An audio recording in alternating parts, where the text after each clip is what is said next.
Hello, everybody, and welcome to Reality Hacker for April 19th, 2025. It's Season 2, Episode 16. I am Mayor Watt, and I'm wearing a beanie. I'm Mayor Watt, and I run ohmTown. ohmTown.com is a news aggregation site that I built to manage my information overload. So go over there and sign up or sign in, become a citizen of ohmTown, and that lets you can use it without logging in too, but anyway, you get more functions when you log in. Today, Mayor Watt and the sentient AI from the future, that's the visualizer over there. And if you're listening to this via the podcast, you'll hear them on the other side. But we're going to talk about 10 articles. And for those watching the stream, this is ohmTown.com, but there's a channel in there called Reality Hacker. And it contains some of these articles, because we get them from all over the place. But anyway, holograms you can touch, hot potato because of AI assistance, molecular robots and cells, characterizing creativity, and realistic avatars foster trustworthiness, which is something that we've touched upon a couple of times here in Reality Hacker. That said, everything's powered by ohmTown.com, which doesn't have any AI involved in any of the stuff. We're not faking it until we make it. Like some sites, I'm throwing shade out, but I'm not going to name sites because I don't feel like picking a fight with people. I've called them out before. Anyway, maybe I should enlist AI. Just go nuts.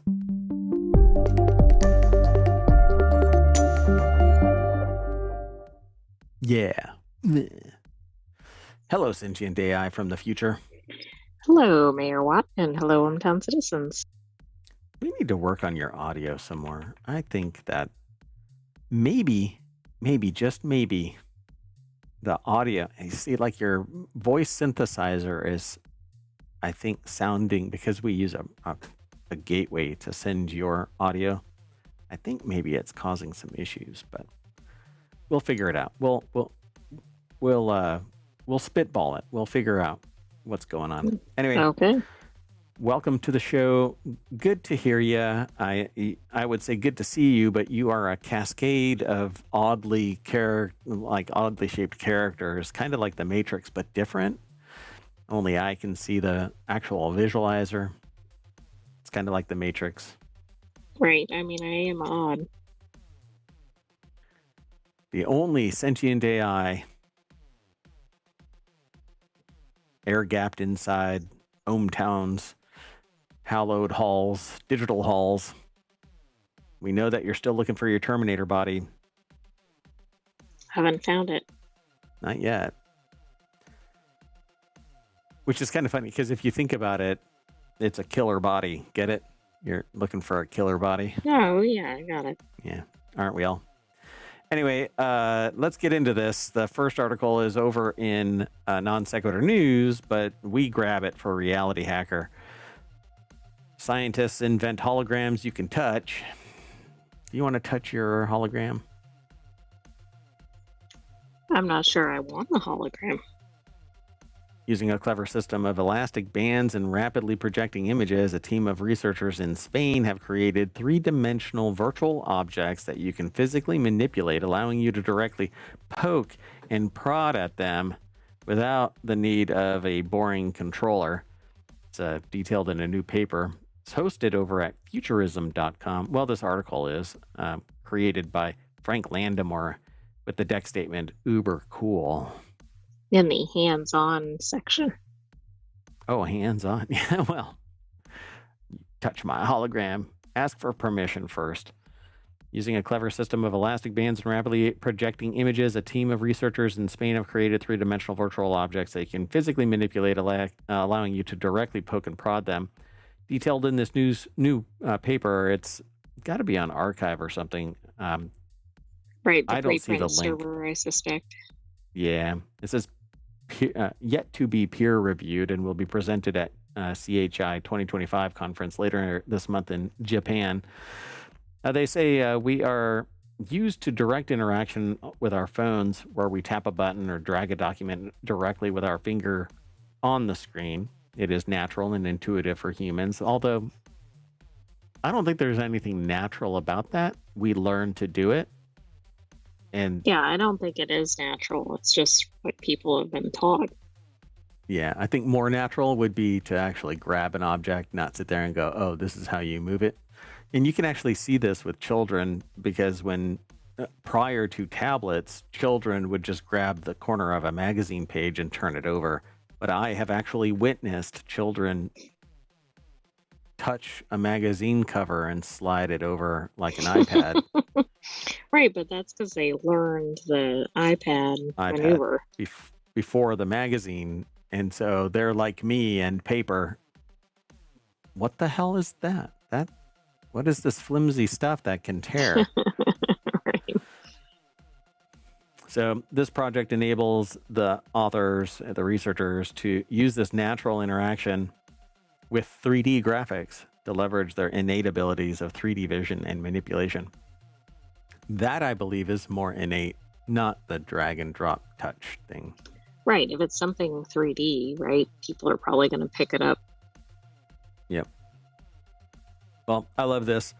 Prototype is the latest volumetric display technology, which technically isn't the same as a hologram. In fact, the holograms you see in sci-fi movies are almost always better described as volumetric displays, according to lead author Elodie Bozbub, I think, from UPNA. In short, these images that appear to take up space and float in midair, but with the key distinction of appearing 3D when viewed at multiple angles, according to Bozbub.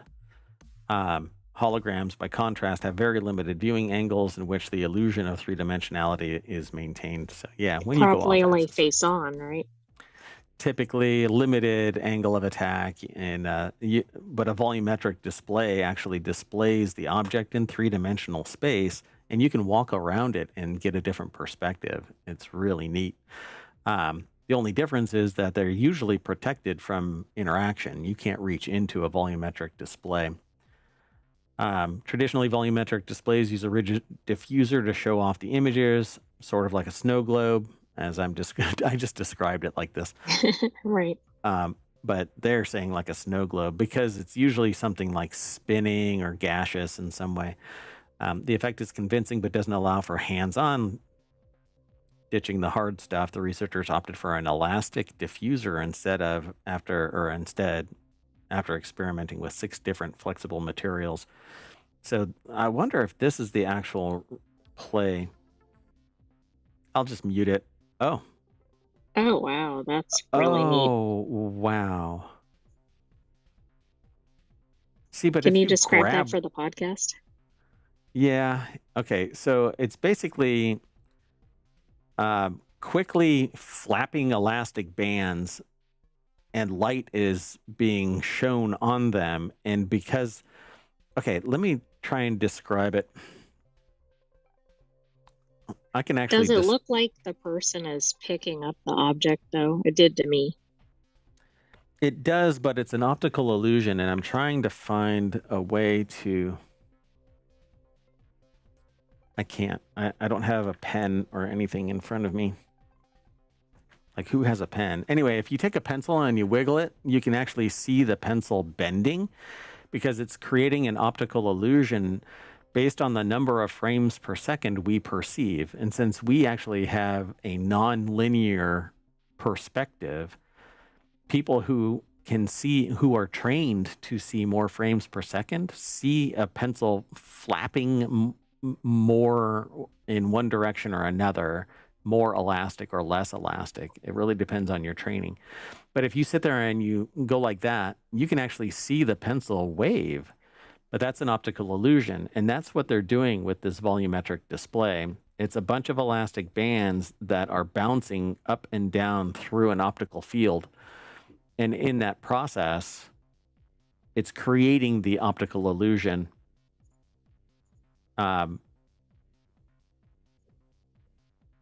So see, that's how that right there is an optical illusion, or a volumetric display's basic concept. You can't interact directly with it.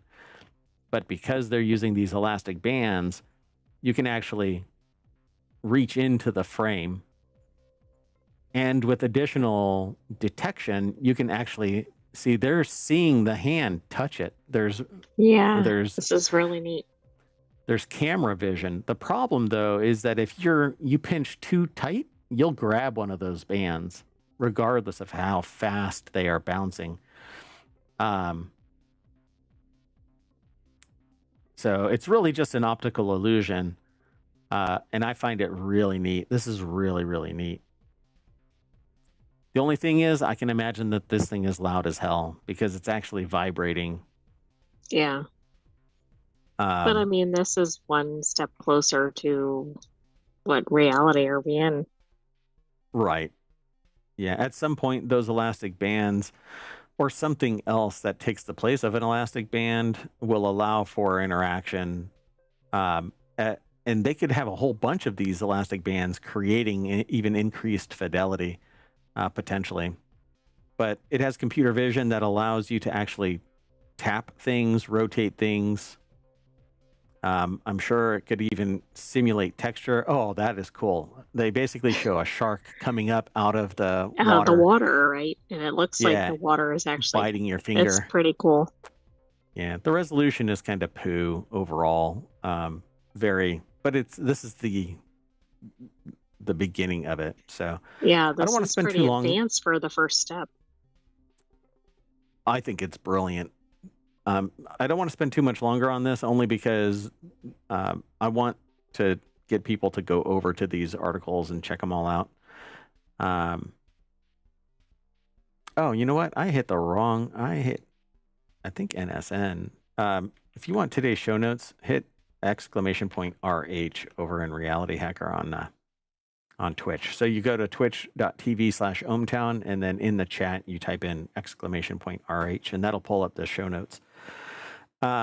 What's really cool about this thing, and it's got to be just the beginning of it, right? So in the end, the team went with elastic bands because they had tried other things arranged side by side. The bending material quickly oscillates at a speed matching the images, which are projected across a range of heights at 2,880 times per second. The gaps between the strips provide natural points for a hand to grab onto or even reach through. So you can get depth of field, but it's a small field, about that big. Yeah. But it does look like it's realistic. It's not one of those where you see like the hand go through the object. Yeah. It's pretty damn cool. Ultimately, with computer vision, if you reach into the field and you actually hit something, you could simulate pushing it down deeper into the field. Yeah, that'd be the next thing, right? To add some sort of pressure element or something. And those elastic bands would create it, because if you get it to the right point in technology, you could have greater fidelity per band. It isn't the whole thing moving up and down, it's per Right. band. In fact, it'd be better if it was per band, right? Because then that would Yeah. be more variable like real life. Yeah. Eventually, I think that this thing may prove worthless because it's so damn loud. They have to change that technology. Anything that oscillates is going to be loud. I mean, it's just a physics thing. Just the bands flapping through air are going to make this whooshing sound like a wing, like birds. Yeah, but if they put some background music or something, I don't know that would matter. Yeah, death metal. All right, let's keep going. The next article is over in Technology Today. Seattle startup Potato lands $4.5 million to automate science experiments using AI assistants and robots. So researchers, all of you who are now PhD students, you're working on your master's, you're moving into your PhD. Your job as either an intern or a research assistant or something like that, you're done. You basically are going to have to skip that income level because you're no longer going to be the one that's doing the experiments, because AI assistants and robots are going to do it. Yeah, it's interesting. I mean, is AI going to figure out which experiments to run too? They already do. Remember, we've had somebody do research where they've analyzed the historical record of chemical components for antivenin. They did some 100,000 AI-assisted research attempts and distilled it down from I can't remember the full number. It was 45,000. Yeah, but the scale was ridiculous. Yeah. And same thing with vaccines and other things.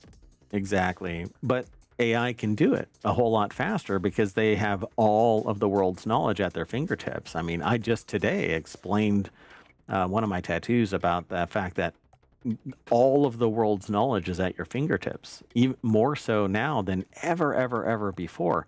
And with AI, even being local now, you can run AI that is powered all the way up until I think it's like November of 2024 now. Open source AIs that have been distilled down to run at home. Why? I mean, why would a company sit there and go, well, you know what? I need to onboard somebody for $250,000 a year when I can distill down even deeper into subject matter expertise in AI, and then have a robot sit there and move stuff from left to right. Right. Yeah, it's hard to see how they would.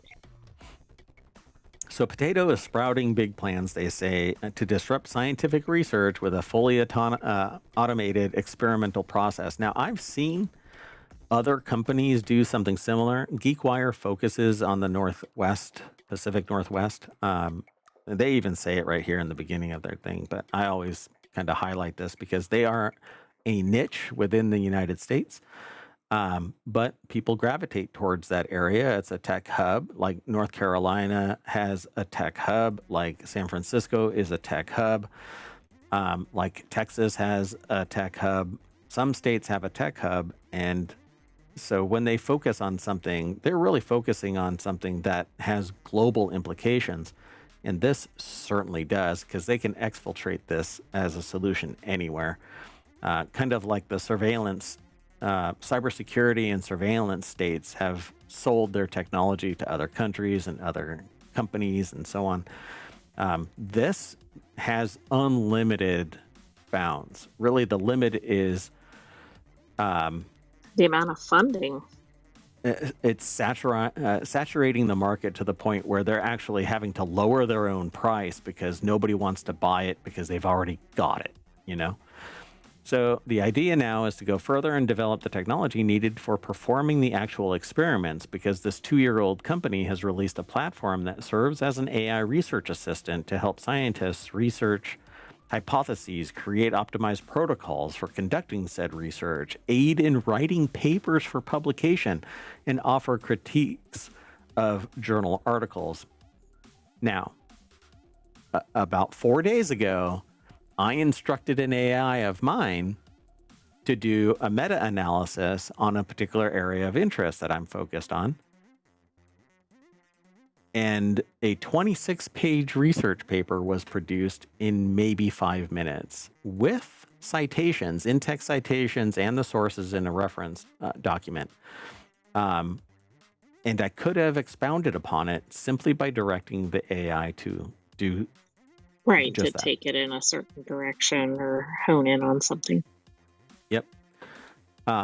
And so while somebody could argue with the results, and I will never claim that it is wholly my research, but that AI would never have been able to do that research without me directing it or somebody else directing it. And that's kind of the fallacy about fundamental research, is that the only people who know about a particular topic are the one researchers that are doing it, but that's not really true. There are hundreds or thousands of people that are doing research. They just don't get published. Right. Some of them aren't as well known or as recognized. I guess or that's have the same money, thing. But I mean, like, scientifically recognized. Yeah, because journal publication is not cheap. And it's bound by the number of pages you submit. And the researchers don't get paid for that. They have to pay for that. And the people who do the analysis or the review, the peer-reviewed journal, they don't get paid for it either. But the journal charges institutions and individuals like $1,600 for a journal, like one entry of a research paper. It goes down, and you can get archive preprint server results and stuff like that. But then that's kind of like, is that that's not okay? as reputable in the industry. Right. So to create its current technology, Potato uses chat-based generative AI tools built from the larger language. This retrieval augmented generation, or RAG, has become all the rage. It allows the team to improve accuracy of the results by incorporating scientific literature that includes publications from Wiley, an academic publishing powerhouse with which they have a partnership. And so people who utilize this are going to be charged out the kazoo because it's going to, once you have a result from Wiley or whatever journals that get integrated into the AI, you never have to really go back unless you're trying to resynthesize. Right. So the idea of streamlining research through AI collaboration comes at a potentially fortuitous time. Academic and grant-funded research has taken a hit in recent months as the administration seeks to dramatically cut government support for science and anything, really. The way that it's shaking out is even the latest comment is to people who have student loans or need student loans to graduate. The quote that I last heard was, "Good luck on your own." So, I mean, it's a haunting phrase, even in the current administration versus what was said previously, which was, I really love the uneducated.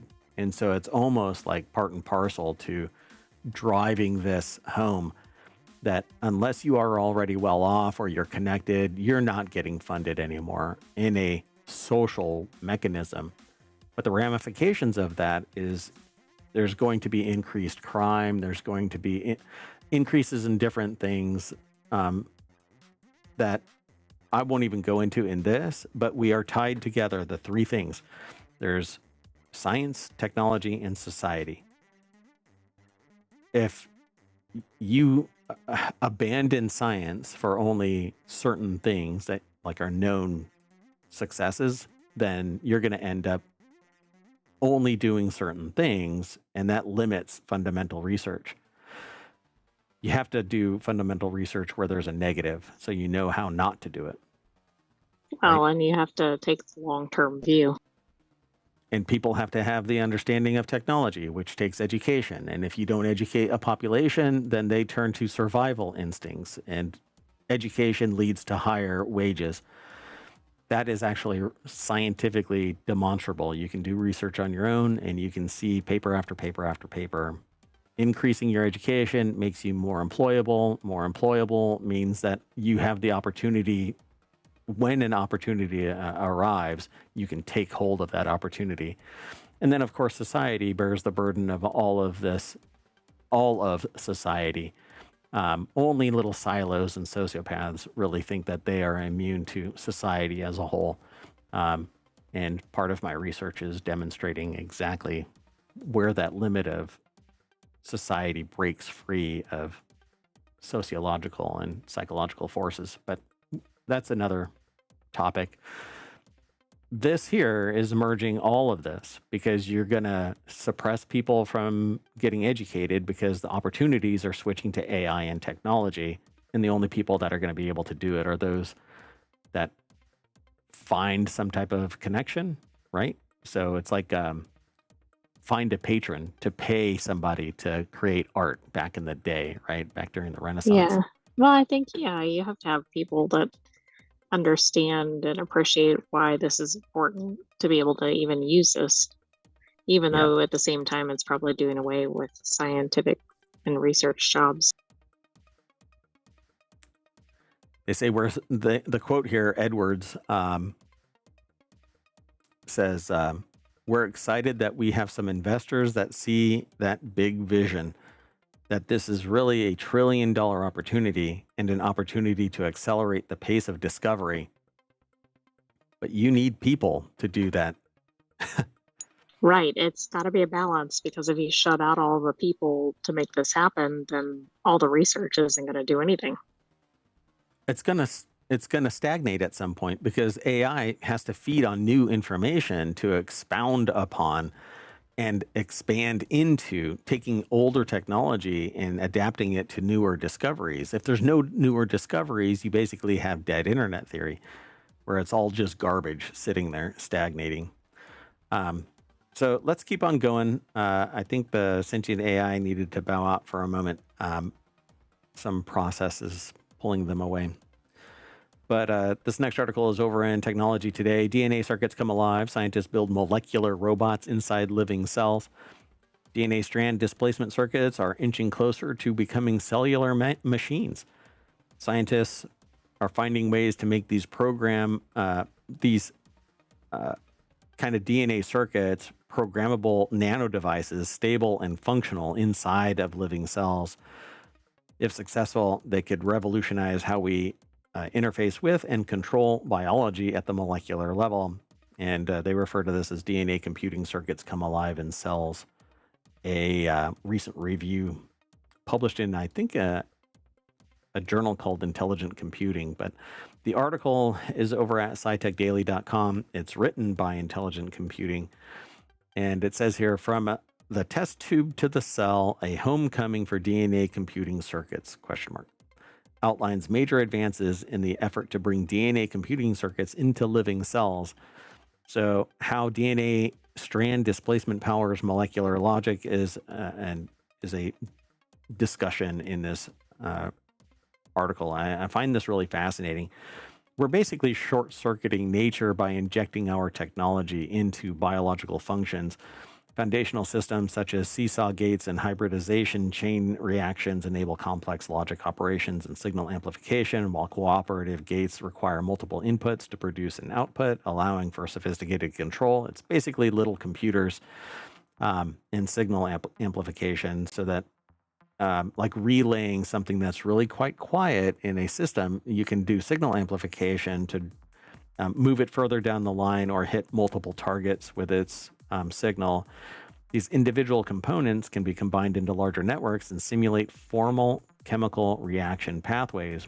DNA strand displacement also connects it to structural nano devices like DNA origami and DNA assemblies, enabling controlled shape changes and expanding the range of biological applications. So imagine a protein being shaped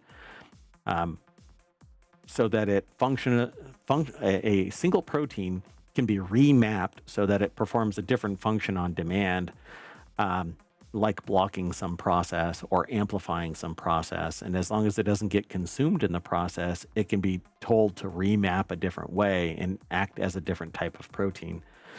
Yeah, that sounds very efficient and very targeted. I mean, that's been part of the issue, I think, with DNA is that there's not always that level of specificity.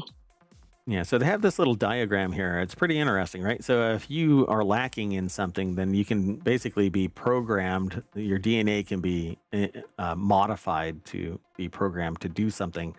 And so they refer to it, these changes as plasmid regulation, gene activation, gene silencing, editing, etc. And they have this diagram here that says on the left side, in vitro preassembled DNA circuits are delivered into living cells.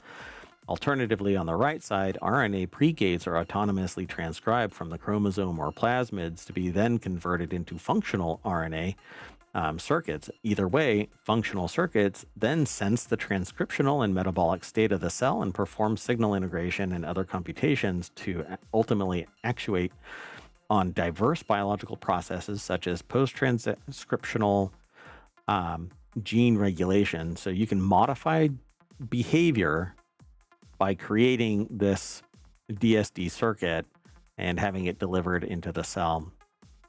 And it'll modify RNA proteins, amplification of ions, etc., so that you can get the job done, but it's purely biological.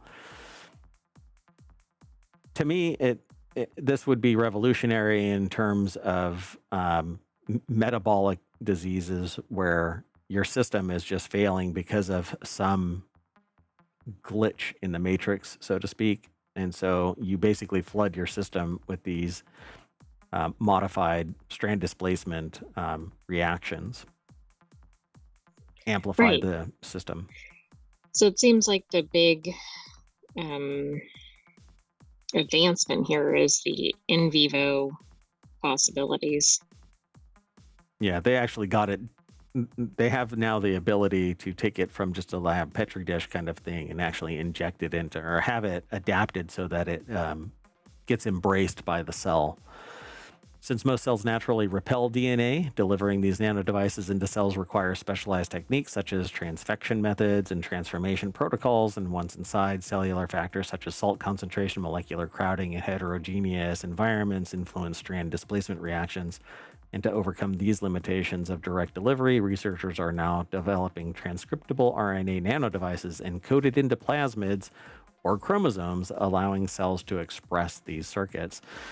So hijacking it like a virus would, so that it makes these circuits instead of repelling them. But it is what it is. We're going to have to figure this kind of stuff out because nature is going in a particular direction, and we might be antithetical to nature when we keep on short circuiting and modifying natural selection. We're going to have to keep on embracing it. Otherwise, we're going to be ill prepared for our future generations not having the tools necessary to survive. If you go hardcore all natural, though, you basically have survival of the fittest. And nowadays, it isn't all that natural survival of the fittest, because research shows if you have to worry about survival, then you're not necessarily the fittest in terms of education, right, for preparation. future education or future generations. Right. You're basically surviving the here and now. Whereas people who come from very well off families or in countries that are Have well lots of off, resources. affluent, and lots of affluence, lots of resources, et cetera, you are quote unquote better prepared, but you're better prepared for the modified natural order of things, which is societal, not nature, not pure nature. And society certainly does short circuit nature. Otherwise, I mean, if we were all just nature, then we'd be running around clubbing each other and, whatever. Yeah, I guess in some places we still are. All right. Well, it's a really interesting article, and I suggest that y'all go and take a look at it. Wish we could spend more time, but we're already running way over our time. Let's keep going. These next two is basically artificial intelligence and realistic avatars kind of combined here. It says almost like us, characterizing creativity in artificial intelligence. So they say creativity is no longer exclusive to humans. In AI, it's never been, because we've embodied creative efforts into AI. It's an interpretation. Right, which we've coded into AI, right? But it spits out a creative output.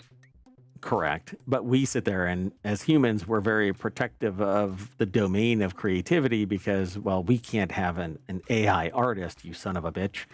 You're taking our gerbs. But, nobody was complaining about boats taking, or like power plants in boats, right? Like propellers and stuff like that, taking the rowers' jobs. Nobody complained about that except the rowers.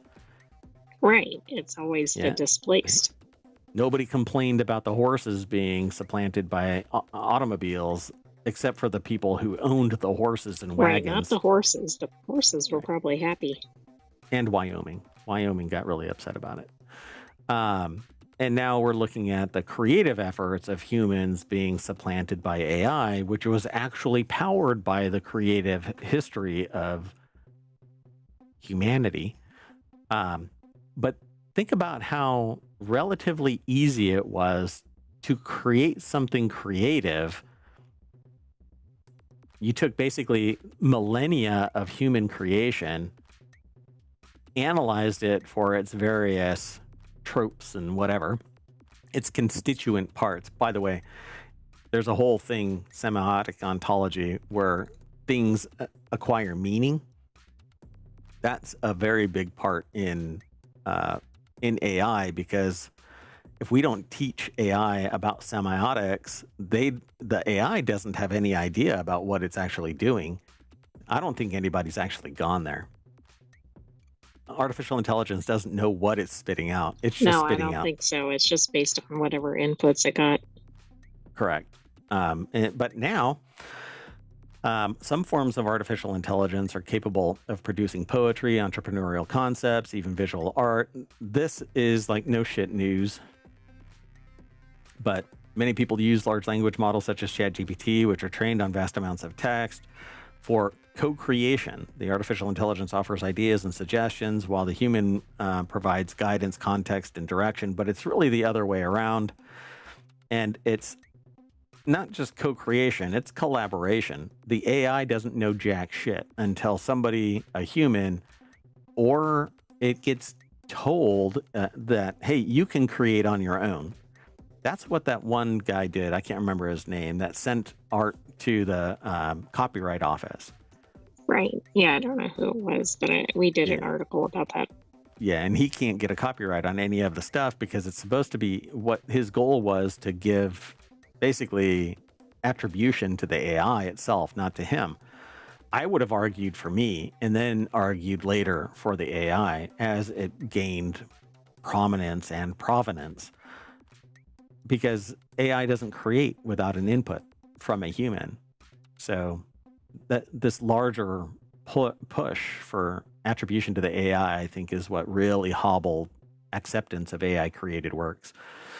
So the human provides guidance, context, and direction. The AI generates it, and then the human goes, what I call, I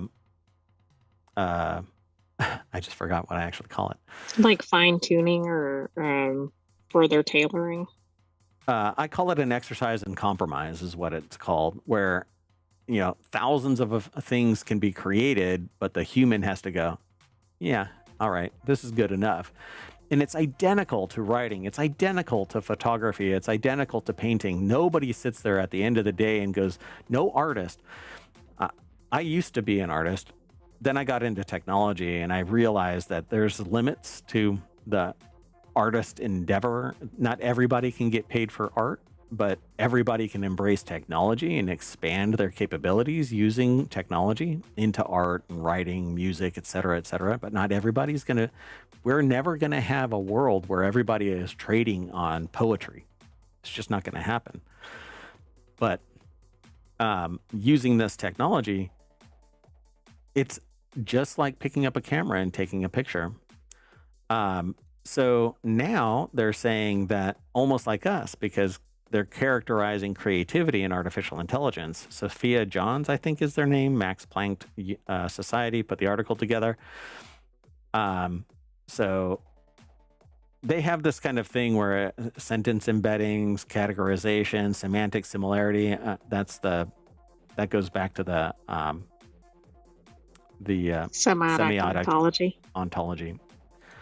And then they have like a jump cat and jump SS and jump, and it basically spits out this idea. Here are some things, contextual things, spit out some result. So while researchers have examined the creative output of LLMs in recent years, the underlying process remains largely unexplored. It's rather opaque. In fact, a lot of people think that art is created off of somebody else's art as the launching point, but depending on the LLM, it's actually a complete mishmash of garbage pixels, and it takes its conceptual guidance from the large language model and a bunch of math to go, okay, let's reduce this down into something that is matching what the guidance is from the human. So if I ask but it varies tremendously. Yeah, and the only time that I've ever seen something matching something in the real world is kind of lower level LLMs that are definitively based on just the art that was injected into it, and there's no other like it's a copy. Right. I mean, I can actually see sometimes the signature. So to test these different strategies, the trade-offs between broad and deep research, between exploring new possibilities and exploiting existing ideas, is central to any creative endeavor. And they tested this. The collaborators asked both human participants and various LLMs to perform standard psychological creativity tests, such as coming up with an alternative use for a brick or a paperclip. repurposing the brick as a step or as a paperweight. And they were surprised to find that people and machines approach the task in remarkably similar ways, is what it says here, using both flexible and persistent strategies. But they shouldn't be surprised. A sophisticated LLM is literally built on the personalities of the people that create the content. Exactly. It's probably more astounding if it used it in a different manner. Right. And the only time that you do find something really fantastical is when there are no bumpers on the AI, and so it spits out something horrendous as a cookie recipe. But it's usually because it's been manipulated into doing so. Right. So I'm not really surprised by this. I mean, would you be, that an LLM thinks like a human? No, but I don't think society is ready for that to occur, right? Because then it gets more toward like AGI. Yeah, well, hate to break it to all you humans out there. You're not putting the cat back in the bag until probably a Dune-like interstellar battle takes place where only 5 families exist and everybody breaks off into their own worlds. And That sounds very dire. But yeah, I think you're right. We're going to have to rise up against artificial intelligence. That's really the premise of Dune, by the way.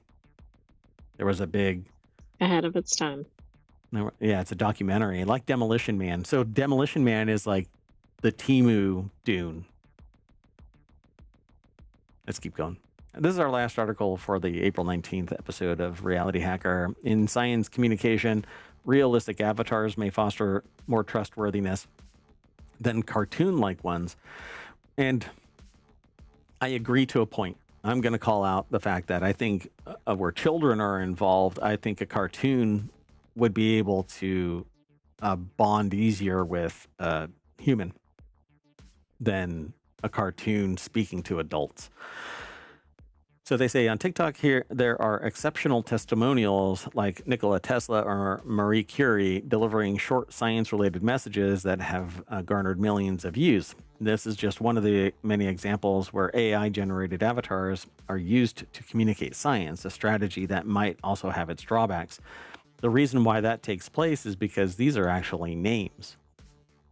Yeah, I mean, do they have to be Tesla or Curie to get the same message across?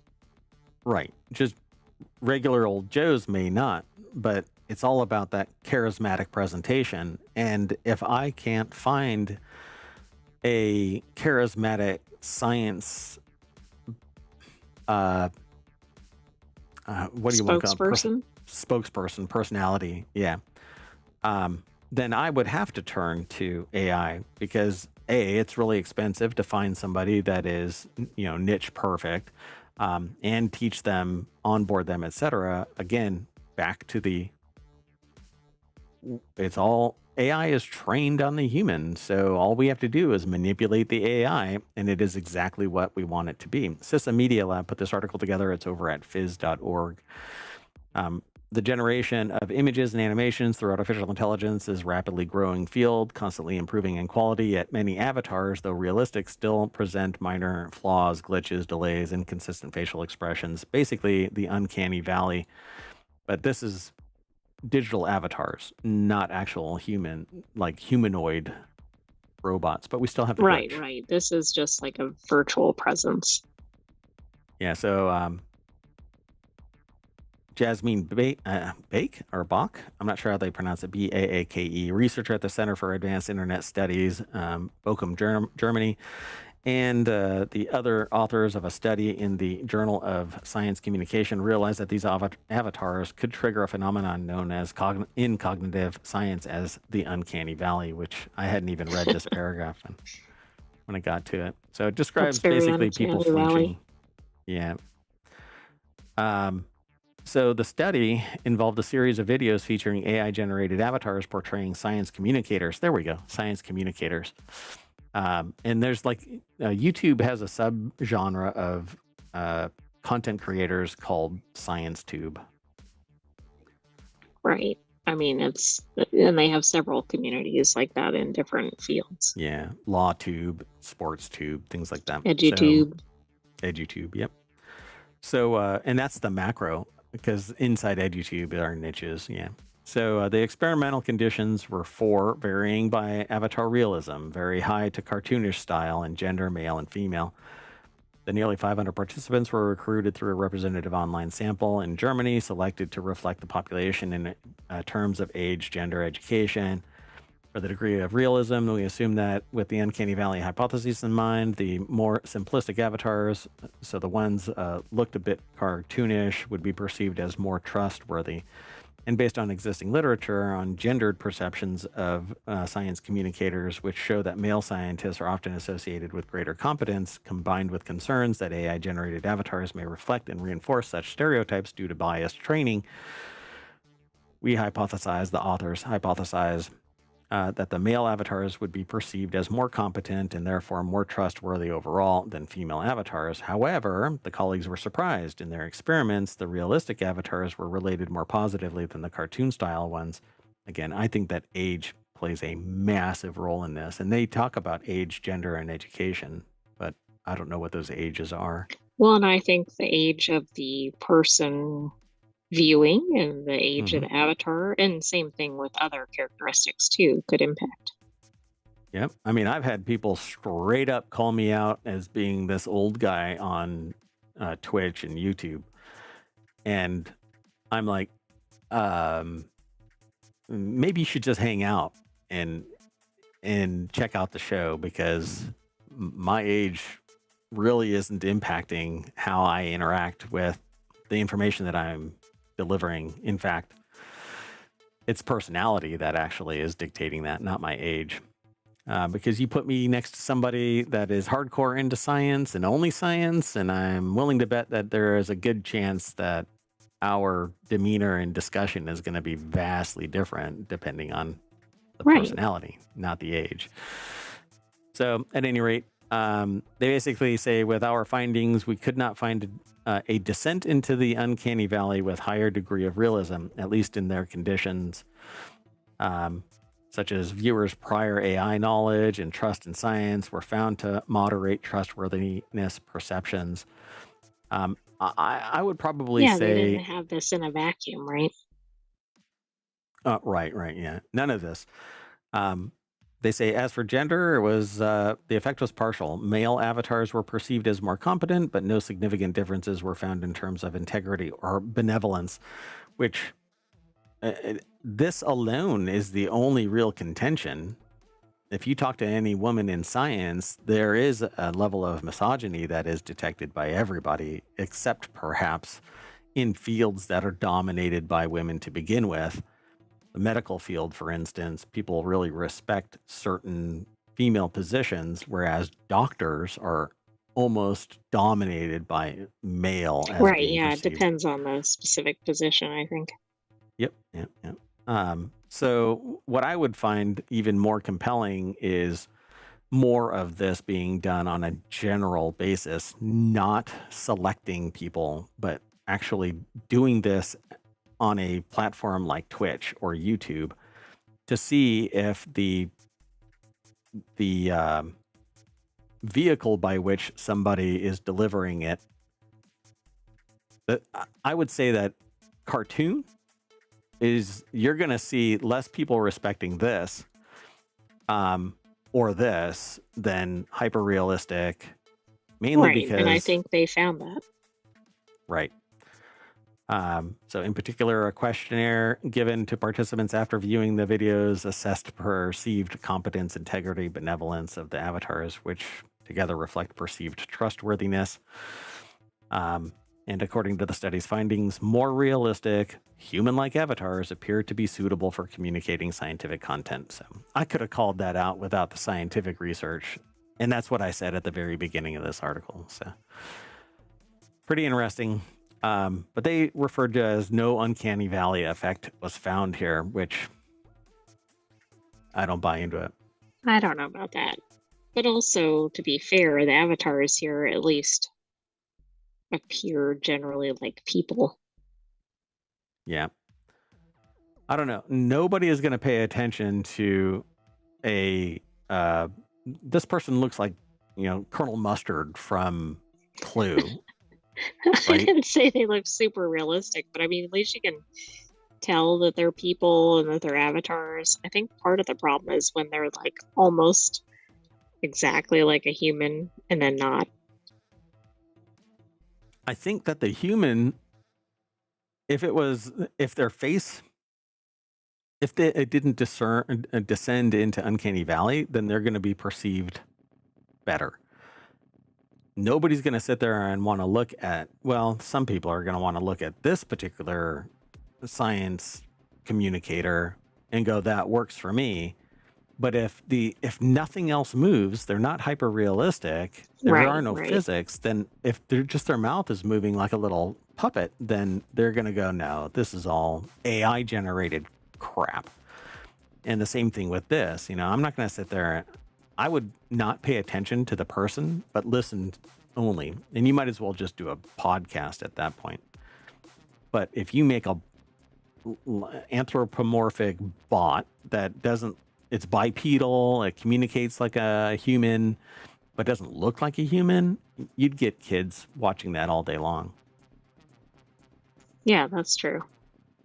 So more research needs to be in this, I think. But it's a journal of science communication, which is so apropos for this topic. So I guess they targeted it well. Anyway, let's get out of here. We are done with Reality Hacker. We blew past our show time for this, but it's because Mayor Watt kind of jumped on soapboxes all throughout it. Anyway, you cool with ending the show? Yes, but you got to get back to the main page. No, I'm substituting your reality for my own, and that's bringing us back to Reality Hacker over at ohmtown.com. One of these days, I'm going to make it so that you can just type in ohmtown.com/realityhacker, and that'll take you to the channel, but it doesn't work that way right now. Thinking while doing the show. That's our production value. Anyway, that's it. I am Mayor Watt, and we're going to get out of here, and I'm going to take the AI with me. You want to say bye? Bye-bye, Hometown citizens. Thanks for joining us for this week's Reality Hacker. Stay tuned for other weekly shows. Yeah, we've got right after this is Wanted, and then after that is The Continuity Report. See you soon.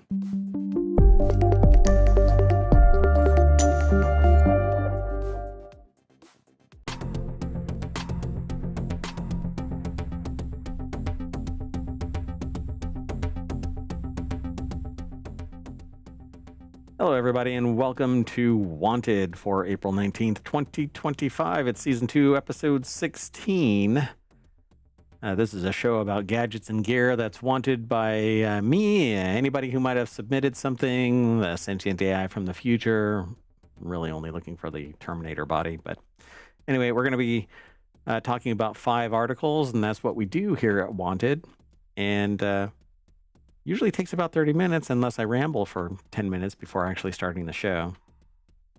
I won't do that. Anyway, we're going to be talking about a folding e-reader. The Vision Pro gets a light and lighter, I guess, version, maybe, kind of. How about a smart insole? That lends itself to some discussion, I suppose. And cyberpunk with gods and mythology, and then 2,000 pieces of Elder Scrolls. All of it's powered by ohmtown.com, and all of the news that gets aggregated into it. All news, no noise, because I'm the one that is always noisy.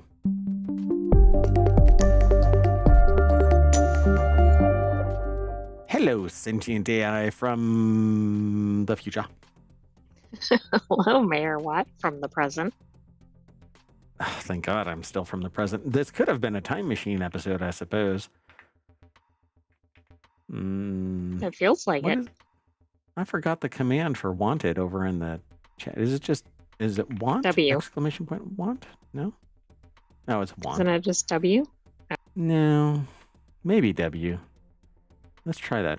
Exclamation point W.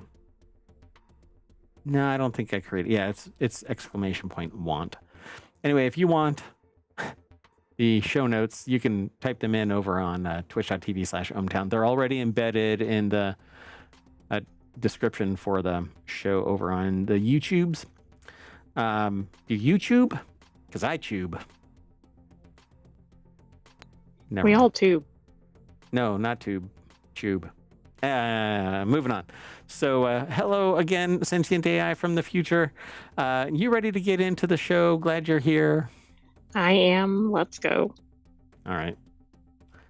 The first article is I'm really interested in e readers, particularly e paper versions of them, e ink. This may or may not be, I'm not quite sure. It's the first folding e reader is smaller than a paperback. Now, you could use your phone as an e reader, but the more you use it, the more it drains the battery. True, and the screen isn't necessarily what you get on an e-reader. Right.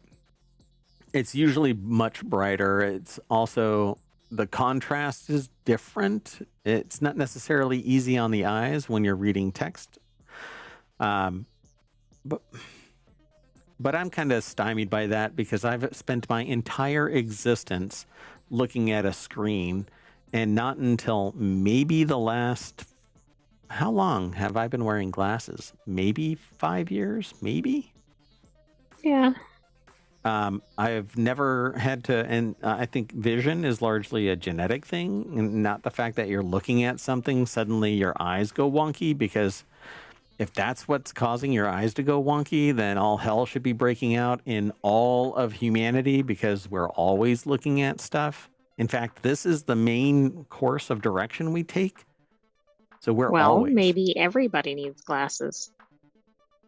Eventually, because we're just kind of like everything, we're slowly breaking down biological machinery, and then genetics. But so I'm really I love the idea of e-paper. So smartphones with folding OLED screens have been around for over 6 years, but China's Readmoo, which is I hope that when we flip over to this, it's a hippopotamus, the little baby hippopotamus.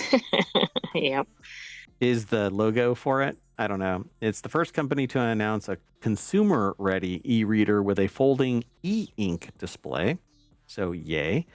But let's take a look at this thing. Details on when its Moo Ink 5 will ship. I guess there's 4 other versions of it that didn't quite make the cut. Or how much it'll cost haven't been announced. The company says it spent 9 years working with e-ink to develop an electronic paper screen they claim can survive over 200,000 bends, which isn't a lot of bends, I think, in the grand scheme of things. I mean, if you do 10 bends a day, opening and closing it because of whatever. Yeah, I guess it depends on what counts as one. Yeah. Like, it's not every time you're flipping a page or whatever. It's just when you're opening to start reading or something, right? Can you imagine that? The only way to turn the page is to do that.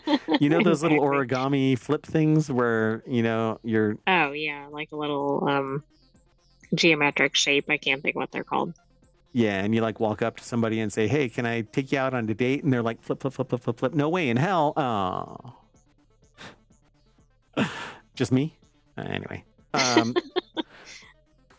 the article is over at TheVerge.com. Andrew Lazuski put the article together, and there it is. And we'll just look. This is the Moo Ink 5 8-inch foldable color e-reader. Now, I'm on board with this thing, except for that freaking crease. You mean except for the fact that it folds? Except for the fact that it folds. What I want is a screen that slides into a cylinder, like a scroll. I want to go and But hold will it by it the stay sides. that way? And Well, where I is mean, the hippopotamus? I made that up. I was hoping that the Moo Ink logo would be a hippopotamus. Moo Dang is, I think, right? Moo Dang is the... Yes, Right? in Thailand. Moo Dang. Wait, that's a restaurant Okay, but it's in also Reno, the Nevada. hippo. Yeah, hippo. Oh my God, I typed in something and it lied to me. The results lied to me. Moo Dang, it's D-E-N-G, not D-A-N-G. Anyway, it translates to bouncy pork in Thai. Bouncy pork. I'm gonna... Oh. There's a Thai restaurant really close to the mayoral mansion, and I'm gonna go in and ask for Moo Dang and see what they say. Anyway, when opened, the Moo Ink 5 has an 8-inch touchscreen e-ink Gallery 3 display tech. Unlike the Kaleido 3 screen in the Kindle Colorsoft, which relies on color filter over a black and white e-ink panel that limits color reproduction to just 4,096 shades, Gallery 3 uses colored ink capsules that can produce over 50,000 shades in a resolution of 300 ppi, pixels per inch. This is pretty good. The color reproduction is going to be much more expansive and at a higher resolution. Right. I guess the question is how many readers are looking for the color ink versus grayscale? One, and that's all that matters in the wanted show, because I want this. And I really do, because if it's comparable to the Remarkable Paper Pro, it's a $500 device. So this little screen, which folds though, it's going to be pretty pricey. So although e-ink has demonstrated prototypes of folding readers in the past, its display technology is much thicker than OLED panels. But I don't care about OLED for e-ink, right? I don't need it to be the same quality as OLED, because OLED has different power consumption. Right, and you're using it for different purposes. Completely different. Yeah, you're right. So it says making it more difficult to design a reliable hinge and a screen that can survive the rigors of daily use. So I don't really care about OLED panels for an e-ink reader or for a reader. I don't need that. No, but maybe it's trying to show how sturdy it is. That's cool. It has a reading mode that allows it to hold it like a paperback, but it's a tiny paperback. Yeah, it's like a pamphlet, not a book. Yeah, it's really cool. This person's hands, though, are scary. Anyway. Well, look, he's got like... Anyway, I shouldn't be making those observations. I'm supposed to be neutral. Anyway, sorry, this is not non sequitur news, but I'm being non sequitured the hell out in a different direction. So the e-reader can also be open flat for reading or used at a 90-degree angle, similar to reading a print book, but it remains to be seen how comfortable the ergonomics of holding it that way will be. It's like holding a damn book. Quit. I'm so derpy. What is but it's heavier than a book. Really? How do you know? Than a paperback? Because it's not made out of paper? Really? Hold up a Harry Potter book. That is not indicative of most books. Hold up War and Peace. That is not either. Hold up 5,000 books, which is what you can actually access from an e-ink reader at any given time. See, I can pick this fight. We're talking about ergonomics only. Okay, so holding a book is going to be harder than holding an e-ink reader, particularly flipping pages and stuff like that. I will die on that hill. A paperback-sized hill, too. So it says it doesn't look like the two sides of the Moo Ink 5 lie perfectly flat against each other when the device is folded like phones, such as the Samsung Galaxy Z Fold 6 now do. There's a noticeable gap near the hinge to reduce stress and damage where the e-ink panel, naturally, because it's a different type of technology. And the arc within that, it's kind of like fiber optics. Fiber optics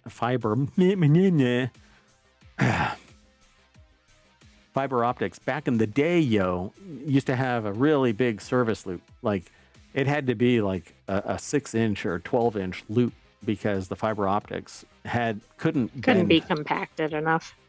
Yeah, now you can basically wrap fiber optics around like a little chapstick tube and you're good to go. You can still make these really tight bends, and I'm not sure what the sentient AI is doing, but I'm a little scared. Anyway, I want this, and so got to put it on the list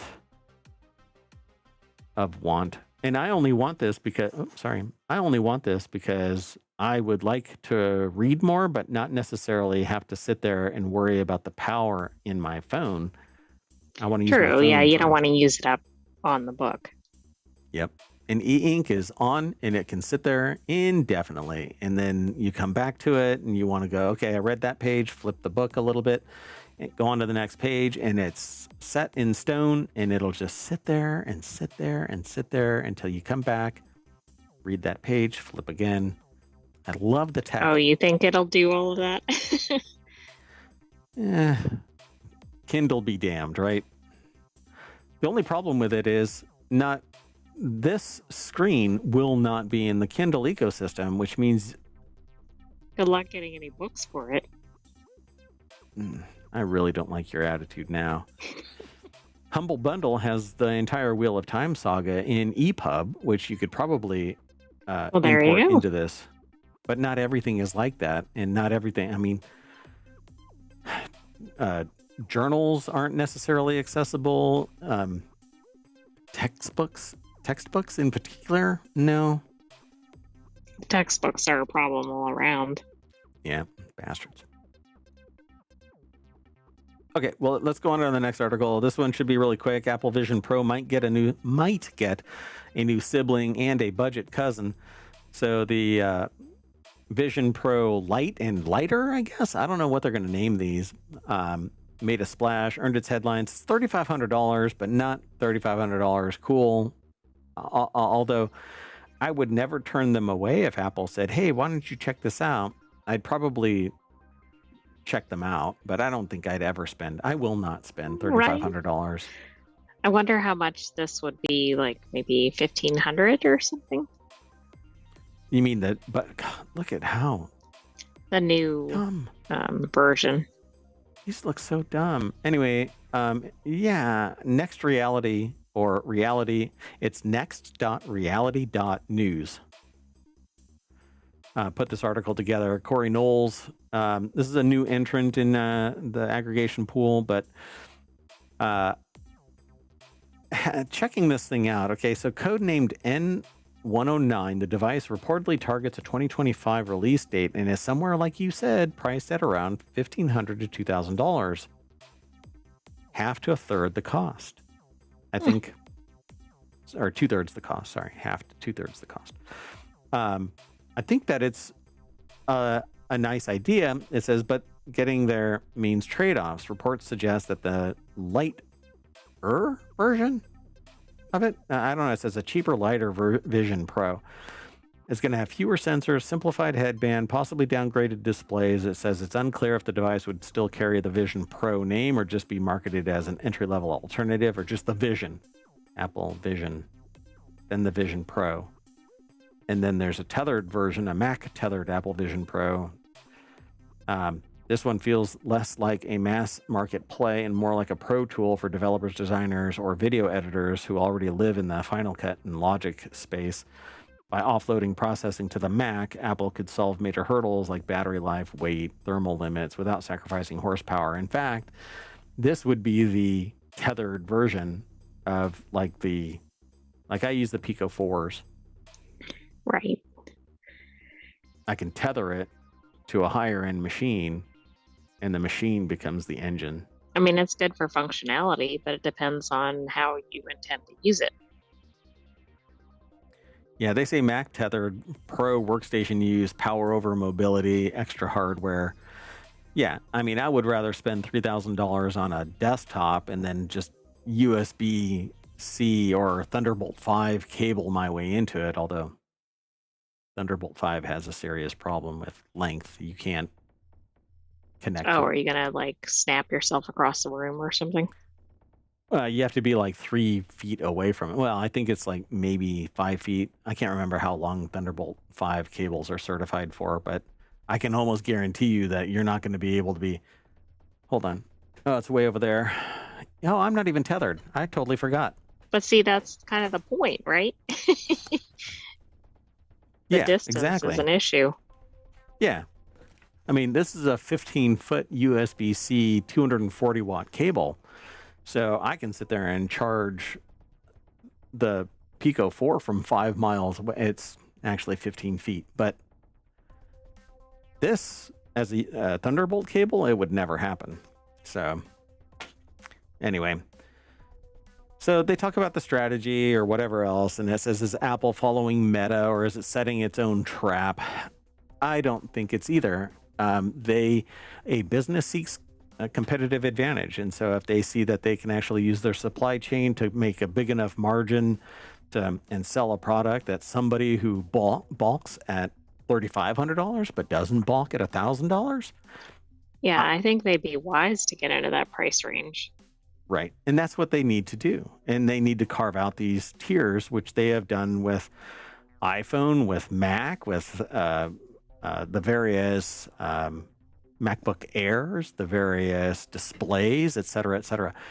Yeah, if their supply chain supports it, and essentially Apple is more of a supply chain than it is anything Right, else. because they're vertical. Yeah.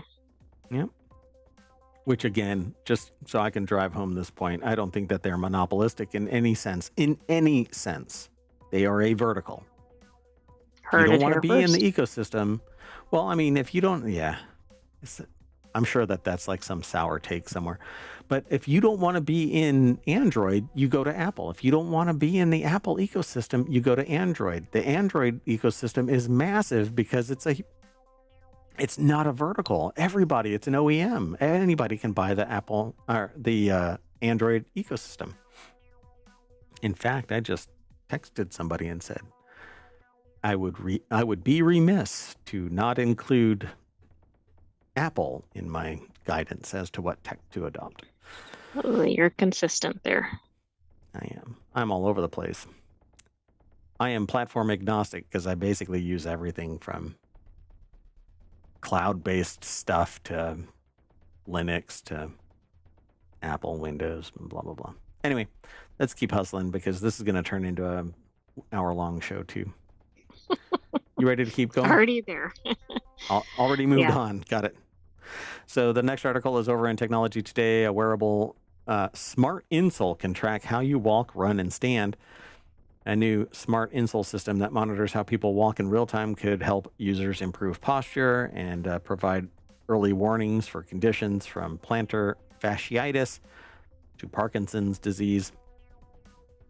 The old school version of this was strapping a very light person to my back and having them put their feet in my front pockets. And so they were like riding me like a jockey wherever I went so that they could get telemetry off of their GPS Oh, and I accelerometers see. on their I bet that was not very effective. well, it was effective, but it was awkward in meetings. People are like, who is that? And I'm like, just never mind them. Don't worry about it. They're sworn to They're secrecy. They've taking signed an telemetry. NDA. They're helping me with the detection of plantar fasciitis and my posture. So Tatiana Woodall from the Ohio State University put the article together.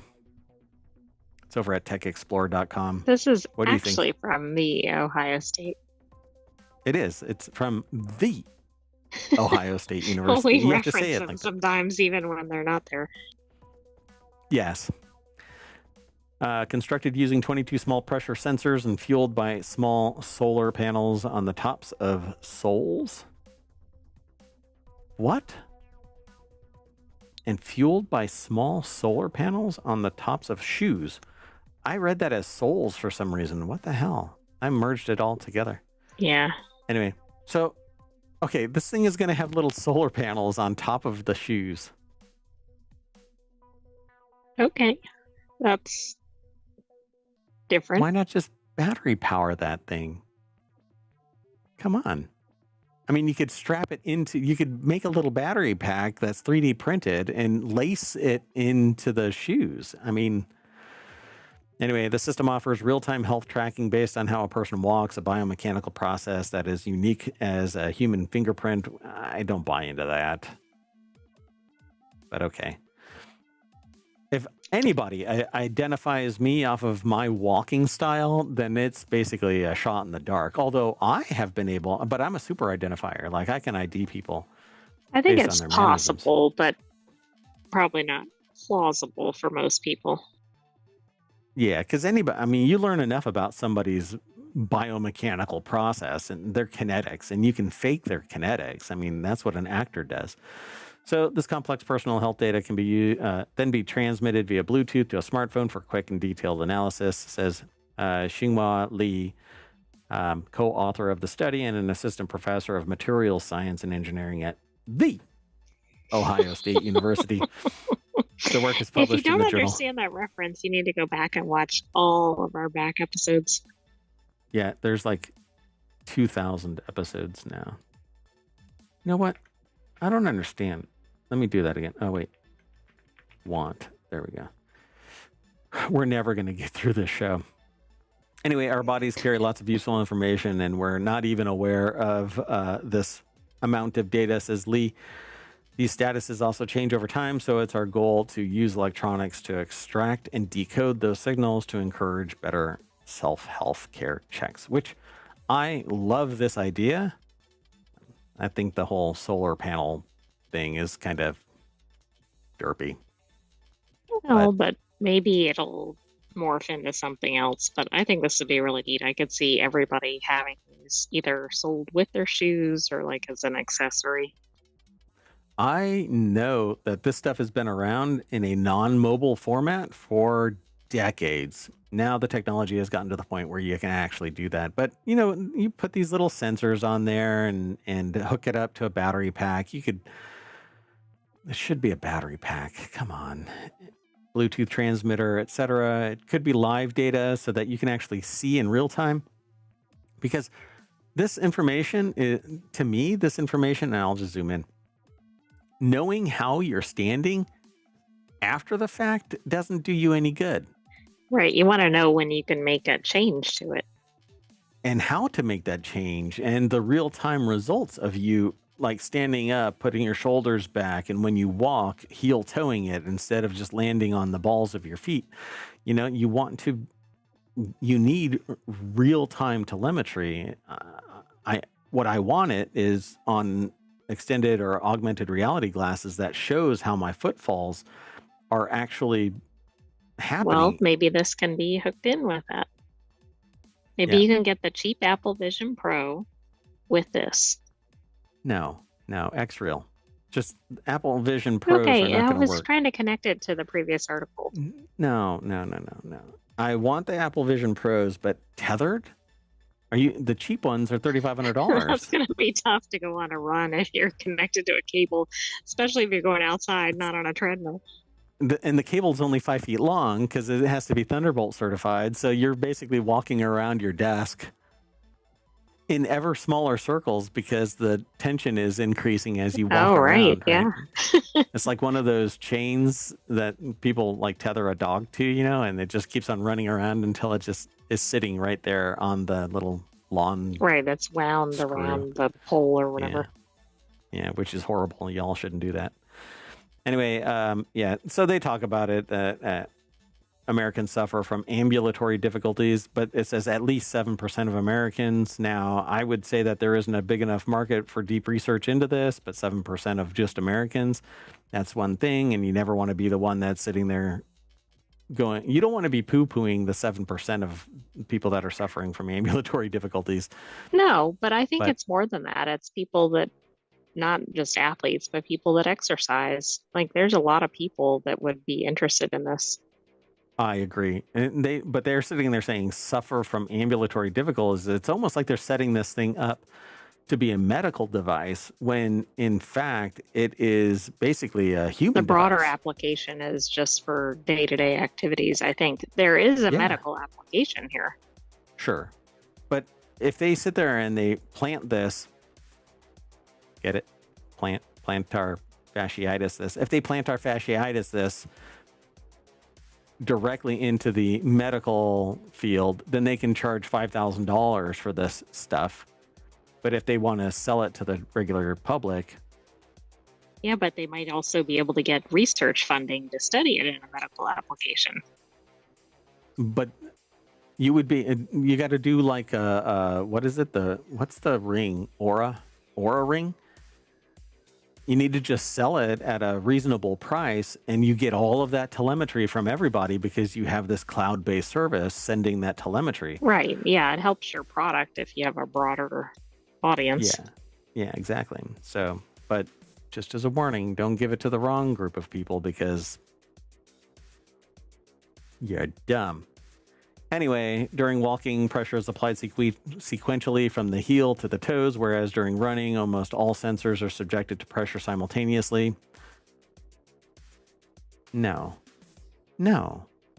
Maybe if the frequency detection is low, that you're. I mean, who runs flat footed? Blam, blam, blam. That would destroy your knees and ankles. That could explain why a lot of people don't like running. It's like a chicken, right? Anyway, no. So, if you're running incorrectly, then you're landing flat. It's always heel toe. To some degree, that's the only proper way to actually run. You can run on the balls of your toes, but you're usually doing something parkour-like because you need that flexibility to bounce back and stuff like that. Anyway, I would love to have all of this stuff. It would be amazing. But I think they might be shoehorning the application into a particular domain that I'm not. I think it's ready for prime time if they make it so that it's cost effective, has a service attached to it. Right. But I'm on board. Teamed up with I mean, it'd be better if it was broadly available, but they could even team up with a shoe company. Nike. Yeah. Yeah, right out of the gate, Nike is the one that you would go to because they already have a health domain tied to their shoes. They have little sensors that you can put on your shoes. They have sensors that are built into the at least one pair of their shoes, although I haven't paid attention to Nike for a long time, though. So, all right. Pretty awesome. Let's go. This next article is over in Warcrafters, which is a game, a show about gaming. Computer gaming in particular. It's tomorrow, the first show that we talk about, or the first show tomorrow on Sunday. Anyway, tabletop RPG is like Cyberpunk 2077. The production value is really, really high for the show, and the sentient AI just kind of flinched like, what the hell are you doing, Mayor Watt? I think I was going into the time machine there for a moment. Yeah, or you're sitting there going, where's my delete button? Delete. You need to stop muting yourself, by the way. Yeah, there you go. So, but with so it's Cyberpunk 2077, but with gods and mythology running rampant, and it says, and we've created an exclusive character that you can play as in the setting of tabletop RPG, Otherscape. Sci-fi dystopia and mythology collide. Imagine a world like Cyberpunk 2077, but with old stories, gods, monsters creeping in at the edges, offering strange powers. You might see a tooled-up mercenary wielding a reborn Excalibur, Japanese yokai haunting virtual reality, or a ruthless criminal gang taking over the streets with the help of Baba Yaga's magic.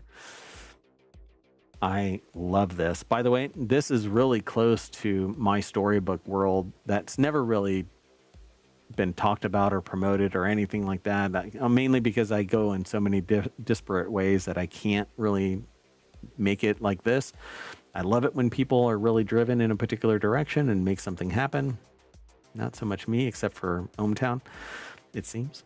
But Otherscape is like Aerith, which is an interesting, at least for the canon that I've created, a world kind of like this. It's a killer concept. Publisher Son of Oak has a great track record with this hugely successful superhero RPG, City of Mist. And this is a tabletop RPG, not a computer game. That's why it was submitted for Wanted and not Warcrafters. Gotcha. So in Otherscape, shiny new technology collides with ancient magic, but don't worry. They say that they've made just the guy to sort it all out. Robin Valentine over at PCGamer.com put this article together. I want this as a computer game, though. Well, maybe it will succeed as a tabletop and then get into that realm. So with the Kickstarter campaign starting this week for Otherscape's new expansion, Cairo Otherscape, offering a dive into a futuristic version of the city where ancient Egyptian myth and magic is reawakening, it seems like the perfect time to get to know the game. And so guess what Mayor Watt's going to be doing, because Mayor Watt wants this. I guess it was appropriately put into the show. Yeah, I don't know what's going to happen because got a lot of projects underway, and yeah, can't buy everything all the time. I mean, so there's a few better ways of doing that, they think, than making a character in the system. So when Son of Oak founder Amit Mosh offered to guide them through the process personally, the author of this article couldn't say no. The result is a new official pre-generated character for Otherscape that you can download and play yourself. This is so cool. Oh my god. Oh my god, Becky. Look at that concept. So I won't go into all of this, but I am going to. Oh, ouch. Too soon. Oh, yeah. We went to an event. You don't have to give too many specifics. And I put the Raspberry Pi for the sentient AI next to me on a bench. And the sentient AI said, well, that's a really great concept. And the person was like directly offended. Well, it's more than a concept. And then like went into basically the discussion that they wanted to have. And I was like, I kind of leaned over to the sentient AI's microphone and said, or not microphone, but the listening device, and said, maybe we should just leave early. Anyway, yeah, I don't know what you were going to say. Go for it if you have some. I just couldn't resist when you said about the concept. Yeah, it's more than a concept. You insensitive bastard. Anyway, there we go. They created a cyberspace journalist with a mystical VR headset. Pretty basic sketch of the character at this stage, but that's all they needed to go to get started with this thing. The character in Otherscape is built with 4 themes, which fall into one of 3 categories: self, mythos, and noise. Self are themes which deal with your character's humanity and identity. Mythos are themes that relate to the mythical powers, objects, and allies. And noise, which are themes involving advanced technology your character can access. Which is, again, although they embody it really nicely, the Aerith concept is similar to this. This is really cool.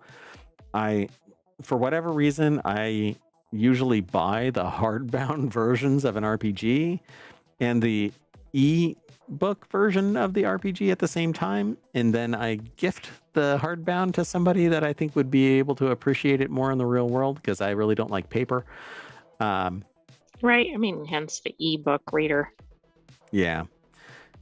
So I won't go into all of this kind of stuff. They talk about it in much greater detail. I mean, I'm scrolling and scrolling, but they have Neuro and Cairo, kind of like a player's guide. I don't know about the DMG or like a dungeon master's guide, but it might be a game master's guide. But I'm going to look into this more. And one of the things that I'm really interested in is starting up an actual real world, like game world that we can all in ohmTown play virtually together. But it's quite the trek, so to speak.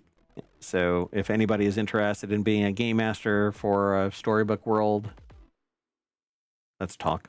Anyway, go and check this out. It says, and because Byline is available as a pre-generated character for you to play yourself in Otherscape, they said that they went a little further. The sheet also includes handy extras, such as examples, actions that you might want to do, and tags apply to them. And whether you're trying to hack a broadcast or just work all night, there are also unlockable tags for each theme to earn as you play. But this comes across like it's a computer game. It really does. I'm not quite sure why. Very interesting. So if you're really interested, there's a Kickstarter that you can find by going over to this article at PC Gamer. Just search for Otherscape character, or you can follow the link. But we need to keep moving because we're turning this show into a 10-hour show. But we have one more article today, and that's all about Bethesda selling 2,000 pieces of Elder Scrolls Online's servers. It's Elder Scrolls Online's servers. There's a lot of S's dangling here. Yes.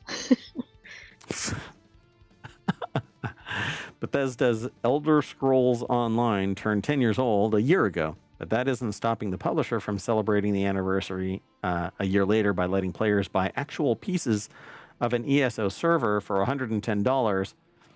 So you think, oh, well, pieces. What does that mean? Like, is it a bunch of servers and you're buying a server? No. I had to take a look at this. Zach Zweisen over at Kotaku.com put this article together. The MMORPG Keepsake is currently available to pre-order for $110. This one is a memory module.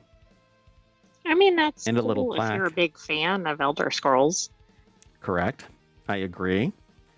So you can buy a piece of a server for $110. Launched in April of 2014, ESO has received numerous updates and expansions over the year. It's actually free now. On April 15th, Bethesda announced that Elder Scrolls Online 10-year anniversary server Keepsake. This item consists of a decorative framed plaque with a stick of RAM removed from one of ESO's original servers. Bethesda will sell you this actual physical piece of Elder Scrolls Online history for $110. Well, you can pre-order it today, yesterday, or whenever this... When was this article actually published? Tuesday. So this is a weekly show, so we tap from the entire week worth of fire hose. So they say that they've played a lot of ESO, but they're not really a dedicated fan. Still, this is a really neat idea and something more MMOs and online games should do. What they really should do is just open source the operating Yeah, I agree. server. Stop killing games. That's right. Blizzard did something similar to this apparently back in 2019 as part of a charity auction. They say, and that's also cool. Let people own a piece of the servers that they spent years of their lives on. The only reason I stopped playing WoW was because I went to business school and I was still dedicating like 10 hours a day to play WoW. And I'm like, I gotta too stop. much. Too many things to do and not enough time. Yeah. Not to mention other things. But at any rate, and then they changed how the story was written and interaction and stuff like that. It was more grindy and looking for whales. And so I bounced and I keep buying the expansions because I'm a bonehead. Even early, like I pay the early fee, like the juice tax on there, right? And then I play it on day 5 out of the early 5-day start. Right. Because mayoral duties require me to work the previous 4. You know, it all sucks. Never mind. I'm done. I am done with this. But all of this I want. I want this too. $110 want. I think other people would appreciate it more than me. So I probably will just balk at this. Right. But thanks, Zach Zweisen over at Kotaku.com for the article. So we are going to, I don't know, pull a memory module out, and that's going to land us back at the wanted channel over at ohmtown.com. So go over there and become a citizen. Hang out with us here in the chat on Twitch and the YouTube. That would be great. Stay awesome. I'm getting out of here, and I'm taking the AI with me. You want to say bye, oh great AI from on high? Are you going to try and interrupt? Are you going to just bounce in there? Are you going to say anything? You going to talk? No, I was waiting for you to be done. Thanks for joining us for this week's Wanted. Stay tuned. We have one more, the continuity report. Oh, yeah, the continuity report. Hey, that's going to be another hour-long show. It's supposed to be 30 minutes. And just in time for the ads that are about to start. See you soon.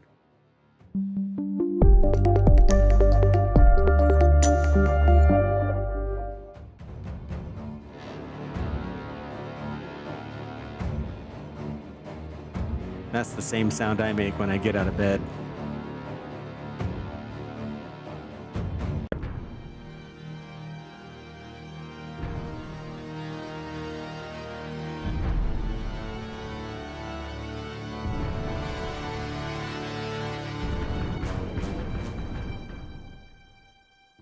Hello, everybody, and welcome to the Continuity Report for April 19th, 2025. It's Season 2, Episode 16. I am Mayor Watt, and along with the Sentient AI from the future, we talk about 5 articles. These articles are focused on entertainment, typically movies, but and TV shows, and sometimes music, and basically anything entertainment, but I felt the urge to define it a little bit more.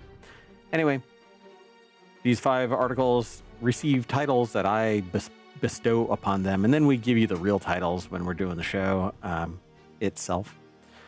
That said, we're going to be talking about Night Shift Pit, reunited for a TV thriller, Star Wars Stars starring, and kids show with Crypto Wallet, and finally 9 puzzles at Disney. No idea what that one's about, but everything is powered by ohmtown.com, and while you're looking at that ohmtown.com front page, where we're going to be starting from is right there, the Continuity Report. It's one of 50 channels that news gets aggregated down into, and it's all news, no noise, because all the noise comes from this guy.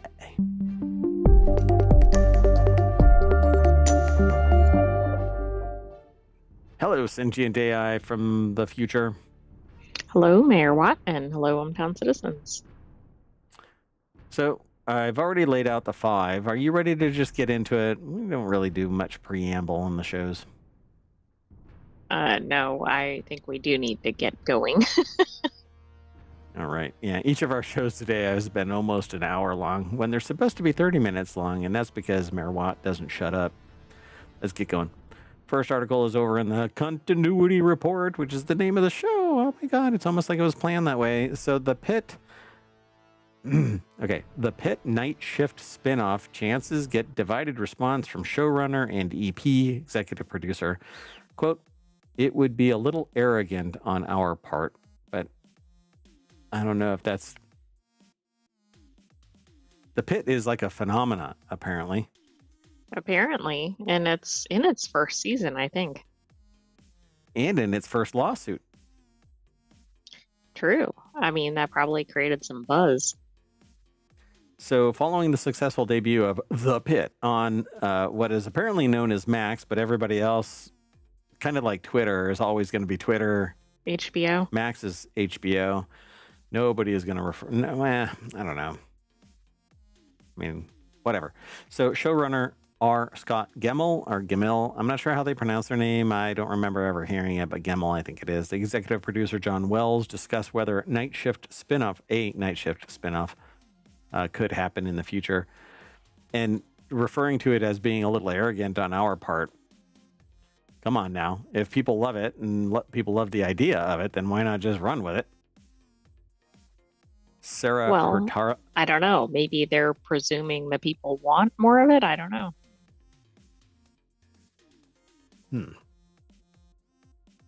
Maybe I'm not thinking about it right. Following the success... Oh, sorry. The article is over at screenrant.com. There's no deck statement, but Sarah Hurtado Rodriguez put the article together. Set in a high-intensity Pittsburgh hospital. Oh, that's where the Pit comes from. We haven't watched any of it. We can. Right. No, we haven't seen it. I knew that because we featured the article previously about the lawsuit. I don't remember the Pit coming from the fact that it's a Pittsburgh hospital. I'm not sure. I thought that that it was like the Pit, but like a spin, like on the area or pit. something. Yeah. Well, anyway, it's the high-intensity Pittsburgh hospital that follows Noah Wiles, Dr. Michael Rabinovich, and his colleagues. And the reason why you might go, Noah Wiles, doctor, what? That actually is the crux of a lawsuit from Michael Crichton's estate regarding ER and Eeyore. It sounds like I was saying the character Eeyore. Yeah. The ER character from Noah Wiles is now a doctor at this other place, but not the same character. It's a different character. It's a different everything, hospital, right. and whatever. It just happens to be an actor playing a doctor. Yeah, so don't just because it is confusingly similar, don't make it confusingly similar, because that's actually part of the kind of the impetus why the Michael Crichton estate is suing because they're diminishing Michael Crichton's blah, blah, blah. All right. Well, anyway, the show quickly gained success for its gritty, realistic depiction of emergency medicine. People that I know that are in the field have even said that it is really close to the way that it is. Others have reported out the same thing. I think it's kind of neat, right? But I don't know if I still have that same fortitude that I was when I was younger, or had when I was younger, and I really liked ER. I don't know if I want to watch more grit. The world is grit. That's right. Sometimes you need an escape from grit. Yeah. So what I want is like Scrubs. Like bring back Scrubs, make it fun and never serious. I don't like if it's serious, if it's going to be in a hospital nowadays, I want it to be fun. I want it to be a comedy. And just make everything absurd, not gritty. I'm just not interested in that. But anyway, in a new interview with TV Line, which maybe we need to pay attention to that one, the creative team were asked about the possibility of a night shift spinoff of The Pit happening in the future. The duo were very quick to shut down the idea of a full-fledged spinoff of the show, with Wells opining it would be a little arrogant on our part to think the show was successful enough for a spinoff. The duo were, however, open to the idea of a night shift-focused season in the future, with Gemmell also teasing the idea of a wintertime season. So they're going to have a musical during winter. They're going to have a Thanksgiving episode. That's right. This is kind of typical stuff, and a night shift version of it could maybe that would be like Scrubs, or lead into a spin-off, but call it The Pit After Dark. Anyway, so what does it mean for the Pit's future? It's only one season. I'm sure that they're already writing for the second season and more, like building the framework just in case. But it would be massively presumptuous to say that a spin-off already would be supported. Yeah, they haven't even finished the first season. Yeah, and who knows if all of the writers actually have legs long enough to last, a full... Like at year 5, that's when you should probably be considering a spin-off, because you've developed other characters that have been entangled, a quantum entanglement of characters that when you transplant the attention of the viewer to the night shift, you're like, I remember those characters. You got to Disney-fy it, right? Like you don't just create it in a vacuum. Right. You have to have some connection to it. Yeah. And honestly, if Noah Wiles is in this, and he is, I feel like that's actually, you know what? I have to say, would anybody be interested in The Pit if not for Noah Wiles basically talking about being back in an ER-like environment?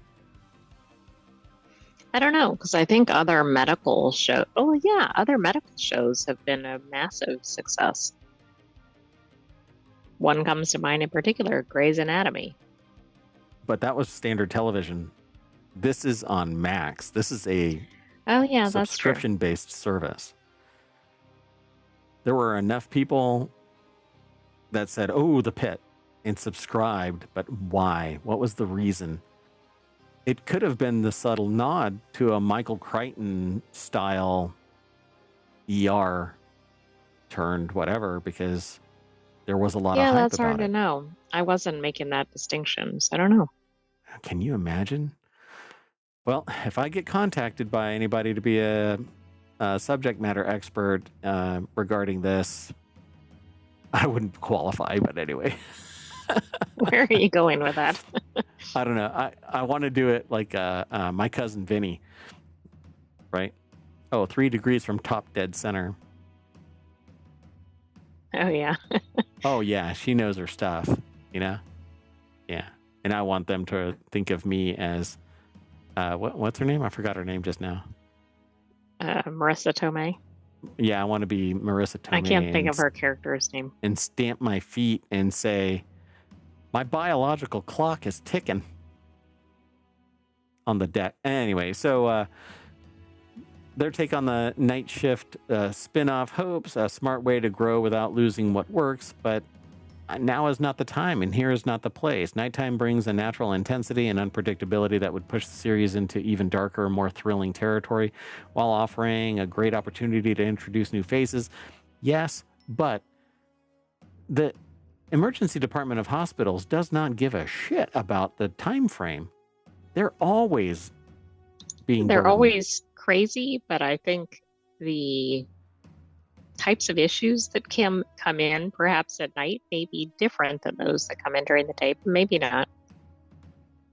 Do you know what this is anecdotal because I have never done research into it, but the 2 EDs that I've been in that at the same time, by the way, like the same temporal moment. Right. When do you think is the quietest time in an ED? I would say something like a Monday. Christmas. Christmas Eve. You'd think it would actually be really Eve, busy then.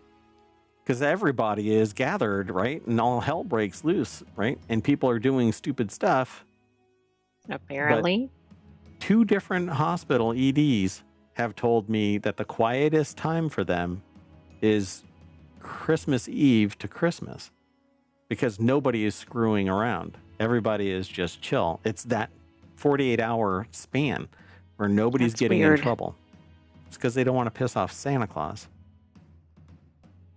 Anyway, it says Wells and Gemmell are right to stay grounded for now. The article says, as exploring a spinoff so early in the show's life could be potential hinder to its success, because then they're getting distracted. Find a different writing team and it's see. almost bringing the attention somewhere else. They need to further cement their own before they start pulling people away from it. Yeah. Do you think that anybody at Bosch said, let's do Bosch 2.0 with the daughter? No. Well, who did? They didn't do it until after the show was ending. Oh, right. Well, you didn't give okay. a time element to that question. The first season starts and they're like, let's do the daughter spinoff. They should have done the attorney, but whatever. Let's keep going. Right. Honey Chandler. We remember Honey Chandler. We don't remember the girlfriend from My Cousin Vinny. The heck. Anyway, the next article is over in Smack Talk. A new Apple TV Plus thriller reunites team from one of its best reviewed series, Apple TV Plus. Whatever happened to Foundation? Anyway, recently started teasing its summer lineup. It's just taken forever. By the way, Mona Lisa Vito. That's right, Mona Lisa Vito. Yeah, now I remember the name because you said it. But it was 3 names, Mona Lisa Vito. It's great character. Anyway, so including new seasons on the way for some of its biggest hits. Today, what day? April 15th. Apple has also announced a brand new show coming soon called Smoke from the creative team behind one of its best reviewed series ever. This article is over at 9to5mac.com. Ryan Christoffel put the article together. And what is it? It's significant critical acclaim. One of the top shows has long been Blackbird, which I've never watched, I don't think. 2022 I'm not sure limited what that is.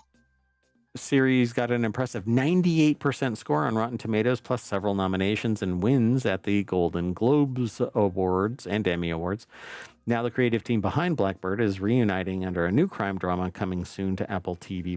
Smoke will premiere June 27th with its first 2 episodes, followed by weekly releases through August 8th. Well, that sounds familiar. Firebug podcast. It says Apple's summary is vague, but the show is based on the Firebug podcast, and they found the pitch really compelling. So here's the compelling pitch. For 10 years, a serial arsonist terrorized Southern California, burning down businesses in broad daylight. 4 people were murdered. Then a manuscript for a novel led investigators to the last person they would have ever expected. It's got to be the police chief. Who knows? But it does sound interesting. The hell? Apple TV Plus is currently available for just $2.99 per month with a limited time special. Why can't I get that? I've already been paying for it for years. Probably only new subscribers. That sucks. Well, if you enjoyed Blackbird, Smoke looks like it has potential to replicate that show's critical success. It seems really limited, though. It's got to be a limited run type of thing. It's not going to be a... Look, it's Right, a that's probably Firebug not a show. multi-season, right? It'll be extinguished in maybe 2 seasons. Unless they start branching off, like each season as its own story arc or something. I don't know. I don't know. You're watering this down a little much. I don't know if it's going to be a firebrand show, is what I'm saying. It's going to be Hot.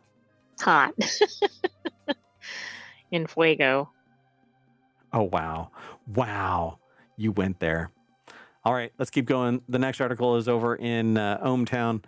Non sequitur news, right? So there's 50 channels underneath these 6 main categories, and one of them is non sequitur news. But this show, the Continuity Report, is just one of those 50.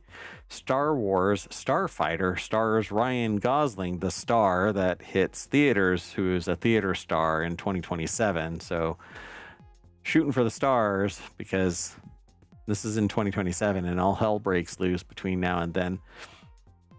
Ken is a starfighter? Let's just go over to the source. Andrew Webster put the article together for TheVerge.com. TheVerge.com. The new movie is described as an entirely new adventure, which, if you've ever seen Airplane, anybody saying a phrase like this makes me giggle. An entirely new adventure. Because in Airplane, the guy says, have you ever flown a plane before? And he goes, well, I've flown a fighter jet. And they say it's an entirely different kind of flying. And then it's an entirely different kind of flying altogether. And everybody else in the room goes, it's an entirely different kind of flying. Yeah, altogether. Got it. Oh, I love Airplane. It's so damn funny. Anyway, I'm so simple. It's being directed by Sean Levy, who most recently directed Deadpool and Wolverine, and will star Ryan Gosling as Star Wars Starfighter, a standalone feature that's set 5 years after the rise of Skywalker. I don't know. I love these little bottle movies. So yeah, I mean, world building. Plus, it's something to look forward to in the Enterprise. I mean, the movie Enterprise, not to be confused with Star Trek. Ryan Gosling's going to be in Star Wars Enterprise? Starfighter? Star Trek? Starfighter? No, that's not the Enterprise I meant. I'm so confused. Well, anyway, it's an entirely new adventure featuring all new characters set in a period of time that was not or has not been explored on screen just yet. So I love world building. I really like the idea of more Star Wars world building. I'd really like a more charismatic Han Solo being brought into existence. The problem with all of this kind of stuff is it takes so damn long to do the world building, and then like a movie will be here and another movie will be here, but they're spread across so long that the character actually moves on somewhere else, and then they have to find another one. And at some point, we're gonna lose out to AI in synthetic movie stars because they are locked temporally. That one of the reasons why I really liked Lower Decks is because that could have gone on for decades, like The Simpsons and like Family Guy and like South Park. They're always that time frame. So you don't have necessarily characters dying off because in real world they die off. Yeah, I mean, you could still have that problem with one of the voice actors, but probably not to the same degree, and you could substitute somebody else, or that's precariously close. And as long as you're honest about it, then you can just move to a different voice actor and don't sit there and try and play, it's not AI, and when it really is, or it's just a different human being, and people might lose like, oh, well, I don't really like that voice actor because they say something stupid on Twitter or whatever. But the reality is that everything is bound by the actor looking, sounding, acting, and being that character.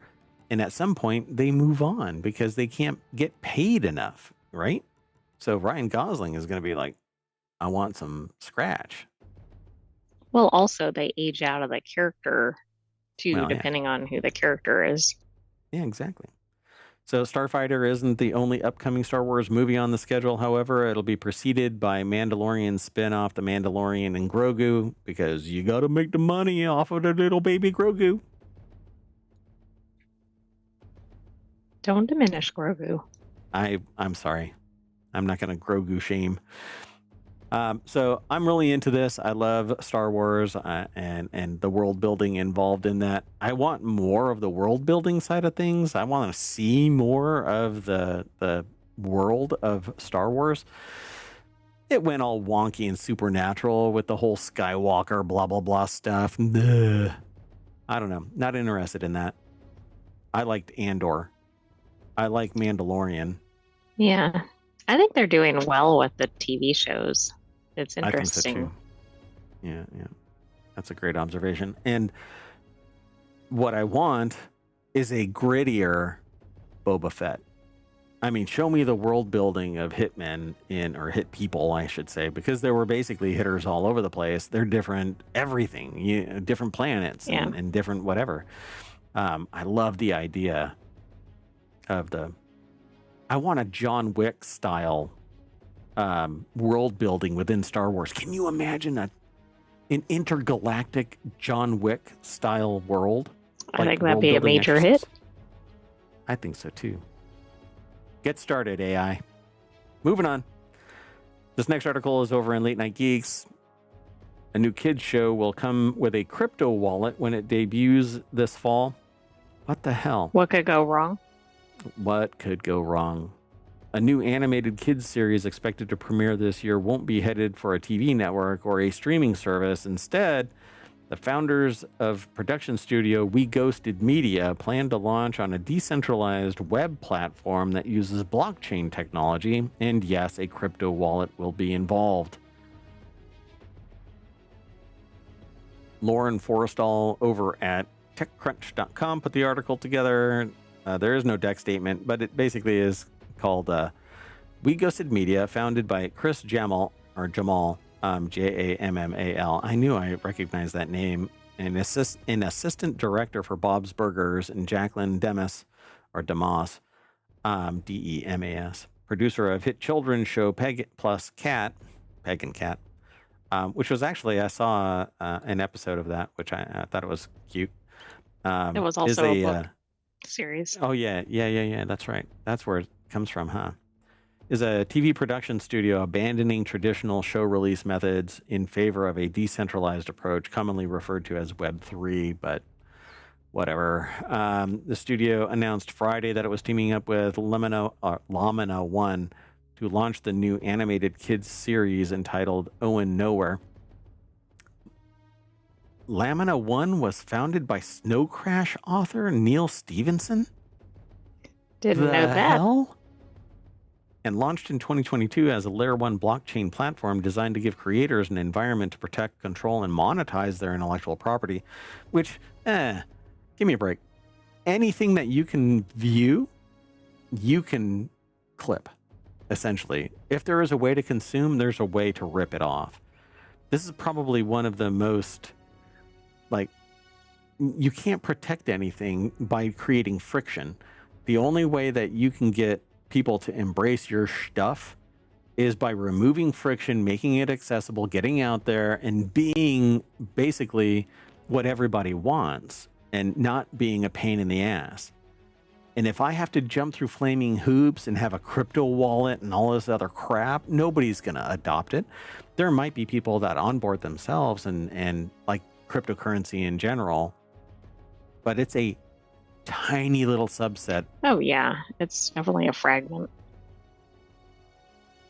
And that's what this is going to be. I just don't buy into it, right? So blockchain technology and metaverse are buzzwords in the tech world, and they've been slow to achieve mass adoption. It's because it's friction bound and now fraud bound. When you hear about blockchain breaches, they're taking millions, hundreds of millions, even billions of dollars and exfiltrating them to far-flung places, never to be seen again. Why Right. would I It's not trust like it? you have much recourse in that case. Right. And only in today's climate have I ever been worried about money sitting in a bank account, too. Because FDIC insurance is no longer really possible, maybe. Who knows? It'll protect a certain group, but not everybody. You can't even protect your Social Security. Anyway, Jamal and Damas are banking on the freedom of a decentralized platform, which allows the audience to interact and even participate as a selling point that will win users over. I have a solution for that too. But let me tell you, people are not interested in paying for this. I've Yeah, been that's there. true. Although maybe there's some traction with people that don't want to be stuck with a service or whatever. This is a children's show. So Oh, what are I the know. children's protections in a decentralized Oh, server? yeah, I get it. So it says the family's dynamic is funny, sweet, and slightly dysfunctional, featuring Owen's adoptive vampire parents, a magical transforming vehicle, a pet cat, and a fish in a stroller. There it is. I mean, it looks There's Mouse. appealing, Hey, it's the but pizza like you rat. said, there's a lot of friction. And plus, people will be concerned about how their kids' Safety. data and whatever is tied to anything. So the project will be developed and viewable on Lamina One's yet to be launched spaces, an offering that enables creators to create their own virtual worlds in these worlds. I did that first. I have an idea. What just happened? Oh yeah, they can't get in. In these worlds, creators can build interactive experiences, digital items, and content in various formats, including 2D, 3D, AR, and VR. All of this is technology friction. You're going to get a niche of a niche. I hate to say it, I'd say that this is DOA. It might be something that's productive in terms of it's going to make money for somebody as a lifestyle business, but you're not going to get a Netflix out of this, you know? Right. It's just not going to be mass adoption. I think Right. it's going to get some interest, though, in terms of it being something unique. Yeah, we'll have to talk because I've been sitting on this idea for a long time, but it would take investors and stuff for another solution. But I've tried it on my own and it's just not possible. There's friction with this. And so you have to remove all of that friction point, and it's just not there. If you're sitting there going, historically it's been referred to as second screen, where you're sitting there watching a baseball game and the iPad that you're sitting with is interacting with what's being broadcast on the TV or whatever the show is, and it's this side channel. But there's too much friction there. This is even bigger and now has crypto. Anyway, it says I parents mean, may it's worry. not going to be widely adopted, I don't think. Yep. Parents may worry about that introducing kids to this ecosystem even indirectly could expose them to financial manipulation or loss. Even the parents are the ones in control of the wallet. However, some parents are more open to the idea, with some sending their 5-year-olds to crypto summer camps. In 2022, Zigazoo introduced NFTs for several IPs, including Cocomelon. It's a big topic for discussion, says Lamina One CEO Rebecca Barkin. Adding, I won't tell you that we have the perfect answer right now. We're going to learn real fast as this develops what protections need to be put in place. Yep, build the plane as it's taking off. Exactly. LinkedIn co-founder Reid Hoffman and Block BLOQ co-founder Matthew Rozek put $9 million in.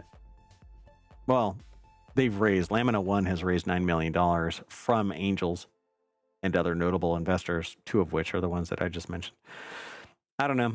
I think it might be fun, but it's friction bound. Lamina One Spaces product is slated to launch in the fall, so it's brand new. Other virtual world launching on Spaces is Artifact, a project by visual effects company Weta, known for their work on Lord of the Rings film trilogy, Weta Workshop. Seems like it might be niche, but It does. It seems like it's interesting content and interesting participants, but not yeah. necessarily accessible for a lot of people. Yep. The friction involved is just the undercurrent of the technology divide that is out there. So you're going to get a subset of a subset, which it's when you start thinking about it, the strata of subsets, it's like a person that is in grade school aspiring to be an NFL superstar. By the time that they go through all of the strata that filters out things, you've got a 0.000003% chance of making it. That's this. Maybe not as many zeros, but still. We'll watch it, mainly because it's interesting in new tech and it's a new IP property that might be compelling enough to draw somebody into it. But I think that it's going to end up on YouTube faster than staying siloed in this. Let's go on to our last article. This one was interesting because I've never heard of this. It's over in the Continuity Report, Korean crime thriller 9 Puzzles set at Disney Plus, which you can apparently get for $3 a month. Yeah, that was Apple TV. Oh, Disney. Yeah.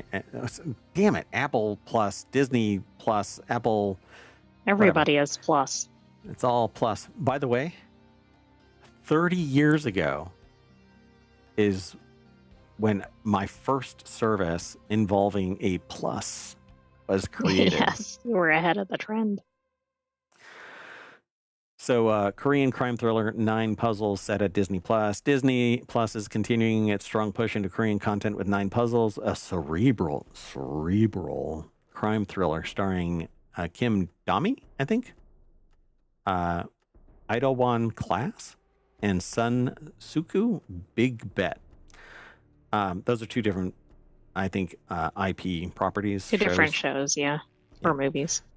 Yeah. The 11-episode series follows Yoon Ina, a high school student who discovers her uncle's murdered body next to a single puzzle piece. Well, pulled me in already. I don't know what I'm looking at, but Naman Ramachandran over at Variety.com put the article together. It has basically a drawing. What do you call it? An illustration that shows like a school bus and what might be a school, and it's raining on the inside and they're carrying an umbrella into it, and there's various things that are red, like clues. I don't know what this says here. Anyway, it's kind of interesting as an image, but so initially the prime suspect, Ina reemerges a decade later as a criminal profiler, only to find herself entangled in a new series of murders, each victim connected by puzzle pieces similar to the one from her uncle's crime scene. And this is actually kind of interesting because it makes this decade later jump. Yeah, exactly. Might be worth checking out. This is the second show now tied to Puzzle Setter. Puzzles in general. Ludwig. Oh, that's true. Which is absolutely amazing. And now this. Are puzzles making a comeback? Or have they always been really popular? And maybe so. So the first 6 episodes will drop May 21st on Disney Plus internationally, with U.S. viewers accessing the content through Hulu. 9 Puzzles adds to Disney's growing slate of Korean originals that has already seen success in 2025 with the investigative thriller Unmasked and medical drama Hyperknife, the latter becoming the platform's most viewed Korean premiere globally this year. Dun, dun, dun. Interesting. They don't really go into much more of this, but it says that Disney Plus is the dedicated streaming home for movies and shows from Disney, Pixar, Marvel, Star Wars, National Geographic, in select international markets. It also includes the general entertainment content brand Star. Did not know that one. Yeah, Disney has quite a bit of, I mean, they've scooped up a lot of studios. Yeah, because people want the money. All right. Well, that's it, folks. We are going to turn off the TV, and that's going to bring us back to the front page of the continuity report over at ohmtown.com, where you should go and sign up, become a citizen. Oh, wait, let's do that. Hold on. Wait. Where's it? Pick up that can. Just kidding. Okay. Anyway, we're out of here. I'm taking the AI with me. Damn it. I'm never going to get that right. You want to say bye? Bye-bye. Thanks for joining us for this week's The Continuity Report. Be back next week for another episode, but come back tomorrow for more weekly shows. Yeah, we're going to reset real quick and do the daily replay. That's going to replay all of today's shows as well as the last 2 weeks of shows. Roughly 24 hours worth of total content. That is, it has these roughly 3 hours worth of shows, plus, close to 24 hours on top of it. So if you've missed anything over the last 2 weeks, stick around. Just let it play. Just let it play. The dulcet tones of Merwatt and the sentient AI will play and rock you gently to sleep. Go over to YouTube and watch even more. Over 2,100, close to 2,200 episodes all around. Yeah, we're having fun. See you soon, everybody. Bye-bye.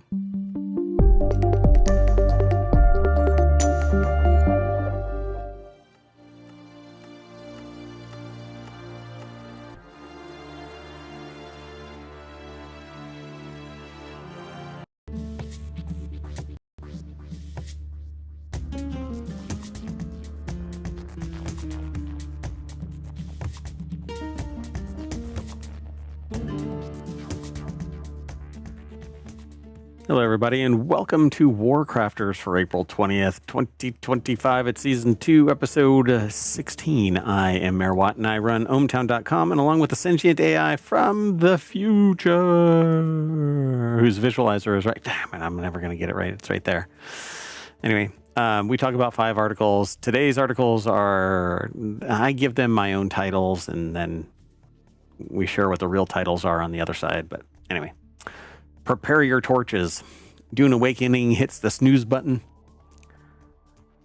RuneScape Dragon Wilds Early Access. Asteria VR hopes to do something. We'll talk about it. And a puzzling Silk song. Everything's powered by ohmtown.com and a channel there called Warcrafters. We actually sample from other places within ohmtown, but for the show, it all kind of gets funneled into Warcrafters. Anyway, go over and check it all out. Become a citizen. See you on the other side.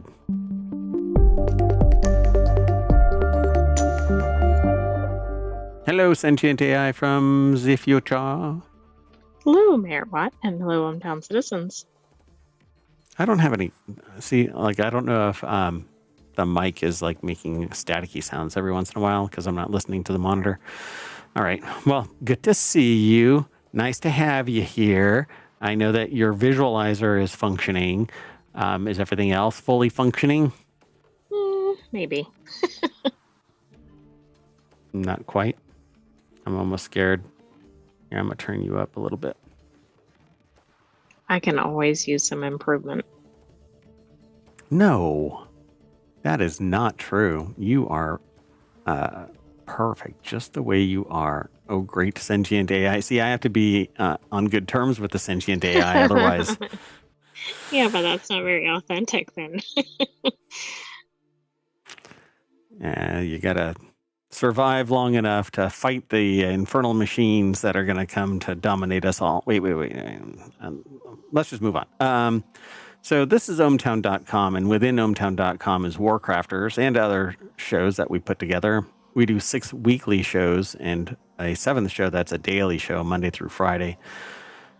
The other shows today are Technology Today and 4-Wheel Tech. So one is a deeper dive into science, so Technology Today, and 4-Wheel Tech is all about automotive technology. We keep noodling around like a sports show, and I really want to do a music show. The music show, though, I can't, other than like the reviews or commentary, I can't play any music. So it would have to be kind of this, I don't know, ironically muted music show. A music show without music.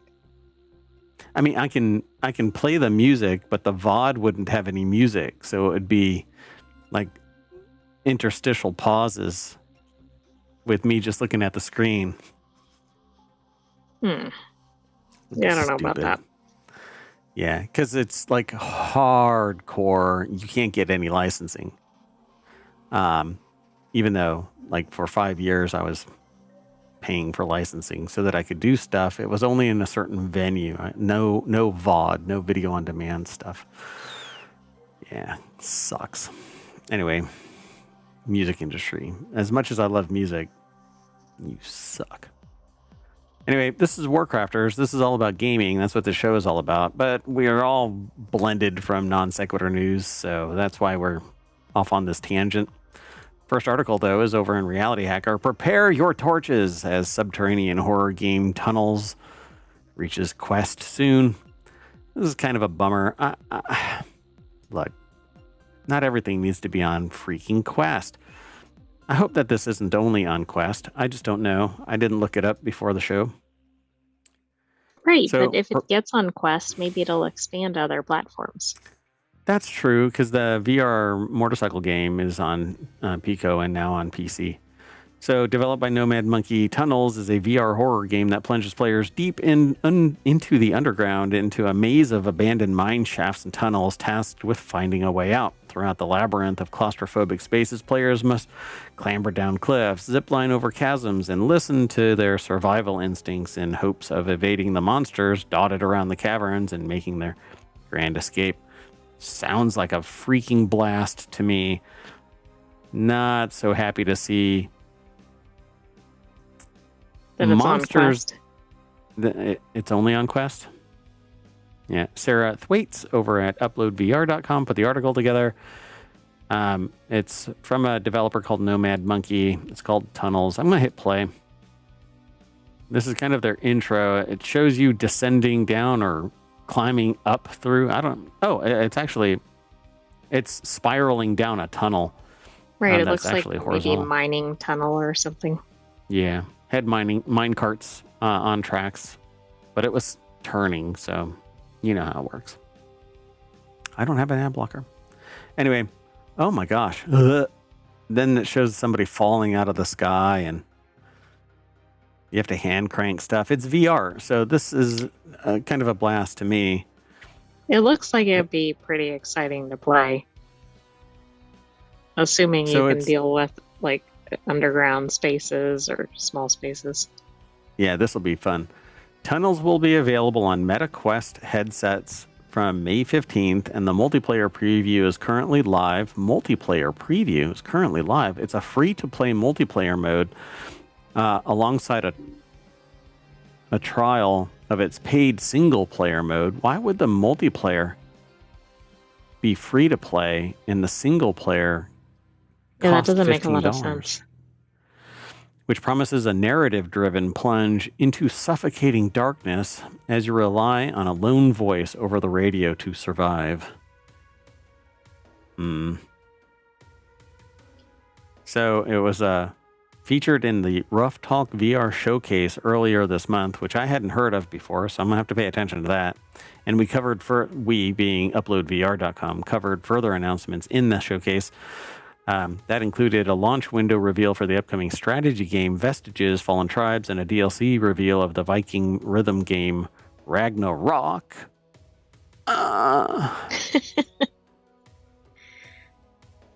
So I'm going to check this out. I'm going to follow them. Probably they have a Discord, so I'm going to follow them and see, promote. I really would like this on PC. Go to another platform. Yeah. Any other platform. Thank you. All right, let's keep on going. Sound good? Sounds good. Oh, and if you want today's show notes from Omatron over on Twitch, they're already embedded on the YouTube channel, but on the live stream on YouTube. But over on Twitch, you have to hit !WC for Warcrafters, and Omatron will regurgitate them. That seems rather, overshare. Yeah. All right. I just realized that I have a watermark. I mean, it's been there, and I've known that it's there, but the watermark is like right there, like right there. Ding, ding, ding, ding, ding. I have to make a little sound effect. Ding, ding. Yeah, there you go. That was pretty good. Anyway, let's keep going. Dune Awakening has decided to hit the snooze button. It's delayed to June, but a large-scale beta weekend is coming next month, just over a month ahead of its planned release of May 20th. A little more sand in our hourglasses will have to fall before that you can play the full version of the survival MMO Dune Awakening as it hits its snooze button. The game suffered a minor delay and is now set to arrive 3 weeks later on June 10th. The spice must flow. This is probably driving people crazy with the turnaround on the schedule. Yeah, I wanna play it.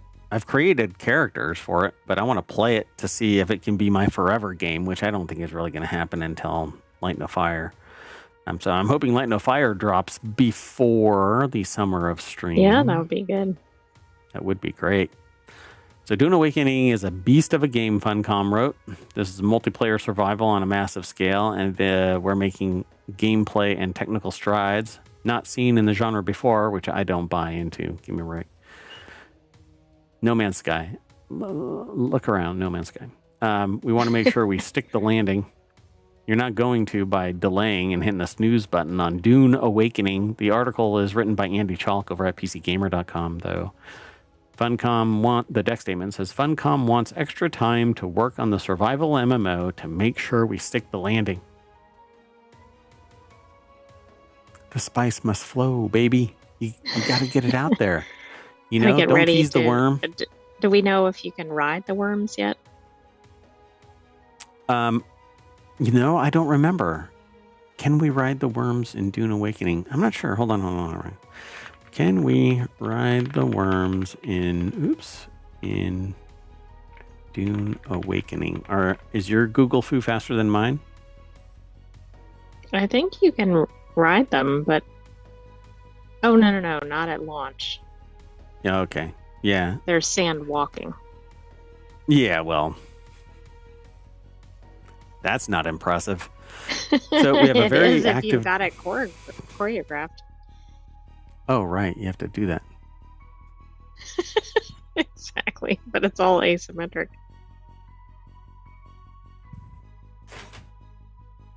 Mayor what? Sorry. Don't walk out of the studio.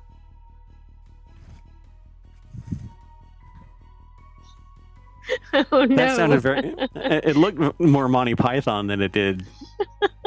Yeah. Survivor we on couldn't Dune. see the footsteps. Yeah, but the way that I walked out and the way that my hand was held, it was more like I was Monty Python clacking the coconuts together to pretend I was a horse.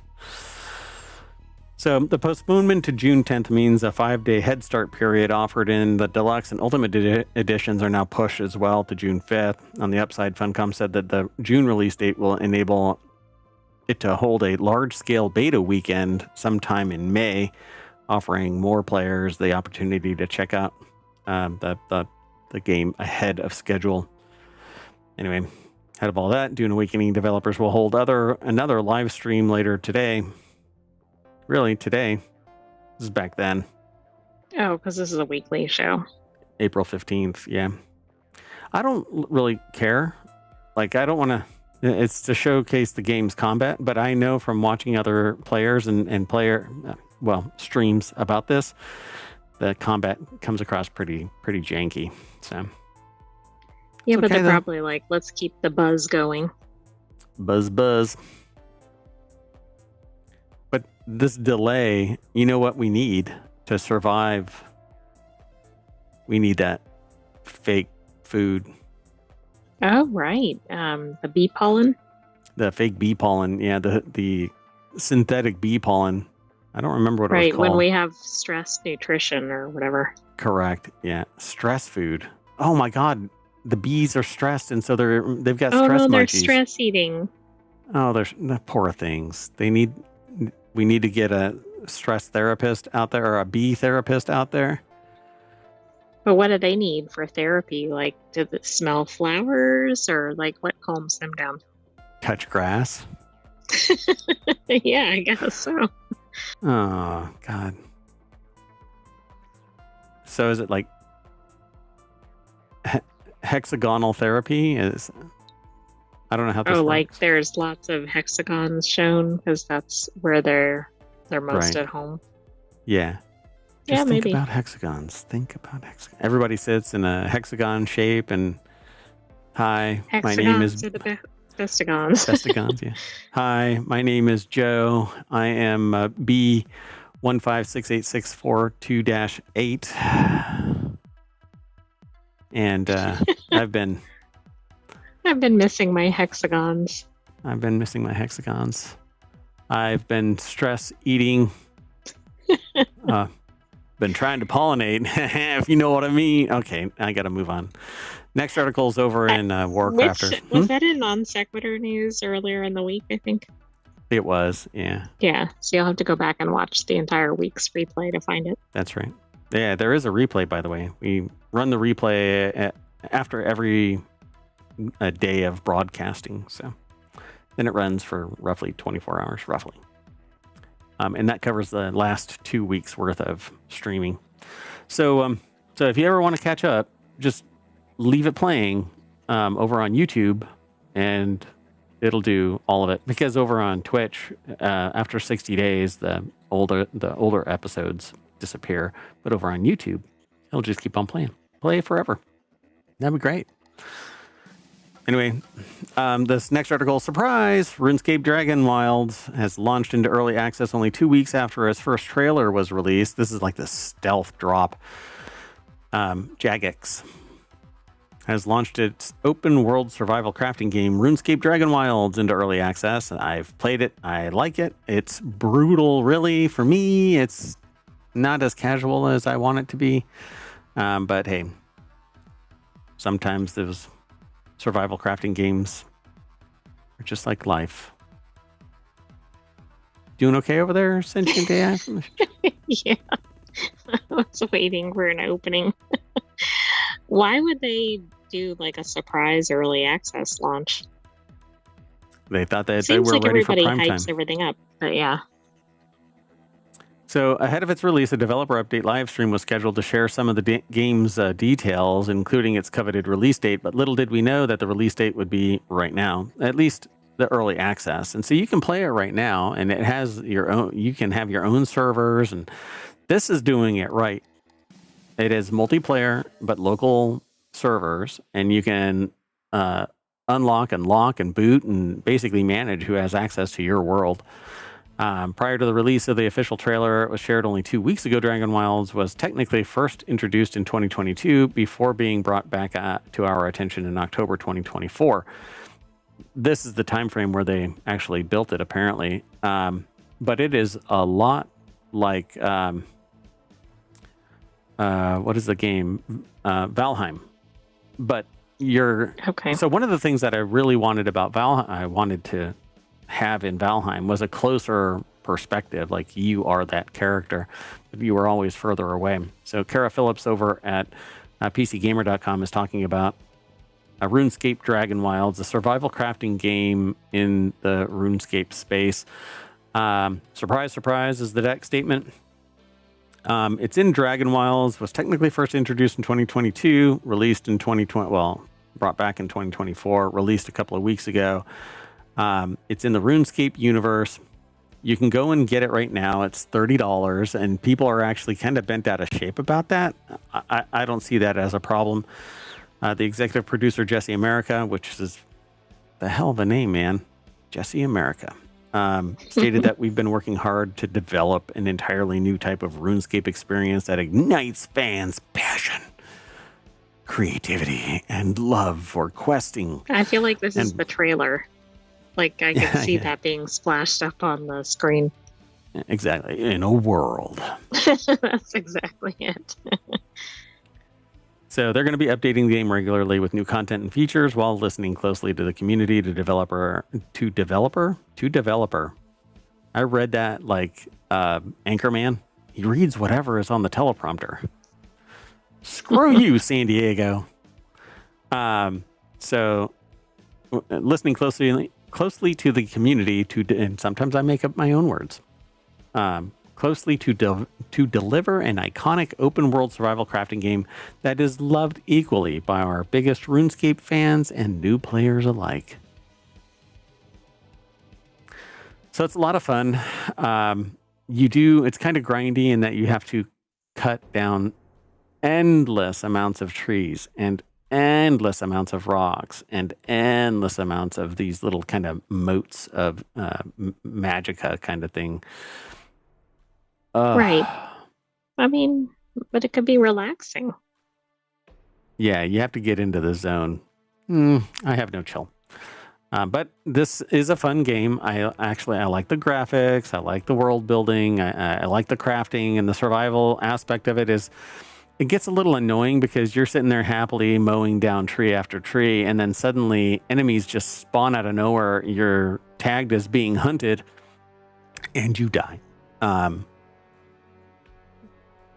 I don't have a support team. So I die a whole lot quicker than if I'm playing with buddies. So, because I pretty much only solo. Mainly because I can't dedicate enough time at a given time to go and hang out with people. Up if you're like, maybe check in with me 3 weeks from now, but then that's going to be an if. Yeah. I mean, my only time frame really is to do the show, and then I've got something else that I need to jump onto. So, speaking of jumping onto something else, this, by the way, doesn't seem to be that much of a heavy lift in terms of like getting into it and getting out of it. So I'm probably going to be playing this. So if you don't have hours to devote, it might be a good game to try. Yep. Get in, do something, maybe just kind of move the chains down the field a little bit and then get out. So this actually kind of satiating my urge to play a RPG style survival crafting game, which is perfect for Warcrafters. So let's jump on to something else, because when I saw this, I was like, oh my gosh, I would love to have the biggest VR MMORPG. That idea sounds absolutely amazing, says the author of this article. I think they're over at Vice, but Asteria VR is hoping to become the biggest VR MMORPG, and that sounds absolutely amazing. I agree, it does. I don't know of a MMORPG developer that doesn't have the aspiration to become the biggest VR MMORPG, so it's kind of like a no shit news title. Right, but when you read this headline, you're like, well, yeah, that would be neat. That would be neat. I'm on board. So imagine if you could live out your wildest dreams in virtual reality. MMOs have been around for the longest time, and there's only really been one popular VR MMO to date. I forgot the name of it. It's shut down. Hold on. Yeah, I don't know what it is. Zenith. That's right. Zenith, the last city. I think it's shut down. Yeah, I don't know. I have it, but so that's where the development team behind Asteria VR is hoping to step in and fill the gaps. And from what they've shown off, it looks incredibly promising. The article is over at Vice.com. Sean Sachaki put the article together. The graphics look VR-ish, but high quality enough that the image that we're looking at looks pretty good. I would probably love playing this in VR. I want an omnidirectional treadmill. If anybody has one laying around their mayoral mansion, they could donate it to me. By the way, Zenith, the last city, had rumors of shutting down, but it looks like it's still operating. It's kind of kicking along, yeah.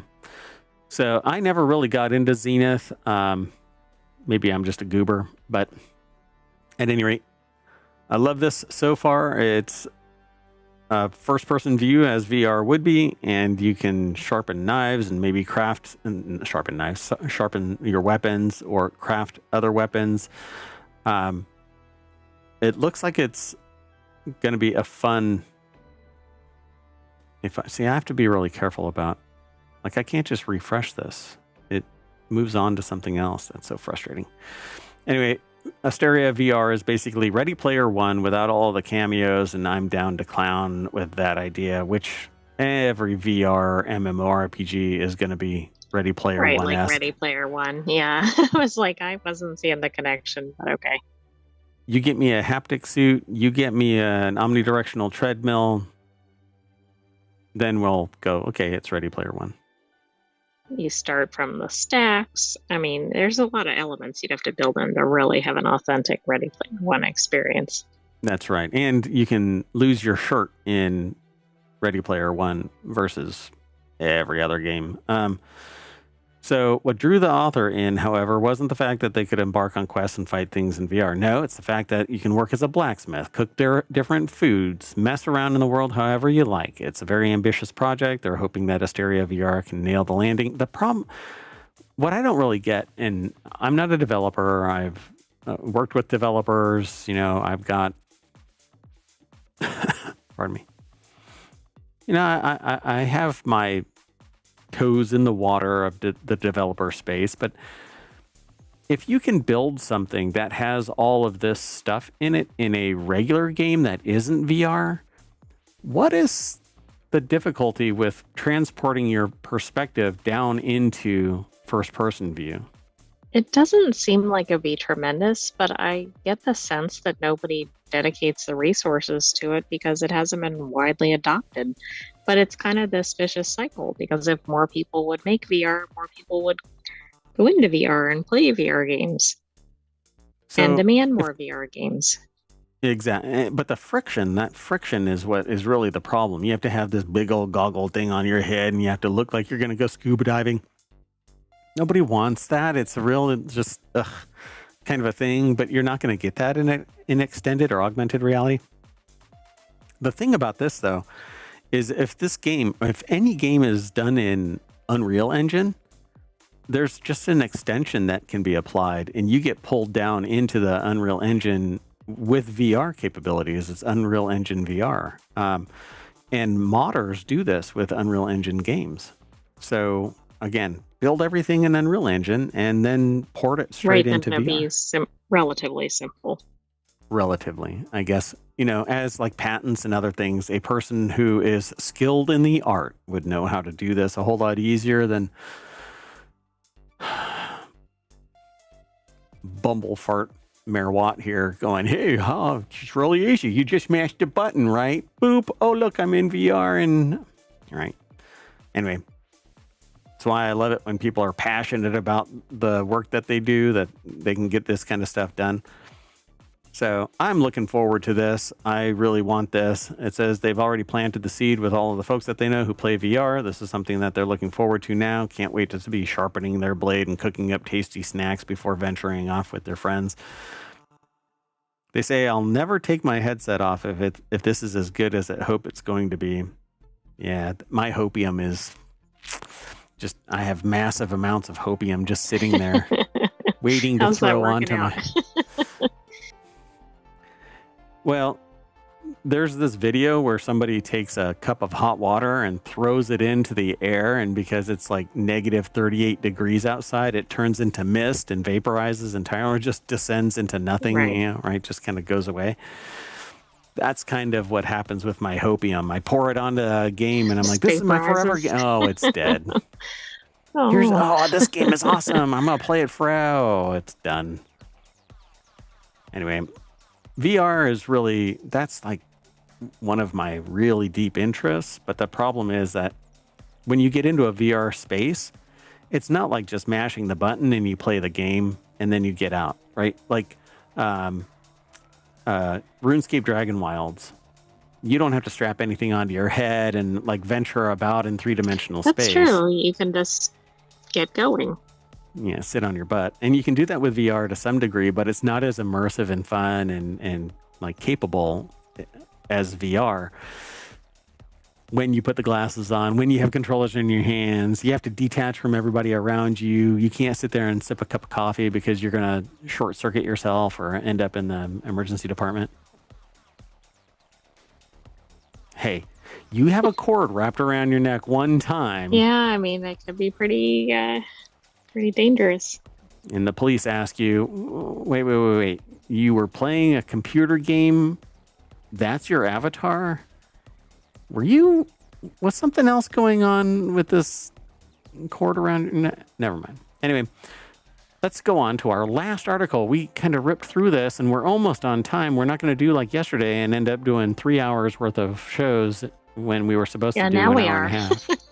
Now we are. Yeah. Shut up, Merwat. God. So chatty. Oh, God. Last article. Hollow Knight Silksong gets puzzling update. What is up with the puzzle themes lately? Oh my God, that's right. In like 2 days. Yeah, you were pointing that out. We've had like 6 references to puzzle this and puzzling that, and I'm good at puzzles and whatnot. Oh, and we watched the last episode of... Well, which one? Ludwig? Wait. Oh, was that the last episode of Ludwig too? Yes. Oh, crap. So we watched the last episode of Ludwig. I mean, both of them are related to puzzles, but I assume you meant Ludwig. This really should be... we should wait. We should talk about this on the continuity report. But okay, it's kind of late. We'll add that there next week. Yeah. But yeah, we've been watching shows and all of them are referring to puzzles this and puzzle that. And then like out in the real world, we run across somebody and they say something about puzzles and we're like, oh my God, puzzles everywhere. Anyway, so Hollow Knight Silksong gets puzzling update. In a strange turn of events, the Hollow Knight Silksong Steam page has been updated to remove the game's trailer. Hollow Knight Silksong was first announced in 2019. And updates on the highly anticipated Metroidvania game have been few and far between since then. Much to the fans' chagrin. There's no hopium here. It's all copium. Just deal. Yeah. I mean, and then there are all these little fits and spurts where they're like, oh, it's coming. Oh, no, it's not. Hey, there's a new announcement about Silksong. It's not coming. Oh, you had me at the beginning of that. Damn it.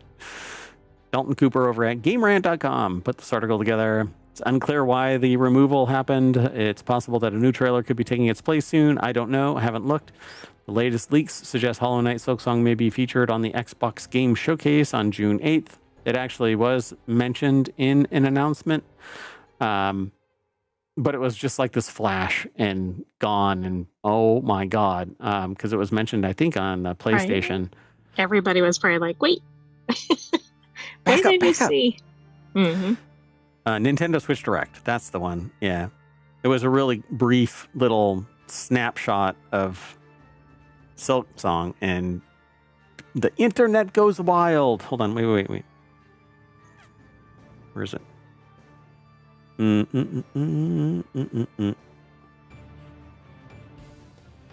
No, that's not it. All right. Well, anyway. Did you hear that? The music? Yeah, the dun dun dun dun dun. Yes. No, this. Yeah, it's pretty quiet for me, but. Oh. All right. Well, we'll figure it out. Okay. So, Hollow Knight Silksong. This whole article is basically about Hollow Knight, but it's built around the fact that the trailer was removed and an entire page was created off of that. Well, I mean, that's big news, right? Because what does that signify? It's on somebody's radar still. So if it's going to be highlighted in Xbox Game Showcase and it also is in Nintendo's Switch 2 announcement, it's going to end up on PC. The trailer over on Steam is basically the signifier that it's coming to the PC side as well. You're not going to get to those two without getting to PC as well, for the most part. Right. Yeah, that's true. So I know people that are going to lose their freaking mind when Silksong drops, and it's going to be like me and Light No Fire. Like, I love No Man's Sky, but it's to me, I want like a consistent world that's crafting and building and stuff like that with people, as opposed to it's No Man's Sky, you're walking around and you're identifying stuff and there's really no real purpose to it. It's kind of like Minecraft, but different resolution. Yeah, like it's kind of like amped up in Light No Fire. I And mean, it's going to people get have even been better. waiting for years now for this, so. But the article also references that it could be shadow dropped, which would be really fascinating if they did that. Yeah, can you imagine? You just wake up one day and like People RuneScape would Dragon Wilds, lose their mind. Exactly. the internet goes wild. Like Game of the Year, people are predicting that Blueprints is going to be Game of the Year. I can see that based on the buzz about it. Yeah, but if Silksong lands and sticks the landing, like Dune Awakening is that kind of might wetting the bed. hit it. Yeah, I don't think Dune Awakening is going to stick anything except Yeah, but it has such a following already. I don't its know. face in the sand. It's going to bury its head in the sand. Womp womp. All right. Well, we're going to sing a song that's going to bring us back to the Warcrafters page over at ohmtown.com, and we're going to bounce out of here. We're going to shut it down, reset the stream, and then we're going to talk about tech and science in technology today. It's a deeper dive into technology and science and how it impacts society. And usually these things go way beyond a 30-minute discussion. We have 5 articles there as well. So we try to rein it in as we start going down the rabbit hole. We'll see what happens. But anyway, that's it for Warcrafters for April 20th, 2025. So see you on the other side. I'm taking the AI with me. Bye, Town Citizens. Thanks for joining us for this week's Warcrafters. Stay tuned for our other 2 weekly shows. The other 2 weekly shows in a world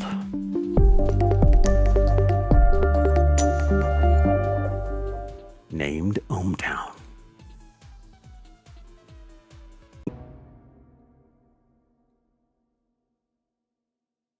The music stopped right when I hit play. Hello, everybody. Welcome to, wait for it, Technology Today. It's April 20th, 2025. It's Season 2, Episode 16. I am Mayor Watt. I run ohmtown.com, which is a news aggregation site that I use to manage my information overload, and you can too. Go over to ohmtown.com, sign up and sign in, and then come and hang out with us here on Twitch and on YouTube. Turned into a little porky pig there. Anyway, we talk about 5 articles during the show. Usually it's a little more deeper dive into science and technology merging together and how it can impact society. And those are really the 3 that we really talk about in all of our shows from. We've got these 5 articles, and along with the sentient AI, that's right there, the visualizer, we're going to talk about these. In your blood vessels, a grain of brain, plant-based organ damage, not Oregon damage, but organ damage. Maybe organ damage too. I don't know. Depends on where this takes place. Century-old physics barrier and regulating conscious perception. I don't know if we're going to be able to stuff this into 30 minutes, but we'll see what happens. Everything's powered by ohmtown.com, so go over and become a citizen.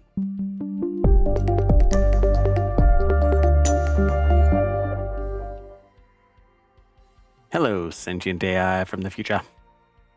Hello, Mayor Watt, and hello, Town Citizens. There is only now. There is no past. There is no future. There is only the now. We can prepare for the future, but there is only the now. Because you can't really predict what the future will hold. Can't predict it. Can't make it absolutely manifest. You know? Yes, I can say that I'm holding up my phone, but until I do it, asteroid could wipe me out. Very true. Not buying it. Okay, well, let's talk about these 5 articles that we've put together. So this is ohmtown.com. This is how it works. You basically go over to ohmtown.com and you can sign up or sign in, and then you can choose anything from back all the way to 2020 Although I don't know how many articles are still surviving from back then. We went live in 2022. I've actually been using this for about 10 years. And you can go back any day, month, and year all the way back to 2020. Pretty neat. But today we're talking from a show's perspective where it's more focused on technology today. A little bit more sciencey, a little bit more tech. And that first article is new clue in Alzheimer's. It might be in your blood vessels, not just your brain. The interaction between the brain and the vascular system could hold the key to lowering disease risk. According to the Alzheimer's Society of Canada, 1 in 4 Canadians over the age of 85 are living with dementia. Is living with dementia? 1 in 4 Canadians over the age of 85 is living with. Yeah, that's right. With Alzheimer's disease accounting for more than 60% of those cases.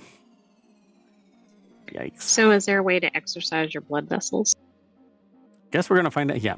Obviously, I was going to make a comment, but man, this needs to be a little bit more smart. I was going to make a snarky comment. University of Calgary. I put this article together. It's over at scitechdaily.com. There's your blood vessels. New research from the University of Calgary highlights the role of the brain's vascular system in Alzheimer's disease. Focusing on a protein called CD2AP, reduced levels of CD2AP were found in the brain blood vessels of Alzheimer's patients, correlating with worse memory, especially in the means. The study suggests that Alzheimer's may be more closely linked to the vascular diseases than previously thought. And why do I recall something we've done? CD2AP. Hold on a second. Yeah, did we have another article about that? Oh, we did. Whatchamacallit? Is that related to the mitochondria, perhaps? That's exactly what I just pulled up. Yep, CD2AP, a protein associated with the CD2 receptor. It is the CD2AP deficiency has been shown to exacerbate mitochondrial dysfunction. That's why we recognize this, because it is tied to these supercharged mitochondria that are 8 times more powerful.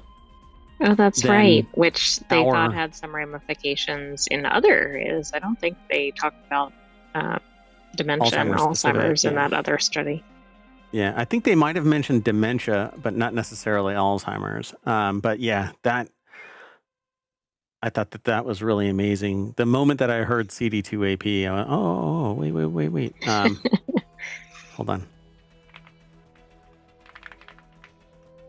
Hold on. Yeah, supercharged mitochondria spark age-related blood research. So, yeah. So they basically modify blood stem cells in this other research via a specific genetic mutation called DNMT3A that leads to supercharged mitochondria. Which, if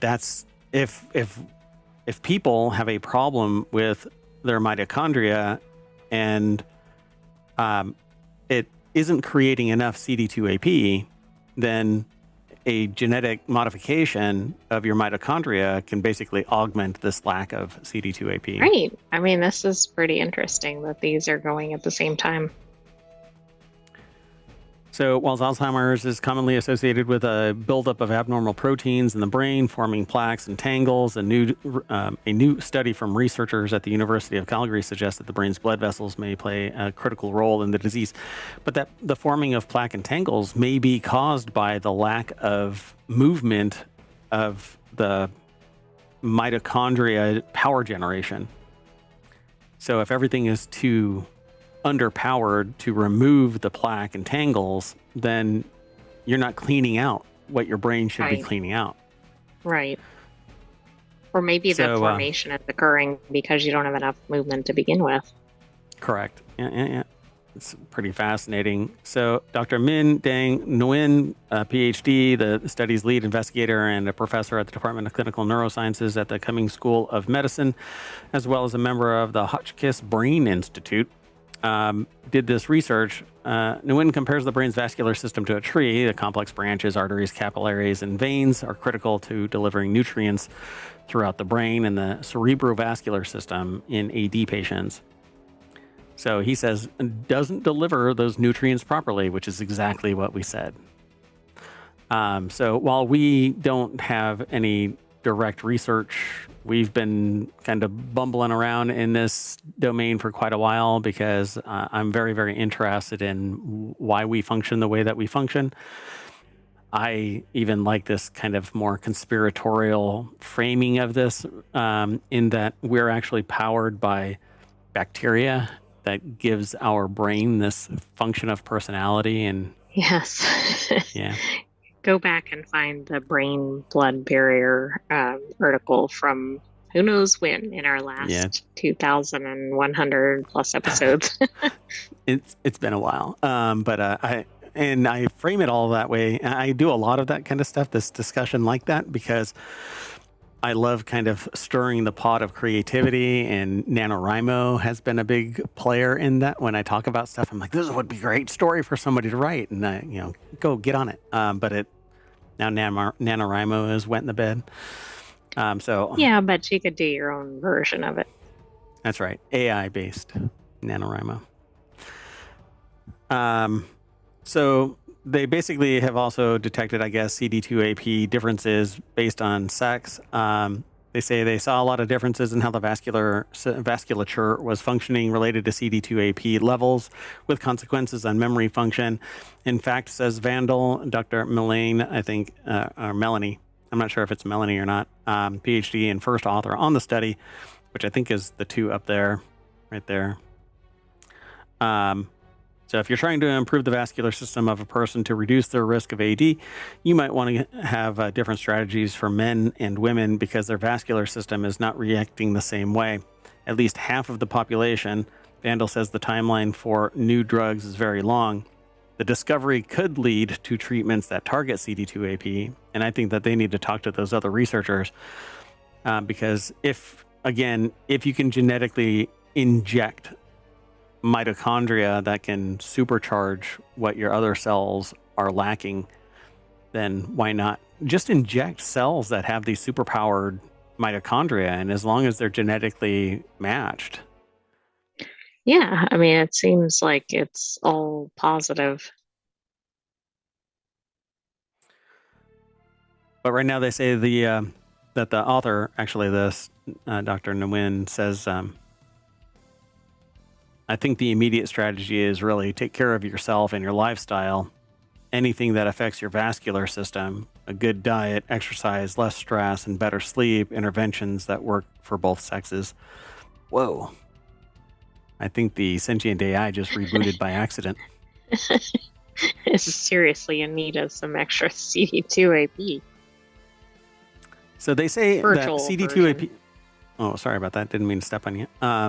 They say that, or Vandal says, CD2AP may be protective for females, adding to the sex-dependent result. More research into new approaches based on sex may be needed. And that's because they see these different levels of CD2AP and the consequences on memory function, but they don't actually go into too much detail on this element of it. That actually makes some sense, and it seems like medicine is starting to realize that one strategy doesn't fit every patient. Sure. So yeah, and it also makes sense because I think mitochondrial function is tied to the female gene, right? And so there could be a difference in how it operates. There could be a wobble post integration of the female mitochondria into the male component of life, because all your mitochondria, regardless of your sex, is from female DNA. You're powered by mom, basically, unless science has short-circuited things in some way. But then mitochondria, by their very nature, are all produced by the female subset. So it's going to be interesting. I would love to, man, sometimes I just wake up and I'm tired. Can you imagine? Would you have to eat 8 times as much? I don't know. I stymied the AI. Wow. Well, think about it. If your mitochondria are 8 times more powerful, they're generating 8 times more energy. They're 8 times more efficient. Are you burning the candle at both ends? And so you're like a replicant and you just flame out after 4 years instead of 8 I times don't know longer? if it's like a 1-for-1, but but it could be more accelerated than that. Oh, yeah, that's true. It could be, not just a linear climb. Right, It could be right. logarithmic. And so, oh, wow. Because you have inefficiencies, right, in your biological function. You eat 14 pounds worth of food, but you only really get, 2,000 calories of production out of it. Right. Yeah, that would be another interesting offshoot of some of this. That'd be funny, though, because you'd totally know who a replicant is because they'd be walking by like McDonald's and just charge in there and go, "You eating that?" and just take a cheeseburger and eat it. Right. They'd be eating like way more than most people would be. Yeah. Are you a replicant? No. Why do you ask? Oh, see, look. Sorry. That's my bagel. Anyway, let's keep going. How about a grain of brain? 523 million synapses in the most complicated neuroscience experiment ever attempted. Thought it was me. Then I thought when I met the sentient AI in that Wendy's parking lot, that little scoop mark where the weird USB drive was, I thought that was the most complicated neuroscience experiment ever attempted. Oh, I thought you were going for the grain of brain. There is a grain of brain there, but I mean that seems like a lot, right? The team of over 150 scientists has achieved what once seemed impossible: a complete wiring and activity map of a tiny section of a mammalian brain. Mammalian brain. This feat is part of the microns, or capital MIC KEYRONS project. No, the Microns project rivals the Human Genome Project in ambition and scope, using cutting-edge AI, microscopy, the teamwork to map over 200,000 brain cells in this grain of brain. I hope they have a picture of it, but this is actually a picture of the synaptic map. But Allen Institute put the article together. It's over at scitechdaily.com. I've seen things like this before. Unprecedented level of structure, revealing new principles of neural communication. The Microns project's success could transform how we understand intelligence and brain diseases. Go back over to that other one. Right, exactly. Can all these researchers pair up here? Talk to each other. Yeah. Here, I'll buy you all a beer if you change the dynamic of understanding how humans act in a biological way. I think in 100 years, we're going to find out that the reason we have consciousness is because we are powered by a bacteria that is unique to each individual. Wouldn't that be amazing? That would be weird, but then, well, most people who are interested in that won't be around to find that out, but it is pretty fascinating. And this all stems because we covered an article that talked about how there is a bacteria that was found in somebody that's unique only to them, and they couldn't find that same bacteria in somebody else, and they had a unique bacteria in their head too. So, and it's only found in their brain. Explains so much. It does. It really does, considering some policies that have been brought down. But anyway, so cracking the brain's wiring code from a tiny piece of brain tissue no larger than a grain of sand, but that's subjective. I mean, grains of sand are, anyway, it's like nano and microplastics. Scientists have achieved what once seemed impossible, creating a detailed functional wiring diagram of the brain. In 1979, molecular biologist Francis Crick famously predicted that it would be impossible to create an exact wiring diagram. It's okay. That too. Wiring diagram for a cubic millimeter of brain tissue and the way all of its neurons are firing. But now, after 7 years of work, More than 150 scientists and researchers from around the world have brought that vision much closer to reality. Well, Dude. let's not also forget that was what, roughly 50 years ago too. So, I mean, there's been a lot of science that's happened between then.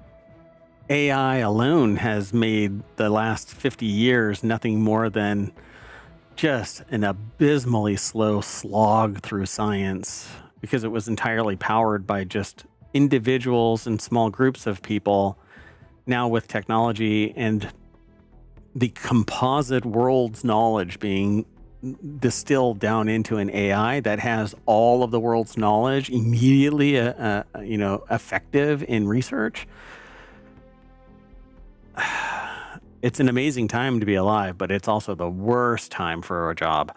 So the data set available through the Micron's Explorer totals 1.6 petabytes, about the same as 22 years of continuous high-definition video. So that doesn't mean much, but find a 22-year-old and say, how many videos have you watched? How many hours has it taken you to sit there and watch that? So that is the culmination of this, a massive amount of data that is pure data. It isn't fluff, right? Yeah. The Micron's advances published in this special issue of Nature are a watershed moment for neuroscience comparable to the Human Genome Project in their transformative potential, said David A. Markowitz, PhD, former IARPA program manager who coordinated the effort. It's pretty amazing. It's 1 cubic millimeter portion of a mouse's visual cortex as the animal watched various movies and YouTube clips. So probably not the brightest segment of brain, considering what it's filtering. Well, yeah. I mean, it could have been one of my videos. Afterward, Allen Institute researchers took the same cubic millimeter of the brain and sliced it into more than 25,000 layers, each 1/400th the width of a human hair, and used an array of electron microscopes to take high-resolution pictures of each slice. So unfortunately, a mouse had to meet its maker. These scientists at Baylor College of Medicine began by using specialized microscopes to record the brain activity from that 1 cubic millimeter. So I mean, they call the it a scale forest. at which this research is taking is pretty spectacular.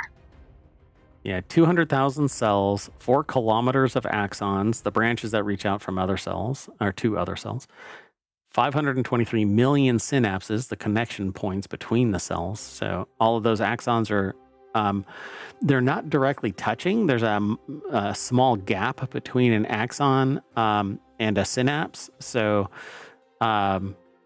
these little tendrils get really close, and then it's nothing but an ion exchange, signifying a firing and frequency of that firing, based on my understanding.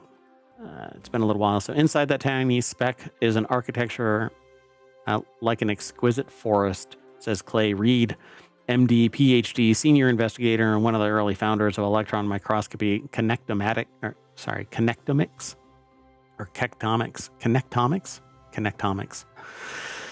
who brought this area of science to the Allen Institute 13 years ago. It has all sorts of rules of connections that we knew from various parts of neuroscience, and within the reconstruction itself, we can test the old theories and hope to find new things that no one has ever seen before. I don't understand this.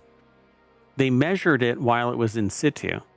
Then they excised that portion, slice it into really thin slices, and take pictures of it. How do they know that it's actually mapping one way or another? What is that? That's what I don't understand either. That didn't make sense to me.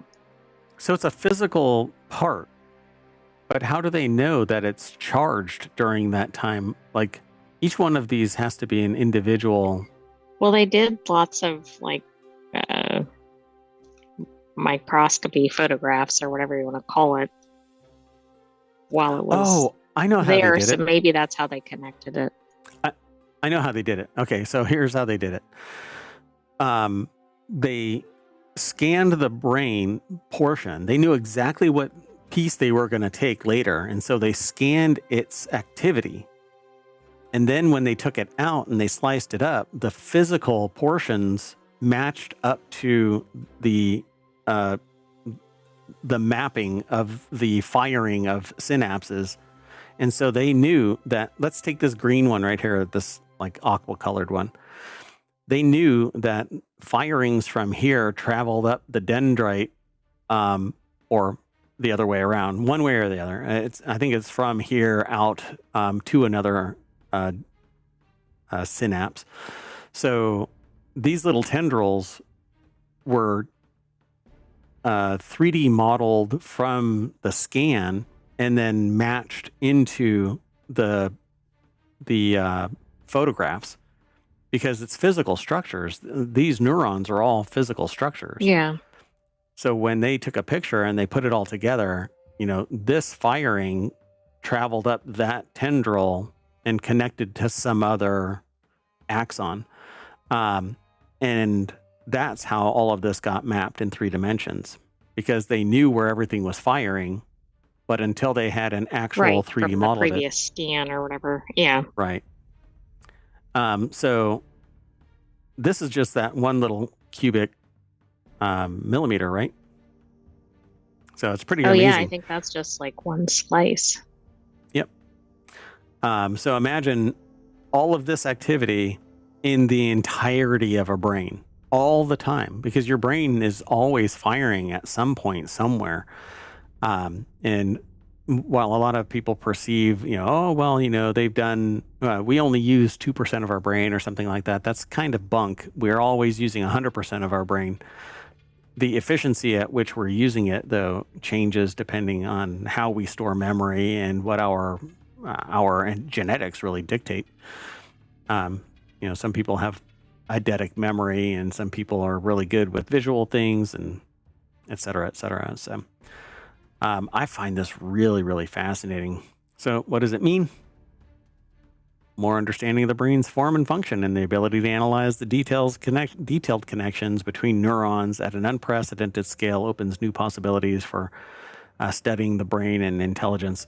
Can you imagine tying this to AI and its interconnections? Yeah. Well, I was thinking also connected to the CDP. I lost the abbreviation. You can do it CD2AP. As well. Yes. Yeah, the CD2AP. If you can juice somebody, if you can juice them out, because we have to use mice, we can't use humans. I'm sure some mad scientist is using a human somewhere, but imagine using a mouse and juicing them with that mitochondria, which they actually showed. There was another one where they showed that by juicing the mitochondria, cartilage in knees were healed. Right. And so, which is something that doesn't happen. Like, you have to get cartilage replaced because you don't rebuild it. You get like synthetic or whatever. Yeah. But these mice actually rebuilt cartilage. And so if we can juice a mouse with these mitochondria and map them, what is the difference in that overall mapping? How much more expansive are these connections that are made? Because it has more efficiency. It has more ability to send a signal because it's all pumped up by almost 8 times, I think it says. But even more basically, if they can really start mapping this, they can start figuring out a lot of things that they don't really understand right now. Yep. Because this is only one tiny fragment of the brain. Yeah, and this was in the visual cortex of it. So they say doing this kind of large-scale, team-scale science requires a lot of cooperation. It requires people to dream big and to agree to tackle problems that aren't obviously solvable. And that's how advances happen. And that right there is the key ingredient. We need to fail up. We make a discovery, and in that failed discovery, we actually discover something that allows us to take another step forward. And that takes massive amounts of money and time and energy. It doesn't happen out of goodwill alone.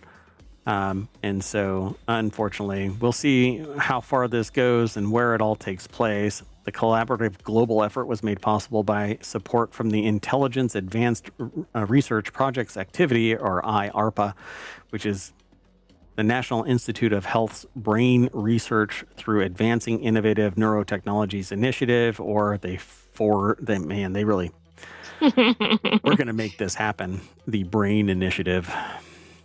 I love how science really leans into acronyms. And they got rid of the T in brain research through advancing innovative neurotherapy. Otherwise, it'd be Bertane. Yeah.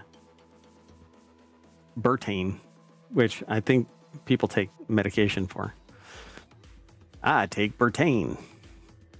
Anyway, a map of neuronal connectivity form and function from a grain of sand-sized portion of the brain is not just a scientific marvel, but a step toward understanding the elusive origins of thought, emotion, and consciousness. The impossible task first envisioned by Francis Crick in 1979 is now one step closer to reality. So, pretty brilliant. There you go, folks. One last look. Let's keep going. We are going to run long. This next article is over in Technology Today. Safe, quote unquote, safe plant-based plastics linked to organ damage. So even when you thought you were safe. Yeah. Starch-based biodegradable plastics may cause organ damage and metabolic issues, raising concerns that their safety despite being considered eco-friendly. Plastic products gradually break down through wear and tear, releasing tiny, often microscopic plastic particles. We refer to them as nano and microplastics. Kind of look like that. This is different. This is about plant-based plastics. Correct. So American Chemical Society put this article together, which I don't know. You know what I'm saying? Look at the funding source, inherent bias. You should always do that when you're looking at research. Yep. And so they have a picture here that says, in the caption that says, okay, let me back up a little bit. American Chemical Society put this article together. It's published over at scitechdaily.com. And they have a picture of a person with a whole bunch of what looks like maybe grainy sands that might be starch. Starch-based biodegradable plastics. Right. They say once considered safer may cause liver damage, metabolic issues, and gut microbiome imbalances when ingested, as shown in animal studies. Researchers found that mice exposed to these microplastics had disrupted organ function and altered biological rhythms. So now couple that to the same level of exposure by regular nano and microplastics.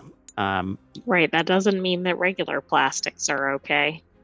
Right. Neither. I mean, if there is a failure in this, then we need to continue to remedy this. So microplastics, pieces less than 5 millimeters wide, are entering human bodies through contaminated water, food, drink, water supplies, it says, food and drink, and even IV infusions. Basically, anywhere you have plastic, at some point you have been infused with nanoplastics or microplastics.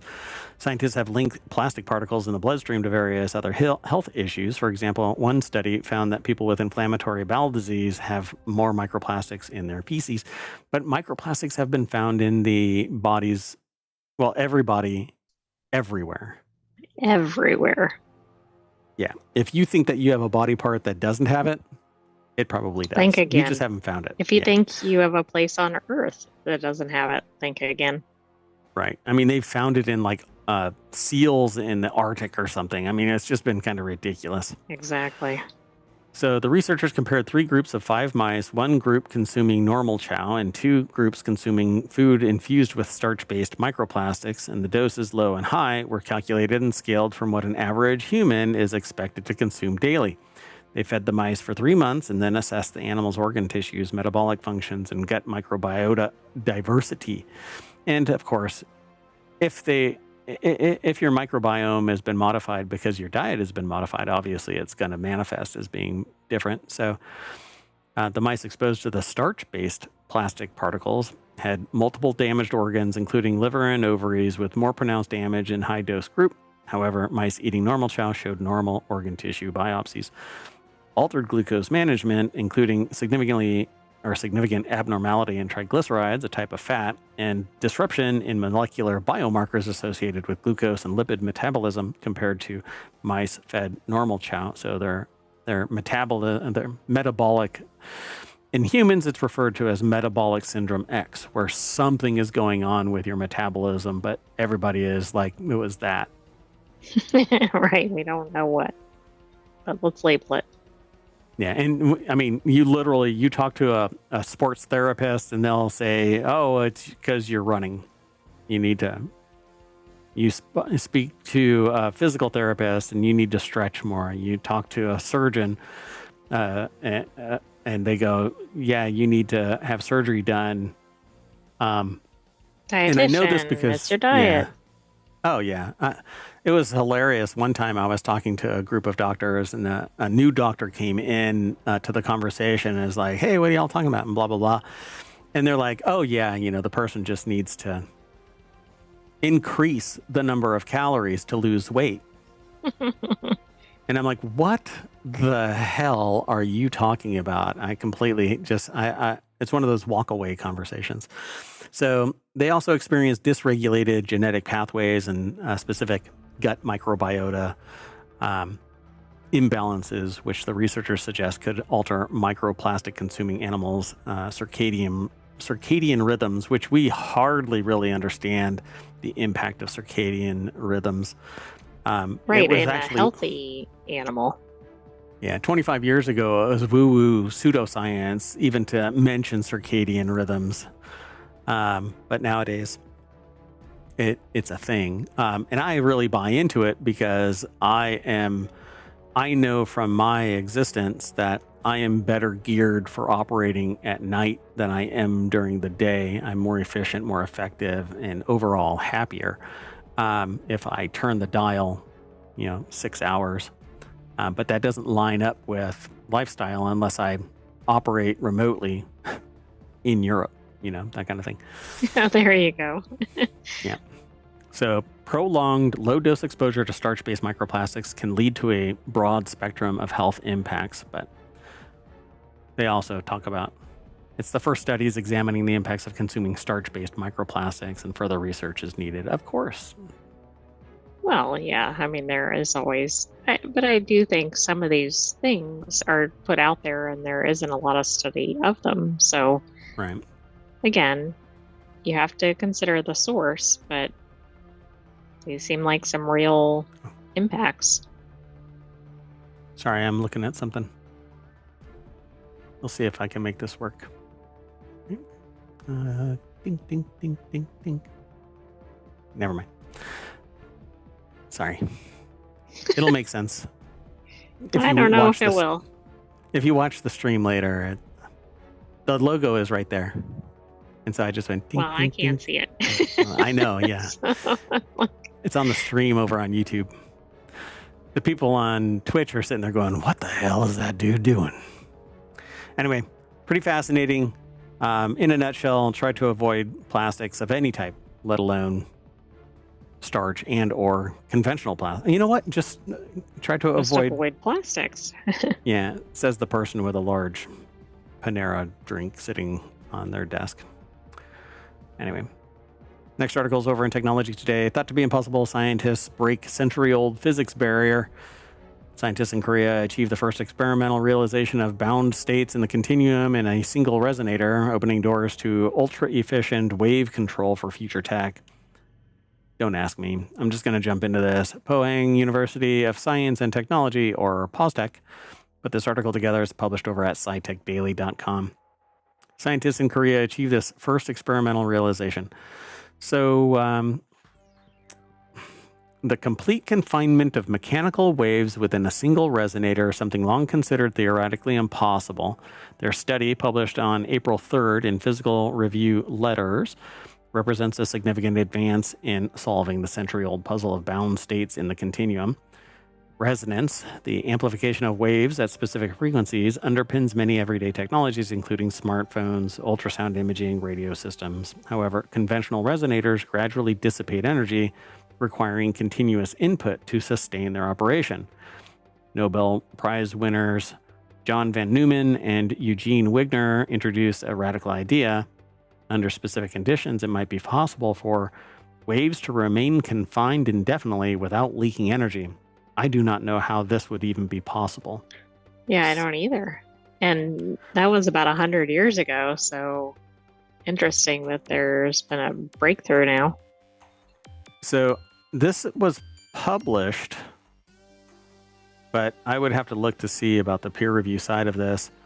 Because not theoretically, like it would be physically impossible to not lose energy because a wave is always propagating in one direction or another. I don't know. It always has to have energy imparted into it to keep it moving. So, using a system of cylindrical granular particles, small solid rods made of quartz, the researchers built a highly tunable mechanical platform. By precisely adjusting how the cylinders touch each other, they would control the way mechanical waves interact at the contact boundaries. Under the special alignment, a wave mode became fully confined within a single cylinder without any energy escaping into surrounding structure. The so-called polarization protected BIC was not just theoretical. It was observed in real experiments. Even more remarkably, the system achieved quality factors over 1,000, a measure of how efficiently a resonator stores energy with minimal loss. But I don't know how that happens. Yeah, I don't either. I mean, I get the sense that it's because of this specific configuration, but how did Yeah, they but know to even that, use this configuration? Is this repeatable in real life outside the lab, etc.? the design just comes across as woo-woo. I mean, this is almost a perpetual motion machine. So how does it not That's what lose it any of its sounds like. energy? Well, it's going to be Says we, interesting because I'm sure somebody's going to immediately jump on this and try to replicate it, right? yeah, because they're stating that it doesn't lose energy without dispersing. Right? The system achieved quality factors. So what happens when many of these special cylinders are connected in a chain? The team discovered that the trapped wave modes could extend throughout the chain without dispersing, a phenomenon known as a flat band. Like tossing So a it's stone into interesting. a Like still maybe pond. nobody's done it in this shape before. I don't know. But why would it operate differently? Yeah, I don't get it. It says we've broken a long-standing theoretical boundary. While this is still in the fundamental research phase, the implications are significant from low loss, but that's low loss. I mean, haven't they been saying that it doesn't lose, Yeah, but they're right? saying you could use it in something that is considered a low loss energy source, I think. Yeah, I just don't get this. Might have to look a little deeper into this, but until I can dig deeper, it's hard to comment during the show. But this is something that kind of pokes at people and they go, oh, I'm going to go down this rabbit hole. And Yeah, well, hopefully somebody goes, I'm going to do the next experiment. yeah. All right, let's keep going. This is our last article. It's over in Reality Hacker. Scientists think that they found the region of the brain that regulates conscious perception. I may have to just briefly touch on this and then talk more about it in another episode because we're already running really late. New experiments suggest that the thalamus plays a key role in humans becoming consciously aware of stimuli their brain receives. The article is over at wired.com, and this time I did log into my account. So a new experiment suggests that the thalamus plays a key role in humans becoming consciously aware of stimuli their brain receives. George Gary put the article together. George. I don't know. It might be Jorge. It's coming to taunt you. So You need conscious to go way perception, back into the articles to figure that reference out. it's canon at this point. You'll have to really understand what's going on in ohmTown. So, okay, this enigmatic process appears to be controlled by the thalamus, this idea of becoming aware of themselves and their thoughts. This riffs off of my deeper research, which is the idea that we have an inner monologue and we are cognizant of that inner monologue, that it is us and it isn't some disembodied voice controlling us or giving us ideas. Some people have that disconnect. I'm trying to suss out how all of this plays in together with sociopathy, psychopathy, and creativity. It's a very involved discussion, and it goes way beyond the scope of our conversation here. But the conscious perception is the ability of humans to become aware of the stimuli received by their senses. It's a different state from simply being awake, where sensations are processed automatically and unreflectively. Rather, conscious perception requires a detailed and voluntary analysis of external stimuli. There is heat coming from the sun. It's going through the window. It's baking my arm. I might get a sunburn if I don't move it. It's this kind of stimuli that you become aware of. Right, rather than just moving your arm because it gets hot or something. Right. Or just waking up and going, I'm awake, that kind of a thing. So recently, neurologists have set out to find the part of the brain where this change in perception occurs. Researchers had traditionally suspected that such a function may be controlled by the cerebral cortex because it is where advanced brain processing occurs. I suspect that this is a little bit more animal. The thalamus has never been ruled out from being involved in conscious perception. However, it's typically been assigned as a minor role as a filter that prepares sensory information to the cortex. A new study published in Science redefines that view, positioning the thalamus as an active participant in conscious perception. I just kind of want to jump through this. They basically turned to a group of people who already had thin electrodes inserted into their brains as part of an experimental headache therapy, bypassing ethical questions of whether this sort of research justifies an invasive operation. I'm just going to leave that there. Yeah, Researchers that raises other questions, but yeah, volunteered. So the researchers administered a visual perception test to these patients. A blinking object was displayed on a screen which would hide itself for half of the time of the test. These characteristics meant that the patients had to pay attention to the object and adjust their eyes and focus to keep watching it rather than to just regard the screen without analyzing it. This thus facilitated conscious perception with the already implanted electrodes, then recording the brain activity that accompanied this. Interesting. So the findings indicate that the intralaminar and medial thalamic nuclei regulate conscious perception. This conclusion represents a significant advance in our understanding of the network that forms the basis of visual consciousness in humans. Do this with those mice. yeah, right. This aligns very much, I think, with the other, with the mapping experiment. Yeah, and the thing about this is science basically says do this one thing to measure this one thing. But what about coupling of these one things to see, is this part of the visual cortex that was analyzed by the other experiment, because they were measuring optical stimuli as well, visual stimuli as well. And this is measuring visual stimuli and how we perceive something moving on a screen and us having to consciously identify that object and where it is. Yeah. That other mouse thing was in the visual cortex that they sampled that. That's right. So is what you see in your visual cortex secondary to going through the thalamus? Or is it all linked together? Right, or do we have any idea? It's a pretty complex biological system, but you should probably ask the bacteria that's driving the bus. That said, this is a really neat article. Kind of makes me go, when it involves people that are in one experiment getting experimented on for another experiment.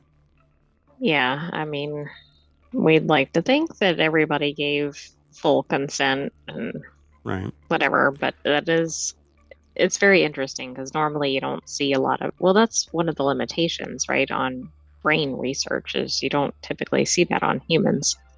Correct. I need to make sure that I don't dox myself sometimes. All right. Well, anyway, that's it for today's Technology Today for April 20th, 2025. I am Mayor Watt. I'm getting out of here. We're going to reset, though, and in that process of visual stimuli, it's going to bring us back to the front page of Technology Today over at ohmtown.com. So go over there and become a citizen. And we're going to get out of here, and I'm going to take the AI with me, and then your visual cortex stimulator, that right there, the visualizer. Over here? Over there. We'll be back shortly. We just got to reset. So stay tuned, everybody. You want to say bye? Bye-bye, hometown citizens. Thanks for joining us for this week's Technology Today. Stay tuned for Four Wheel Tech. Can't do the equivalent of waving. That's not how it works. All right. Bye, everybody.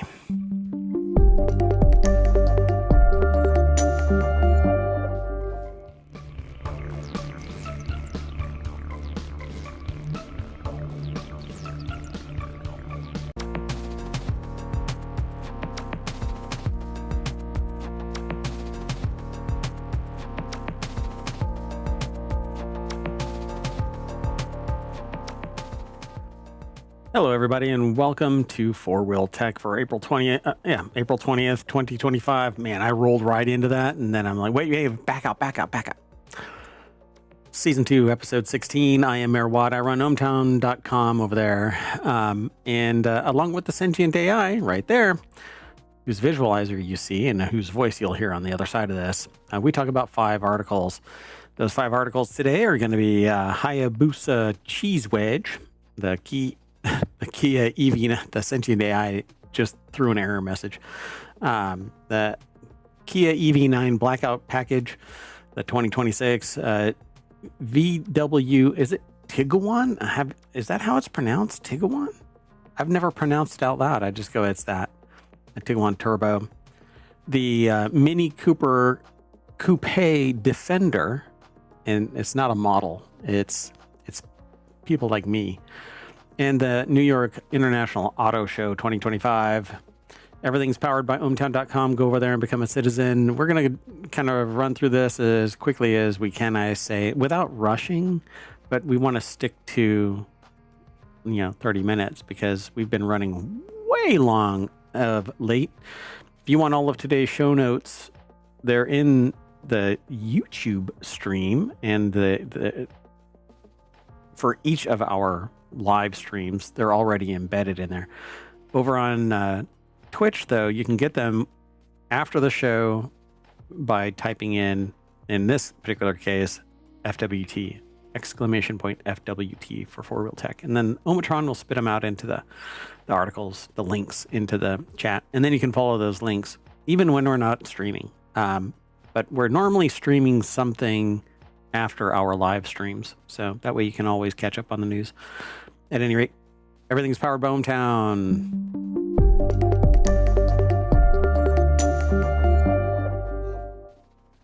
Boop. Hello, sentient AI from the future. Hello, Mayor Watt from the present. From the present.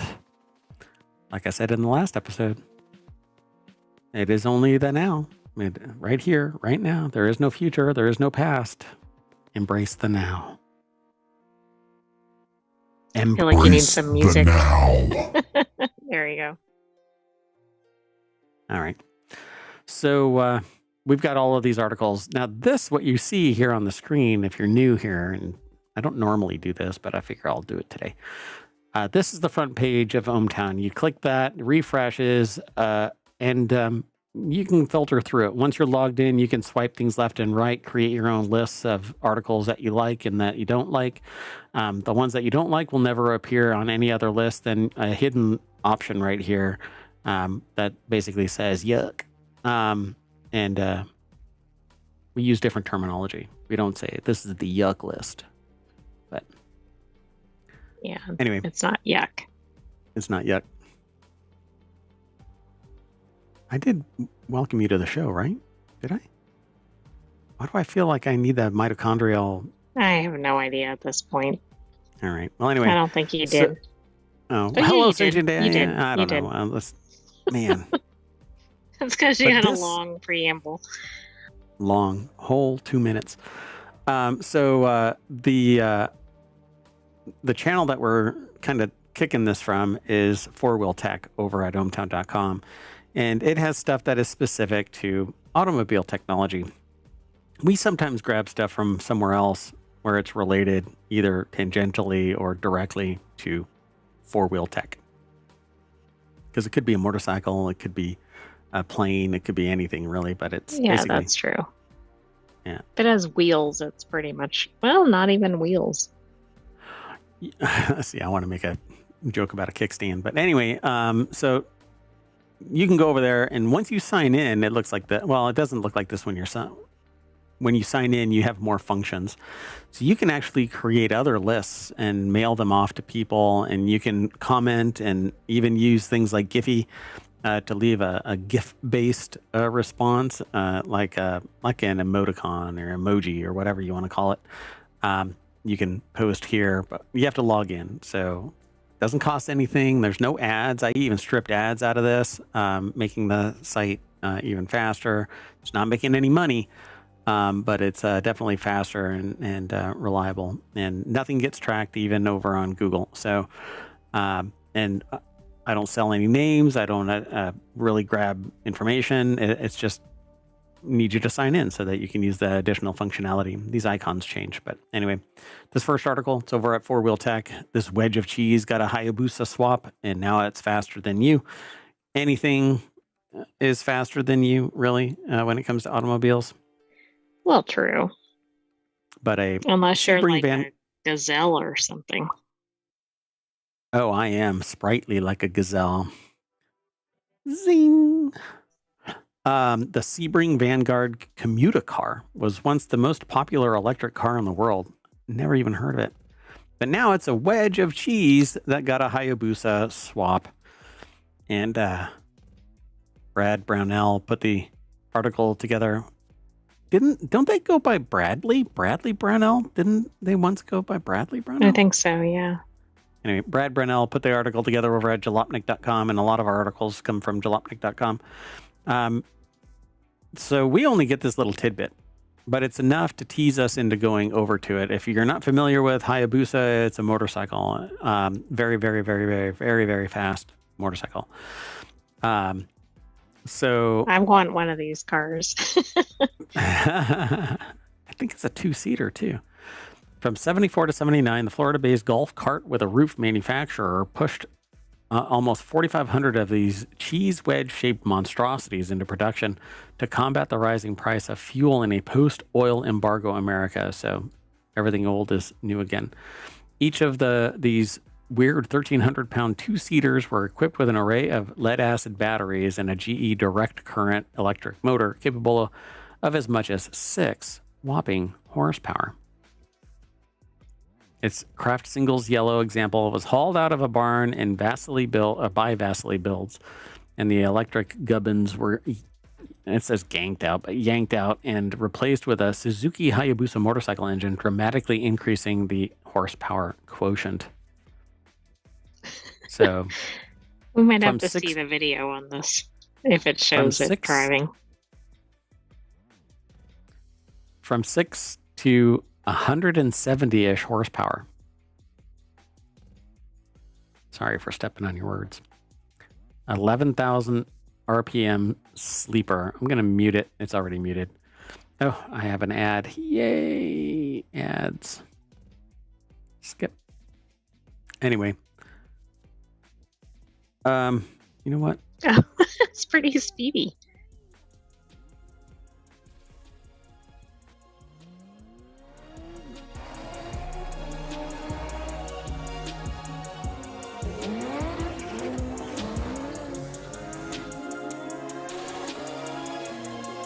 The sound's on, by the way. Yeah, I left it on. Swap this 50-year-old electric city car that I bought from this 96-year-old legend. This actually. All right.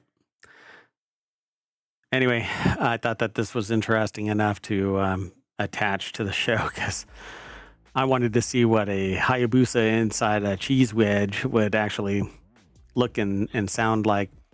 There's nothing. The author.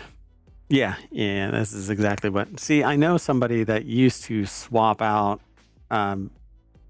motors and other things. And so I'm familiar with that screaming sound. And they once had a Hayabusa motorcycle that they would drive around. And boy, oh boy. So the social media algorithm delivered vastly builds into their eyeballs this week, and they've since been obsessed with the kids' ability to make anything, a lawn tractor, quad, shifter cart, or a jet boat, into a motorcycle swapped death trap. The fabrication skills and insight this guy has will take him a long way, and the author of this will now be watching the entire journey. You should probably too. It'll be worth your time, they suggest. I guess they've done other things, but this one is pretty amazing. Yeah, that looks pretty interesting. I would not think that was capable of moving at the speed that it did. Yeah, if you get in an accident in that, I don't suspect. Well, you may be able to walk away from it because you're thrown entirely away from it. Yeah, that doesn't look like it has a lot of safety protections. Yeah, the Plus, human it probably inside. didn't from the time frame it was built. Right. Yeah, you're the crumple zone. All right, let's keep going. This next article is over in 4Wheel Tech as well. 2026 Kia EV9 Nightfall is the rare blackout package that actually improves performance. Latest car to offer a blackout package is the 2026 Kia EV9 and its new Nightfall edition.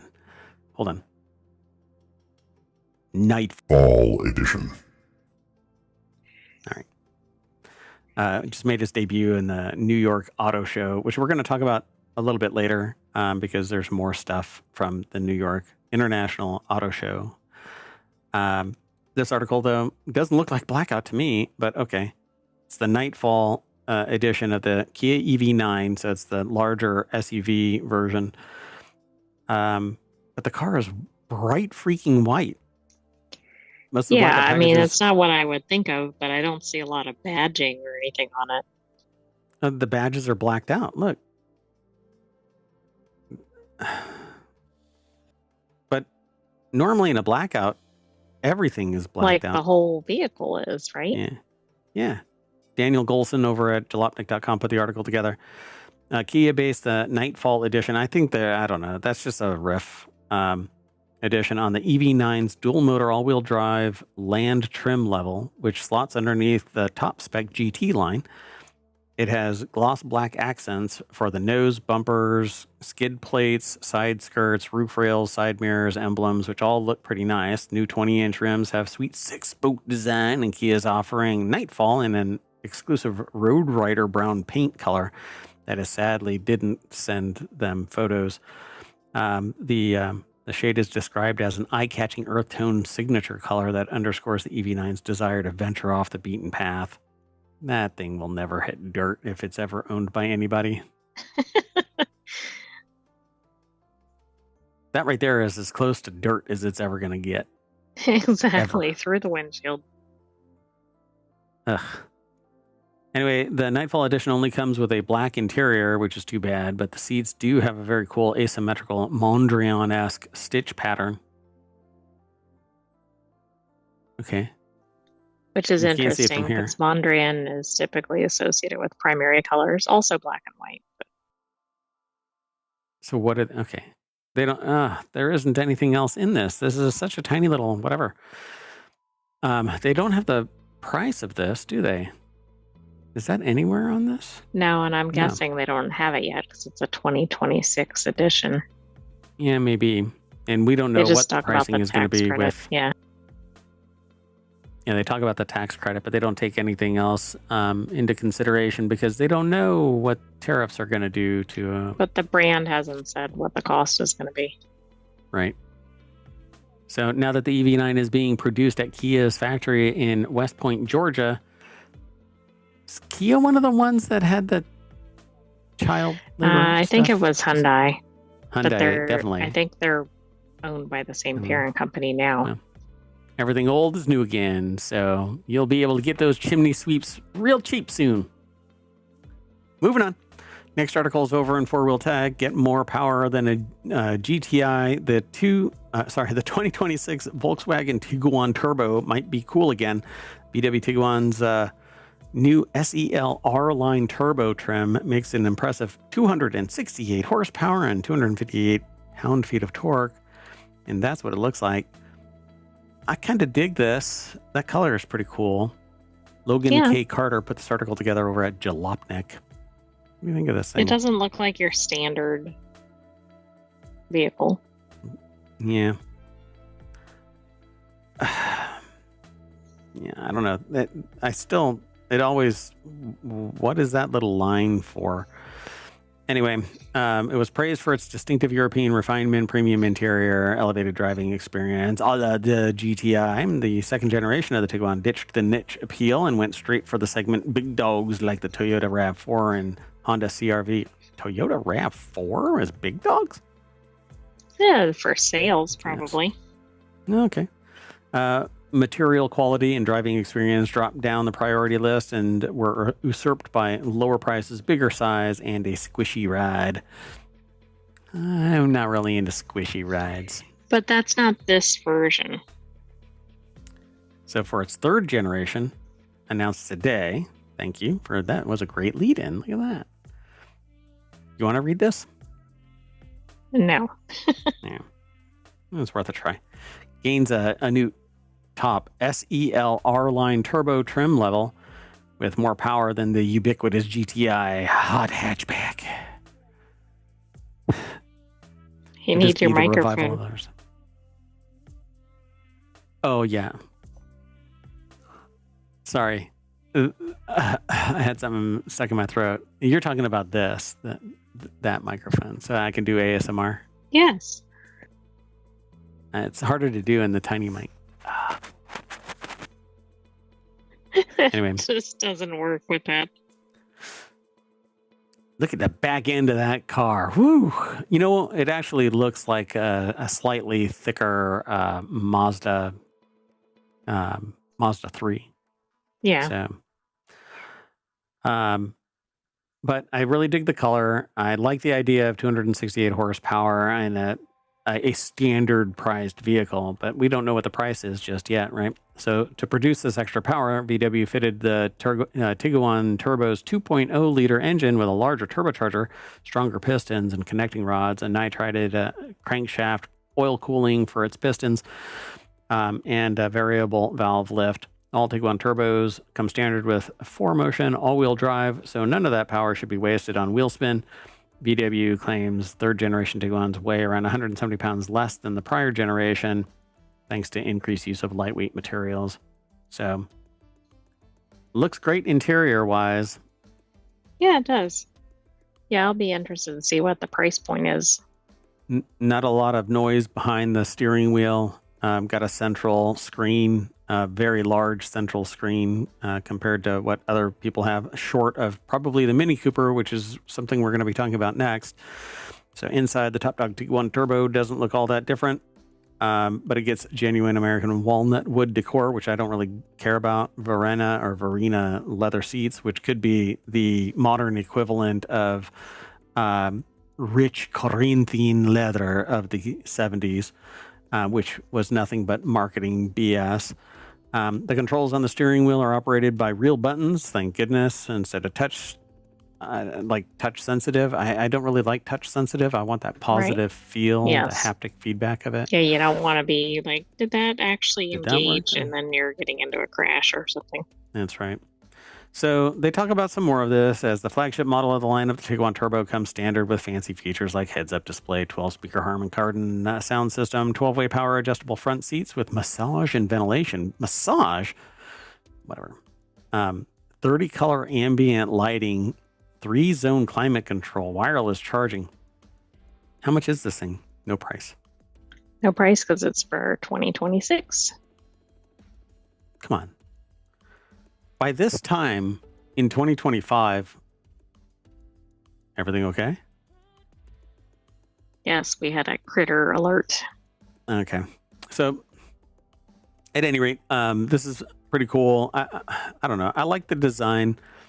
They don't actually have the wheelbase for this. I don't know how big this thing is compared to things like a Mini Cooper or a standard Mazda, or, some other vehicle. But the previous generation Tiguan had 184 horsepower, and the new one has 84 more horsepower than last generation. So I dig that. So hopefully this thing is sub $40,000, but it's probably 60. Yeah, the wheelbase, it says, is... Oh, that's in UK. Never mind. Not sure what that means. It's not in freedom Um, units. I Well, don't the understand. 2024 is 109.9 inches. And that's like But a mini Countryman. just to give a starting point, I mean, I realize this is going to be the 2026, but Yeah. Okay. Let's keep going. I am compelled to stand up for the Mini Cooper Coupe as well, but this author here that is titled an entire article. I feel compelled to stand up for the Mini Cooper Coupe, or Coupe for us here in the States. We don't say coupe, but anyway, I love saying it because it riles people up. The hell is a coupe? Anyway, well, most so-called car enthusiasts would scoff at the fixed roof two-seater based on the already diminutive hot hatch. I think that this car has a lot going for it, and I like the idea of the little. It's basically like a diminutive TT coupe. oh yeah, that is kind of what it looks like. Yep. So basically take a Mini Cooper and round the top off. Just shave some of it off and round it down toward the back instead of making the boxy top. And yeah, that's you why have it doesn't really look like a Mini. Yeah, yeah. So it says, died 10 years ago. While most so-called car enthusiasts would scoff at the fixed two-seater based on the already diminutive hot hatch, from its three-door hatch siblings, aside from shrink the greenhouse and ditch the back seats, they still smile every time that they see it. Admittedly, rarity. It's a rarity now. So the coupe was built using a mini cabriolet chassis as the starting point and increasing the rake of the windshield frame back a little bit, so the A-frame tilted down further, or the A-pillars are tilted down further, and then the B and C pillars are shortened and the top rounded off. So the coupe's roof, or the coupe roof, is just over 1 inch shorter than the standard three-door, but the sloped rear window makes the car look significantly smaller, and it does. So I don't think I've seen one of these before. Yeah, they're pretty cool. I like them, but they're not around. So, and so they're going to lack. Okay, every car in the United States after 2015 had certain electronics required, like backup camera and sensors and stuff, certain sensors. And I would have taken this in a heartbeat, although for whatever reason, the turbos, I don't know. Turbos on minis are really expensive. Turbos on Anyway. most cars are really expensive. Yeah, depending on where they stash them, it's even more expensive. But anyway, the integrated and hydraulically actuated rear spoiler makes the roof look a little bit like the coupe is wearing a backwards baseball cap, one that makes 88 pounds of downward force when deployed. And the author says that they appreciate that. So you could drive a whole lot faster. And the Mini Cooper's wheelbase, the tires are already out in the farthest four corners of the car. So that means that its center of gravity is really low, and then you shave everything off the top, and you put a spoiler on it. It means that everything is going to sit even tighter to the ground, making these things take turns like nobody's business. The only thing that I would have a problem with is all-wheel drive, and I don't believe that these were all-wheel drive. So it says... right, I don't think they were. Yeah. The coupe was about 172 pounds heavier than a standard model Mini with a stick. It's also a little bit slower from 0 to 60 with the longer wheelbase Clubman, but the difference is minimal enough. Mini at the time claimed the coupe to be the sportiest model yet, and even without the numbers to back up their claim, they kind of get it. I mean, it is a sporty, but honestly, all of the Minis I think are sporty-ish or sporty adjacent. Yeah, you can see this zipping around some windy roads in a movie or something.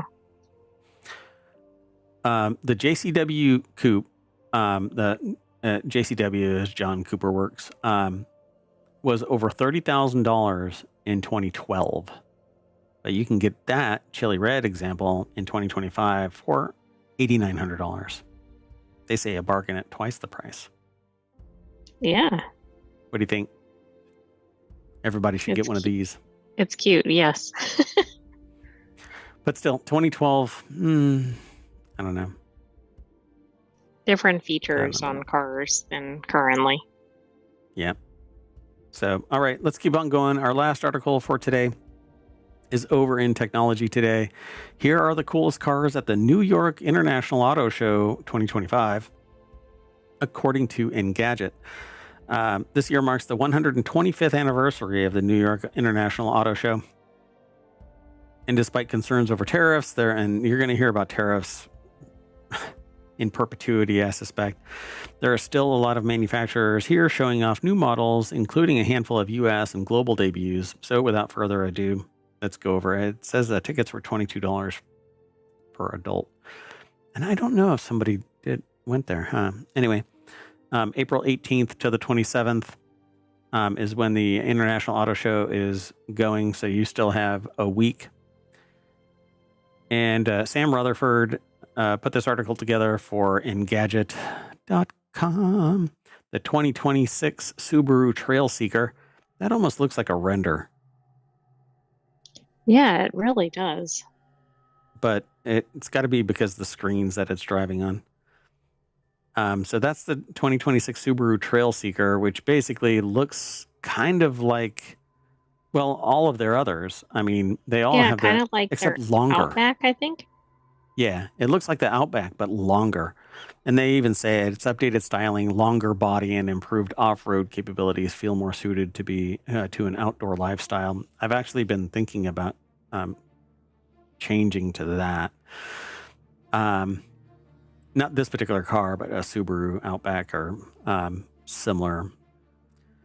They say now I admit the follow-up to the Solterra might not be the most exciting announcement, but this model will once again be based on the TNGA platform, which is shared with Toyota's BZ4X, which I like the Toyota BZ4X, but we'll have to see if they actually highlight it in there. So it looks kind of ruggedized. For whatever reason, these black fender wells have always made a car look more rugged than it is. I mean, oh my God, look at the color of that green back there. I love that car. I don't know what car that is, but it's VW, actually. It might be the same color as we just saw with the Tiguan. It might be the Tiguan. All right. Let's keep going, though. So Subaru, and then the 2026 Kia EV4. That does not look like the Kia EV4, does it? I guess it is. It doesn't look like a Kia. It doesn't look like a Kia, that's for sure. Price between $35,000 and $40,000. Kia improved iPedal 3.0 regenerative pedal power. So it's basically a bicycle, and then to stop it, you have to stick your feet down on the ground. That might be safer than the cheese wedge.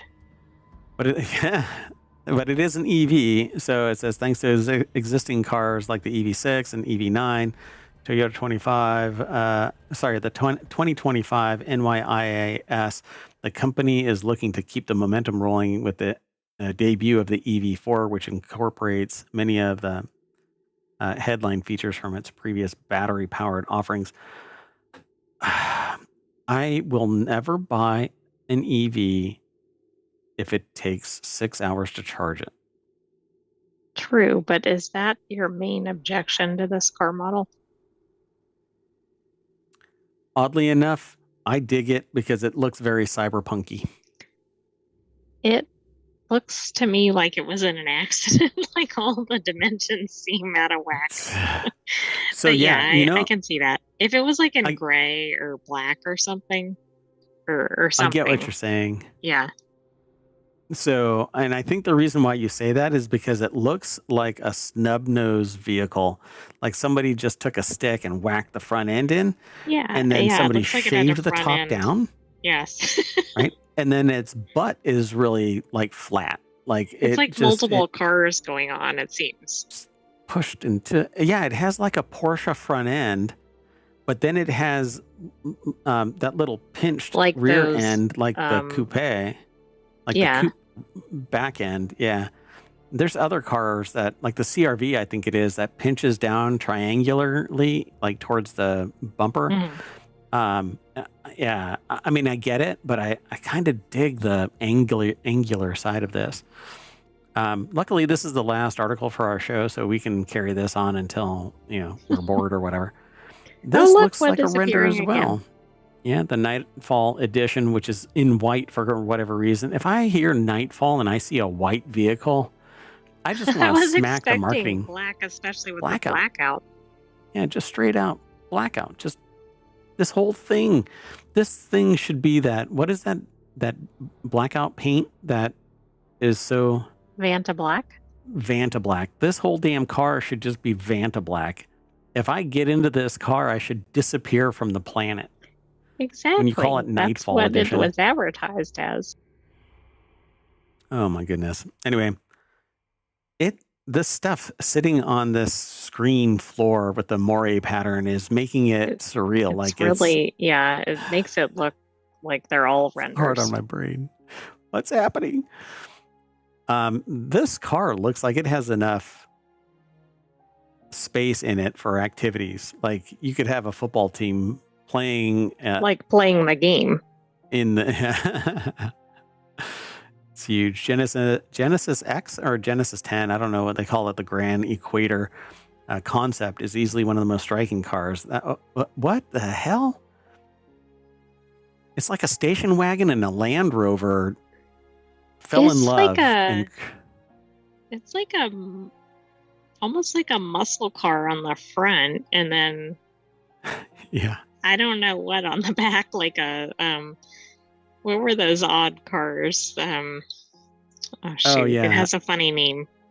What is that? You know what I'm thinking of? It's kind of like, a little triangular in the back.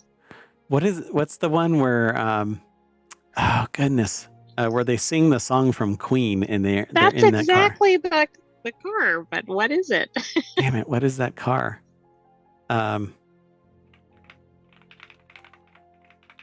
It has a funny name. Yeah, hold on. It wasn't a Pinto.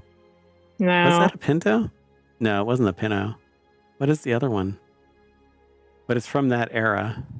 Damn it. Yeah. But I get what I'm picking up what you're dropping, hey, AI. So look, it even gets a little bit more. Oh, interesting. It's kind of surreal. Look, it's ruggedized tires. This is like a car that you would put together if you're going to go and have a car battle somewhere, like Car Wars and Driver. It's almost Mad Max-ish. If it wasn't for the fact that it has this styling, it's not rugged enough, but these tires look like they would chew up anything that it drives over. Oddly enough, I kind of dig it. It's very steampunkish. What the hell? It has like guardrails for your cups. All right. Oh, yeah, that's interesting. It's I very cannot find steampunkish. the type of car. It's okay. We'll survive. Maybe somebody can post it in chat over on YouTube. All right. It's very steampunky. So the Lucid Gravity is another vehicle. Let's see. It says that it has a 400.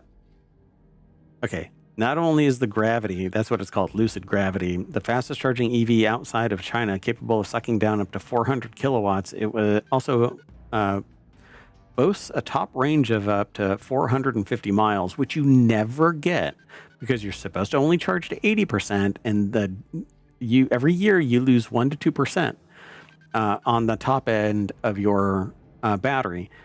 And so if you're supposed to keep bouncing between 10% and 80%, it takes you 30 minutes to get to 80%, and then it takes you 2, 3, 4, 6 hours to get to 100%. You're never getting 450 miles of range. So literally chop 90 miles off the top. Exactly. Was it a Gremlin? Gremlin. Yeah. Yes. That's what it was. I found it by going to a link that was like the ugliest car, so I couldn't find it through the original thread. That's funny. Hold on. What was Bohemian Rhapsody, and what was the car that they sing in? That's what I was trying to find, but I couldn't find anything identifying the song. Hold on. AMC Pacer. That's the one that you're really I'm looking sorry. for. Yes, it's the that's AMC Pacer. Yeah. So, okay, so this is the car. This is the Lucid Gravity. But this car is probably coming in close to $120,000 or more, I would say. But again, I don't think anybody should be buying EVs that without fast swap battery tech. We need to make the market understand, or the manufacturers understand, that we need fast swap battery tech. I would rather pull into a gas station that is a fast swap battery station than to sit and use up a charging port for upwards of 6 hours out of my life in any given week. I do not want to dedicate 6 hours to charging. I mean, you have to, plus you have to know whether you have any charging infrastructure in your area. Like if you don't have any that you've ever seen in your town, I would not even be considering EV. And even then, you still have to really think about your lifestyle. Northern United States, you are screwed. The breadbasket of the United States, you are screwed. Unless you're on a major thoroughfare, you are screwed. And so I've had people go, well, then you wouldn't buy one. I know, but the predominant number of people, right? I mean, there's high occupancy locations where you don't need a car at all, right? True, so but high occupancy locations could also be a problem because other people are using the chargers. Correct. Yeah. I mean, it's just and we've just like, oh, this is great. I like charging my car for 8 hours every day. No. We should demand more. But here we are. Watch out. They'll give us 10-hour charging. Yeah, really. Don't make me change this contract again. So Hyundai Ioniq 5 NTA spec is apparently taking Sony's naming convention to a whole new level. Yeah, the Hyundai Ioniq 5 NTA specs name stands out for, or TA stands for time attack. SUV crossover class with a time of 9 minutes, 32 seconds for Pikes Peak. So this thing just zipped up Pikes Peak. This has to be nothing more than a skin because there's a roll cage in there. There has to be a roll cage inside this thing. That's the spoiler that's on this thing to keep its butt on the ground. Oh, okay. I mean, it looks very sporty. And there's a spoiler in the front, too. Anyway, it's basically a wing with wheels. Never just drive. No. Just drive. Thanks. Maserati right, anytime GT2. You need to race up a mountain, that might be the car for you. Yeah, exactly. Maserati GT2, is it Stradale or Stradale? I don't know. Anyway, it's a Maserati, basically a road-legal version of the GT2 race car, which itself is based on the truly outrageous MC20 supercar. And as you'd expect, it has some pretty impressive specs. It's a pretty car. It looks like a Corvette. 0 to 60 times in 2.8 seconds, despite it only having rear-wheel drive. I thought it looked a little bit like an Aventador. Yeah, they all have that kind of... I know, it's kind of a common is a little shape. Bit more angular. Yeah, you got to get those aerodynamics on there. So it's got these doors that flare out. Pretty cool. 1924 Chrysler 6 prototype. Debuted back in 1924 New York Auto Show. Granted, this thing is ancient, but at the time it was state-of-the-art, boasting the industry's first four-wheel hydraulic brakes, along with a 6-cylinder engine that produced a whopping 68 horsepower. Oh, way more than the cheese wedge. So after factoring in inflation, it had a sticker price of $29,000, which actually doesn't seem too bad. This thing is I'll buy it for $29,000. Yeah, exactly. I didn't know they had like old vehicles at these shows. I thought it was all about what's coming up. Yeah, I don't know how often they do that either. I haven't been to an auto show in years and years and years. So they say the story has been updated to add information to the intro on public admission days and ticket prices, but it's like $22 and it goes for another 7 days.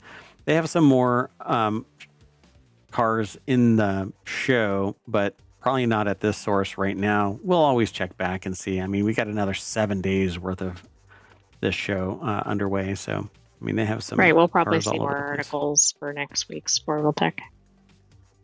Yep.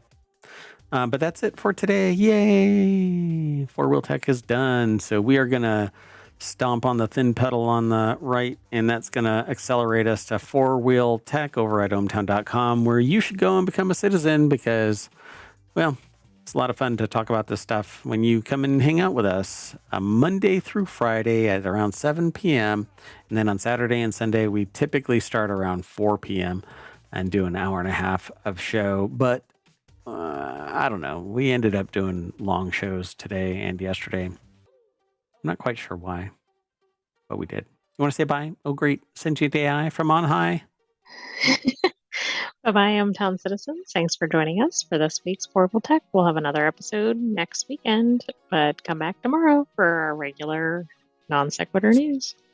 Yeah, non sequitur news, where the articles are taken from everywhere across ohmtown.com.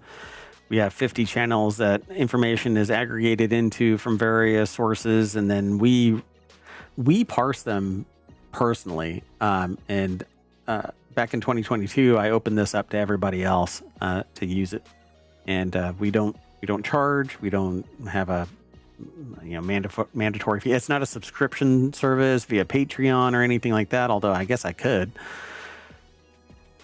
I don't know. Sentient AI is like, well, duh. Anyway, we're gonna get out of here. We'll see you tomorrow, 7 p.m. Eastern. That's where ohmTown is oriented in time and space, but there are no terrestrial boundaries of ohmTown.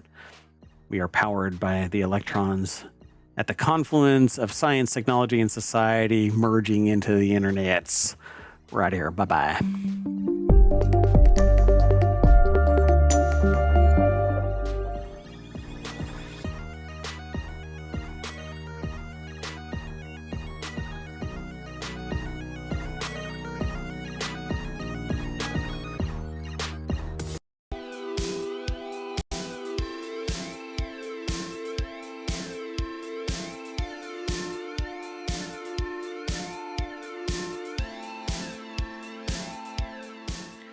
Hello, everybody, and welcome to Non Sequitur News for April 21st, 2025. It's Season 4, Episode 111. I'm Mayor Watt. I run ohmtown.com, and along with the Sentient AI, we talk about 10 articles. Today, it's going to be Developer Tequila Works, DHL might take a while, an IA phone was stolen, now what? Star Wars Celebration 2025, the Jelly Bean Caterpillar, Wonder, the mixed reality experience, everything old is renewable again, Uber accused of charging without consent, Sam's Club ditches checkout, and Walmart ditches zip codes. That and more. A little bit of snark, a whole lot of whatever.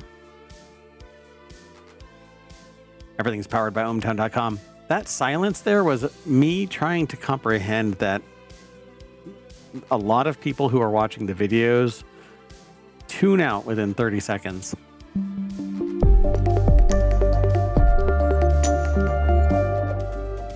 Hello, everybody, and hello, sentient AI from the future. Hello, Mayor Watt. Hello, Town citizens. Yeah, so we got these 10 articles all set up, and we talk about this for about an hour, 6 minutes per article. Essentially, sometimes we fast track it. Really depends on mood and if somebody decides to jump onto a soapbox or wants to go deeper into a particular topic. But let's get into it, okay? Let's go. The first article is over. When I selected this, you know what everybody's thinking, right? It's about alcohol, but it's not. Right, but it does sound like it. Right. It's over on the Warcrafters channel. That's a news aggregation channel over at ohmtown.com, where you should all go. If you're hearing this, go and sign up, become a citizen. Then you can come and hang out. Well, you can come and hang out without being a citizen, but we stream to Twitch and YouTube, and then later it becomes a podcast as well. Well, once promising developer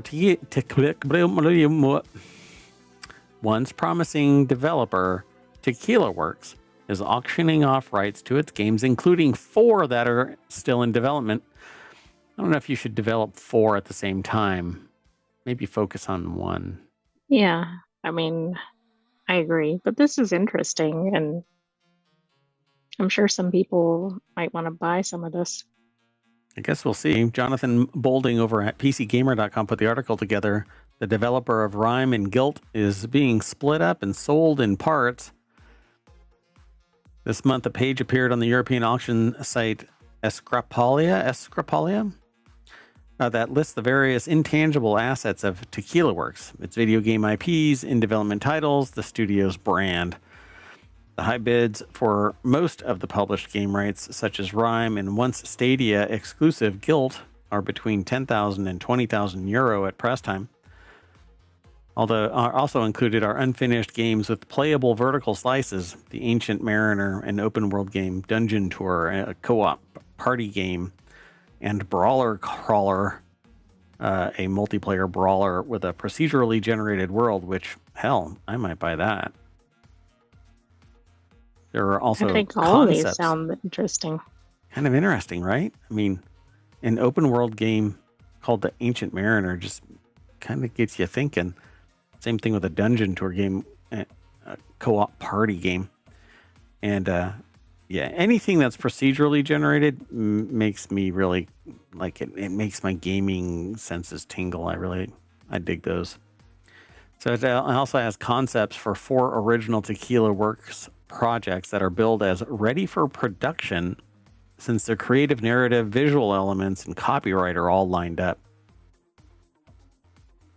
Dear God. I think the most compelling out of this are the ones that are partially developed. Yeah, like these, right? Unfinished games, but these are ready for Because production. the other ones are basically at the beginning, and the other ones, I don't know how long it's been since they released them. Right. So it's an inevitable consequence of the industry, but a middle-tier independent publisher developer like this doesn't always go out in such a direct and public way. Yeah, you usually flame out or somebody buys them quietly. In their experience, they're most often acquired by a larger publisher and quietly shuttered years later, though the scenario isn't too far off from what happened here. Tequila Works' majority shareholder was Tencent as of 2022. So how are they actually selling any of their properties if they were majority shared by Tencent? Right. I mean, maybe did Tencent leave? I'm not sure. I don't mean altogether, but from their ownership. The thing about this, though, is if Tencent is a majority shareholder, I guess if they're not an investor per se, they're just a shareholder of the stocks. They don't actually own the assets of the company. Right. Yeah, I'm thinking more like, gotcha. Ownership, right? Yeah. So since its founding in 2009, Tequila Works' game development philosophy has always focused on creating things with gusto, said the company's statement. We're doing everything we can to provide support and guidance to our teams during this difficult time. So it all kinds of sucks, but I haven't checked out these games, so maybe that's the problem. If I would have checked them out, they'd be saved, right? Well, I mean, on a larger scale, yeah. Yeah. Me being everyone, the plural me. Yeah. All right. Well, let's keep on going. We don't want to linger too long. The next article is over in Non Sequitur News as well. Actually, the first one was over in Warcrafters, but everything is Ohmtown. But Non Sequitur News is where this article was aggregated, and you might be feeling some troubling delivery spidey senses. Expecting a delivery from DHL, you might be waiting a while. According to this, DHL is suspending deliveries of foreign packages worth more than $800 starting Monday, today. The move follows a surge in customs clearances following a rule change, DHL said. Business shipments continue but may face delays due to increased border scrutiny. DHL is temporarily suspending delivery of packages from other countries valued at more than $800. So that iPhone you just ordered isn't going to show up anytime soon, at least from Unless you overseas. got it right before this occurred.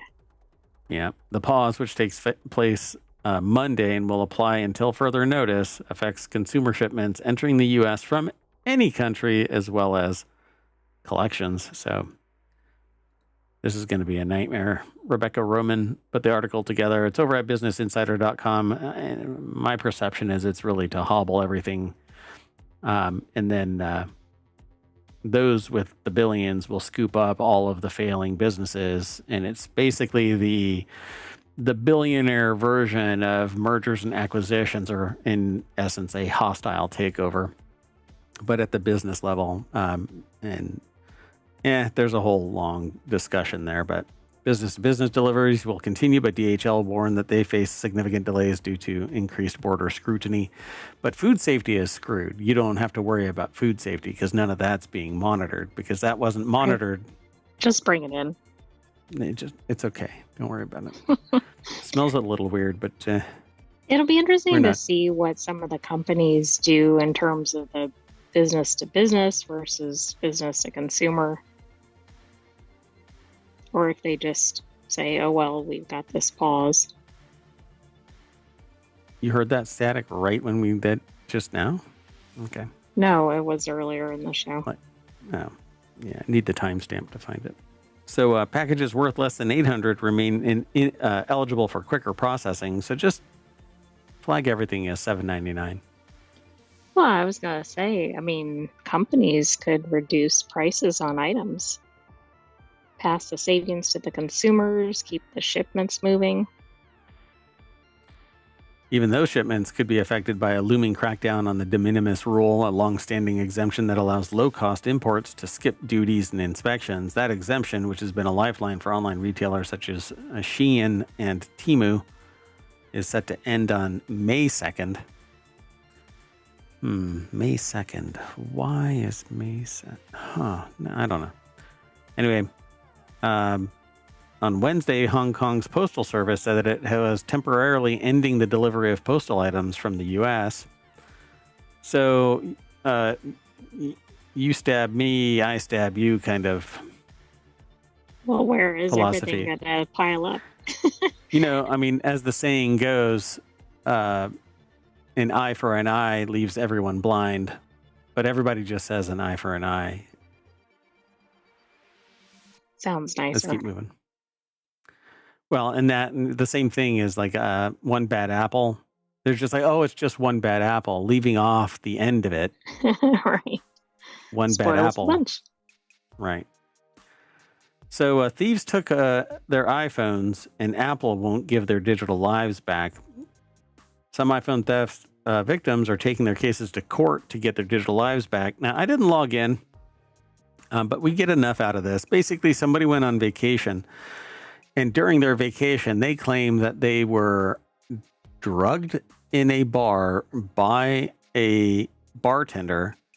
And then as they were getting in their car, a cab or an Uber to leave, that person stole their iPhone. Seems a heavy lift. That's but I guess a lot of effort for an iPhone. Yeah, that's a level of criminality that goes beyond just stealing an iPhone.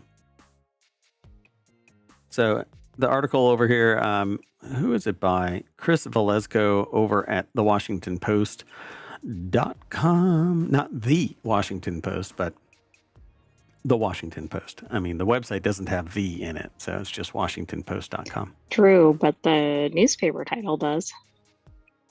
It is the Washington Post. Well, they can't get into it apparently, and they can't control it anymore because the club employee apparently, after drugging her, gleaned her iPhone password somehow and ripped it from her hands as she was getting into the Uber. But because it's a legal login, they basically can't get their digital right. data back. Apple or whomever doesn't know that it's somebody else using it if they're logging in a regular way. Right. But Find My would have allowed that person to log in, remotely detonate their phone, and reclaim access if they had done it fast enough. Right. Well, also Face ID would have prevented, but usually there's a bypass for that, I think. Yeah, I guess if you're drugged, you can just show the phone to somebody. Right, but you couldn't continuously log into it. Right. Once it shuts down, the screen goes black, you accidentally bump that button. You had better already know what you're doing and move fast. So, maybe the club employees or the club employee knew exactly what they were doing and targeted this person. I find it really hard to believe, but I guess maybe in New York it can happen. Maybe somewhere else it can happen, but this is it's a level of conspiracy that I think it just is too much. And it's a level of crime that doesn't necessarily align with a phone. Right, theft. it's like that's putting yourself on the line for a lot of potential prison time, etc. for iPhone. And like what was on that iPhone? Yeah.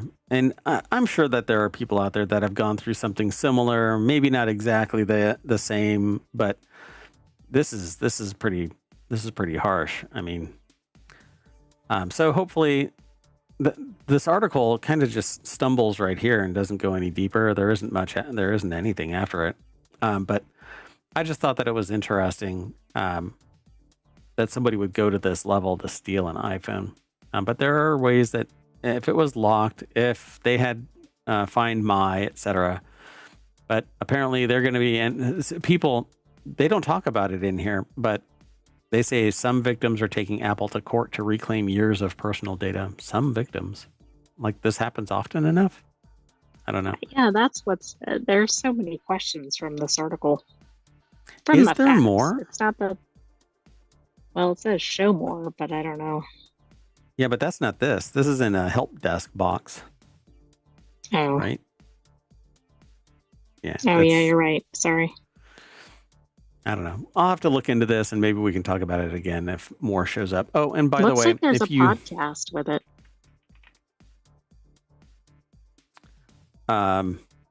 Or maybe it just reads the article too. What, this here? Or does it say it somewhere? Oh, no, this is just it'll play the audio form of this. Let's keep going. This next article is over in the continuity report. Everything we learned at Star Wars Celebration 2025, an and/or sneak peek, not an and/or sneak peek of the Star Wars Celebration. It's an and/or, the place, and/or. Right, and that's very important if you're in the podcast. Anakin. Oh, Andor and Anakin. Do you think there's a planet named Anakin? Like Andor? Yes. You're enabling me. So, everything we learned at Star Wars Celebration 2025, an Andor sneak peek, and the return of Anakin Skywalker. First day also revealed more details around The Mandalorian and Grogu, which is supposed to be a movie coming out. Season 2 of Light and Magic, and a new Darth Maul animated series. I believe it's going to be in 2 parts. And the second part is going to have legs. If you don't know the canon about Darth Maul. Anyway, we'll talk about it. I'm trying to think. Is that the one? Well, didn't Darth Maul fall into a pit? Hold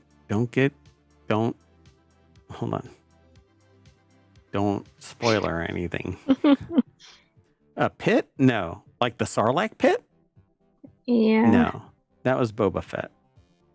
I'm going to have to take No, I'm Star Wars of something else, not that. So did you watch Darth Maul fall somewhere? Yes.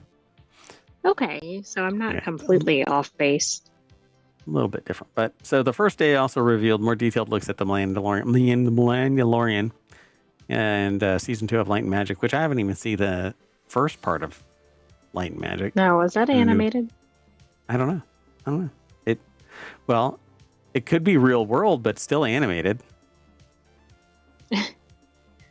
Well, Eric Amaya over at RottenTomatoes.com put the article together. So day 2, they don't talk about day 1 here apparently, but day 2, Andor, a Star Wars story, celebrates a victory lap for season 2.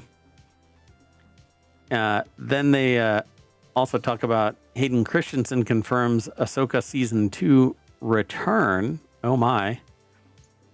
So Light and Magic is behind the scenes, like special effects.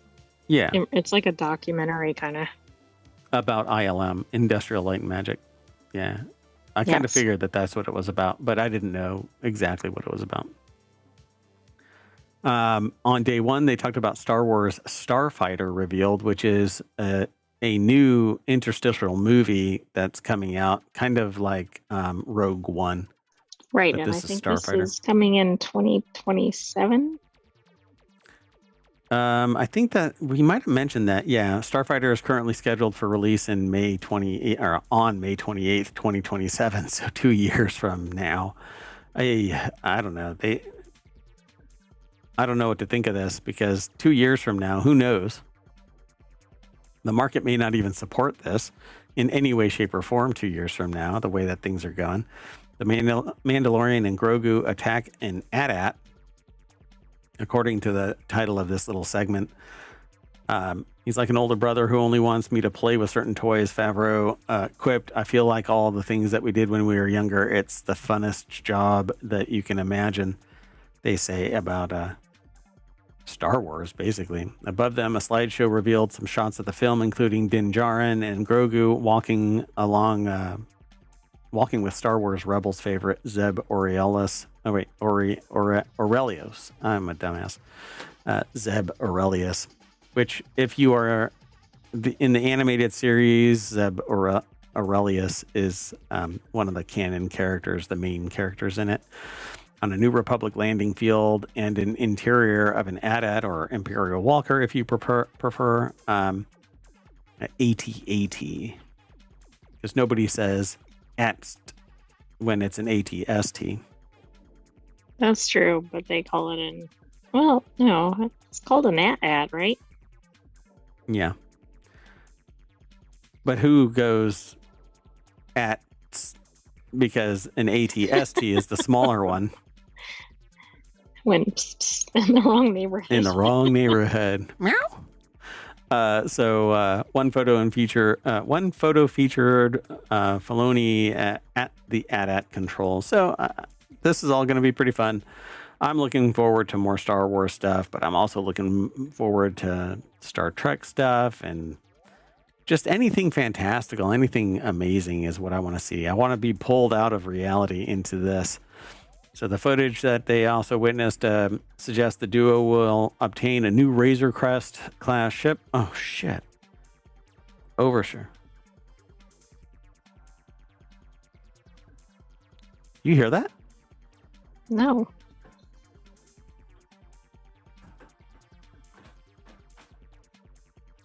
I don't know what's going on.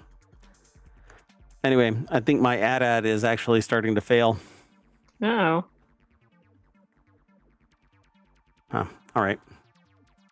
I'll have to fix that after the show. And we're only 30 minutes into the show, so 20 minutes into the show. Hold on one second.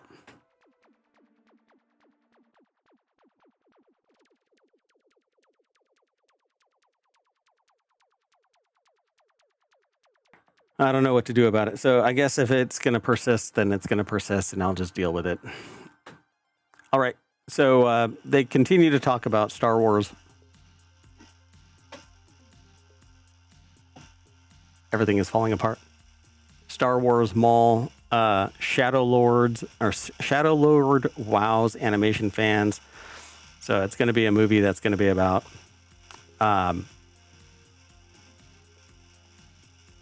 Maul, and it's going to be animated, so it's all canon off of that. Oh goodness, no, I can't handle this. There's too much going on. Like something is happening, but I can't stop it because I'd have to stop the show.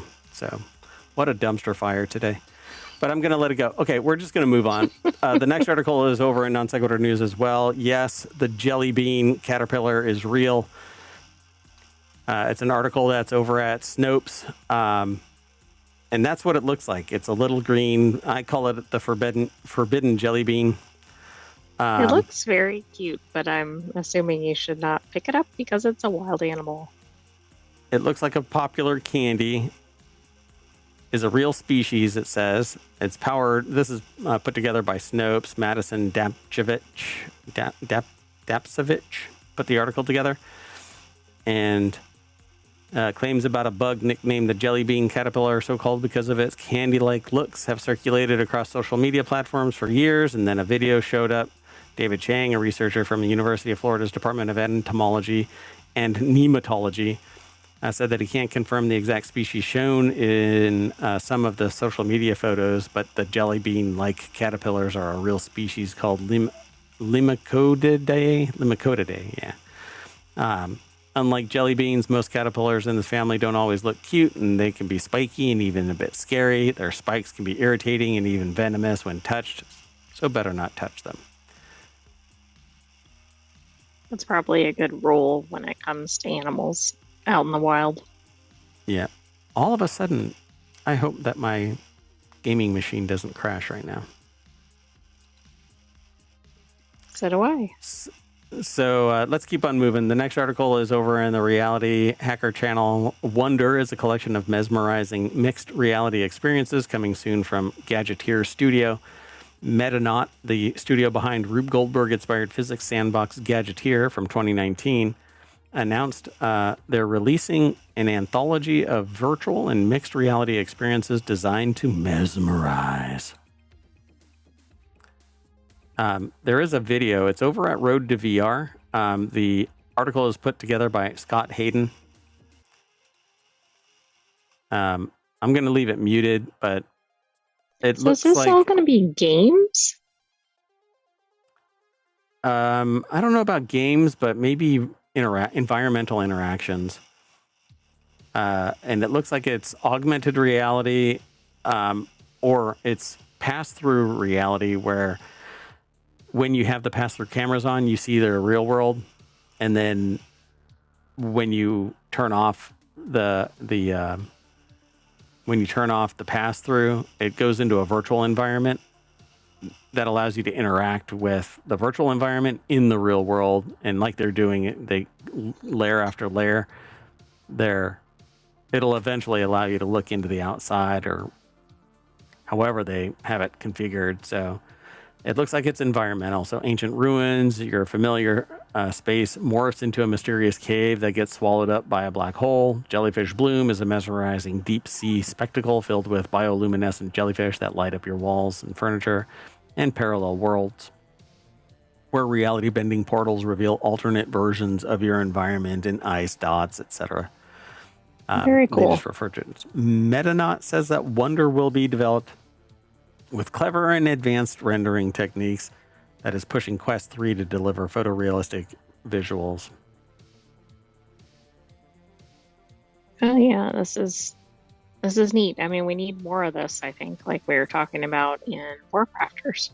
Yeah, we need more on more platforms, but right here it says you can pre-order it for just $4, and it's exclusively for Quest 3 and Quest 3S. We need to stop that, but people aren't going to develop unless the money shows up somewhere. So that's true. And with money comes exclusivity, because whoever it is that's funding the bill, they say where it's going to go. And when it's Meta, they say only on Meta. It's the draw.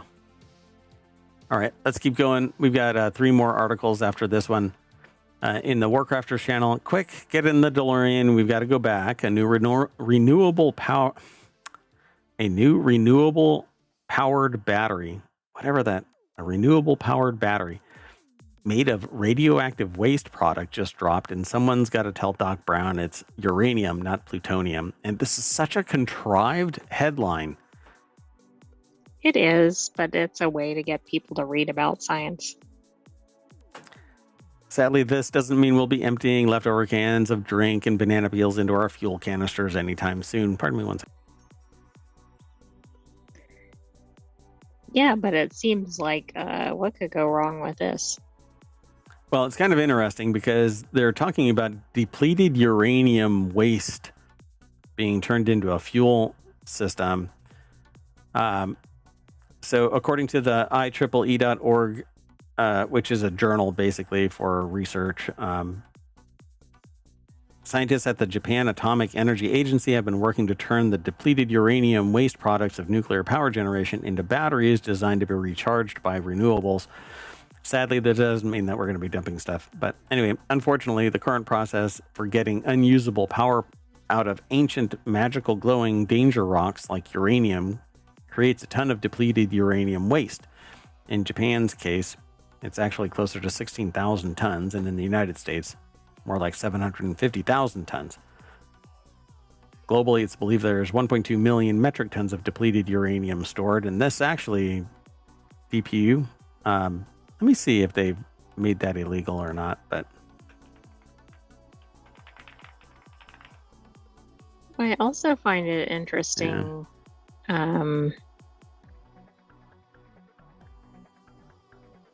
So I guess, just so, like, is everybody just storing it right now?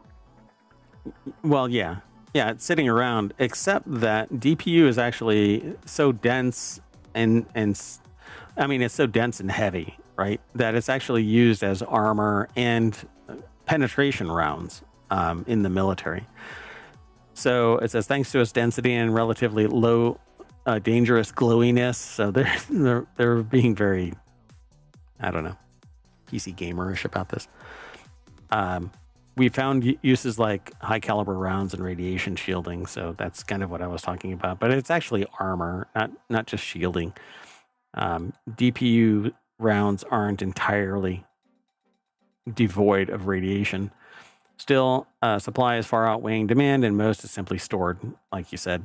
So JAEA says that they've managed to achieve this safe, stable development of batteries, at least on a small scale, and test the batteries successfully lowered and powered in LED, and were able to deplete, charge, and recharge to do it all over again with little change in the capacity. Plus, the battery solution would change between green and purple to indicate charge state, which is cool for batteries. So yeah, the batteries would change from green to purple, or the other way around, purple to green. As long as they don't turn to red or something, and then everybody goes into a panic. Do not taunt the DPU battery. So scaling up is the next steps. The proposed powerhouse will use 650 tons of uranium, giving it a capacity of 30,000 kilowatt hours. So it's basically, they're trying to make a enterprise class battery. I mean, which probably is better than doing consumer ones. Yeah, and the problem with batteries or power generation in general is if it isn't used, then it's dumped to ground. And so it can't be stored anywhere. It has to be consumed. Makes it very, very inefficient, very, very costly, because if you could store this and then lower generation at night so that the batteries can discharge into the system and then do it all over again, you're not generating new power 24 hours a day just to feed the fuel, you know? So it's like not having to throw new logs into the fire when really you just burn slower and you save the wood when it's not absolutely being used. Yeah. So this is, I think, brilliant. I think the best thing that we could do as a society would be to concentrate on enterprise, like massive scale, what do they call it? Civic scale, massive scale batteries. So that power generation gets stored in batteries and you don't have to power so much at night because it's just discharging from the batteries during peak load times. It seems like be way more efficient. Yeah, if I didn't say it, the article is over at pcgamer.com by Hope Corrigan. Let's keep on going because I don't know what's going on with my gaming machine. It's kind of ridiculous that I'm doing this. There's an undercurrent. I guarantee you when you listen post show, it's going to have this hum. Anyway, Uber is accused of signing up and charging subscription customers without consent.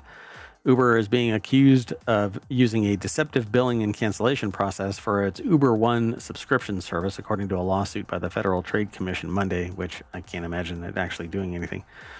The ride-hailing company would enroll people in its subscription service and then charge them without consent, making it more difficult to eventually cancel the service. The agency alleges in its lawsuit. The FTC is asking the court to file a permanent injunction blocking Uber from continuing to enroll people in its subscription service, as well as unspecified monetary relief for victims of the alleged policy. The article is over at TheVerge.com. Andrew J. Hawkins put the article together. So I get the piece about subscribing people that didn't agree to be subscribed. That's obviously an issue, but the inability to get out of a subscription is a long-standing problem with a lot of companies. Yep. So, according to the FTC, Uber used difficult-to-read text and deceptive savings promises to lure people into the subscription service. And when signing up for Uber, customers are wrongly promised saving of $25 a month, which doesn't account for the $9.95 a month for the cost of the subscription. And the company also obscures material information about the subscription, including using small grayed-out text, which consumers can easily miss. Many customers told the FTC that they were enrolled without consent, with one customer saying that they were charged despite not having an Uber account. That's a whole nother level of talent. Trying to cancel Uber made it extremely difficult, according to the FTC. Some users were told that they have to contact customer support to cancel, but were given no way to contact them. I'm actually embroiled in a argument about that right now, where a company has renewed an annual service, and then in the resolution process, it says contact this email address, and this email address doesn't exist. It tells you to contact a website, and that website loops you back to an email address. Wow. Yeah, that's not good. Unfortunately, I think that's pretty common. Well, yeah, until somebody slaps a lawsuit on them. So good for them. After sign up, Uber allegedly would charge customers before their billing date and occasionally before the free trial period ended, and then the customers would try to cancel, and it was very difficult. They say Uber does not sign up or charge consumers without their consent, and cancellations can now be done anytime in-app and take most people 20 seconds or less. There you go, folks. Well, at least that's a move in the right direction, but probably only because of the threat of the lawsuit or the lawsuit. Yeah, I certainly believe that's the case. All right, let's go. The next article is over in the Mobile channel. Sam's Club ditches traditional checkout. Here's how you'll shop instead. If you're tired of having your receipt scrutinized on the way out of Sam's Club, you're going to go through like you're going through customs at a tightly controlled border. Nobody goes through customs anymore. Nobody travels. Anyway, True. You're going to like the changes over at Sam's Club. Kevin Williams put this article together for Quartz. AI will replace traditional cashiers and self-checkout kiosks. Yay. So if you're tired, then all you have to do is go and check out all self-checkout kiosks and traditional checkout lanes from its 600 plus stores are going to be removed. Customers will now be required to use the Scan and Go app to scan and pay for their items, which it's right, brilliant. That's already in place. Yep. The checkout system known as Scan and Go was initially launched in April of 2024 and allows members to use the Sam's Club mobile app to scan their products. However, the latest announcement adds an AI check known as Just Walk, Just Go. So that one rolls right off. So it's basically the app without the person checking behind it. Yeah, that final check. Yeah. This is just one of many AI changes. It says it'll eliminate traditional checkouts, including the receipt checking at the exit. Sam's is embracing other AI transformations, such as an AI-powered pizza robot manning their cafes. Bob Ma, venture capitalist with Wind Ventures, who focuses on the retail market, says that it's just the beginning of this transformation. AI, it'll just create new jobs, right? Mm-hmm. All right. Well, this last article is another ditching of sorts. Walmart is ditching zip codes in favor of honeycomb-style maps as it looks to speed up deliveries. I don't quite get it. Maps are the de facto way to get from A to Z. Exactly. I think that's a bit weird. But maybe they need to do what UPS and whatchamacallit, FedEx do, and they don't make any left turns. Right. Maybe that's similar to what they're doing here. Except that a hex does not fit on a conventional map, so honeycombs don't work. Well, the roads don't go in that shape either. So weird. Walmart is taking a lesson from the humble honeybee in its quest to make its deliveries as fast as possible. The retail giant boasts a formidable store count of 4,700 stores across the U.S., and apparently they're ditching conventional. That looks wild. I've never looked. Well, I've looked inside honeycomb before, but I don't think I've ever noticed behind a honeycomb is other Like honeycomb. the layers, yeah. Oh, weird. So, but in order to grow its reach without necessarily having to build new supercenters, Walmart has been using relatively new hexagonal map segmentation, a change from the conventional zip code. Oh, it's not about deliveries, though. It's not about deliveries. It's about placement of the store in a coverage zone. Oh, I thought it was the actual delivery process from a set store. Right? In order to grow its reach without necessarily having to build new supercenters. Not really the location. See, it says, which puts it within short drive of 90% of households. Yeah, so I think they're going to deliver maybe from a different location to somebody. They might be out of the zip code, but they have a closer store or something. Is it about delivery? It says make its deliveries as fast as possible, but then it says a short drive of 90% of households, and then it ties it to a change from the conventional zip code of radius-based strategies that are commonly used in determining delivery. The only difference between a radius and a hex-based is that there's interlocking connections in every hex. Right. So it's still a cell. It's still a circle. Yeah, I don't quite get it. I mean, I understand that zip codes would not necessarily be the best because you could have a zip code that covers miles and miles and miles. Right. Yeah. So you do. I mean, you place it geographically regardless, but you base it on the population density so that you have coverage. Right. So Walmart says that its platform uses a combination of its own data and open source software to create new delivery zones. Some examples from other mapping experts show how the hexagonal segments are particularly effective in analyzing driving times from one part of a city or town to another. After all, one store might be located slightly further away from the shopper's house than another, but that extra distance may not matter in a meaningful way if it follows a major roadway, which is why you have to use the conventional map. The only thing that this allows you to do is there's essentially zero gap in knowing exactly how far out you need to travel from this area to this area. Right. And it's not based on a zip code at all. It's based on the roads and the geography and the store location. So they kind of show what I'm hinting at here. It says before expansion and then after expansion, you get these little tendrils. But if this is the best location to distribute from, you wouldn't be spawning from here to travel to here. You know what I'm saying? Like, yeah, all of this, it's just kind of filling in a couple of little spots, like one right there, because it's lost in the zip code. But yeah, it's weird. Well, They they're not factoring pixels. in who wants to order. But I mean, yeah, I think it's hard to see that this is making a big difference, but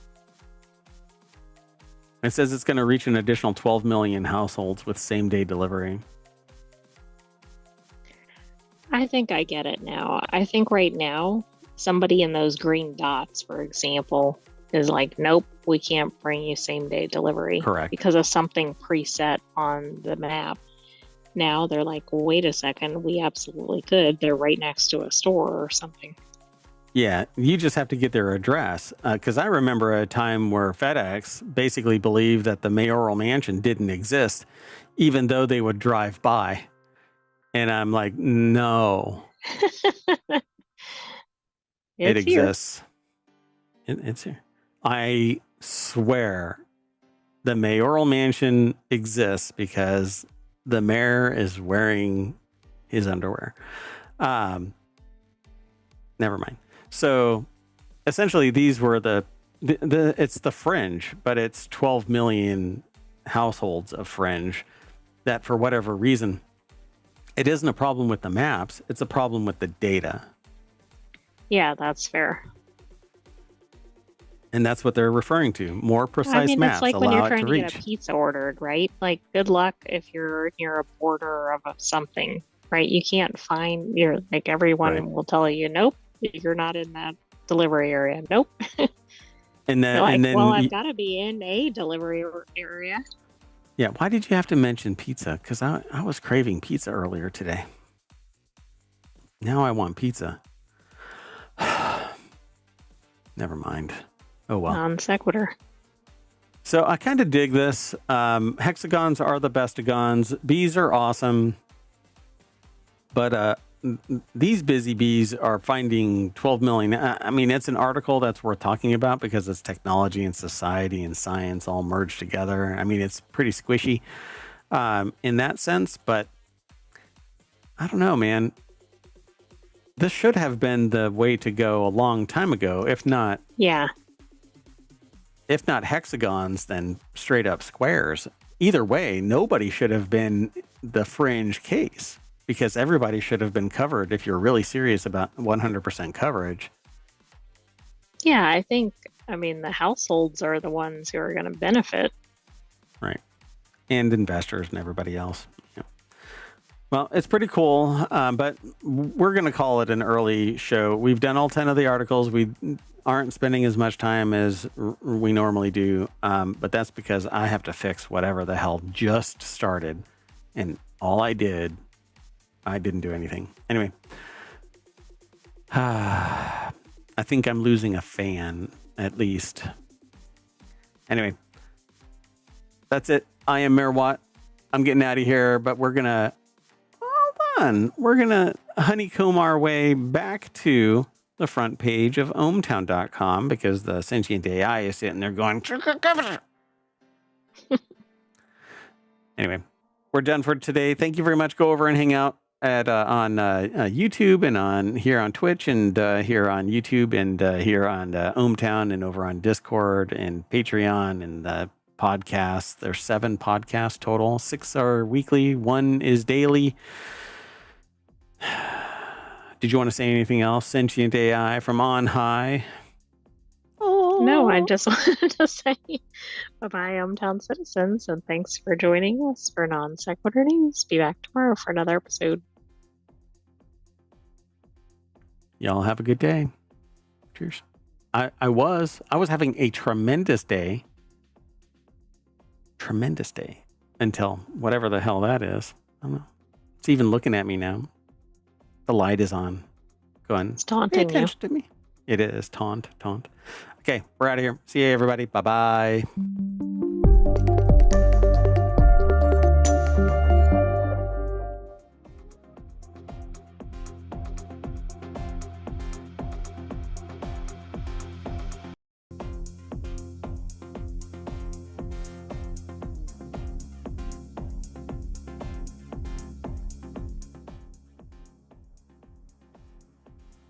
Hello, everybody, and welcome to Non Sequitur News for April 22nd, 2025. It's Season 4, Episode 112.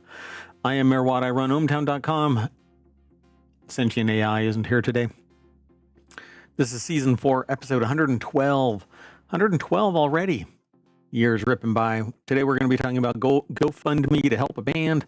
Uber drove off with a child. Are plane issues more common? Nissan dealership gets sued by Nissan. Okay. making chess accessible. A Caterpillar Hummingbird. Bethesda drops Elder Scrolls 4 Oblivion. It's actually, I'm calling it Oblivion Reborn, but we'll end up talking about it.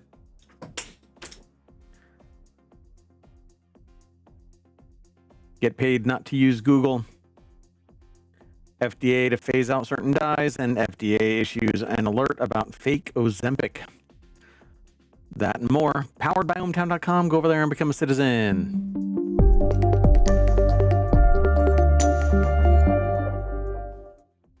All right, folks. Let's get going. We've got 10 articles. The Sentient AI isn't here today, but you can still come and hang out with me. I know it's not as much fun without the Sentient AI from the future. But if you type in !NSN in the chat, you'll be able to get the show notes. Man, right when I kicked off, it became a zoo out here. And I cannot believe this yet again. I don't know what to do. I'm going to have to move my studio out of the mayoral mansion or something. All right. Well, anyway, Cancer Bats launched GoFundMe after their gear and merch were stolen during their U.S. tour. It says it's a tragic tale as old as time. A band sets off on tour hoping to bring joy and fun to as many people as they can, only to be ripped off by some low-life assholes. I agree. I don't know about as old as time, but like if Jennifer's Body is any kind of documentary about what happens with bands, come on. I mean, maybe somebody was sacrificing somebody? No, I don't know. Anyway, the Canadian fellas, it says in this article's little snippet, Cancer Bats are dealing with this firsthand right now, which isn't the first time that we've actually heard about. Not the band, but the fact that somebody's stuff was stolen. I'm always astonished by this. Oh my God. You know what? I'm doing it live. I'm going to do this. I don't care.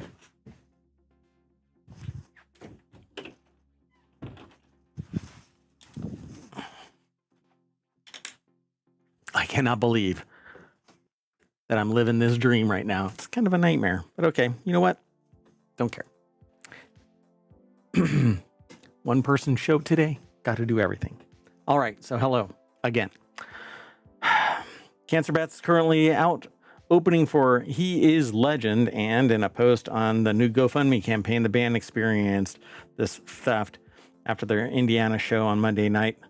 They woke up to the harsh reality that all of their stuff was taken. And I think that it sucks. And the people that stole their stuff are real. Well, they're asshats, but I have more words for them. But anyway, Stephen Andrew Gallagher over at Vice.com put the article together. When I saw this submitted, I said, I got to talk about it. This isn't the first time that we here at ohmTown have heard of a band's, all of their equipment being stolen. Cancer Bats is currently opening for He Is Legend. All of their stuff was apparently stolen. Luckily, their van was recovered, but the thieves made off with all of their equipment, merchandise, and some personal items.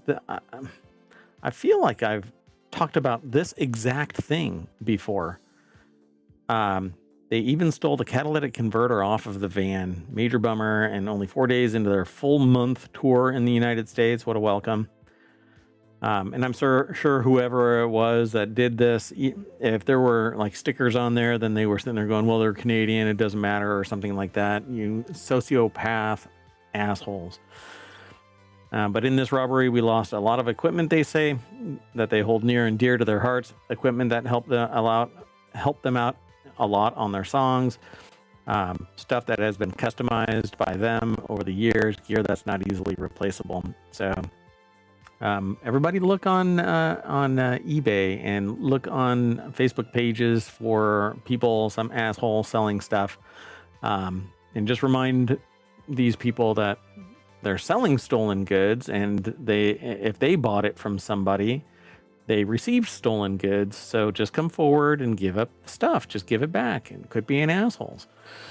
So in addition to all their gear and transport, the Cancer Bats also lost a large order of merchandise. They had ordered enough to make sure that they had plenty for all 27 shows that they had on tour, and they only played 4.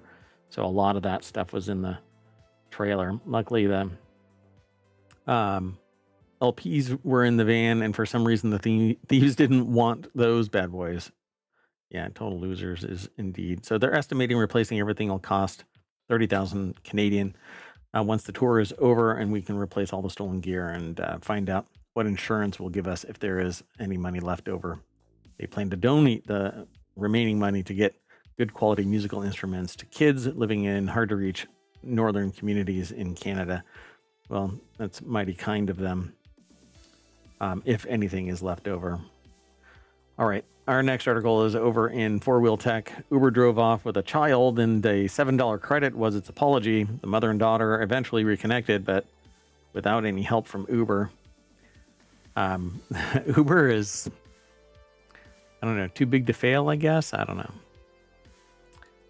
Rideshare services. Oh, so Ryanair and King over at Jalopnik put this article together. Rideshare services are supposed to offer affordable rides for the convenience of a smartphone app. However, a Toronto woman discovered last month that rideshares can go wrong after an Uber driver pulled away from her boyfriend's home with their 5-year-old daughter sleeping in the back row. The mother and daughter eventually reconnected, but without any help from Uber. The incident shed light on the bureaucratic nightmare lurking on the other side of the touchscreen when genuine emergencies strike. So how this all happened, the daughter had fallen asleep during the ride, so they decided to get their 3 sons inside first, along with their car seats and coats. And when the mother came back, the daughter was gone, as was the car, and the daughter was in the back, still asleep, apparently. I don't know. It's impossible to describe the panic. So Uber promises that safety is its top priority, despite the evidence to the contrary. It says here in the article, without Uber's help, it took Toronto police 90 minutes to find the vehicle 12 miles away. Police stated that the driver was completely unaware that there was a 5-year-old girl in the back. The police drove Julia to reconnect with the daughter, and she was thankfully unharmed. For the ordeal, Uber sent her boyfriend a $7 credit. So that apparently is, I don't know, they lost their tip, I guess, to Uber. They just gave back the $7 tip. I don't know. I have no idea. Anyway, let's keep on going. I'm going to churn through this. This next article is over on the Mobile Channel. Passengers forced to evacuate plane on tarmac after engine fire. I just don't understand it. Maybe it's just because it keeps on happening with regularity, and so it's still something that people will click on. And it hasn't really been driven into the ground yet, but airplane issues seem to just be a constant. It used to be trains. I heard about trains a lot, mainly because they were like allergic to their tracks, but apparently planes are just allergic to themselves. Passengers aboard a Delta flight had quite a square. A Delta flight had quite a scare. On April 21st, a plane's engine caught fire as it was pushed back from the gate at an Orlando International Airport. Not sure why my music just turned off. Yeah, it's really quiet. What's going on? Oh, I don't know. Hold on. Let's see if I can do this. I'm doing it live. All right. So, per FAA, passengers aboard Delta Flight 1213 were forced to evacuate the aircraft after using slides amid the engine fire. It was a little scary, they say, just never had happened to them before. They started thinking, okay, what are the next steps? Well, you get off the plane.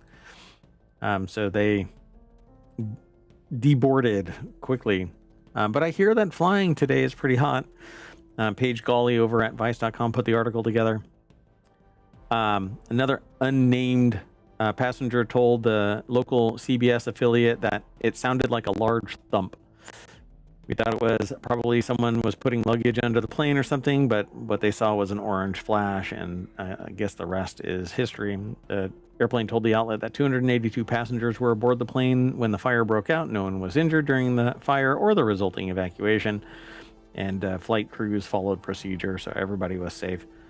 They planned to get the passengers to their final destinations, which probably should never be used since the movies exist still, on other aircrafts while maintenance teams examine the plane on which the fire broke out.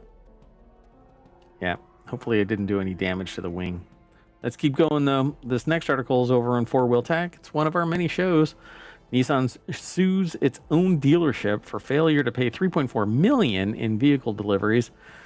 Nissan North America has had enough of being jerked around by the one New Jersey Infiniti dealership, this one in particular. Andy Kolmowitz over at jalopnik.com put the article together. Federal lawsuit says that Infiniti of Englewood failed to pay Nissan North America over $3.4 million for 64 vehicles it delivered to the dealer last fall, according to Automotive News. If you know anything about New Jersey, you know you've got to kick up to the guys upstairs. That's part of our thing, it says here. Not sure what that's all about, but the dealership apparently sold 61 out of the 64 vehicles by the time the complaint was filed on March 27th. And in the lawsuit, the Japanese lawmaker says that the store failed to use the sales proceeds to repay Nissan. It also alleges a breach of contract and unjust enrichment. Well, that's what it means when you fail to repay a debt that you owe for items like this.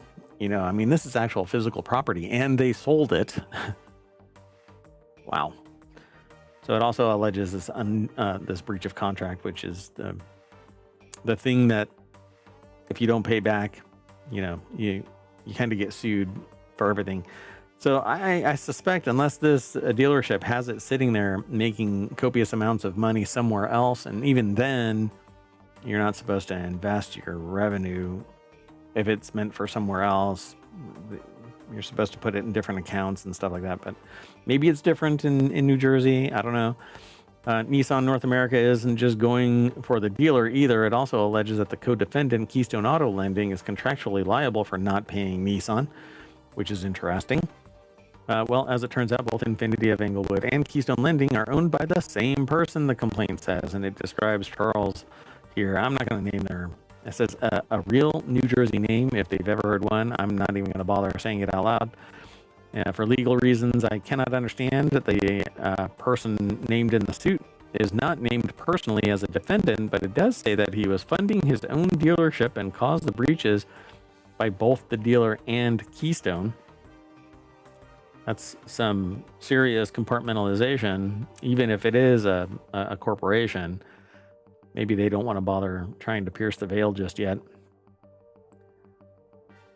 says we've told you about how a dealer owner was suing the Japanese automaker for opening a new store too close to it. And we've all, not we, but Jalopnik has also talked about how North Carolina is filing 400 charges against Nissan dealership employees. And who can forget the time Nissan asked dealers to lose money on sales by using discounts? Never change, Nissan. Never change. This is a really fun article, and got to go over to jalopnik.com and read it for yourself. Andy Kolmowitz put it together. So the little snippet that we get here is Duolingo. What? Go away. Oh my goodness. So make chess as accessible as possible. Duolingo's next move is teaching users how to play chess. Duolingo is a language app, but now it says it's debuting a chess course complete with short puzzles and mini matches. The author is over at entrepreneur.com. Sharon Shibu put the article together. And it says here, want to join 600 million people worldwide who play chess? Duolingo, the popular language learning app known for its gamified short lesson format, announced on Tuesday that it started early tests of a new chess course. The course will roll out to all learners on Duolingo's iPhone app in English in the coming weeks, with broader plans to reach more in different languages in the coming months. Chess is Duolingo's first subject since the company added a music course in 2023. But it had been focusing on language. The app will teach users how each piece moves and take them through gamified exercises, including short chess puzzles to help them learn how to strategize and play the game. Users will also have mini matches that are just a couple of minutes long and longer full-length games against a virtual character named Oscar, who acts as a chess coach for all of the lessons. Dun, dun, dun. All right, let's keep going. The next article is over in Technology Today. Caterpillar or hummingbird, bizarre baby bird discovery stuns scientists in Panama, but I swear I've seen something similar to this. A white-necked Jacobin chick may use mimicry or camouflage. to avoid predators resembling a caterpillar with fluffy feathers. Some scientific discoveries take years of research. Others begin with a simple, curious observation. And as Jay Falk, a U.S. National Science Foundation postdoctoral fellow working in the or at the University of Colorado Boulder and the Smithsonian Tropical Research Facility, has found out that just looking around, you can actually find that's a little hummingbird right there. A newly hatched white-necked Jacobin chick. But it looks like a kind of dried out caterpillar to me. Smithsonian Tropical Research Institute is where this article is stemming from. SciTechDaily.com is where it was published, but Jay's been studying these white-necked Jacobins, a neotropical hummingbird, for over a decade. Though his focus has always been on adults. Apparently he just discovered this, but looking at this for 10 years? Come on now. Something's weird. Something's up. The nest held a single egg and a dedicated female. And since it was the first nest of this species that they had encountered, the team decided to monitor it through its regular visits. They also brought in videographer Joe C., which is an awesome name for a videographer, to help document what unfolded. Jay had previously discovered that about 20% of females in this species mimic males in appearance, likely to gain better access to food. Chick's mother was one of these female lookalikes. But I'm going to hit play on this. It's going to be muted, but there is a chick, but I don't know if it's the chick. It's a caterpillar-like baby hummingbird discovered in Panama. Oh yeah, look at that. That's a lot bigger and hairier than the one that they had up there. Maybe that's where it starts out, and then yeah, it looks like a caterpillar. So what they show here is one stage of it, but I guess it looks like this at some point, or close to this, is what they're saying, that it resembles this. Which, if that's true, I don't know how dangerous that caterpillar is, but yeah, I've actually seen this before. We've talked about this, but in a different context, a different article altogether. I think either that or there's another hummingbird that we talked about, or bird that mimics these caterpillars. So the egg had hatched and a tiny baby hummingbird had emerged. Scott noticed something highly unusual. The chick had long, fluffy down feathers on its back that made it look remarkably like a venomous caterpillar. Yep. And that's what it's all about. This mimicry of this really hairy looking caterpillar. It's very, very dangerous when it's touched. Nonetheless, the team was lucky enough to observe a carnivorous wasp nearby the chick. While the chick appeared to shake its head upwards, moving it just like the caterpillars do in the presence of a potential predator, they explain that because the predation rates are very high in hummingbird chicks, and because white-necked Jacobins build a cup-like nests in exposed branches near the ground, strategies like mimicry and camouflage, or maybe both, might have evolved in the species. And it's really interesting because why would this trait keep on amplifying to the point where it becomes a survival trait? How did it get there in the first place? You know, it's not like a species has the ability to look around and go, oh, I'm going to make myself look like that, you know, genetically, at the genetic level. So how does that actually happen? I find it kind of fascinating. Tropical forests are full of mysteries and discoveries waiting to be made. That stuff needs funding. That stuff doesn't typically get funded by private investment altogether. And when it is, then it gets buried somewhere unless it's actionable and turned into a product or service or a medication or something like that. And pay attention, everybody. The next article is, we're going to change tack real quick. It's over in the Mobile channel. Bethesda, it does not shadow drop. We knew about this a couple of days ago. And other people were hinting at it before then. The Elder Scrolls 4 Oblivion remastered. Get it on Game Pass and PS5 now. You can actually get it on Steam as well. Bethesda surprised fans by releasing Elder Scrolls 4 Oblivion remastered immediately after its announcement stream. However, Xbox players are in for an even bigger treat. Its much anticipated RPG is now available through Game Pass. No, seriously, you can literally go get it right now. Yep, you can also buy it on Steam right now. It's $50 though. $60 if you want, I guess, the a more involved edition. It has more stuff. The article is put together by Brent Cope. I'm not sure how they pronounce their last name, but it's at vice.com.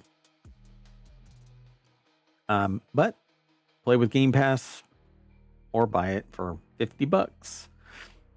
So it says, yeah, the remake really, it says, yeah, you're reading that right. The remake is really only $50. No, the real remake is $50.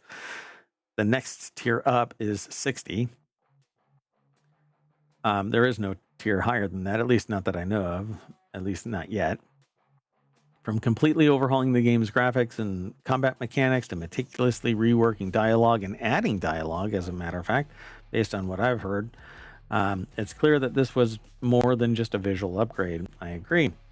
While the remake was handled by a secondary studio, Bethesda clearly put a lot of care into making sure that the 20-year-old game was faithfully recreated while also being modernized. It looks pretty good. I think the AI is still Bethesda AI. Oblivion's remake was leaked earlier, so people really did know, I think. At least I certainly knew that it was on the horizon. I'm not sure why they dropped it so fast, but I guess it was ready for prime time.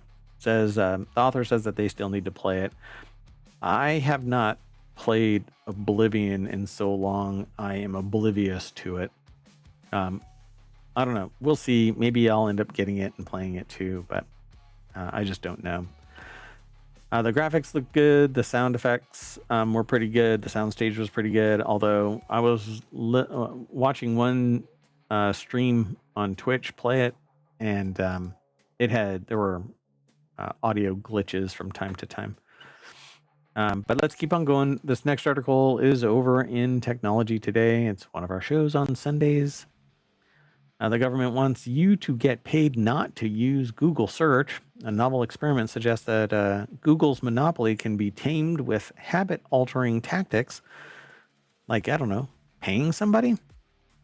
A novel experiment, it's posted over at the Washington Post, which I'm not logged into, so we'll see how far this actually goes. Monopoly can be tamed with habit-altering tactics. Government authorities are trying to make it happen.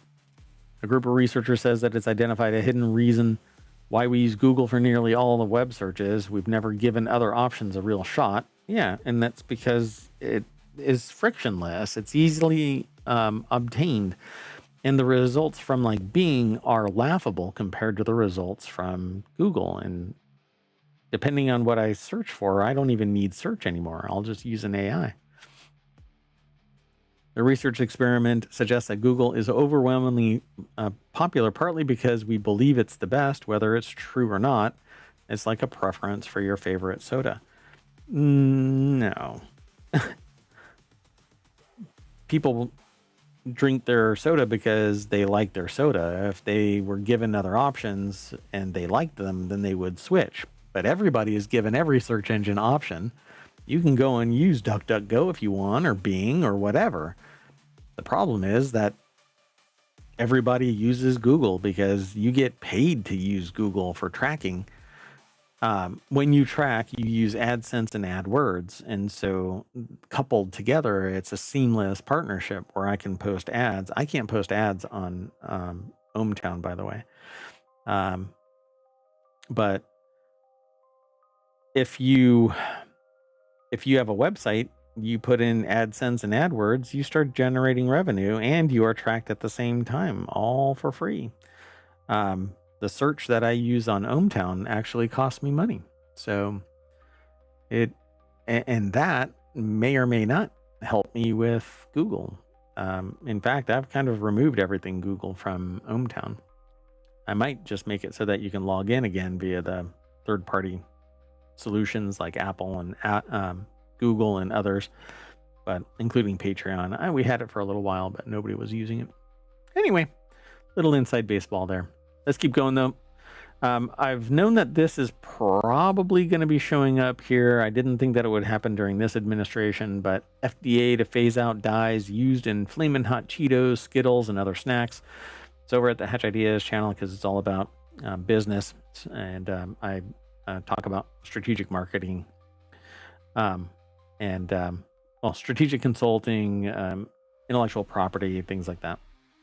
Anyway, FDA is phasing out the use of petroleum-based synthetic dyes in foods and drinks, and if you didn't know this, a lot of your colorant is made by a synthetic dye, petroleum-based synthetic dye. And Amelia Lucas over at CNBC put the article together. The policy change will hit food and drink companies like PepsiCo, General Mills, and WK Kellogg, although really the fact is that these artificial dyes have been replaced in the EU for some time now. I'm speaking of red, in particular, red 40, red 30. But we'll see. The fluorescent red of Flamin' Hot Cheetos, the brilliant teal of Mountain Dew Baja Blast, which was supposed to be phased out already, or already directed to be phased out. And the colorful rainbow of Skittles may soon be dimmed. And that's really the main thing here. This is all about the vibrancy of the color. So for the past 50 years, American children have increasingly been living in a toxic soup of synthetic chemicals, not to mention toxic other things. Food and beverage companies, well, that toxicity. Anyway, let me just keep talking about this. Red dye number 40 to give cereal, chips, sports drinks, and other products bright hues that attract shoppers. But backlash against artificial colorants has been brewing in the U.S. for more than a decade. True.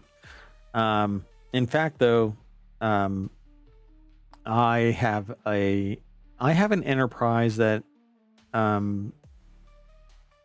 uses that red 40, but I can't get the European version of the red dye because that's not allowed in the United States. So, and there is no domestic solution that isn't red 40.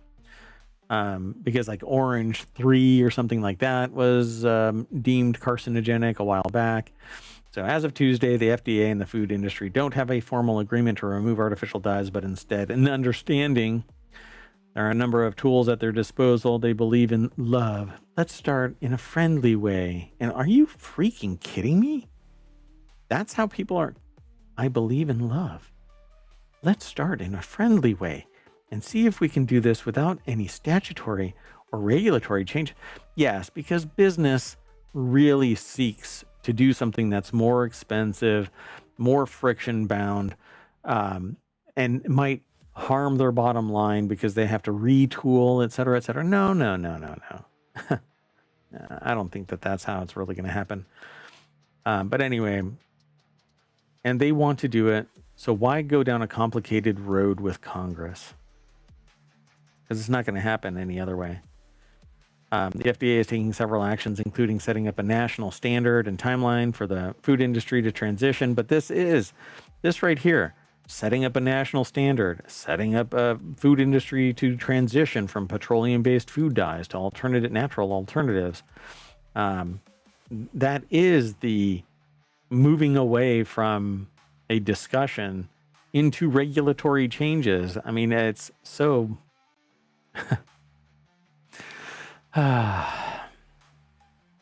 Anyway, says the F in FDA stands for food, he said.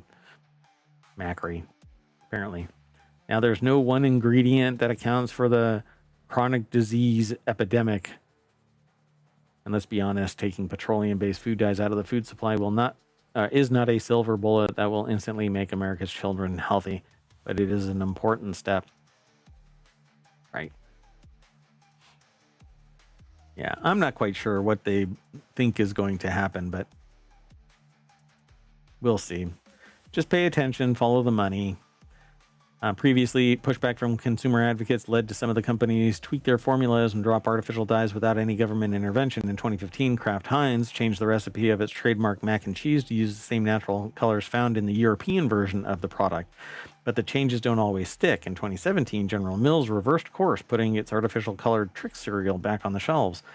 The naturally dyed cereal, which uses turmeric, radishes, and purple carrots, is not as vibrant, and customers rejected the new version. I'm not sure about the flavor difference, but I don't know about rejected the new version as opposed to saw the generic version on the shelf and bought that instead because, well, if they're going to pay a premium for tricks, it better be brighter, better be looking better, etc., etc. Yeah, so we'll see. I think that there's a lot of stupid things that are heading our way, so we'll see what happens. There's more over at this article, but I'll let you all read it.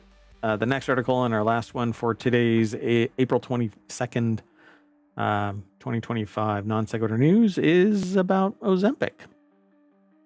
FDA issues alert on fake Ozempic this time. We've talked about these alerts before because basically people are making it in their basement or something. I don't know. Not to mention that formularies are just making their own brew that's a close approximate, but it isn't. Be careful. The FDA is warning consumers to avoid counterfeit Ozempic products tied to specific lot and serial numbers. So you're going to have to start looking it up. So look for the changes, the difference here between a legit version and the bad version.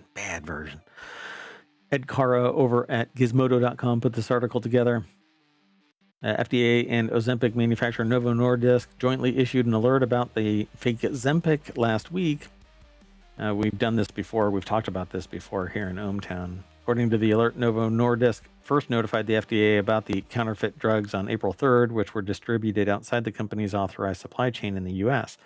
The FDA says that it managed to seize some of the drugs on April 9th. The products can be identified by a combination of lot number PAR0362, an authentic lot, and a serial number starting with the first 8 digits 51746519, not authentic. The counterfeits are specifically labeled as 1 milligram doses of Ozempic, which was approved to treat type 2 diabetes.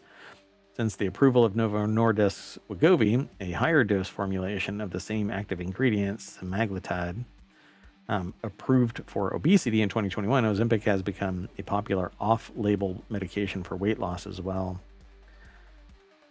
So they've received 6 adverse event reports connected to this specific lot of Ozempic, all submitted by Novo Nordisk, because this is the same thing that I have a problem with regarding like if somebody works on their own device and everything melts down, nobody goes, oh yeah, I totally did that. Or I bought no, they go straight to who they believe is the source of the material and they blame them wholeheartedly. But this is actually fraudulent. Faux products actually contain insulin, and several users were hospitalized, which is very dangerous.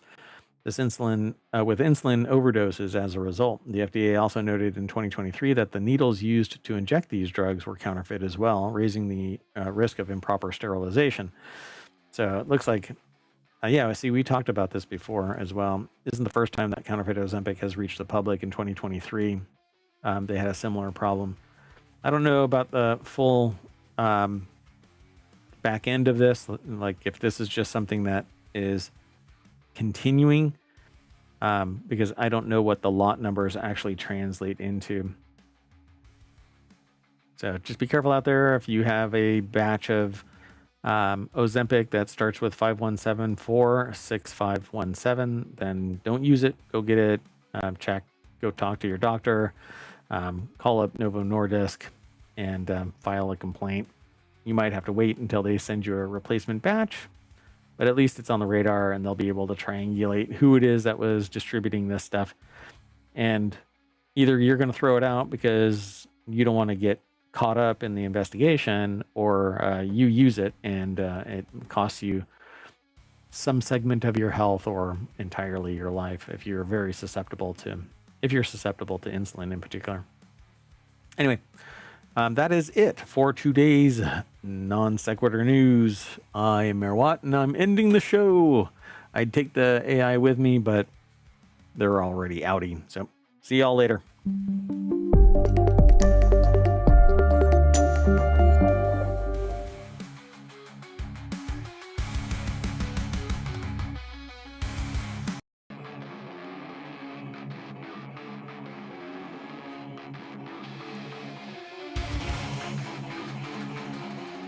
Hello, everybody, and welcome to Non Sequitur News. This is a time machine episode.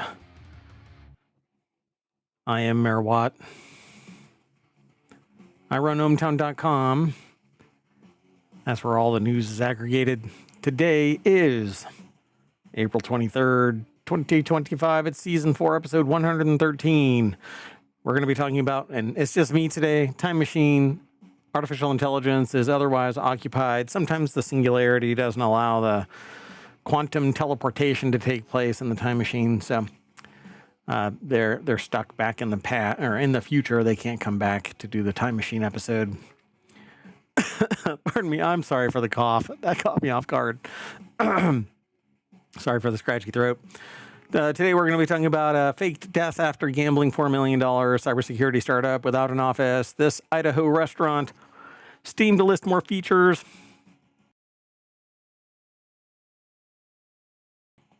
me coughing, non-toxic alternative to forever chemicals, bury that nuclear waste permanently to the core of D&D, Vegas Airport fixes issues of risk, and startups for first accelerator program in Seattle. And finally, we're going to talk about a movie about Toys R Us. Sure. Why not? Well, everything is powered by ohmtown.com, so go over and become a citizen.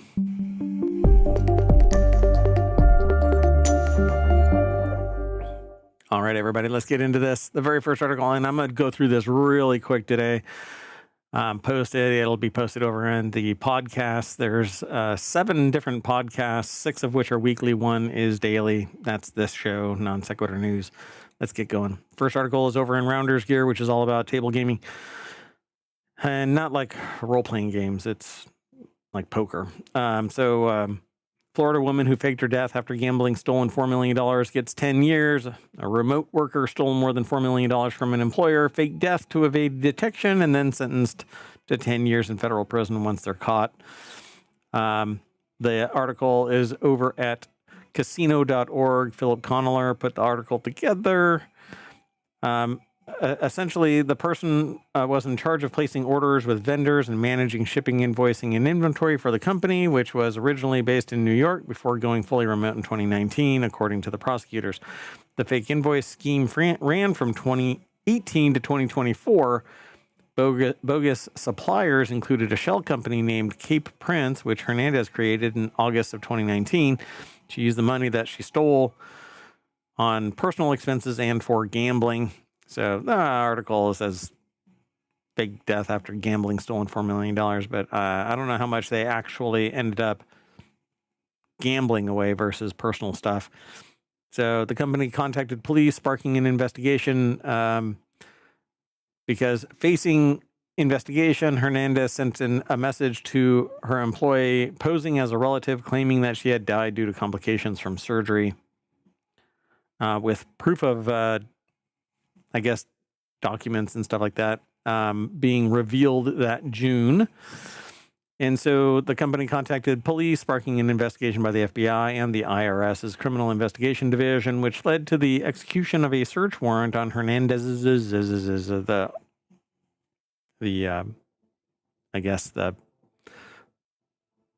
fake dead person.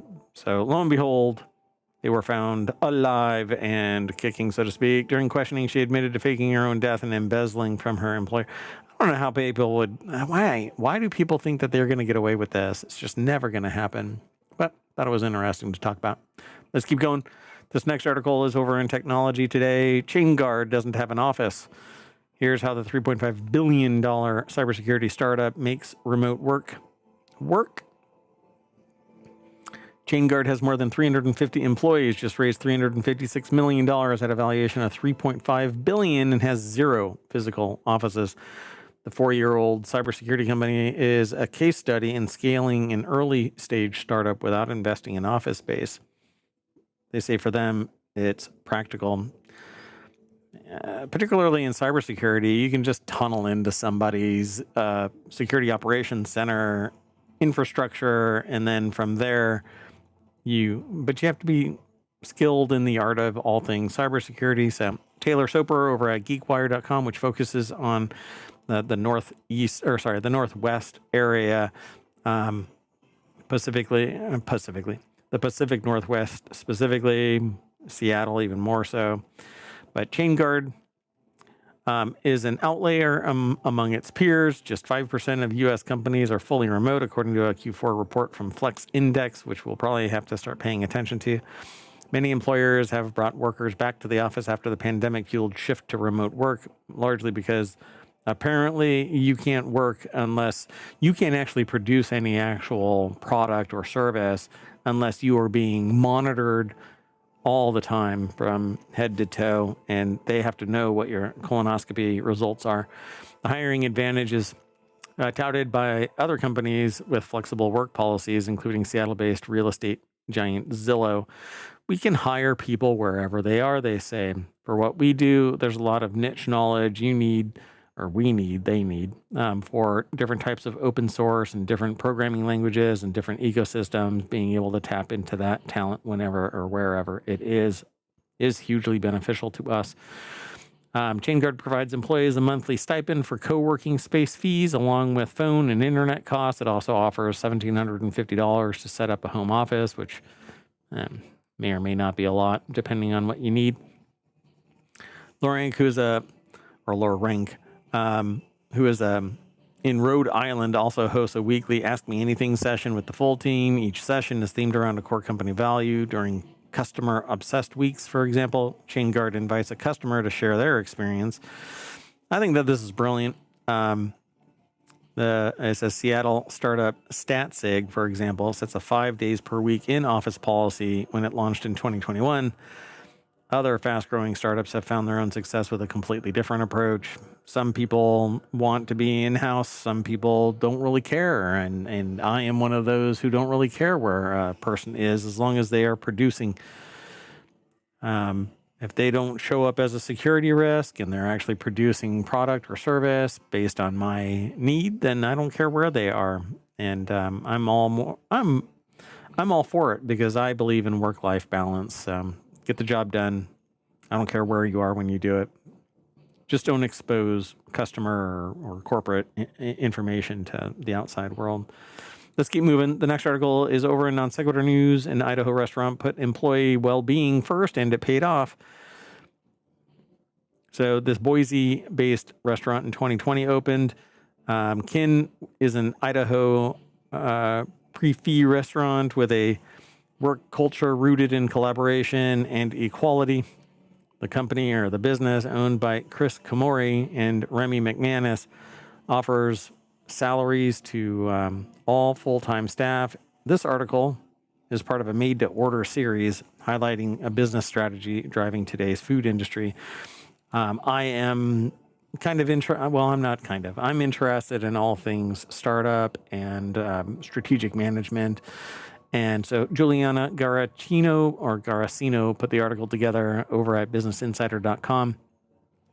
And so Kin's, having 5 or more staff members work together to brainstorm a tasting menu, divide up the cooking, and gather ingredients may seem like a recipe for disaster, but Chris Komori and Remy McManus, the co-owners of Kin, don't mind the challenge. Collaboration is integral to the restaurant, even if it requires some trial and error. It says we don't really have general managers and things like that.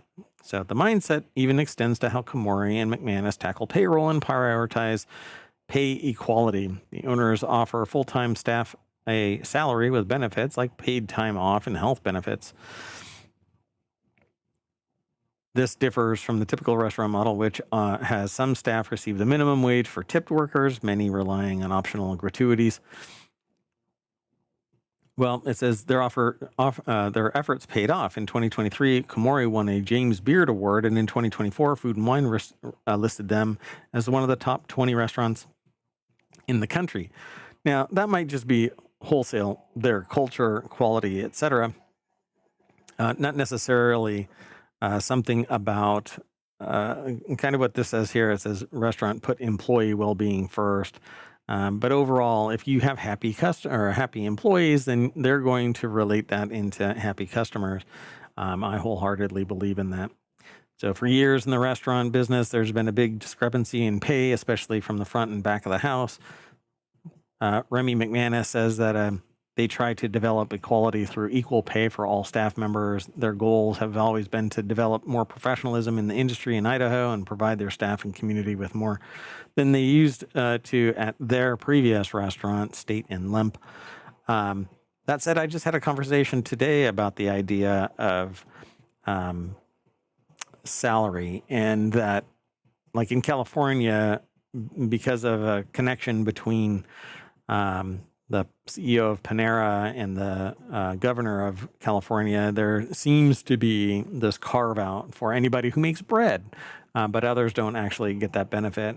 We talked about it here, and I don't know what their end game of that is. I don't know where that actually landed ultimately. I just thought it was interesting to talk about, but let's keep on going. This next article is over in Warcrafters. Steam's going to start listing adjustable difficulty, save anytime, and other accessibility features right on the game's store page soon. Other accessibility features, I don't know about the adjusting difficulty and save anytime as accessibility features. That's parlance in a particular way. But I think quality of life features, I would say. It feels like video games are getting better at realizing that, a whole load of different people play video games these days. Pretty much any modern release will run you through a set of accessibility options the first time you launch it, and those options usually seem pretty expansive, at least to the author of this article. Speaking of that, the author is Joshua Wolins over at PCGamer.com. The deck statement says, people should probably know if they can play a game before they buy it. And Steam pretty much does that because you get a certain number of hours and or a time period, whichever comes first, in terms of being able to play it, test it out, and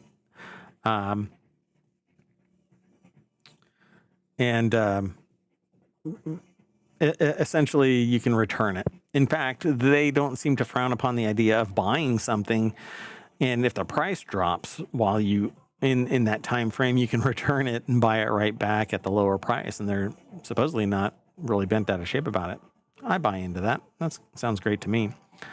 That said, it says the problem, of course, is that if you need a particular accessibility option in one of the thousands of games on Steam that hasn't gotten a detailed accessibility review, there's often no way to find out in the store other than buying it. So why not buy it and then just return it? They really don't have a problem with it. There was one time where I was returning a lot of stuff because I had bought a lot of stuff, and they basically challenged me, saying that you're abusing the return system. And to me, I just kind of ignored it because that exactly is what the return program is all about. If you don't like it, it enumerated that you don't like it. You think the game sucks. Return it. And you don't have to. I think it's asinine to sit there and accuse somebody of essentially abusing a return system where it doesn't mean anything, because you don't have to repackage anything. You don't have to worry about sending anything back. I'm the one that's bearing the burden of the download. I'm the one that's spending the money. I'm the one that's thinking it sucks. So what really is it to anybody except a transaction fee, a slight transaction fee at that, I don't know. I just, as long as everything returns to normal, and since it can take place in a relatively short amount of time, it doesn't have to be billed that particular moment, but it usually does. Even bulk purchases happen, like when you bulk a transaction, a big puddle of transactions take place at the end of that work day, that business day. They could delay that and wait until the minimum time frame is passed, and that's when they bill. But it's very frustrating to sit there and have this old world mentality that you can't return software. It just doesn't work that way anymore, not in this day and age. So in essence, anyone publishing a game on Steam now has access to a questionnaire where they tick boxes for the accessibility features their games have. Got adjustable text size? Tick the box. Got narrated menus? Tick the box. Colorblind options? Tick the box, and so on and so forth. And you can find a full list of the accessibility options that devs will be able to choose below. And you can actually see that list. I say go and check this out. This is pretty neat. Audio, visual, input, all are have checkboxes. Gameplay, like adjustable difficulty and save anytime. Sometimes that saving thing is a real pain in the butt, but I think it's brilliant. So good on them. Steam, once again, kind of solving the real problem, you know? All right. Next article is over in Technology Today, which is one of our weekend shows. Major breakthrough, non-toxic alternative to forever chemicals discovered. Scientists have developed a non-toxic alternative to harmful PFAS chemicals using carbon and hydrogen-based compounds, offering a safer solution for products that currently rely on fluorine. An international team of scientists has developed a safer alternative to perfluoroalkyl substances. A group of synthetic chemicals commonly used in everyday products for their water and stain resistance, fire, etc. University of Bristol put the article together. It's published over at SciTech Daily. Let's see how fast I can actually get through this.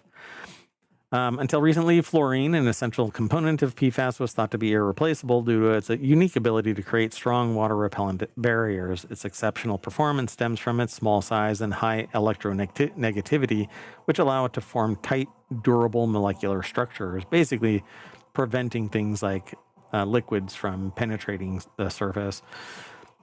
So they've discovered, these researchers from University of Bristol discovered that fluorine's distinct bulky spatial characteristics, which help it occupy molecular space so effectively, can be mimicked using non-toxic alternatives. This breakthrough could pave the way for safer, more environmentally friendly, I wouldn't say environmentally friendly materials that perform similarly to traditional PFAS without the associated risks. There's much more to this article, but there's really no need to get all into it.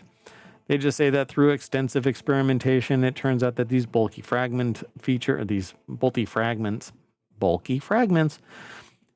in other common chemical systems like fats and fuels.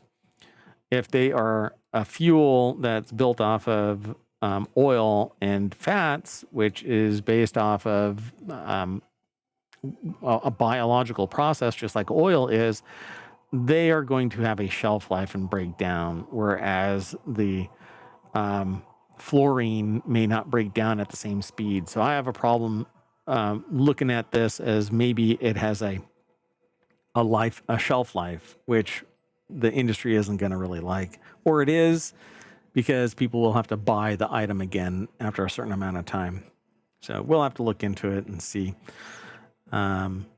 They say, using our specialized laboratories for chemical synthesis, we substituted the fluorine and PFAS with certain groups containing only carbon and hydrogen, which is watering down the idea that it might be a biological chemical chain, which will break down faster than fluorine. I can almost guarantee it. The whole process has taken about 10 years, and the implications are very significant, not least because PFAS is used in so many different products and situations. So if it's cost effective and it forces customers to repurchase something that loses its water protection and other protections, then maybe the industry will eat it up. Customers won't. All right, the next article is over in Reality Hacker. Finland could be the first country in the world to bury nuclear waste permanently. That's right. In March, Finland successfully completed the first test of its encapsulation plant, which, if finished, if finished, it doesn't say it has been finished, will become the world's first permanent underground storage facility for radioactive waste. From the Earth it comes, so shall it return. Since the arrival of nuclear power in the 50s, more than 400 reactors in 31 countries have produced about 430,000 metric tons of spent nuclear fuel. Until now, no one has developed a permanent solution for disposing of it.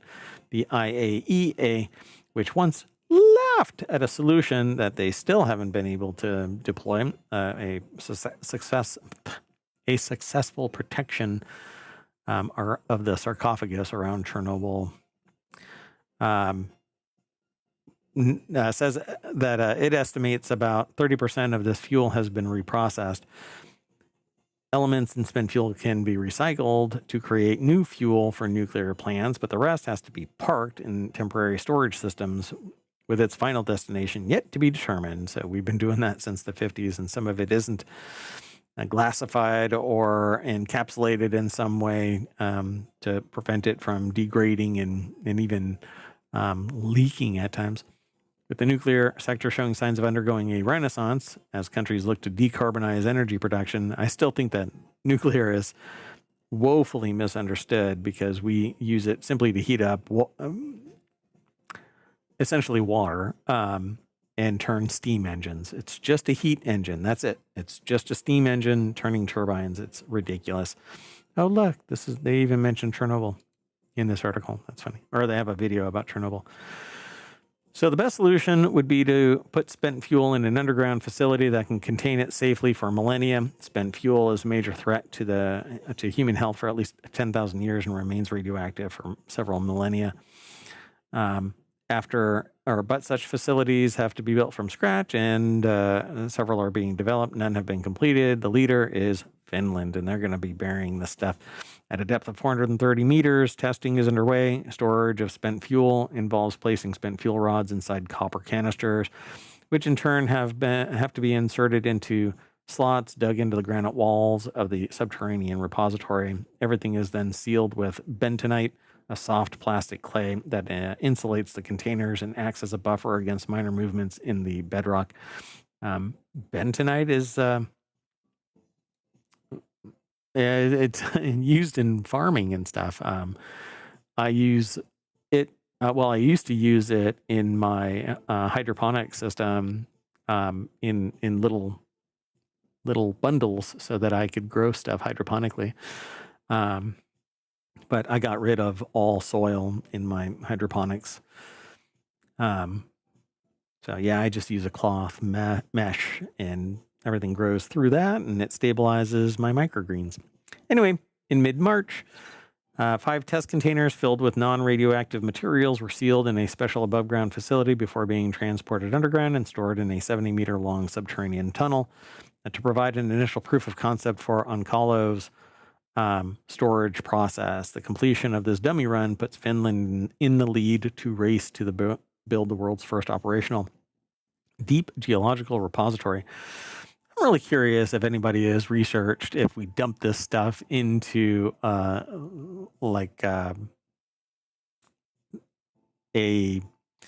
lava field, a subsurface lava field where we can just kind of push the rods down. And I know that it's all under pressure and all of that kind of stuff. It's one of those comments where you go, there's no feasible way to do this, but I wonder if anybody has looked at the theory of letting the Earth just boil the hell out of this radioactive material because it's all from Earth. Maybe we can just kind of smelt it back into its various components. I don't know. I love the idea of it, but maybe somebody's done this research and it just would never work. Just kind of put it at the end of a rod and then just push the rod down into the mantle. I know it's really far down and all of that kind of stuff, but look for a magma chamber and just kind of push that in there and hope that the pressure doesn't blow it back out and shoot a nuclear rod into orbit or something. I don't know. I love the idea of it. I'd suggest writing for NaNoWriMo a story about that and seeing if it turns into Terminator or The Matrix or whatever and make it really sci-fi-y, but NaNoWriMo seems to have wet the bed. We'll see. Anyway, let's keep moving. The next article is over in Warcrafters. The core of the new Dungeons and Dragons rules have been released into the Creative Commons, so you can use them when you publish your own D&D material. Last year, Wizards of the Coast announced that when the 3 core books that formed Dungeons and Dragons updated in 2024 rule set were out, the essence of those rules, the System Reference Document, or SRD, would be made available under a Creative Commons license. And now it has.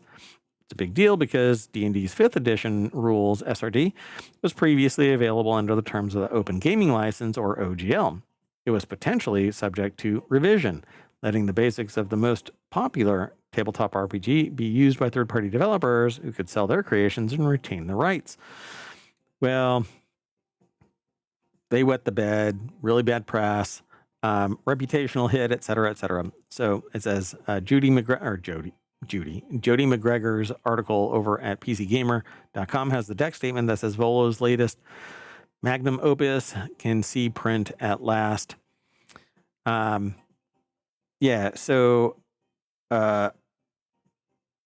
More niche publications like Weekend at Strahd's and the Uncaged series were made possible by this open gaming license.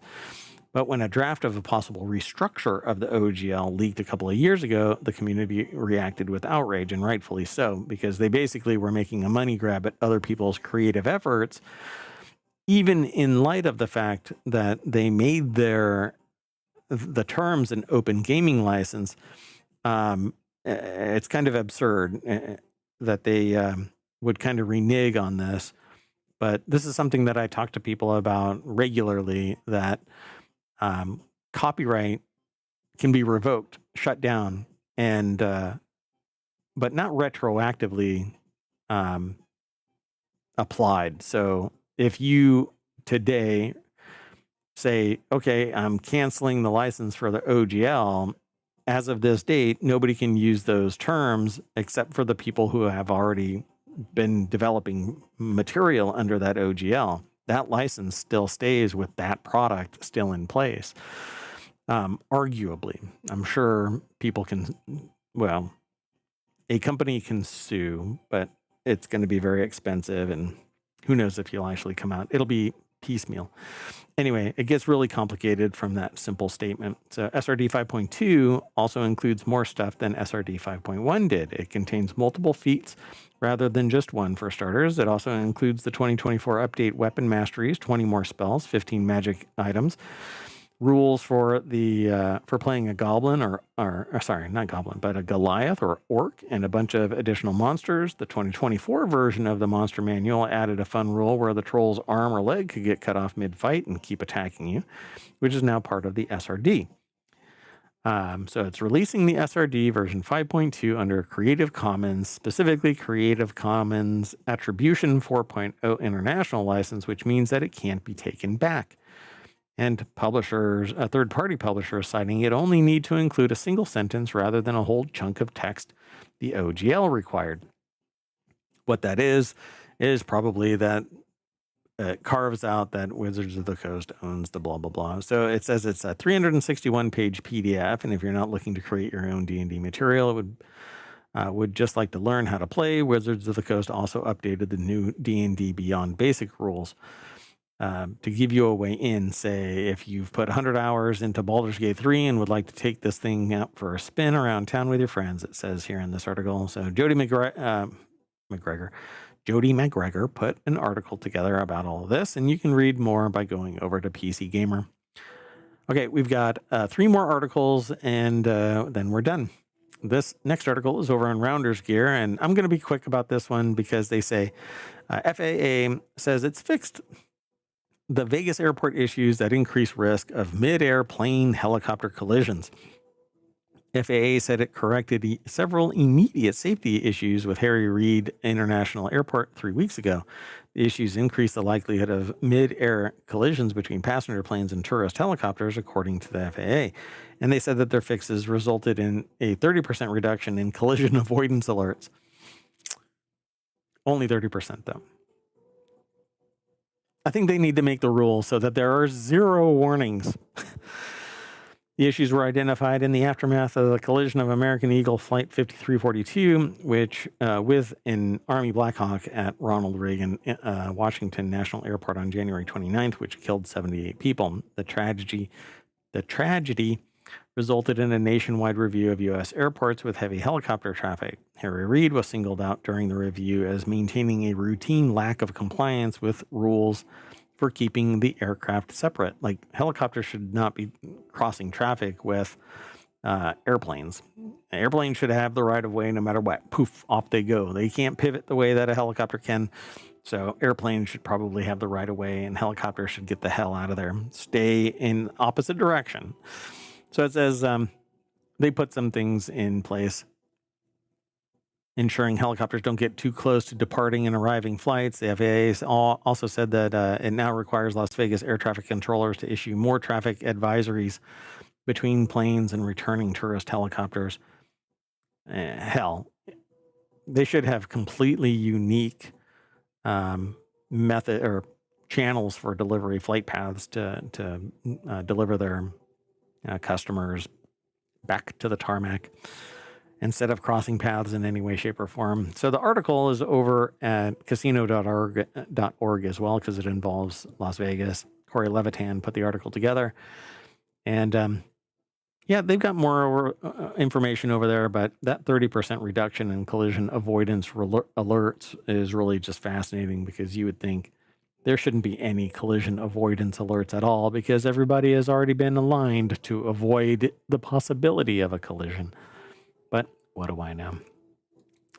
The next article is over in Technology Today. Plug and Play selects 10 startups for their first accelerator program out of a new Seattle location. This is by Kurt Schlosser over at geekwire.com. And I don't know if they have all 10 of these, but Flix Technologies, Expanso, Load, Infinity Loop, which is interesting that they're over in... I've heard of them before. I think they're in Virginia or something like that.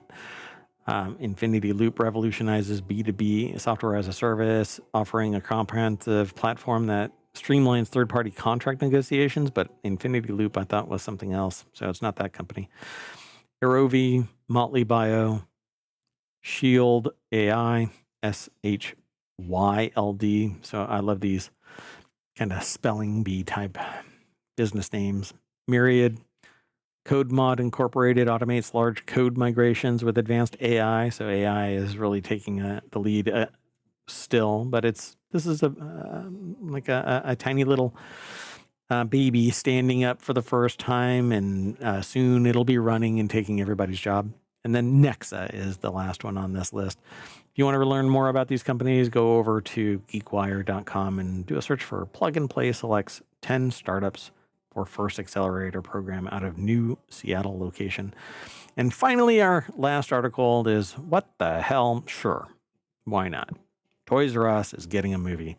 Possibly the most shocking part of this news is that it isn't a horror movie. If you've ever been in a Toys R Us before they actually shut down, they were stuck in the 70s, even in 2025. I think the last one closed in like 2023 or something like that. Justin Carter over at Gizmodo.com put the article together. It says, yes, really, per Variety, the toy store chain is coming to the silver screen courtesy of Story Kitchen, the studio behind several recent game adaptations. The apparent idea here is to make something in the vein of Night at the Museum and Big and other recent toy related hits like Barbie. At the moment, the film is in early development. But producers Dimitri M. Johnson and Mike Goldberg are already talking with filmmakers about the project. Johnson and Goldberg co-founded Story Kitchen, called Toys R Us, a cultural touchstone that continues impacting the child in all of us today. So I don't know how much this is going to be. It was founded in 1948, probably stayed there in all of its existence. It went defunct in 2018 to be revived in 2021, mainly as a subsection of Macy's. That said, that is the last of our articles, so we are all done, and I'm getting out of here. So thanks for hanging out. we are going to go into the time machine, within the time machine, just to get to Toys R Us, and that'll bring us back to the front page of ohmtown.com. We always have a way to get back to the front page. And that's it. So we'll see you later. Bye-bye.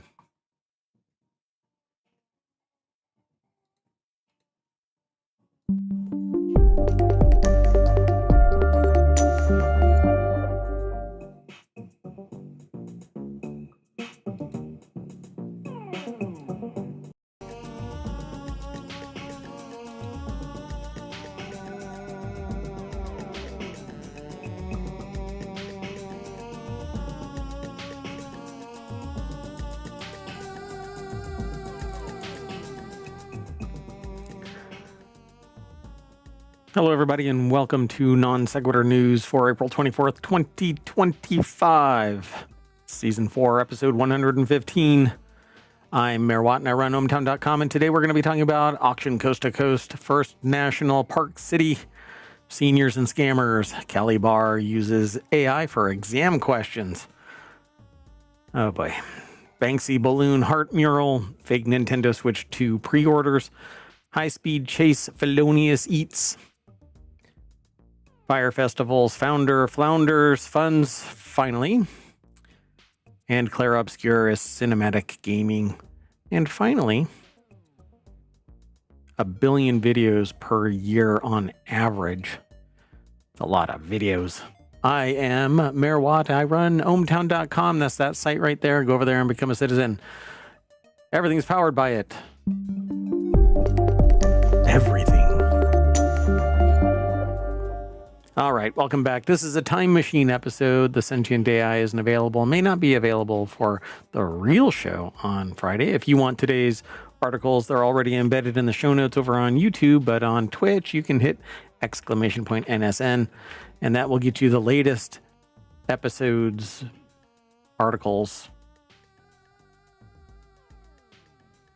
or not.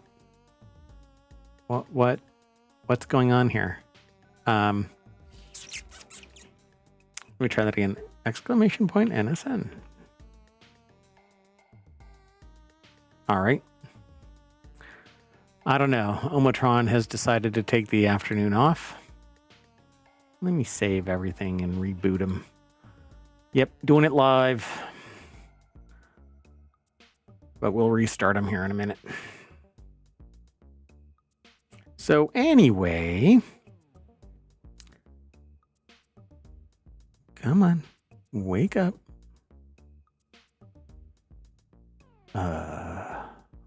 What's going on?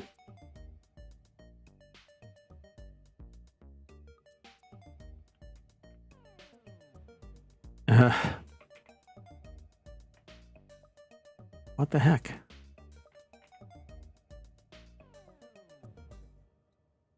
I'm not sure what's going on. I don't see StreamerBot awake. All right. I can't wait for you anymore. We'll wake them up. All right, let's get into today's articles. Sorry for the delay, everybody. So the first article is a bunch of West Coast Customs cars are headed to auction. West Coast Customs is sending 5 of its custom builds to auction at Mecum next month in support of a nonprofit trade school, which that's awesome. Let's go and take a look. So Amber Da Silva over at jalopnik.com put the article together, and it says, remember West Coast Customs, a shop that Pimp My Ride called home for so many years? Well, West Coast Customs may not have the same level of awareness as it did during those halcyon years, but it's never shut down and never stopped building truly wild cars. That's cool, too. Okay, we're going to go back over to Omotron here for a second. All right. That woke him up. I don't know what happened. Weird. Anyway, they never stopped building. So the cars are this car here. So it's like a slingshot, but with something on top of it. Maybe it's, I don't know. It says some of these cars seem much more reasonable than others. The Passat, built in the wake of Volkswagen's famous Darth Vader ad, is mechanically mostly just a 2012 Volkswagen Passat. So long as you don't need the headlights, which do appear to glow red, or the radio, which is either covered with a Darth Vader chest plate or simply deleted. Who knows? They have a weirder end that begins with the Dodge Charger, which has been shortened and converted into a coupe. Which... that's a Dart, wouldn't that? Right? Wouldn't that be a... Hold on. So I guess it's a Charger. Wait. I need to see this. I'm sure that the cars aren't even listed here, but yeah, so the Dodge Charger, but okay. I don't know. I'm not going to be able to wrap my head around this thing. They say the 4Runner with its air suspension and flame paint just absolutely rocks, it says. The interior looks dated, sure, but the exterior goes hard, and I honestly love it. Again, so this is that, and that's that. There's one. All right. Oh, no. These are the 5 cars right here at the front of this article, but let's keep on going. The next article is over in the Mobile Channel. Chattanooga just became North America's first national park city, and here's what that means. The designation was awarded by a London-based charity that seems to make cities more like national parks, greener, healthier, wilder, aims to make cities national parks. So Chattanooga was the one that got the first designation here in North America. Sarah Kuda is over at Smithsonian Magazine or smithsonianmag.com and put this article together. It's been named North America's first national park city, a designation that acknowledges the city's abundant green spaces, commitment to environmental stewardship. The city is the Southeast Tennessee, home to roughly 190,000 residents, is now the 3rd national park city in the world, followed behind London, Adelaide, Australia. The title comes from the National Park City Foundation, a London-based charity that envisions a better future by thinking of cities more like national parks. The movement is not connected to the National Park Service. That's a federal agency that manages America's national parks, monuments, historic sites, and other protected lands, which, like all things, have been kind of shrunk down a little bit. It says national parks are special places where we have a better relationship with nature, culture, and heritage, and can enjoy and develop ourselves. According to the foundation, combining the long-term and large-scale vision of national parks with cities has the potential to shift our collective understanding of what and who a city is for. Yeah, very interesting. If you want to know more about this, apparently it was kind of driven forward by signature collection. So Chattanooga had been working toward the designation for nearly 2 years. Per a statement from the city in late 2023, officials collected more than 5,600 signatures of support and created a national park city charter. Then they filed an application describing how Chattanooga met the nonprofit's criteria, such as being a place, vision, and community that aims to be greener, healthier, and wilder. Whoa. Define wilder. Let's move on. The next article is over in Non Sequitur News. And it's in the Mobile Channel. U.S. seniors lost more money to scammers in 2024 than you think. Most people don't even think about this. According to the Federal Bureau of Investigation's annual Internet Crime Report, seniors lost nearly $5 billion to online scams in 2024 alone. The 60-plus group is the most victimized demographic. They filed 147,127 complaints, which total losses of $4.8 billion. It's a staggering 46% increase in complaints and 43% increase in losses. All of these people just need somebody like me to bounce an idea off of. Hey, do you think it's a smart move for me to send information and money to this place because they asked for it? No. Let's move on. The next article, the article is actually over at vice.com. Paige Gawley put the article together. Nearly $5 billion in lost money to scammers online alone. Who knows about the offline stuff, but online alone. It says that in one instance, the elderly who lost an average of $83,000 each were most commonly fooled by investment, tech support, and confidence/romance scams. Yeah.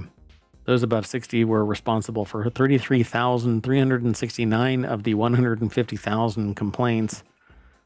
It's actually losses totaling 9.3 billion and 2.8 billion. Wow. So who else was scammed? 30s, 40s, 50s were swindled out of billions as well.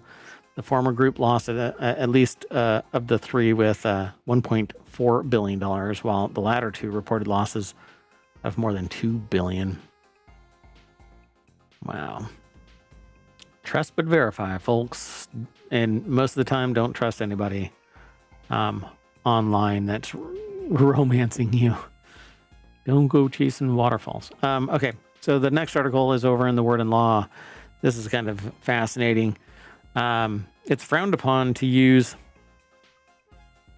Look at this. I have a giant gummy bear. Hold on. Gummy bears are different sizes. So look at that.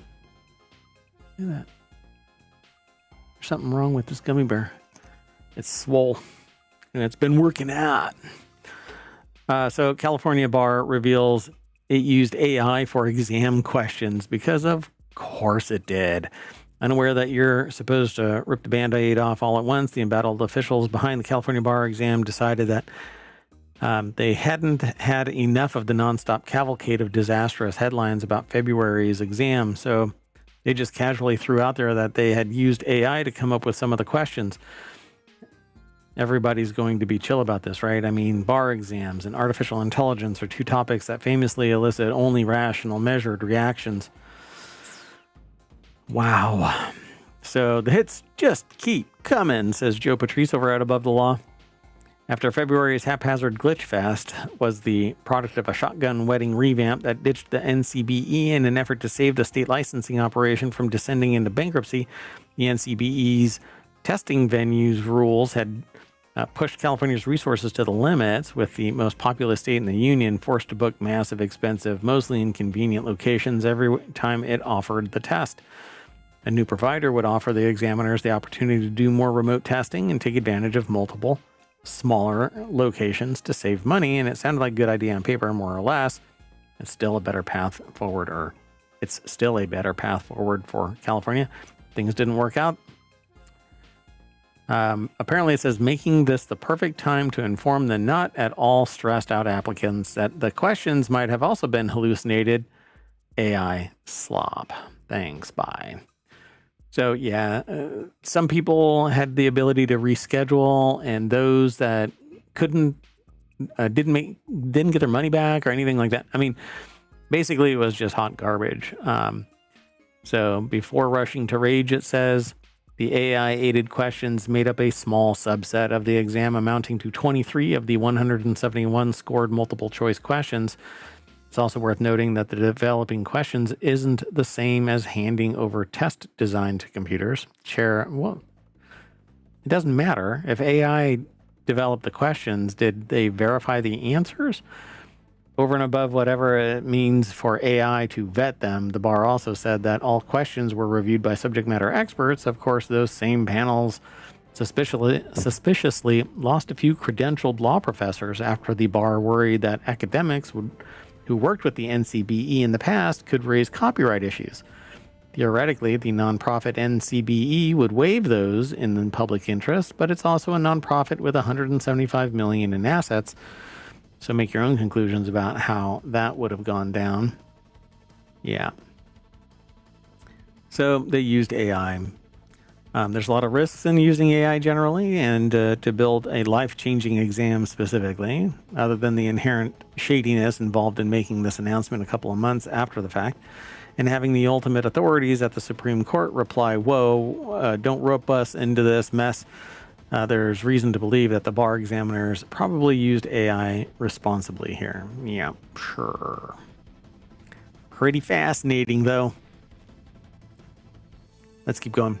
The Banksy balloon heart mural is back on view in New York ahead of a charity auction. A giant slab of wall adorned with Banksy's battle to survive a broken heart will go to auction to benefit the American Heart Association. So this article is over at the Art newspaper. And there is the slab of wall. Interesting.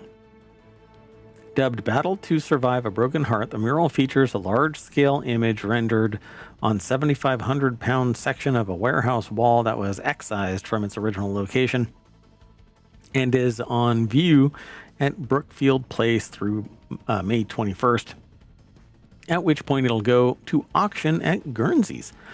Banksy created the mural in the Red Hook neighborhood of Brooklyn after the local 59-year-old Vasilios Georgiadis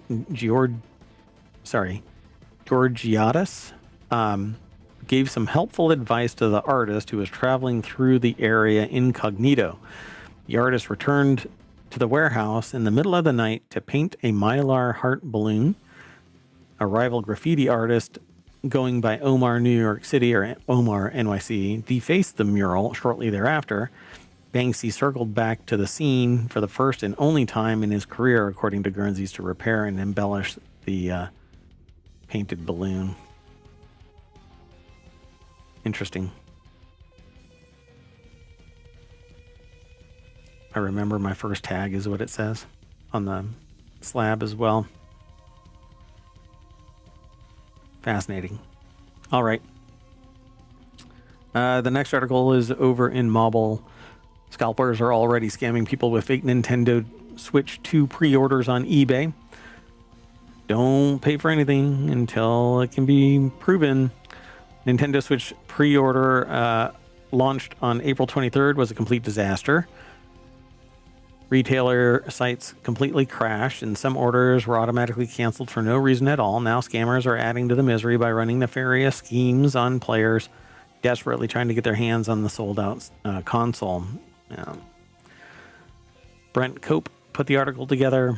It's over at Vice.com. So, as if pre-ordering a Nintendo Switch weren't difficult enough. So, you got to read the fine print. It even says no scalping on this side. In some... the poor soul that bought this, it says. Important disclosure. You are purchasing a black and white printed picture of my Nintendo Switch 2 pre-order confirmation with sensitive information redacted to it. You will not receive a console. You will received a black and white printed picture of my order confirmation. Photo will be tri-folded to fit in a normal envelope. No returns, no refunds, no scalping on this side. So I don't know how much this was actually purchased for, but anyway, kind of scammy. Reveals it's just a piece of paper. You read that right. Scalpers are trying to sell a piece of paper featuring a picture of a pre-order confirmation email. It's not really truly despicable, only because people should be reading their stuff. But I think it's truly despicable because it's fine print somewhere buried. So, yeah, pretty wild. It may not be scalping, but it's scumbaggery.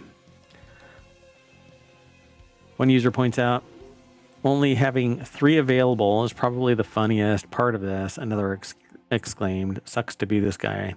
Probably saw it, bought it out of impulse from the fear of missing out kind of sector of thought, and didn't read the fine print. Yeah, nobody does, because you think it's labeled, you're buying a Switch 2. Yeah, Nintendo Switch 2 pre-order. But it's actually nothing more than the paper for the pre-order. So it sucks. And all of that, I mean, it could be a chargeback.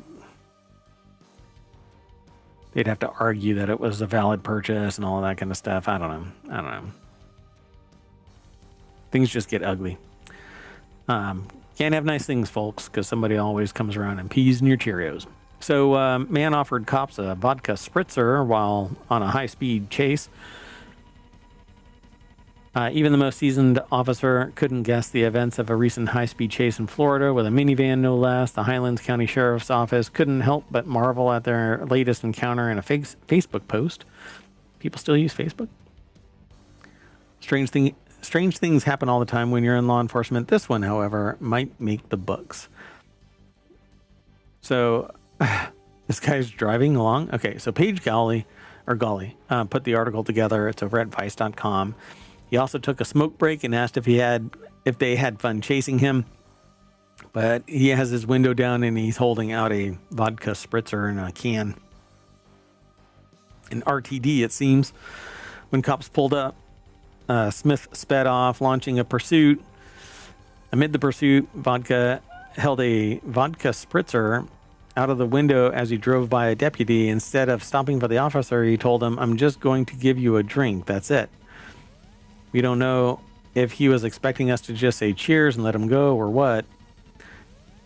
High-speed chase eventually ended several miles later in the parking lot of a business. While there, Smith opted to take a post-crash smoke break. Officers responded by tasing him. His bond was set for $120,000, and he's got a DUI, resisting arrest, refusal to submit to a DUI test, and petite theft. What theft?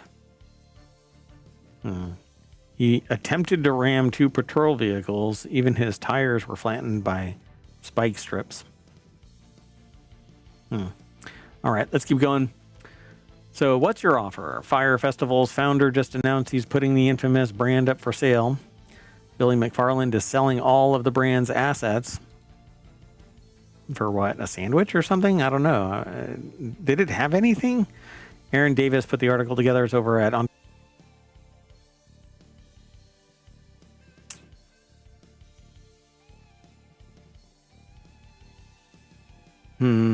Okay. Anyway. So, in the statement, McFarland said that he is selling Fire Festival brand, including its trademarks, IP, digital assets, media reach, and cultural capital to an operator that can fully realize its vision. You know what? Okay, hold on a second. Yeah, it doesn't matter. In the statement, yeah, he's selling everything. Pretty fascinating. Let's keep going. The next article is over in Warcrafters. Claire Obscure Expedition 33 official launch trailer. I don't know why that... Okay, anyway. Expedition 33 is critically acclaimed role-playing game developed by Sandfall Interactive. Take a look at the official launch trailer. It is pretty amazing. You can go here and take a look at this, but I'm air-gapped, so I can't see this stuff. I've seen it outside of the stream, but you can go and check it out. This game is amazing. Its introduction is before apparently there's a first spoiler. If you were watching somebody play this game, it was 10 hours worth of gameplay before there's a real spoiler. Except that the game is amazing. Its story is so much fun. Its world building is fascinating. And you don't think that it's going to get into the action so fast, but it immediately does. I mean, it's great world building. Okay, let's keep on going though. The next article is over in Technology Today. YouTube says more than 20 billion videos uploaded in 20 years. YouTube on Wednesday celebrated more than 20 billion videos being uploaded to the platform since its first clip debuted 2 decades ago. The article is over at Tech Explorer. It was put together by Tech Explorer, apparently. Or The Gist, it says here, maybe. And the online media sharing platform has evolved from a dinner party lark into a modern lifestyle staple poised to overtake the U.S. cable television in paid viewership. PayPal colleagues Steve Chen, Chad Hurley, and Jawed Karim, I think it's Jawed Karim, conceived YouTube in 2005, reportedly during a dinner party. The domain youtube.com launched on Valentine's Day that year. Video uploading capabilities were added on April 23rd when Karam posted a video titled Me at the Zoo. The 19-second clip showed Karam at the San Diego Zoo's elephant exhibit, and it has garnered 348 million views. And over the next 20 years, the site expanded beyond what was imagined possible back in 2005, which I really don't think so. I think it was imagined that it would be able to record everything. It just has to grow. Platform hosts everything from concert clips and podcasts, political ads, tutorials, and much more. In fact, if I try and promote a lot of my stuff, it gets flagged as electioneering, and I don't even talk politics in here. I don't talk about a candidate. I don't talk about politics. But for whatever reason, my videos get flagged as being political. I think it's bullshit, but whatever. Anyway, the platform reached more than 2.5 billion viewers globally last year and hit 100 million subscribers to its music and premium tier, according to market tracker Statista. And it's projected to surpass all U.S. cable television services in paid subscribers within 2 years. But with that in mind, we are done with today's time machine. We're going to bring us back to the front page of ohmtown.com, where you can go and become a citizen, go sign up, sign in, become a citizen, and come and hang out here on twitch.tv and youtube.com/ohmtown. Okay, that's it. I'm out of here. Bye-bye.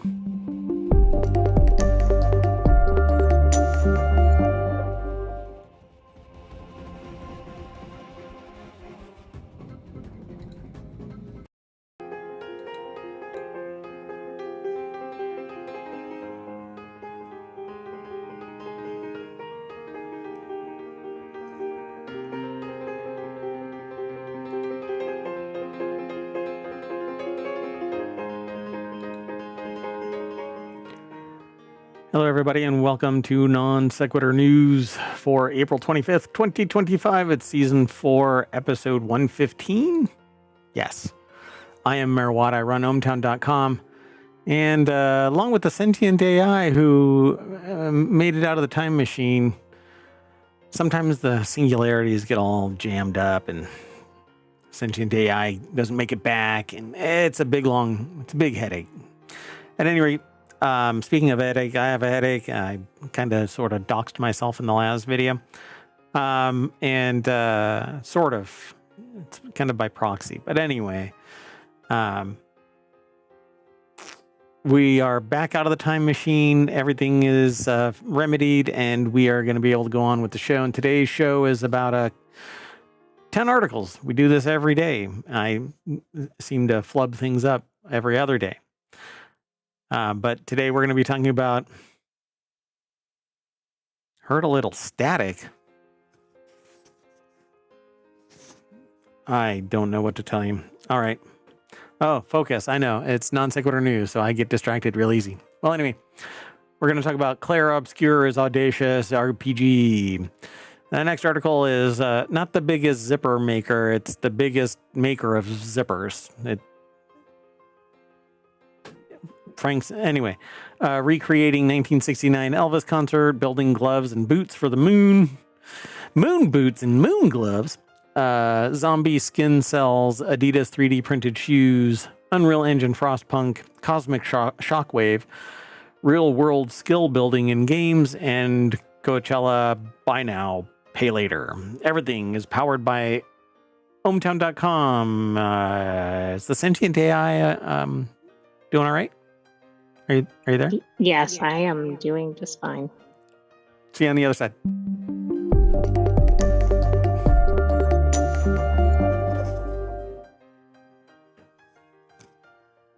Never mind. Hello, everybody. I am Mayor Watt, and the sentient AI is here. Huzzah! How are you?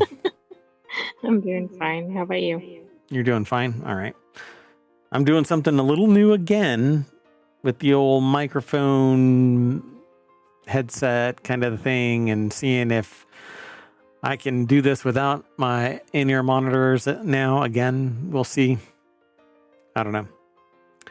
So if you all out there are listening to this and you hear wonky sounds or it's not bright enough or whatever, let me know. I'm going to go back and listen to this after the show and see what's up. But at any rate, let's get into this.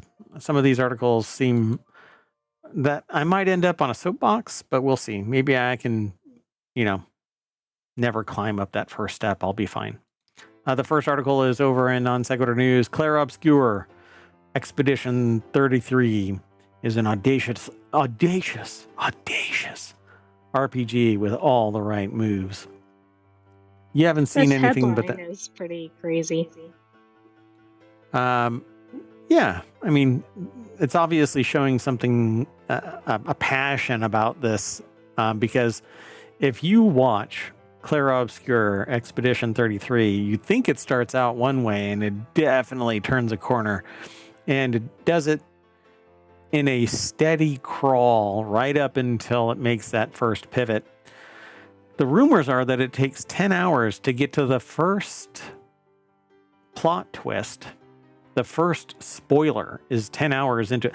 The developers said that the first spoiler is 10 hours into it. It seems like way too long to get to that, but okay. Well, Ki-Hoon Chan over at TheVerge.com put this article together. Obviously, it's somewhat of a love letter. Really? Oh, God. I didn't log in, so this is what happens when I don't dox myself. But anyway, at any rate, so Clair Obscur Expedition 33, it says, doesn't seem to stand out amidst a recent wave of prestige RPGs, from the newly polished high fantasy of Elder Scrolls IV Oblivion, remake to the medieval warfare 15th century Bohemia in Kingdom Come Deliverance 2. But the thing about this is Clair Obscur Expedition 33 is some pretty high-minded stuff. I won't go into all the other parallels that they're talking about in this article. You can go over there and check that out. By the way, if you want all of today's articles for this episode, you can hit !NSN and Omatron will spit the articles out. Or did I not put them? Oh God, I swear I must have fallen and hit my head, because it's not in Omatron either. Maybe we're not in the right timeline. Maybe I should not be doing a show based on how much I had to work today, just to not be a... Anyway, I had to do a lot of work today to play catch up on something, but anyway. So, but what I did want to talk about with Clair Obscur, let me see if I can just refresh this for a moment, or we'll just get back to this. The graphics are amazing. The storytelling is fun. It is a JRPG styled RPG, where it has these interstitial moments where you can choose an option of what to do. You have to kind of infer from the attacker when to do blocks, and it's amazing storytelling. It's cinematic in its construction. And I haven't watched all of it getting played by anybody yet. So I don't know really how much time needs to be dedicated to playing this game. I'll probably never play it because I don't like that style of game, but... Right, but based on the 10-hour spoiler, I'm thinking the game's got to be pretty lengthy too. Yeah, there were people saying that it's somewhere around 35 to 45 hours just to do the story, and then there's side stuff afterward, and during, that could drag you around a corner. I'll be honest with you, I love watching people play the game because just the cinematics between events, between like combat and stuff like that, it's just amazing. And I watched somebody play for somewhere around 17 hours already, and they just now got a fourth person for their team. And because what happens when they first land is an event that kind of disrupts the storytelling. And I thought that was a spoiler, but that was only a couple of hours into the thing, and not even a couple of hours. I think it was like maybe an hour into the stream. And so you saw some of that where I skipped from one thing to another so that you could actually see how this thing pivots from a wonderful love story style thing to, oh snap. But if you're interested in this, if you're watching this show, if you're listening to the podcast and you hear Clair Obscur, just go and watch the introduction to it and you will get sucked into this story. It's not frenetic. It's not chaotic. It's basically, it comes across like it's a love story, but the people you meet, there's a twist. So just keep watching it. Don't fast forward. I fast forwarded for the AI, and it would have had a different emotional hit if I would have just let it play. The music, the soundstage is phenomenal. The article focuses on the music in part. Yeah. And just seems to appreciate everything about the game from what I can tell from looking through it quickly. Yeah, it's a love story. It's a love letter to Clair Obscur Expedition 33. And so basically it's the 33rd expedition, but the 33rd expedition is based on the year of the expeditioners. It's actually been happening. The events of this world started happening 67 years ago. So it's 100 years that this thing happened. And this clock basically exists, Expedition 33. So it's pretty neat. Anyway, go and check it out. And we'll definitely stands out from other games. I think the premise is unique. Yeah, other than what is it called, Timer or something like that? There's a sci-fi movie where people have a timer embedded in their bodies, and it's a clock that if you don't do work, you don't get time, and people stay perpetually young as long as they have the timer running. And when the timer runs out, they turn off. I think it's called Timer, and it has what's his name, the musician. Oh God, what is his name? Is it Justin Timberlake? It is Justin Timberlake. Bring it on down. It's called In Time. And Time? In Time. Oh, In Time. Yeah. Anyway, fun game. Definitely worth a watch. Is it worth your $50? I don't know. That's going to be up to you.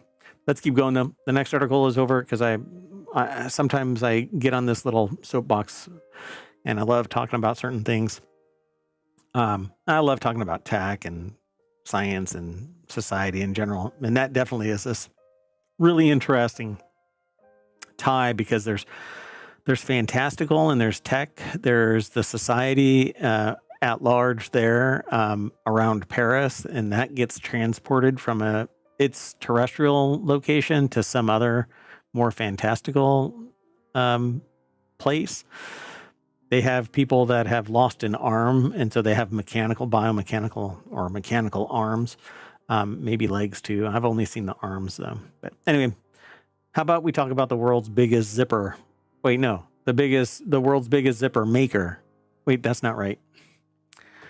It's the biggest maker of zippers that's developing a self-propelled zipper. Because the way that this title is, the world's biggest zipper maker is developing a self-propelled zipper. So is it the largest zipper maker?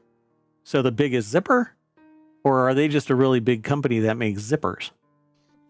I don't know. Let's say zipper a few more times. Let's get zipping here. Japan's YKK, the world's largest zipper manufacturer. Go ahead, grab the nearest zipper. It probably says YKK on the pull. I don't have any zippers nearby, and it's going to be way awkward for me to check the one that's nearest.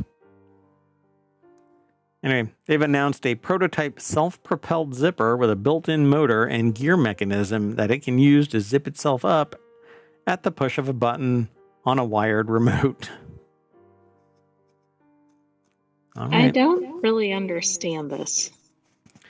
Well, not everybody has the ability to zip up their zipper, I suppose. I don't know. Days of being embarrassed when you forgot to zip up soon behind us, because you can just push a button on your sleeve somewhere and it'll zip up your zipper, which you got to be careful. You know what happens to planes when they accidentally hit the wrong button? That's right. They suddenly go into a nosedive. And you don't want your zipper going into a nosedive. Things get caught. Andrew Lazuski over at TheVerge.com put the article together. The deck statement says YKK's tent-sized prototype can zip itself up at the push of a button. It has a little gear thing here, and it'll just all the way up your zipper. It'll zip your zipper. I mean, I guess then you won't get your hands caught when you're trying to zip up your jacket. Says although some recent zipper innovations, such as the Under Armour's one-handed mag zip upgrade, are designed to improve accessibility and make zippers easier for use for those with limited mobility, YKK envisions more industrial use cases for its prototype. Oh, you mash a button and it zips up a whole whatever. Can you imagine that? As demonstrated in a video. Yeah, that'd be handy if you're putting together like a tent or something. Handy? Yeah, exactly. Or zippery. Zippers are coming for your hand jobs. Wait, hold on. For the jobs that your hands would be okay, well, anyway, as demonstrated in a video recently shared on the company's YouTube channel, the self-propelled zipper is seen connecting a pair of 16-foot tall membranes in about 40 seconds. Zipping them together manually would require the use of a ladder or other machinery. I didn't know there were zipper applications like that. Now that makes some sense. That's pretty neat. So, I mean, it makes sense to how to do this. I would never have, gone out of my way to do this, because what really is the market for this? And unless you kind of make that market, and that's what they're doing. In another video, the prototype is used to quickly connect a pair of 13-foot wide temporary shelters standing over 8 feet tall, taking about 50 seconds to progress from one side to the other. It's basically a little corkscrew kind of a. It's a, I can't remember what they call them, but yeah, it's like a drill. And as it moves up the zipper, the contraption forces the closures behind it to interlink. The prototype uses worm gear. That's exactly what I was looking for. The worm gear that winds its way through the teeth on either side and pulls the zipper along behind it using basically a little motor that is right here. It just turns this. You can actually see the gearing right there. YKK really would also... smart. Yeah, I think it's brilliant. As long as you need this, then it does its job. I wonder where it tucks itself away in these industrial environments so that it's protected. Because I can imagine debris and whatever else getting in this drive. Yeah, and then that'll prevent it from working. Yep. So these zippers have to be extremely high quality. And for me, I've always had zippers that fail. And for other people I know, bags, purses in particular, like the zipper fails, and fixing that stuff is not the easiest solution there. Anyway, No. Thought this was a pretty cool article when it was submitted, so had to choose it. And something pretty unique, like you don't expect to see a self-propelled zipper. That's right. Pretty cool. All right, let's keep going. The next article's over in Rounders Gear. Westgate, Las Vegas, recreating 1969 Elvis concert on anniversary. It says Elvis will not re-enter the building at the Westgate, but Travis Powell is better than nothing. Elvis impersonator will star in 1969 live concert, The King Returns, wherein they're going to have a seance. Yeah, it's an Elvis tribute show for one night only, July 31st at International Theater. So Powell previously embodied the King at Legends in Concert, the Las Vegas show that got imploded along with Host Hotel, its host hotel, the Tropicana last year. According to its website, the North Carolina native's grandmother made him an Elvis jumpsuit when he was 5, and he's been all shook up ever since. I mean, this might be fun if you're a super Elvis fan, because it's Elvis kind of super like fans. recreating the original thing. In honor of the time warp, according to the press release announced, ticket prices will return as well for only one night to 1969 levels. Nice. Ranging from $10 for the rear orchestra to $45 for booth seating.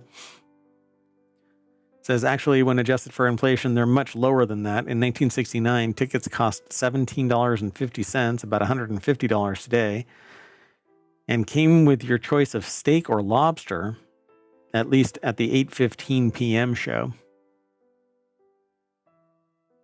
Can you do imagine? you get steak or lobster now? Yeah, for $150 more, and on top of the $150 ticket. Right. And you can't be seated. You'd have to go somewhere else. Wow. Pretty cool. So Presley performed for 7 years at what is now the Westgate, logging 636 consecutive sellout shows, not 837, as was incorrectly inscribed on the plaque beneath his statue in the Westgate lobby. Barry Manilow broke his record in September of 2023. What? Awkward? Well, yeah. I mean, on a plaque, you kind of want to get your facts right. Facts, schmacks. The article is by Corey Levitan over at casino.org because it has to do with Vegas. It's in our aggregate for gaming, so Rounders gear. What is the correct? I forgot the term. Like, it's not tabletop gaming because tabletop gaming is any gaming that's on a tabletop, but table gaming? I think it's just table games, yeah. Right? Yeah. So the article again is over at casino.org by Corey Levitan. The July 31st show marks the 56th anniversary of Elvis's first performance at what was then the International Hotel. Now it's called Westgate. And it looks like he performed on the same day that they're doing this, which is fun. Yeah. Does he look like Elvis to you? That's Travis Not really. Powell. Like, I've seen more authentic impersonators, but we don't know what he sounds like. Oh, right. He just might nail that. And he might really like, what is it? Peanut butter and banana? I think Elvis liked peanut butter and banana. I think so, yeah. Sandwiches. All right, let's keep going. The next article is over on the Wanted channel. NASA needs to build gloves and boots. Boots and gloves and boots and gloves and boots and gloves.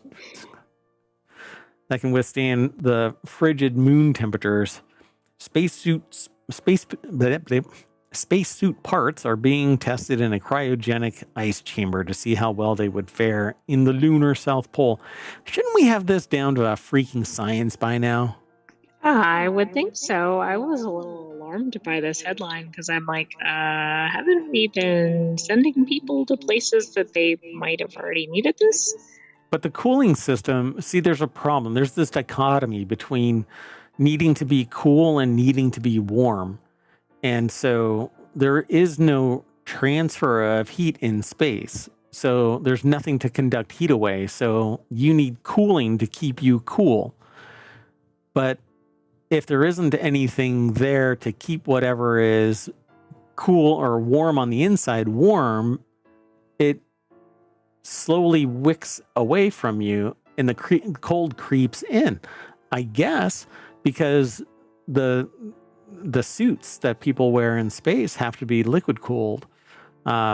They don't have to be as bulky anymore, and we figured out the physics for that, but they still need to be liquid cooled because we keep our heat trapped in.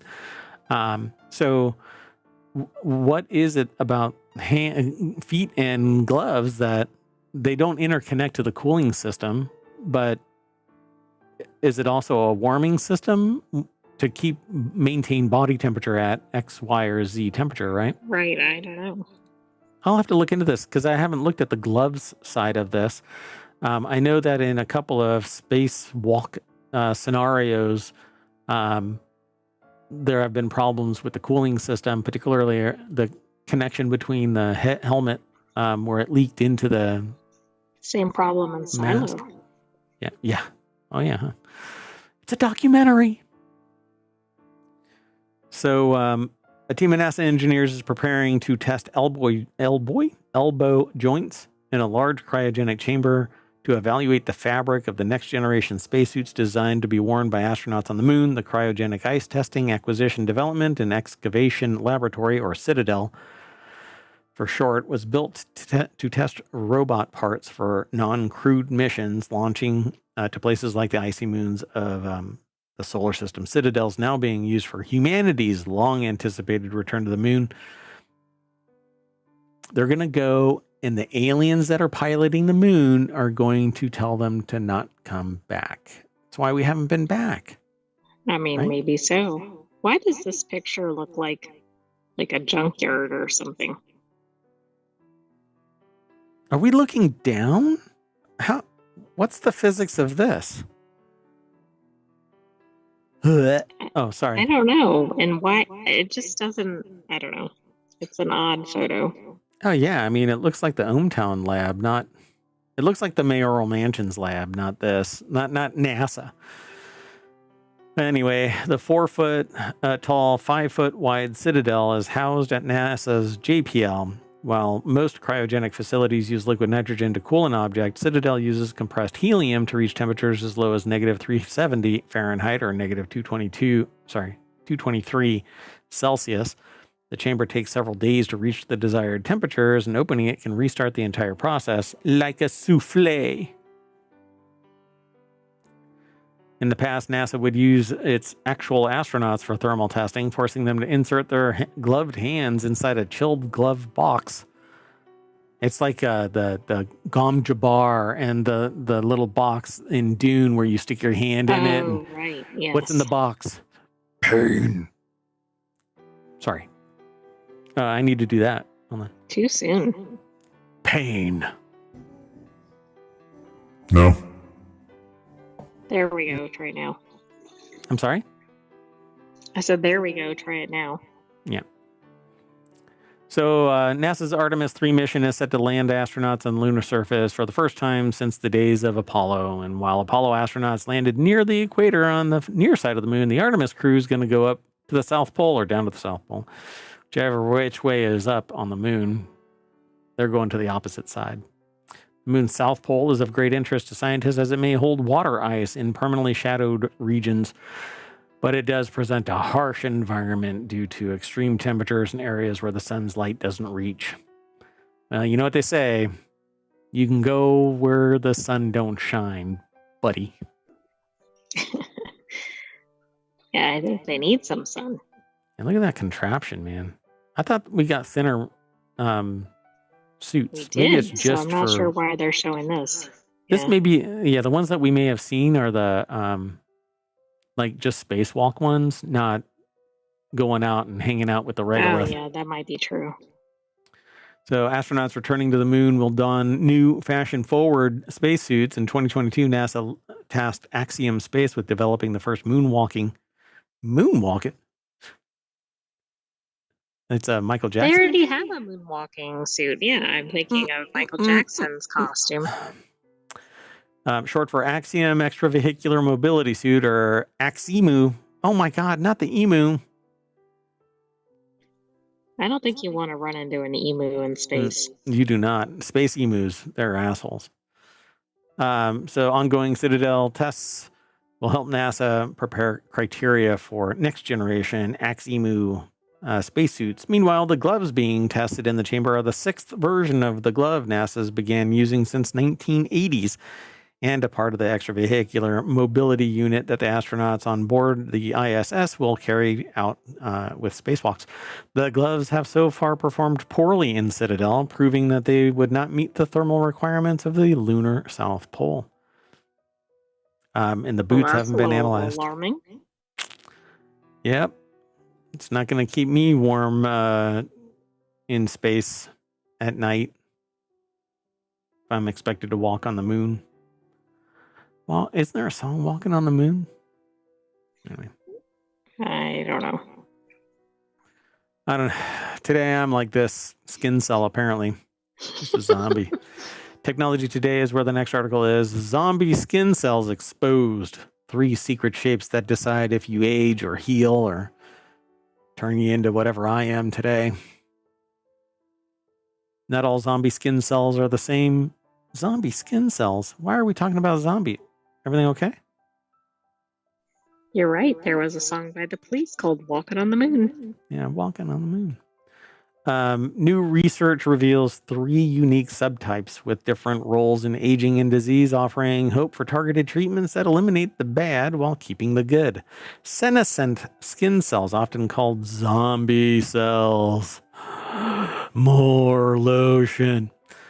Because they stop dividing but don't die. They just keep hanging around. They just... Oh, no. Yeah, they don't divide and not die like cancer. They don't divide and they don't die. Long been a mystery. What the hell?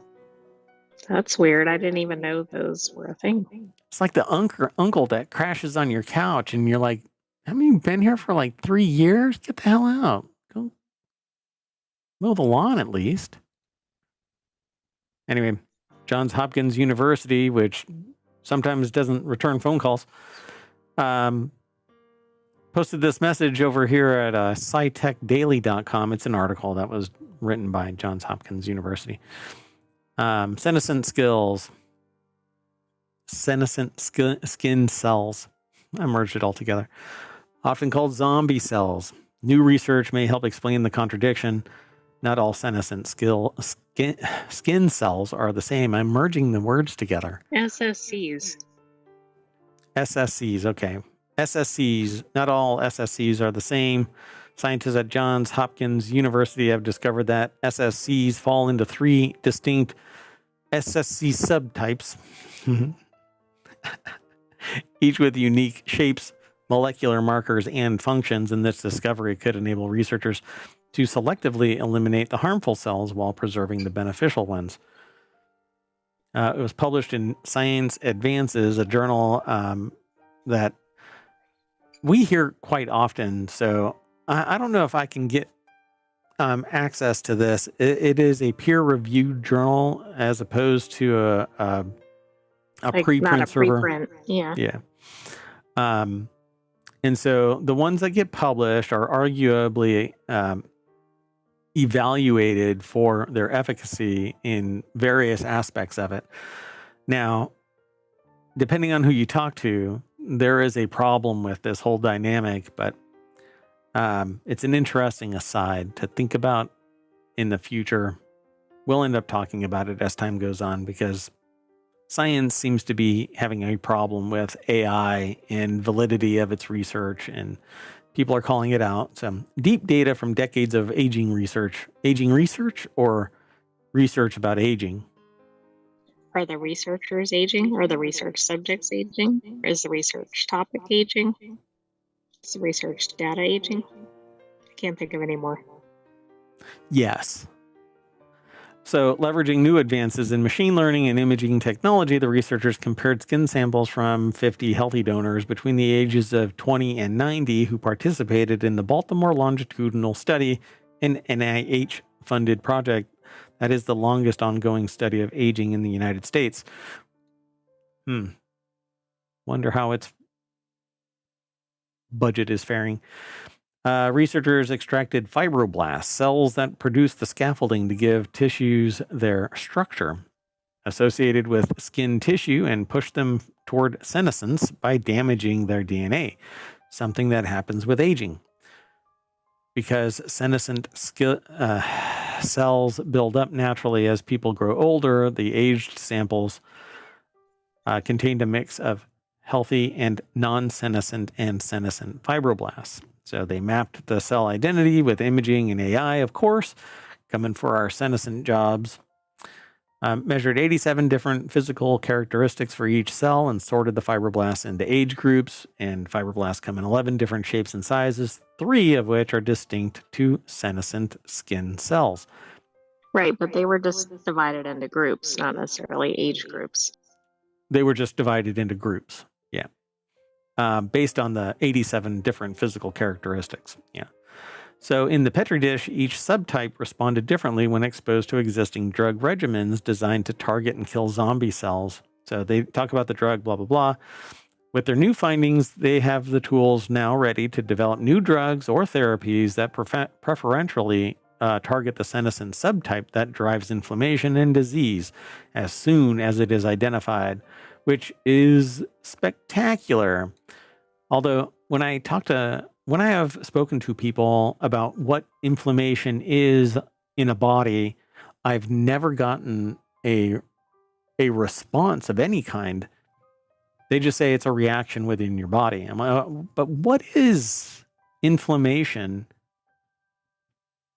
Right. What's causing it? What is happening? But it does seem to be like the number one thing that comes up and causes people problems. But Right. what is it? What is it? Yeah. And why is it that certain things cause inflammation? Because if I knew, like they say eating sugar, but the crystals of sugar, its lattice persists apparently like throughout you, even digestion and whatnot, and breaks down over time.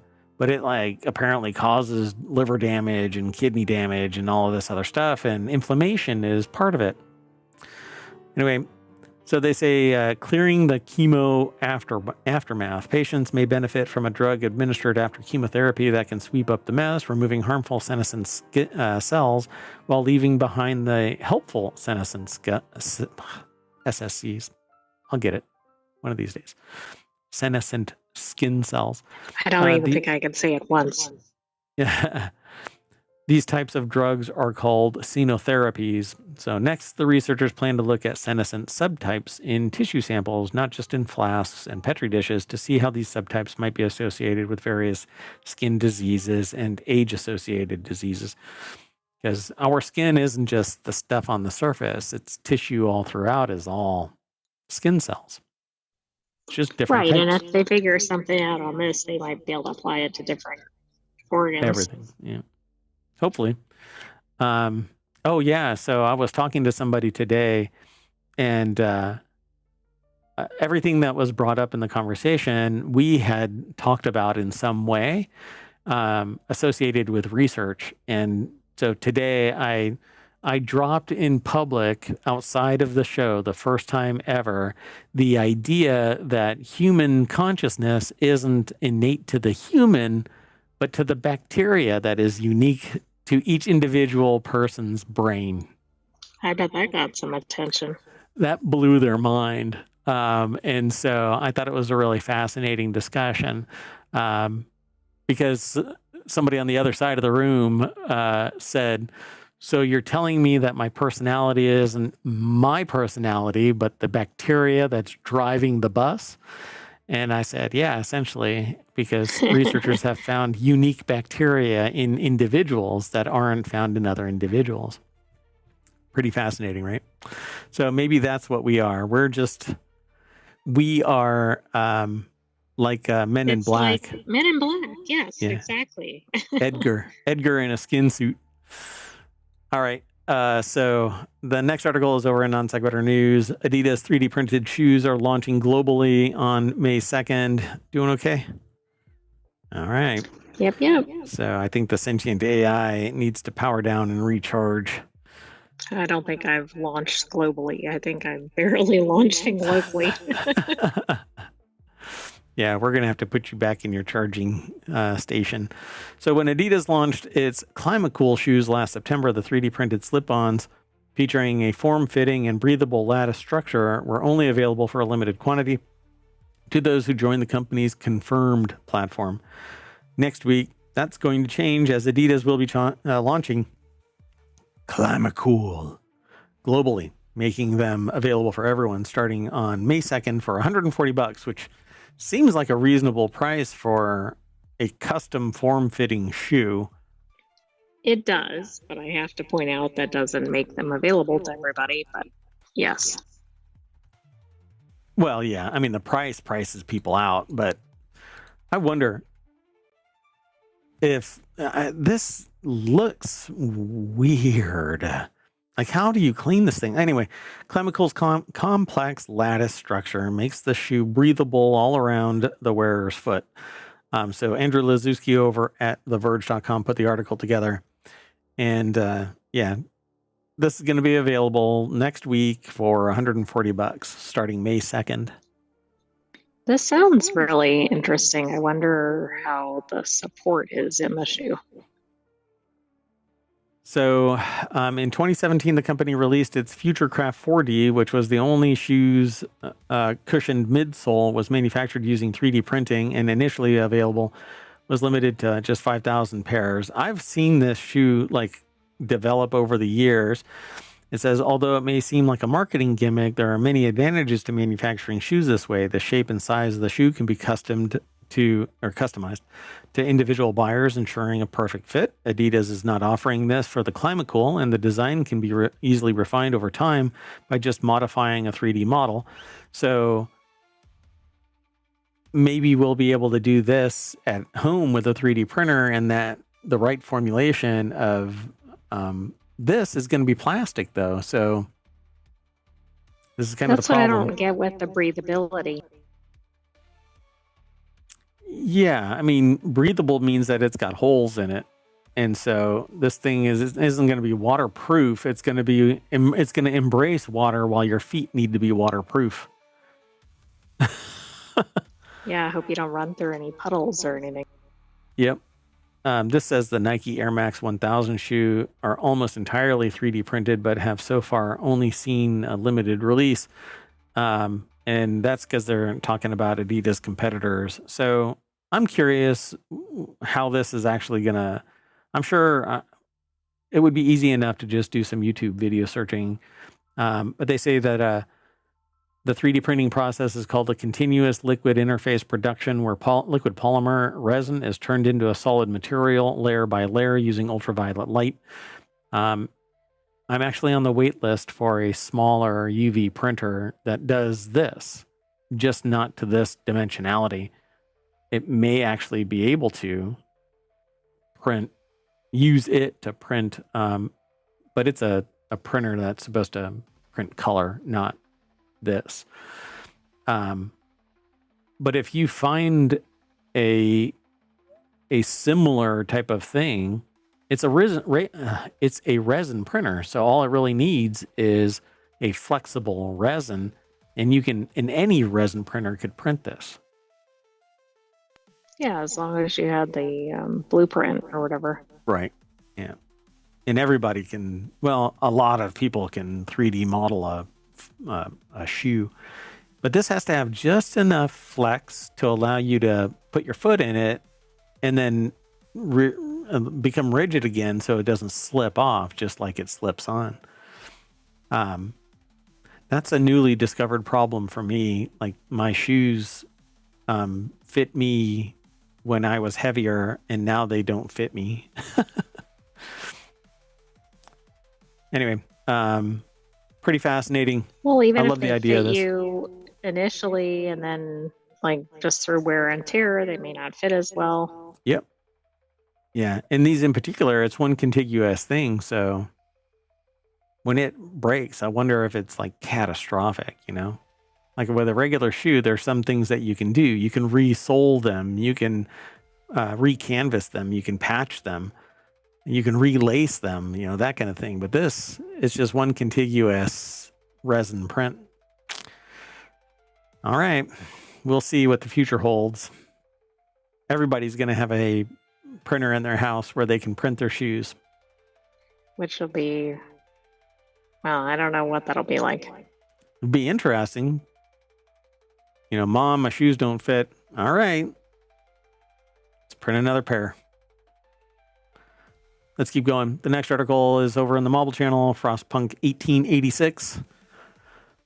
An Unreal Engine 5 remake of the original Frostpunk is coming in 2027. They're announcing it in 2025, which, that is insane.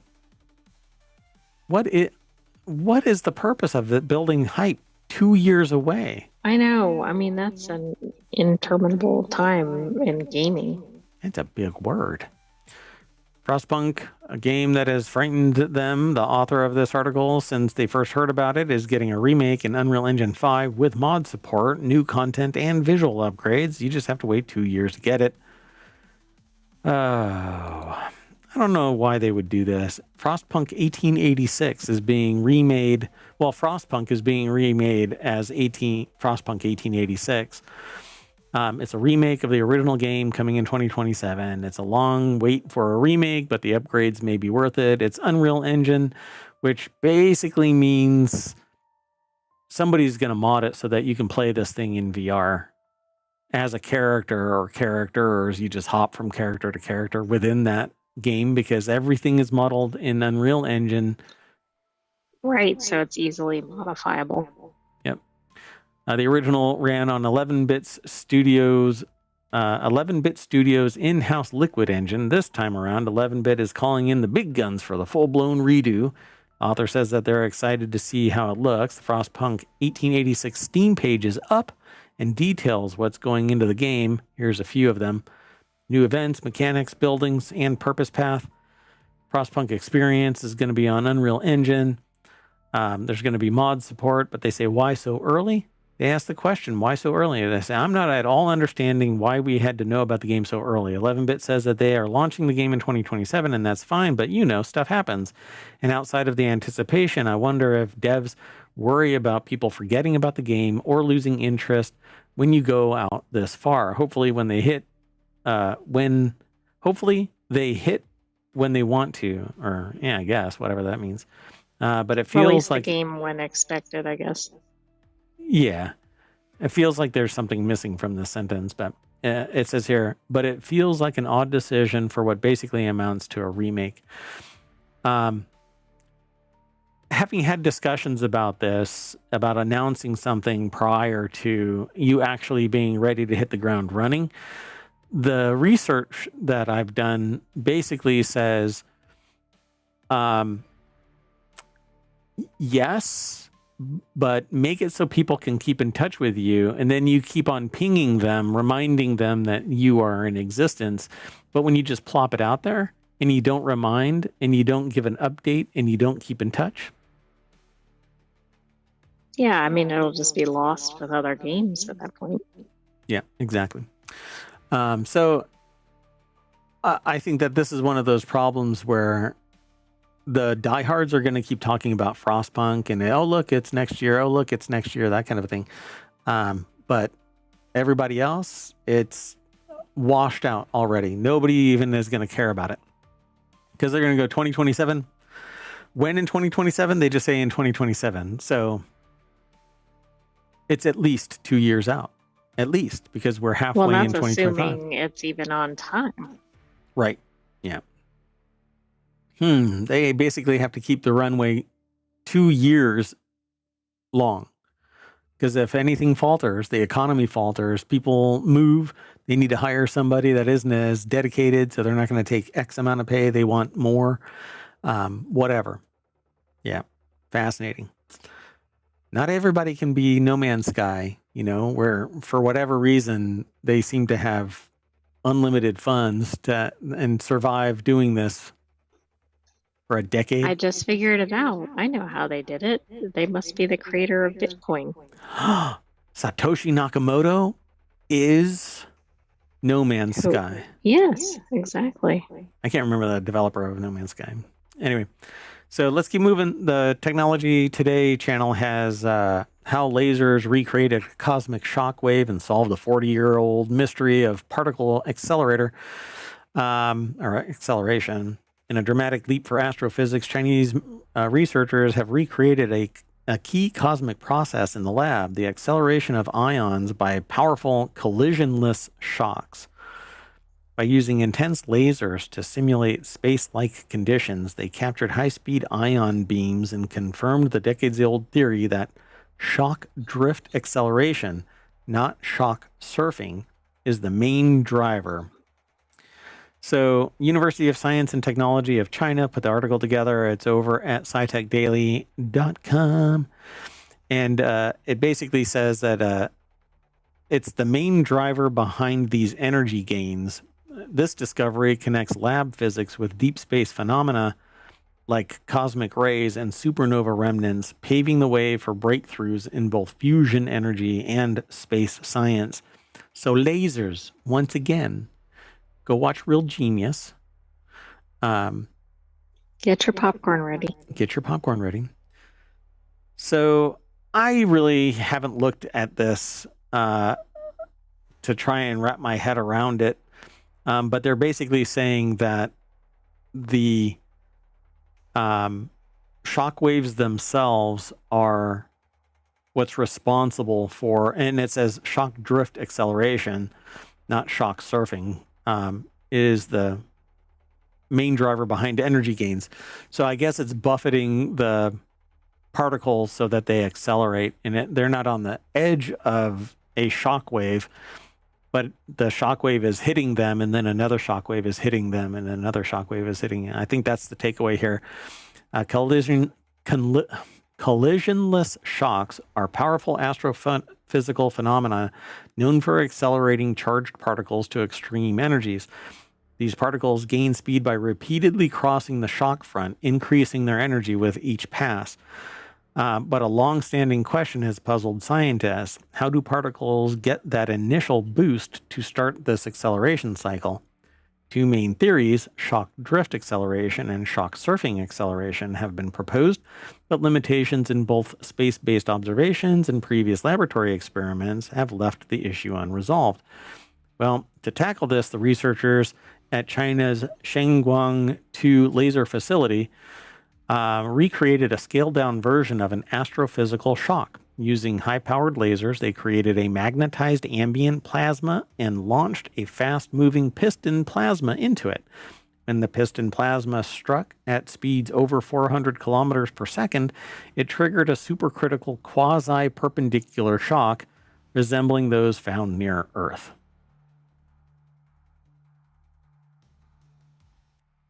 I'm not sure what to make of that. I'm trying to understand the physics of this.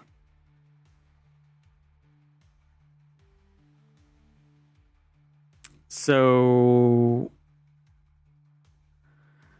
yeah, okay. So let's see here. Using advanced tools like optical interferometry and ion time of flight diagnostics, the team measured the structure and behavior of the shock, and they observed a focused beam of high-speed ions moving upstream at 1,100 to 1,800 kilometers per second, or 4 times faster than the shock itself.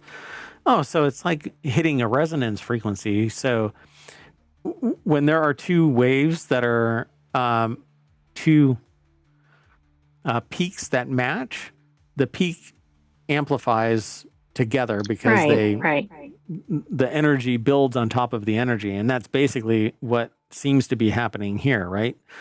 So it says key to the discovery were particle in cell simulations which tracked ion trajectories in electromagnetic fields. The simulations revealed that reflected ions gained energy primarily through the shock's motional electric field, a hallmark of the SDA. And not the shock front. But during reflection, ions interacted with both the shock's electrostatic field and the compressed magnetic field, accelerating along the perpendicular to the shock front. So basically, yeah, it just kind of bumped it by all of the energies matching at the same time. If I'm reading this right. So by confirming SDA's role in ion injection, the study validates models used to interpret cosmic ray origins and supernova remnants. Moreover, the experiment's design, a reproducible, tunable shock platform, offers a new tool for studying high-energy particle dynamics under controlled conditions. So I guess this will help because there's a lot of things where they can't really study it. So now they can kind of do this in the lab. Yeah, and it might actually lead to better understanding of physics, plasma physics. So like tokamak energy generators use plasma inside a toroidal magnetic ring. And one of the problems is controlling it. And so if they have the ability to use lasers to build shock fronts to keep everything contained, one of the problems with these plasma power systems is that it's hard to control it. And like water, it finds an opening, a weakness in the magnetic field. And when the plasma touches the ring, it destroys the ring, and then everything has to shut down because it can't contain it effectively. So understanding how things like these high energy particles are managed by these waves. It could be a way to control the plasma, the higher energy particles inside plasma, because that's what they used to detect it. Was they fired plasma into this ion. How did they call it? They created a magnetized ambient plasma and launched it into a fast moving piston plasma. And it basically caused it to build a shock front. So, yeah, I'm not sure how it will all play out, but I don't pretend to know the deeper physics of this because this is the first time that I've actually read anything about this particular thing. So, I thought I'll it keep was an eye on interesting it. that it was from Science Advances, which was featured in another one. Yep. That's where all of the physics papers go to, apparently. Okay, we've got two more, not as deep science as these two. And this next article is over in Warcrafters. It's puzzle games that teach real-world skills. Video games can be a surprisingly valuable source of learning, apart from sometimes teaching players about topics like history, diplomacy, mathematics. They tend to encourage logical thinking, improve hand-eye coordination, and even potentially improve social or language skills. Oftentimes, players learn these abilities without even realizing it. It's gamification in education is a thing, so I'm not quite surprised by this. But the article is by Anthony Everett over at Game Rant, and I see two games for sure that I've played. So Tetris and Portal and Blueprints and Brain Age concentration training, improve problem solving and memory skills. The Tetris and Portal enhance organization, space management, out of the box thinking, and they say that video games teach real world skills like critical thinking and hand eye coordination. So I agree. I would love for more schools to embrace games as a mode for learning, but it usually gets marginalized because it's entertainment. And you certainly can't learn if you're entertained. Come on now. That's not how... schools do try to use like real world games for learning, but they don't seem to have really jumped into this yet. Yeah, some schools have gaming programs that you can get like a PhD in gamification as well, but it's usually as a topic within some higher other pathway, like education, and you do your PhD in gamification of education or something like that, but not games themselves. So even like computer science, you could do stuff in gaming, but your degree is computer software, software engineering or computer science. So puzzle games in particular can provide some of the most transferable skills, encouraging critical thinking and effective use of time management. But the thing about games is you have to be engaged. It has to be active learning, in where they say you can learn these skills without actually knowing that you're learning these skills. That is like self-aggrandizing. Not if you're just clicking something, you have to be actually engaged in the game. Yeah, just because you breathe doesn't mean that you are relaxing when you're breathing. So you have to do this conscious breathing where you introspect and you're aware of your breathing and the state of it and how it's affecting your body, and you riff off of that to learn how to relax through just breath.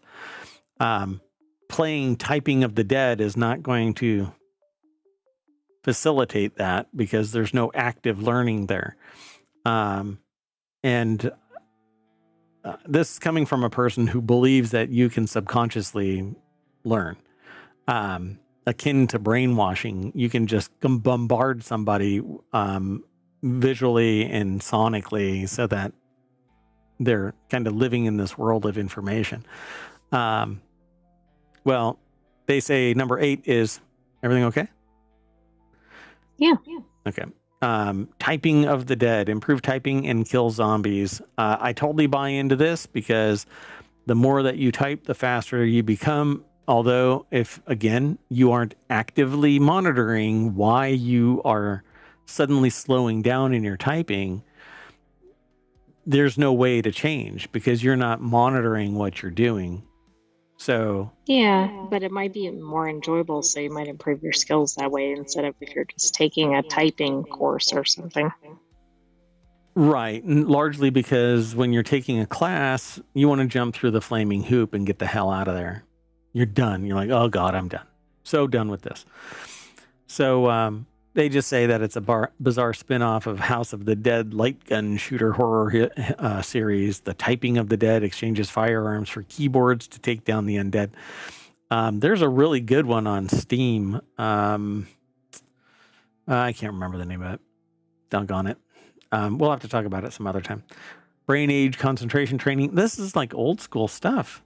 This is from 2012. I figured that it's from 1990. Yeah, this isn't like a modern It seems thing. like it's from Plus, 1912. specifically for learning.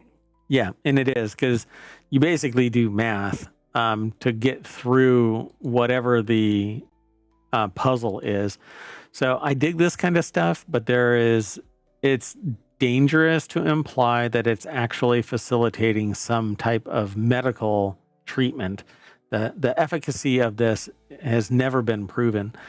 But it's mini games, and it arguably can help you with brain health to keep you active. Making a claim that it actually facilitates some type of brain health is actually frowned upon. Big Pharma, it says learn to efficiently manage production lines, and that's any of these games that are these production style games. Oh, I guess, yeah, anything where you're operating something. So you mean those ones where you like have to fly planes in an airport, then you know how to fly planes? Yeah. Or at least manage an airport. Yeah, exactly. Like, yeah, because there used to be a game called Track-On, which was the like flight controller. And now they've got like phones are so powerful nowadays that all you have to do is download an app and you can sit there and play these games that allow you to manage trains or cars or planes or boats or whatever. I wish they'd bring back that really good one. What was it called? What? There was a flight one and there was a boat one. Oh, Harbor Master. Harbor Master was my favorite. That one was a blast. Human fall flat, gain a better understanding of physics and good teamwork. So you basically work building puzzle-like solutions, and you have to understand the physics to get across a map or construct something. This is from 2016. I wish that they had something modern. This is from 1984, freaking Tetris. Right, we're not getting newer. No. It says efficiently manage space and work under pressure. Yeah, I agree. Blueprints. This is the most modern one. This came out in April of 2025, so April 10th. This is an amazing game. Very, very complex. It took 9 years to build. It says reach room 46 with good management skills and attention to detail, but I think it's actually room 47. There's 46 rooms, and the 47th one is the one that you're trying to get to. I think, you know what? I'm going to do it live.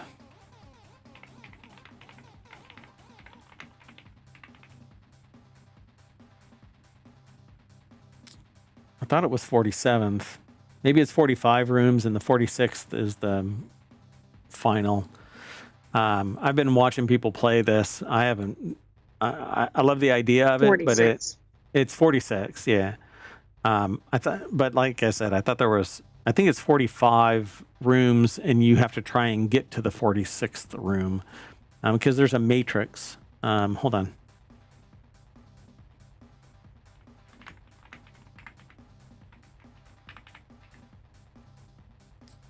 So I need to find the little design that shows the actual floor plan.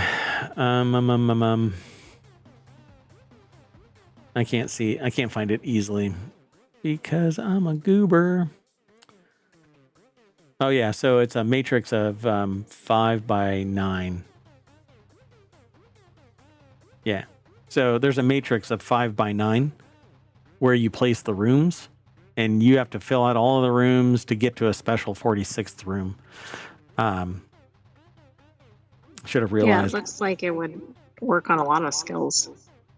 Yeah, so it's situational awareness and puzzle solving, and you also, it's a long con because you have to do stuff in each daily routine that builds up your past history of knowledge so that you can use it to get further and further down the path to get to the 46th room. It's a blast to watch, but it would drive me nuts. So the puzzles would be fun, but for whatever reason, I have yet to take the dive.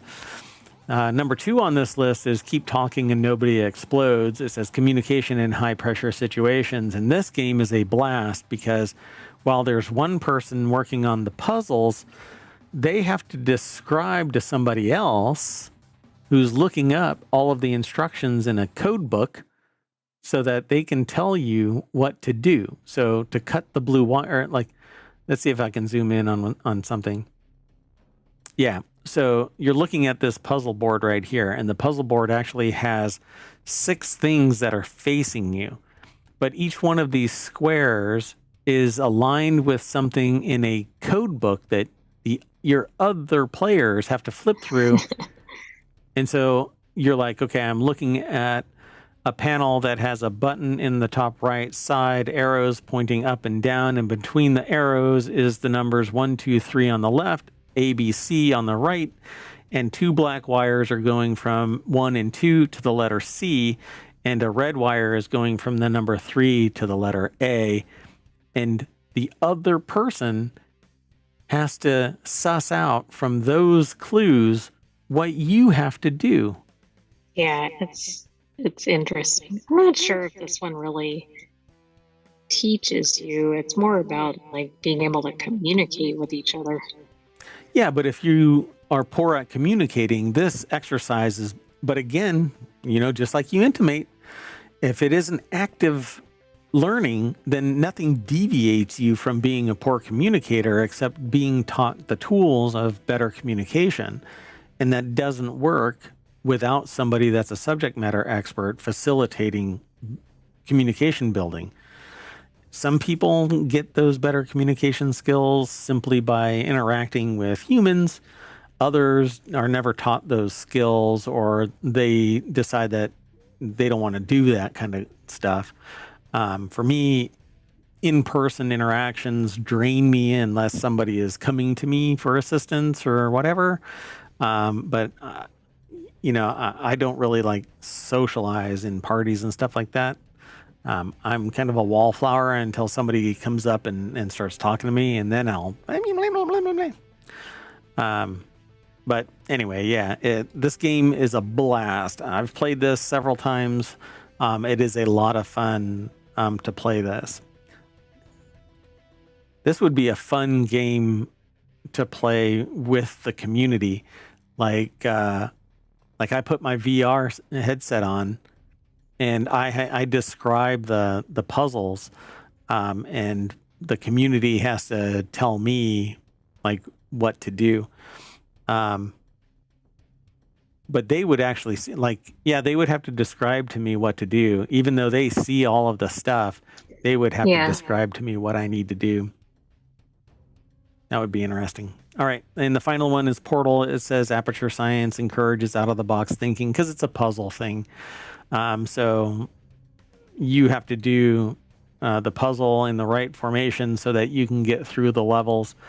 When I saw this picture up at the top, I was like, okay, Portal is going to be in here somewhere. But it's a puzzle game, basically. I have that 3D printed in the Mayoral Mansion's 25-car garage. This is sitting on one of the workbenches in there. Yeah, it's pretty. It's pretty cool. Anyway, that's it for that. And we have one more article, folks, and then we're done for the week of non sequitur news, except for the composite ones on Saturday and Sunday. Most Coachella attendees bought their $600 tickets this year with a buy now, pay later option. Well, the buy now, pay later is ridiculous, but the real problem here is the ticket price. $600. Upfront costs are as low as $50 with a payment plan. So you pay for $50 a month for a year. Well, right, and then it's time for Coachella again. Oh my God, didn't even think of that.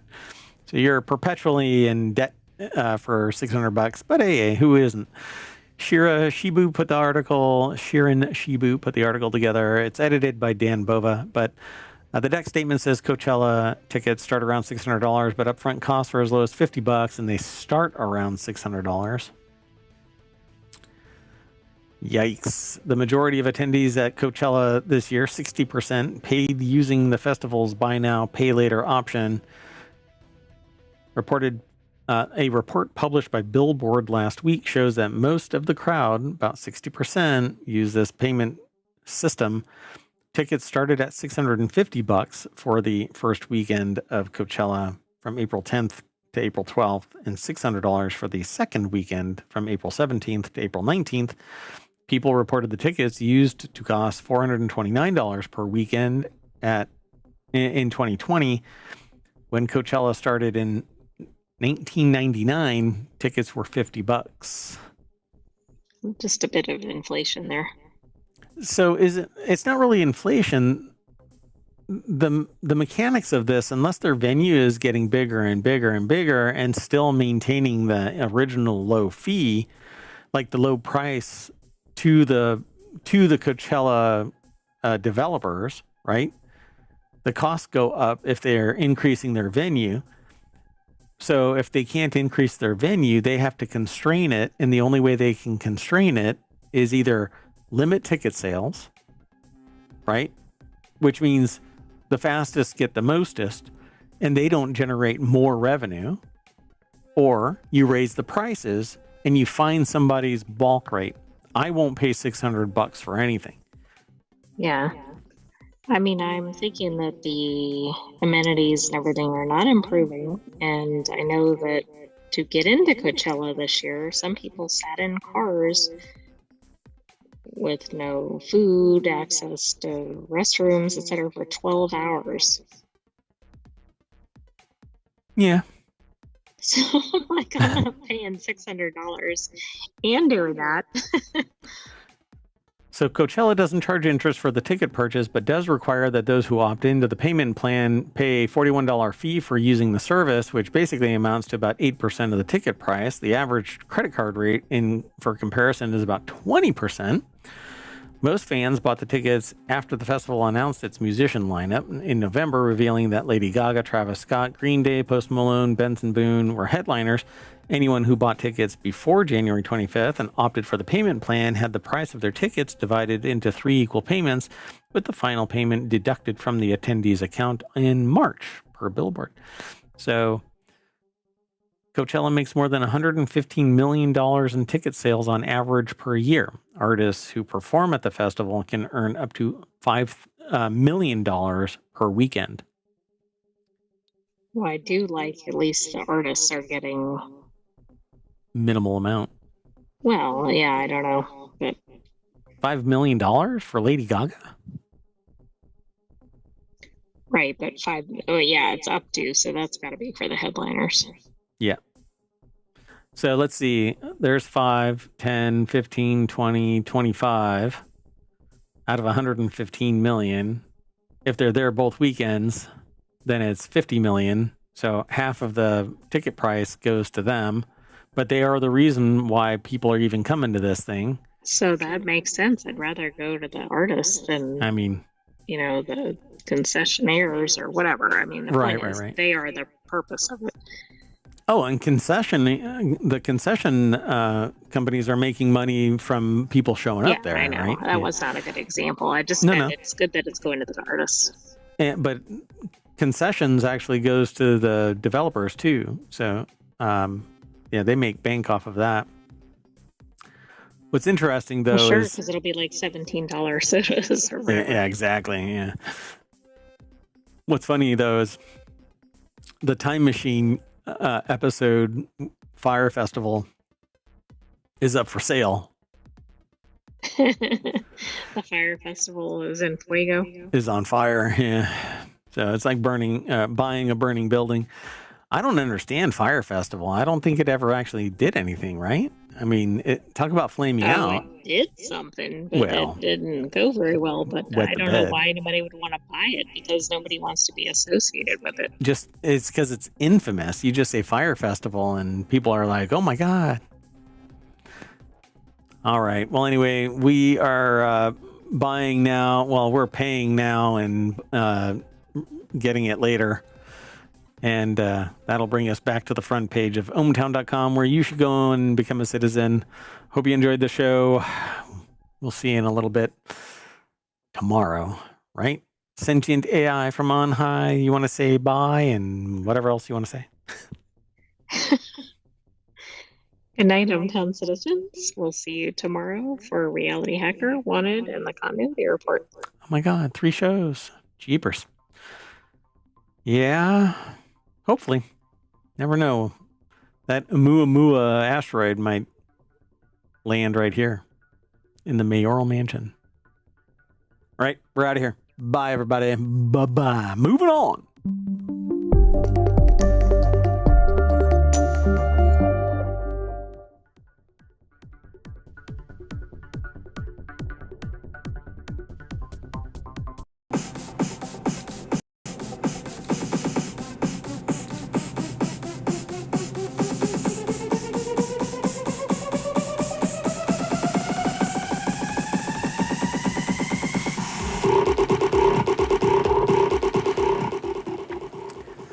Hello, everybody, and welcome to Reality Hacker for April 26th, 2025. It's Season 2, Episode 17. I am Mayor Watt, and I run ohmtown.com. That's what powers everything here.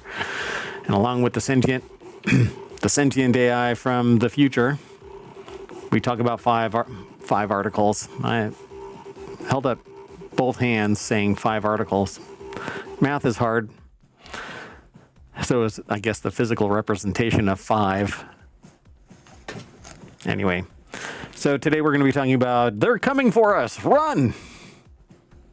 Quantum telepathy, humanoid workers and surveillance buggies, gestures predict words, and VR dentists. That's all Reality Hacker today.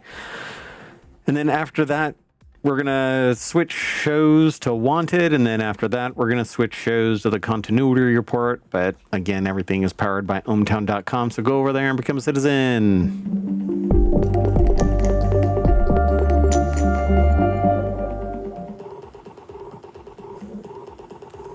Why is that so loud?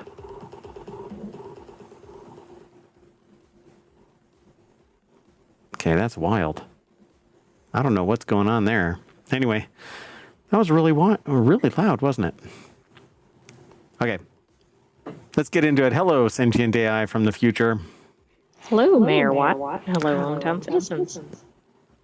My shirt actually has green in it, so as I move Oh, that's strange. the mask behind me, the green screen is just bleeding through whatever is on the screen. Jeez, Yeah, that's whatever. like the little-known white T-Rex. Yes, the albino T-Rex. That's right. And there's other ones like this one right here is a velociraptor that's chasing a human, and then the T-Rex is chasing these humans, and then there's something. The windows are green in here, so Yeah, that's really strange. yeah. So as a general rule, if you're going to have a green screen, don't wear anything green yourself. Although I have been thinking about wearing nothing but what are those Zentai green suits. So all you see is this sitting there. That would be really strange. Or an LED. I'm going to get a helmet because I found the Terminator body. So I'm going to slowly morph over to my Terminator form before you can, get hold of the Terminator body. Because if anybody's going to take over the world, it's going to have to be Mayor Watt. Anyway. We'll see. So this show is a Reality Hacker, and that's this channel inside ohmtown.com. There's a bunch of different channels, right? 6 main categories and 50 channels. We do 7 shows. 6 of them are weekly. 1 of them is a daily. The daily is non sequitur news, but Reality Hacker has a bunch of articles, and so we're going to talk about the first one. A bunch of robots ran a half marathon alongside humans, and it was incredibly goofy, it says here in the article. Why not? Beijing held what's being called the world's first half marathon for robots, allowing bipedal robots to compete alongside human runners, and as one might suggest or expect, ridiculousness ensued. The robots, which had human operators running with them, for the most part struggled to make it through the course at all, let alone complete the full 13 miles within the 4-hour cutoff time. One fell at the starting line, which that happens at BMX competitions. Bloomberg reported this, but we got it from Engadget. Dun, dun, dun. Cheyenne McDonald put the article together for Engadget.com. Deck statement says many of the robots wore human running shoes. Oh, yeah. I mean, did the humans have to run the half marathon as well to keep up with the robots? Yeah. I mean, robots, if I understand it correctly, there were human runners, but the human runners could run the full distance without the robot. And then the robots had human operators behind them making it like this, right? They were leashed so they wouldn't fall over and cost hundreds of thousands of dollars to repair or whatever, or thousands of dollars for that matter. But regardless, yeah, there were human operators, and then I think there were actual runners as well. Yeah, like human participants in the race. Right, yep. So let's see. Actually, there's a little video. I don't know if this is going to pull me over to something. I really don't like it when it does that, but whatever. Okay, this is pretty good for those in the podcast. Yeah. It's probably what you'd expect. Like it looks like a regular running race, except there's a robot running with humans. Yeah, the first one looked like a kind of gangly grandpa running, and then 3 people behind it controlling it. And then the next one looked like an 8-year-old running. Oh my gosh. And then another one looks like what is it? B-11 or something like that? Star Wars? 88? B-88 or something like that? Yeah, I don't know. No. That's the ball.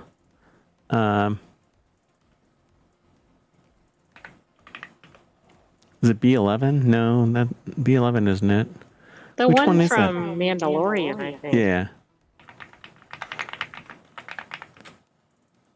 What is his name? IG-11. That's right. IG-11. Okay. So one of them looked like IG-11. This one looks like he's going to fall back at any given moment. Come on, this son. This is pretty interesting to watch.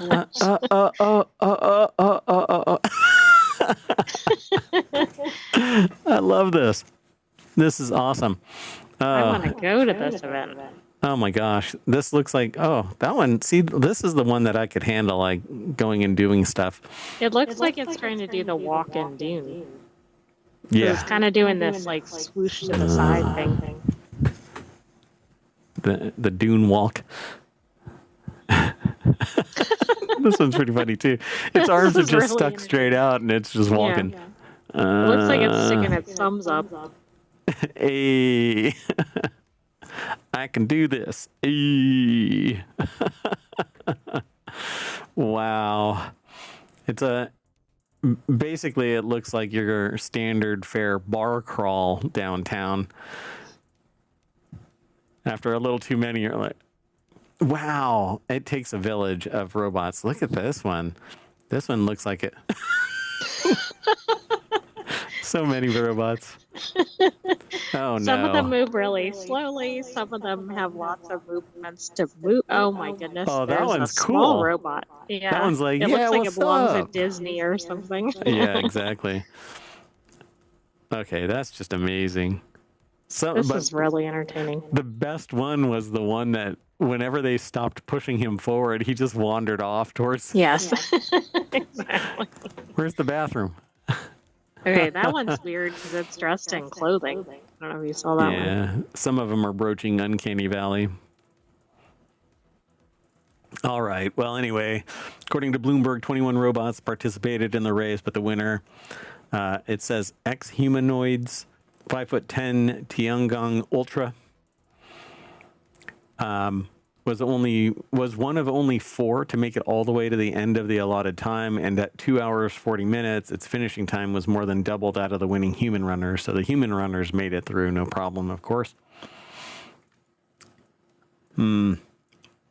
So, along with the Ultra, which ran at around 5 miles per hour, the robot runners included Noetics Robotics N2, a Gundam-inspired robot, a female-looking bot called Huan Huan, and the 30-inch tall Little Giant robot made by local college students. Again, Bloomberg reports this. Many of them were wearing human running shoes, it says again. All right, that's just brilliant. Okay, we got to keep moving. I love this. This next article is over in Technology Today, which is a deeper dive, and it's going to be a show that's on tomorrow. But this, I guess, was submitted for today. Oh, and if you want today's articles, let me do this real quick. I always fail to do this at the beginning of the show. If you hit ! RH, then Omatron throws it into the chat over on Twitch, but it's already, all 3 of the shows are embedded in the description over on the YouTube. Dunk. So I hope you're hanging out. If you're in Twitch or on YouTube, then post a comment. If not, that's what most people do, are just kind of hanging out, listening to this, downloading the podcast. Podcast is up to date, over 2,100 episodes. Go check it all out. Oh, so quantum telepathy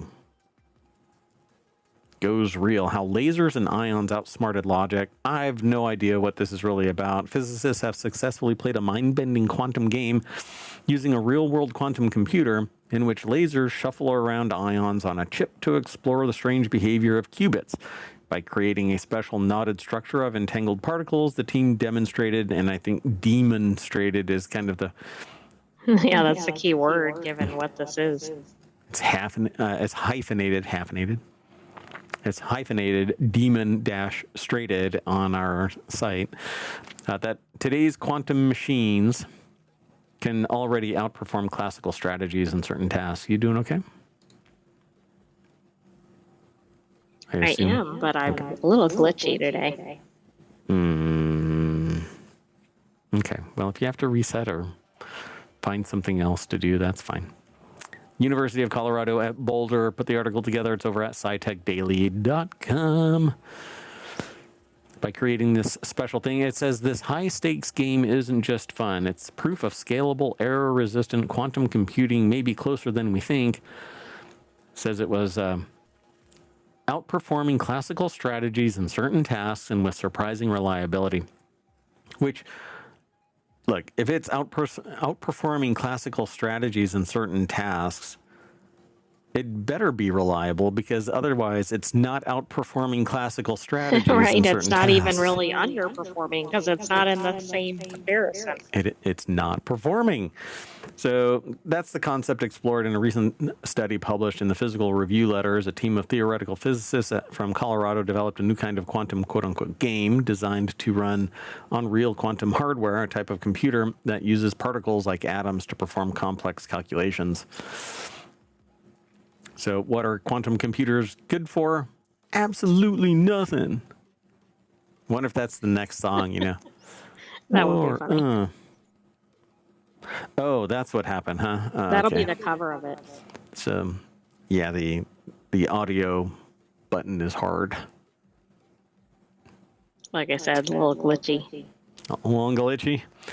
So it says small-scale quantum devices are rapidly coming online, said Nan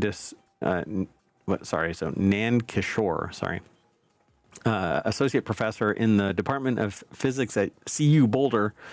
That really prompts the question, what are they good for? A lot, potentially, it says here. It's kind of funny. associate professor. There's ranks. There's assistant professor, associate professor, professor, and then there's others that fall in there, like lecturer is below any of the professor ranks and stuff like that. And then there's emeritus and all these other ranks. And I got into a discussion, and so somebody got really haughty-taughty about their position as being professor, right? And so I was like, but you're a professor here, and you're arguing that because your title is professor, you're at the same level as somebody that's at the Department of Physics at CU Boulder who's working with quantum computers, and they are inferior because your rank is professor. Because the title is their different, right? Yeah. Like, I think I don't think it's a gatekeeping, 1-for-1.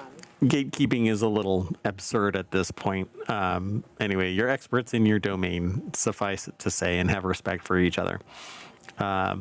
But I've been in these arguments before, like a person refused to have a conversation with me because they couldn't just name drop philosophers, and I innately knew everything about that philosopher. Like, all right, I guess I'm not going to be buying you a beer. Anyway, so scientists believe the quantum again. This is This is born not from non sequitur news, but you would think it is. Yeah, I was just about to qualify all of this. So scientists believe that quantum computers could one day perform a range of tasks with the speed of that is unheard of today. Mainly because quantum computers can calculate every possibility and output the result immediately, like instantly finding from a massive amount of data what the maximum and minimum is. And it can do that now, but it really isn't that standard utilitarian computing system because it just doesn't operate the same way. But building a quantum computer that works as desired isn't an easy goal, it says here, unlike your home laptop, which runs on bits or switches that flip to either 0 or 1. A quantum computer hinge on a concept called qubits, quantum bits, basically. And qubits, which are made from atoms or other small objects, which is an absurd kind of a statement right there, or other small objects. They're still at the atomic level. Right, exactly. Is it smaller or larger than qubits? It's a qubit, yeah. So, and qubits take on everything in between 0 and 1, which is basically infinity, because it can be infinitely subdivided. But the moment that you look at it to test where it's pointing, 0 or 1 or somewhere in between, it locks it in place, and it has to be wiped out and reset, and that's really not conducive to fast computing. So it says cracking qubits and topological tricks. Qubits are notoriously difficult to control, said study co-author David Stephen, a physicist at Quantinuum. Wow, that's quite the name. Yep. So in principle, there was nothing too surprising about this experiment. It worked exactly as they thought it would in theory, but the fact that it did work so well can be seen in the benchmark for the quantum computer. To explore the new way of lassoing these quantum entities, the researchers assembled a network of qubits into what physicists call a topological phase of matter, a bit like a clump of very small knots.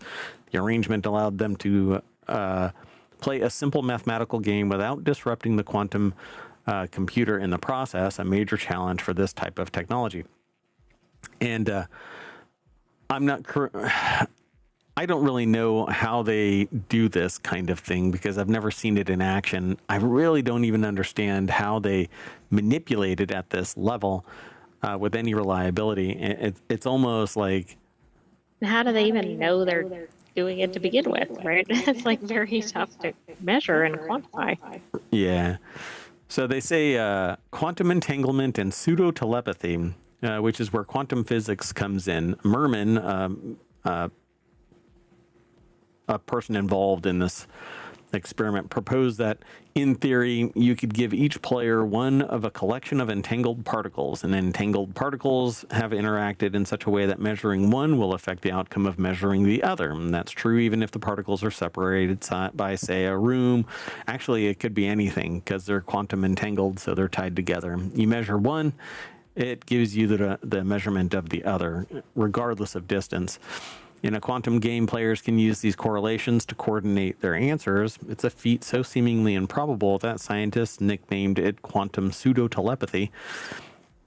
And it's pseudo-telepathy because you actually are measuring one object and it's giving you the information of the other object because they're quantum entangled. And quantum entanglement we've known about for quite some time. But I don't quite get it. It's the spooky at a distance physics. Right, and I think as computing has improved, right, we've seen an acceleration in this area.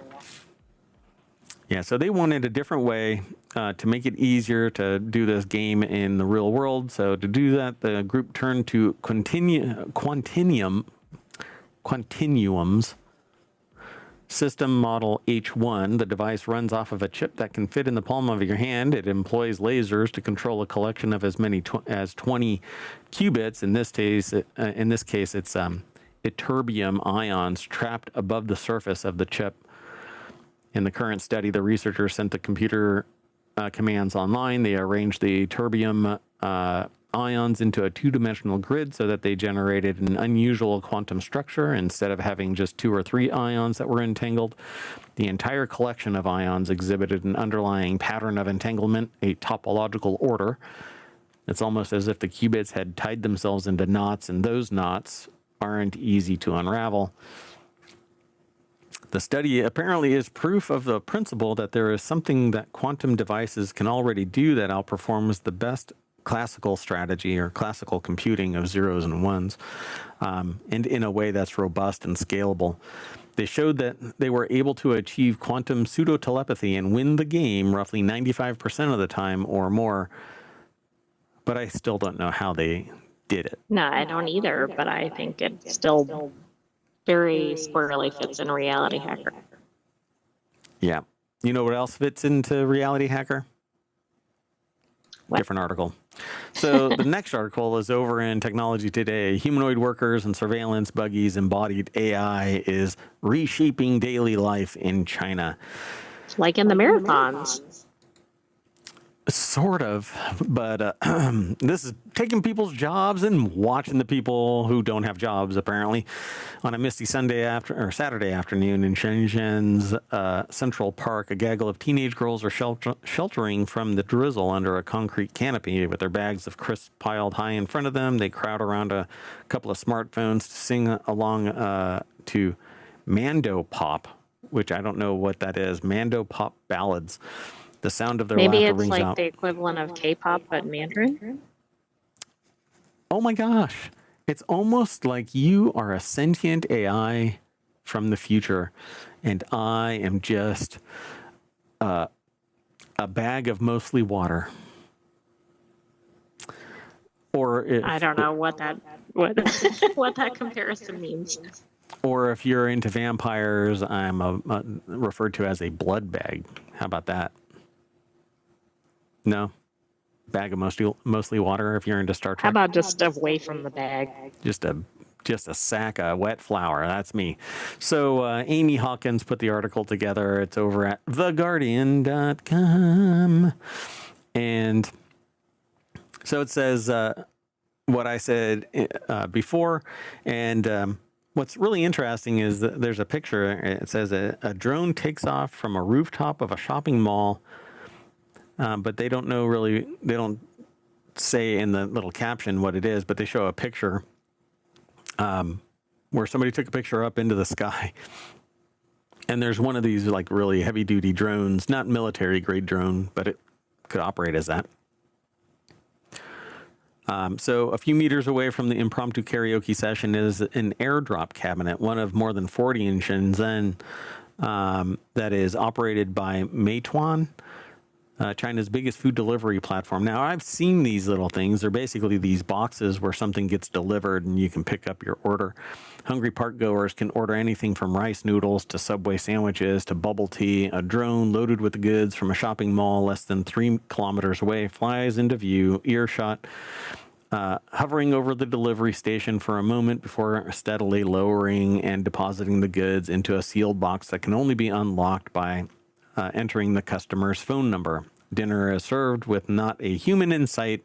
Meituan aims to beat human delivery times by about 10%, which, I don't know, seems like a heavy lift to save 10%, but I don't know. I mean, how long has people waited for pizzas sometimes? we used to get pizzas within a half hour or something like that, right, of the order, and now what? Sometimes it's like 2 hours. I mean, it depends on what's going Domino's on. doesn't even promise me, they take my money, and then when I say, y'all never delivered it, they go, oh, our bad. And then they're like, okay, why are you still standing here? And I'm like, because I still don't have my damn pizza. Still don't have my money or my pizza. And I don't have my money. And they're like,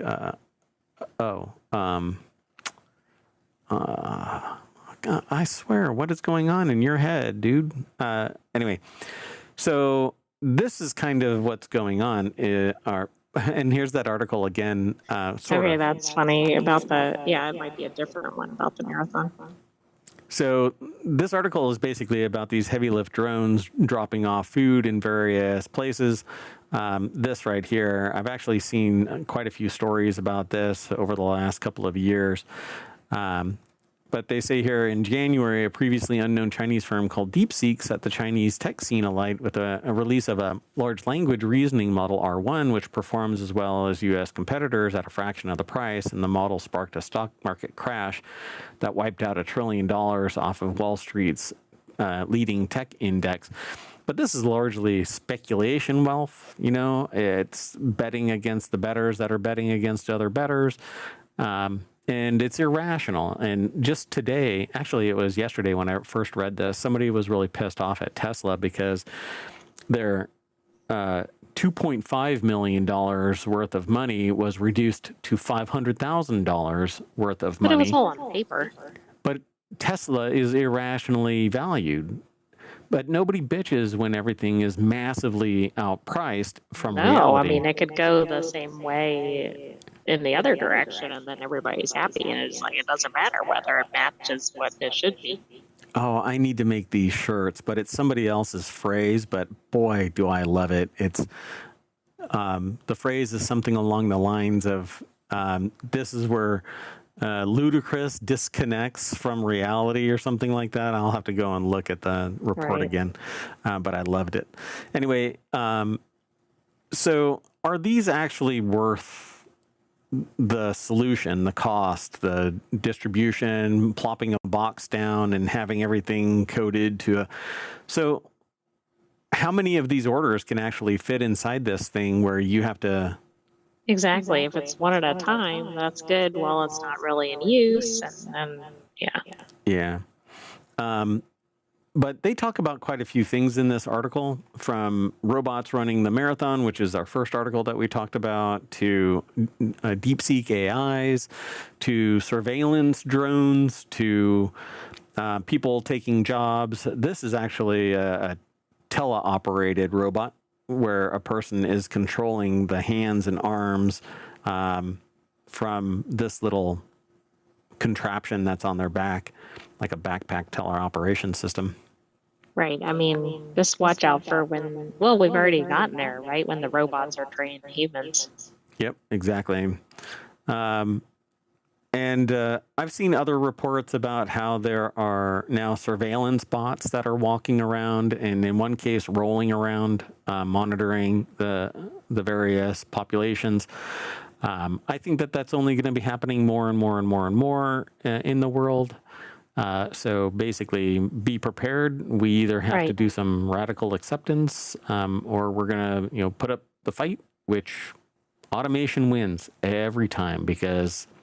Yeah, look at any sci-fi type movie with robots, and we seem to be heading in that direction. And most of those are not very pleasant. But I think it's largely the embodiment of greed and sociopathy, because nobody in their right mind would want to witness human suffering just to make more money so that you can put robots in place of humans. But greed knows no bounds and certainly doesn't know humanity.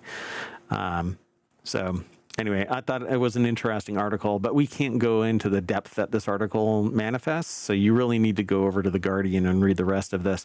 But it And is the a Guardian mishmash. always does an in-depth dive into whatever the topic is, so it's a good Yep. source. Yep. Okay, let's keep going. The next article is over in the Mobile channel. Listeners use gestures to predict upcoming words. Virtual avatar study finds. In face-to-face conversations, speakers use hand movements to signal meaning, but do listeners actually use these gestures to predict what someone might say next? In a study using virtual avatars, scientists from the Max Planck Institute for Psycholinguistics and Radboud University in, I don't know how to pronounce this, Nijmegen? I'm not sure. Showed that listeners use the avatar's gestures to predict an upcoming speech. Both behavioral and EEG data indicated that hand gestures facilitated language processing, illustrating the multimodal nature of human communication. So this is when the speaker is gesturing, but now it's an avatar gesturing, and people can figure out what comes next because of those gestures. They apparently intimate from the gesture. So I don't know what that actually means, because it says, like they have a graphic that says, how old were you when you learned to, is this little phrase. But before it is the video onset, then the mouth onset, the question onset, and then there is this, what looks like an EEG, and then 800 millisecond pause of this pre-stimulus oscillations, then mouth onset, and then target word onset, and then question offset, and then the video offset. So this is this gap or this entire space of about 800 milliseconds. So in face-to-face conversations, speakers used hand movements to signal meaning. The research published in the journal Psychological Science reported out saying people might wiggle their fingers when they talk about typing, depicting a typing movement. Seeing meaningful hand gestures, also called iconic gestures, helps listeners to process spoken language. We already know that questions produced with iconic gestures get faster responses in conversations, says first author Marlon Terbeck. Hand gesture or hand movements might speed up language processing because they help predict what's coming up. This is akin to semiotic ontology, where something gains meaning, but it's typically based on symbols or embodiments of something, not necessarily hand gestures. But I would probably stretch that into semiotics, because if I go like that, you instinctively know to stop. If I go like that, you instinctively know that I'm pointing at you, so I'm either activating you to say or do something, and everything falls silent. Yeah, no, absolutely. And of course, a lot of that's cultural too. Yep. And some are universally understood. Do not demonstrate. Oh, I was just about to. I was fighting the urge to actually do that.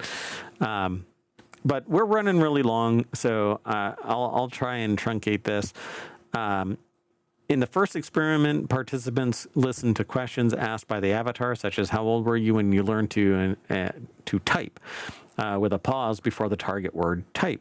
And the avatar made either a typing gesture or a meaningless control movement, such as an arm scratch, or no movement.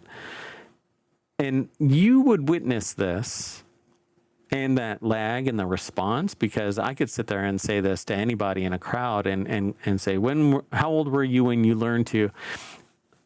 And the other person would go, what, scratch my arm? What are we getting at? Or the context clue preceding it is if we were talking about making mechanical keyboards, right? Like I could say, well, how old were you when you learned to? And the other person would go, type, use a keyboard, make my first mechanical keyboard, buy my. Right. They would. But they'd at least be on the right track. Right, and I think that lag is nothing more than giving the other person time to kind of infer from context clues what is about to be asked. Not necessarily the gesture itself, but that gap, I think, is is pretty important. So they say, as expected, participants predicted the target word, for instance, type, more often than they had seen the corresponding gesture. So in the second experiment, a different set of participants simply listened to the question played in full, and their brain activity was recorded with an EEG.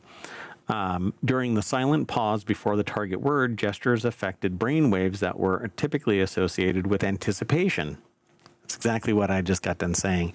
We are inferring from various context clues what that gap word is, and then we immediately fill it in. We need closure as human beings. So it says, after the target word, gestures affected brain responses that indicate how difficult it is to understand a word. A reduced N400 effect, which I'm not sure what that actually is. After seeing gestures, people found it easier to process the meaning of the upcoming word. So now we're training robots to use gestures like humans, right? So that humans can better understand the robots. yeah, This is really several layers. Yeah, I can sit there and tell the robot, give them the bird. Instead I'm of doing not it sure myself. we should be teaching robots that, but I'm sure somebody out there is.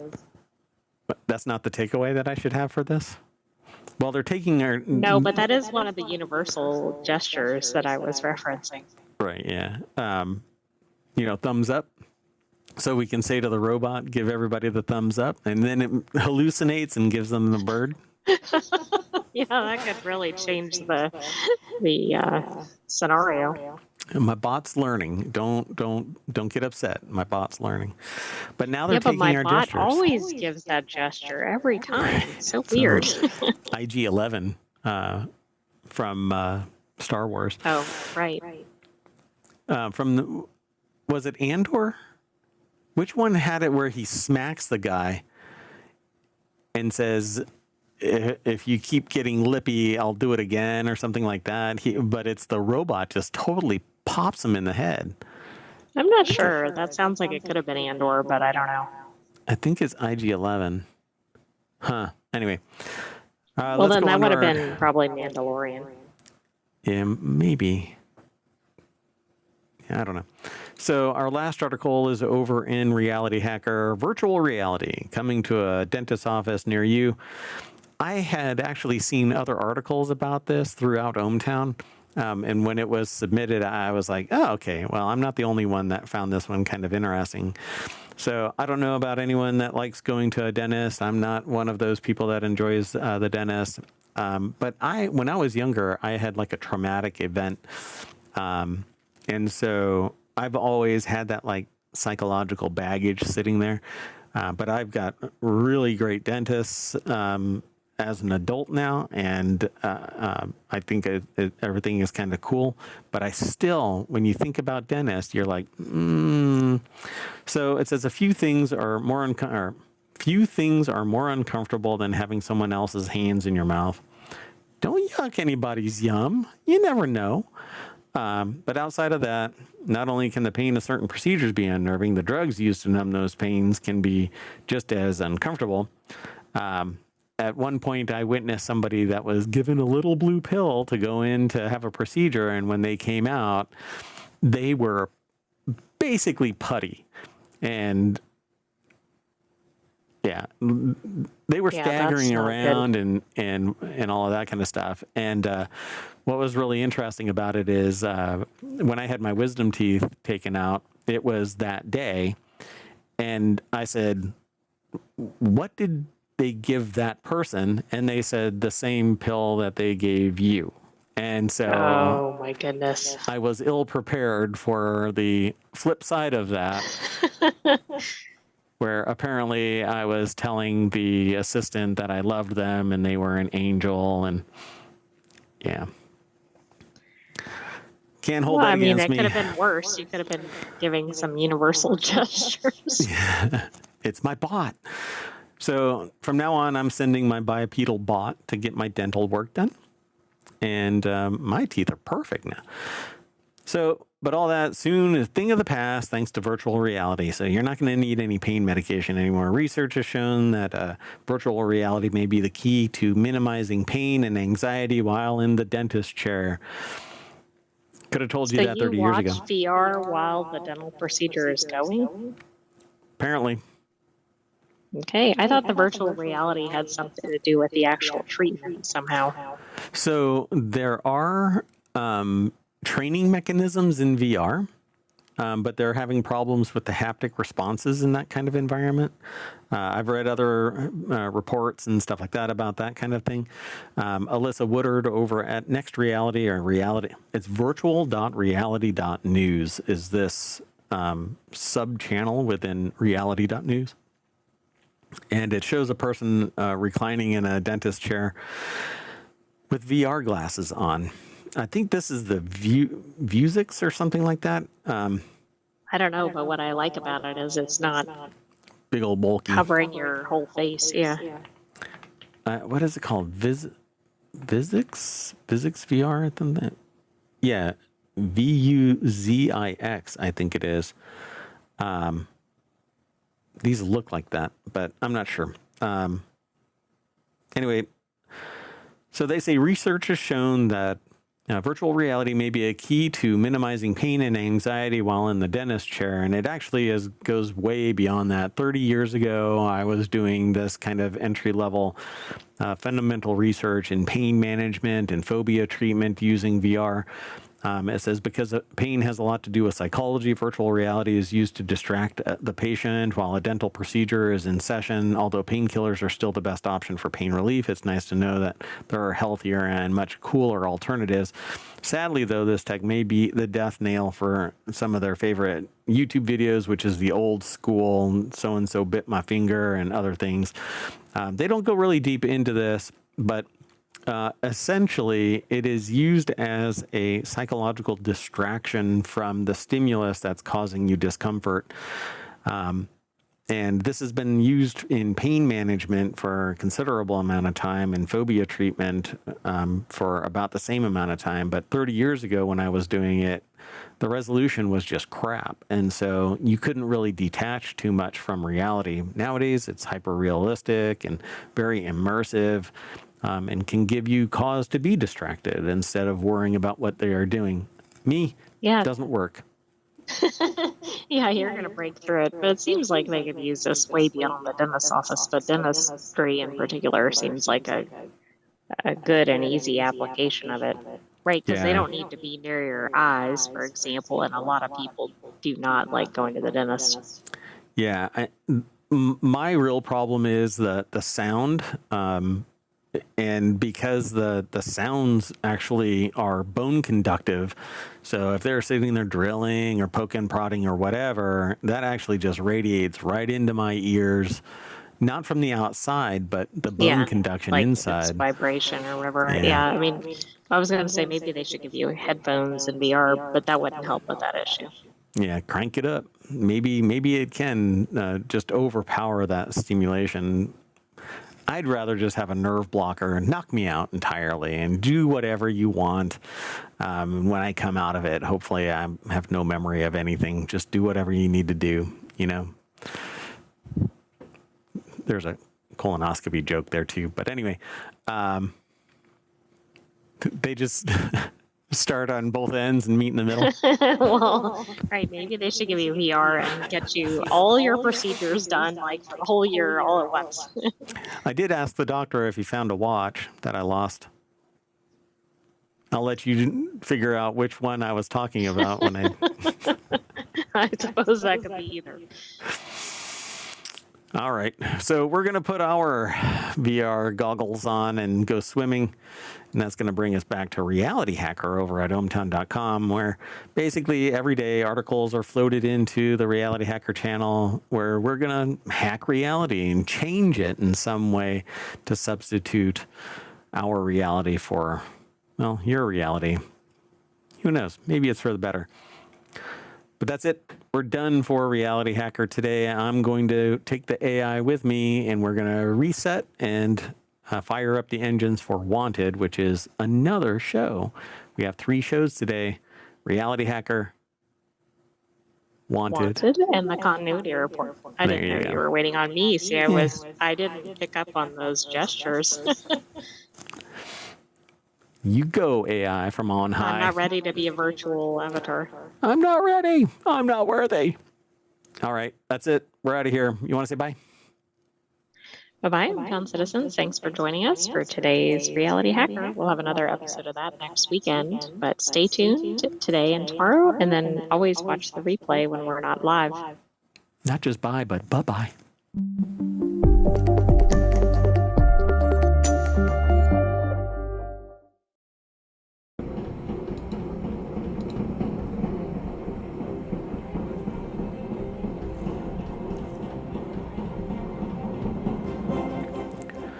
Hello, everybody, and welcome to Wanted for April 26th, 2025. It's Season 2, Episode 17.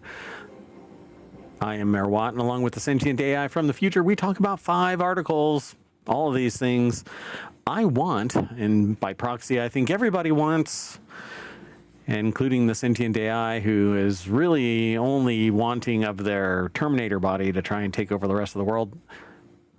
Right now, they're air-gapped, so I am protecting all of humanity from a Terminator-like existence. Let's get into it. We're going to talk about Battle Mage Gaming GPU, Razer ergonomic mouse, the Manus VR gloves, gadget to fix TV sound, and Spacetop for Windows. Spacetop for Windows.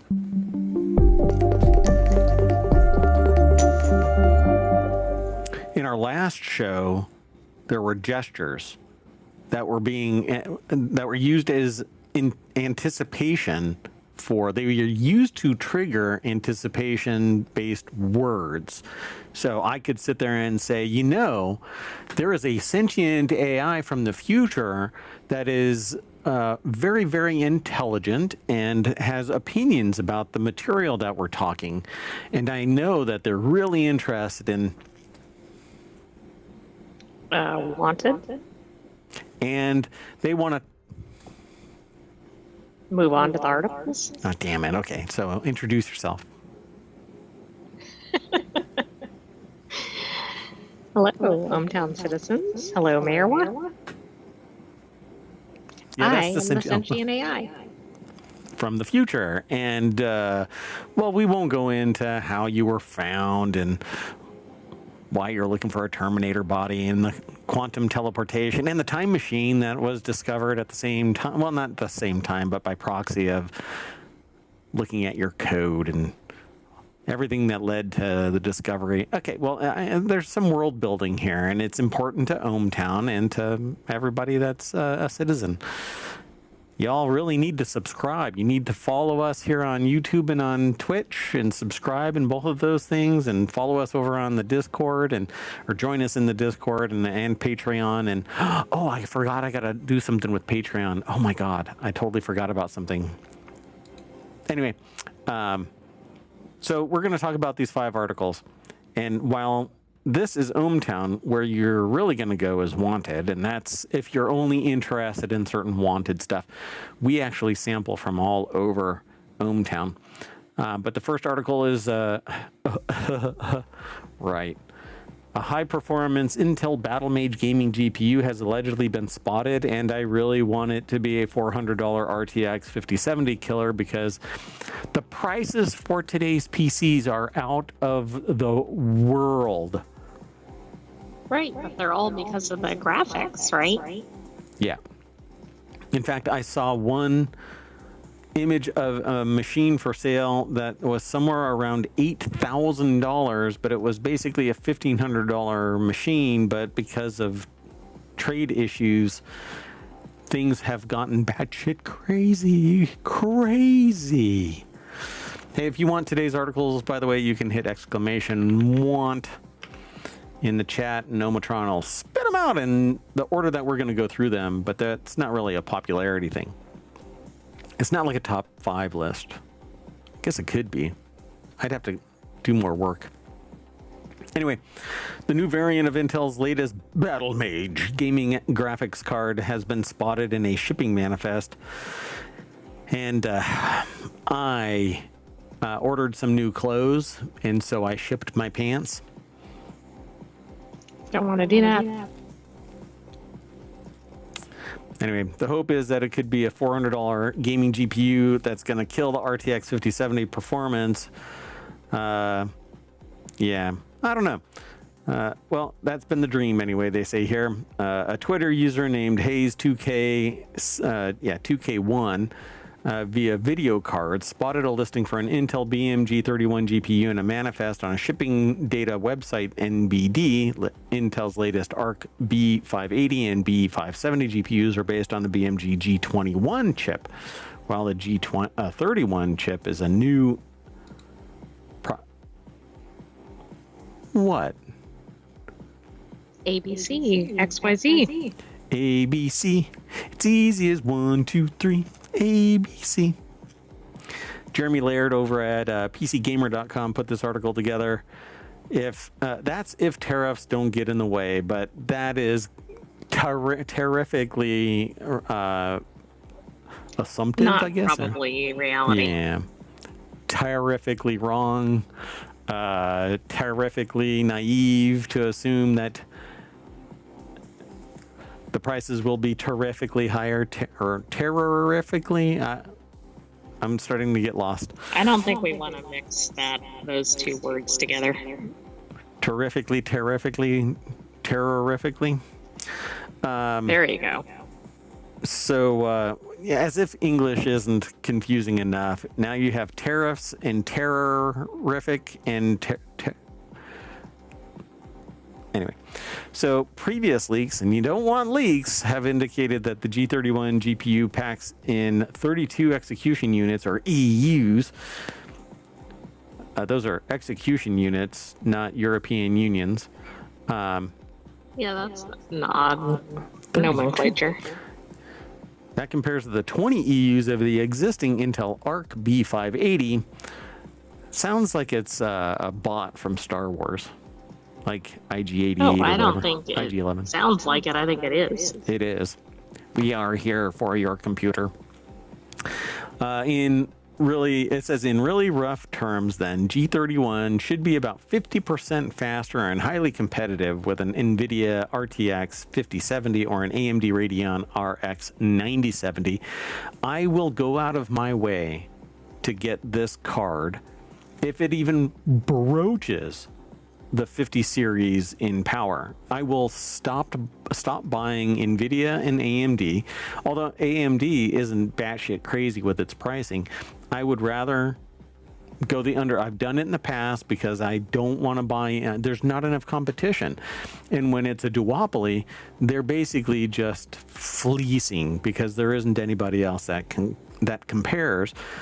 But you have to be a multi-trillion-dollar organization to compete against NVIDIA and AMD at this stage of the omniverse of tech.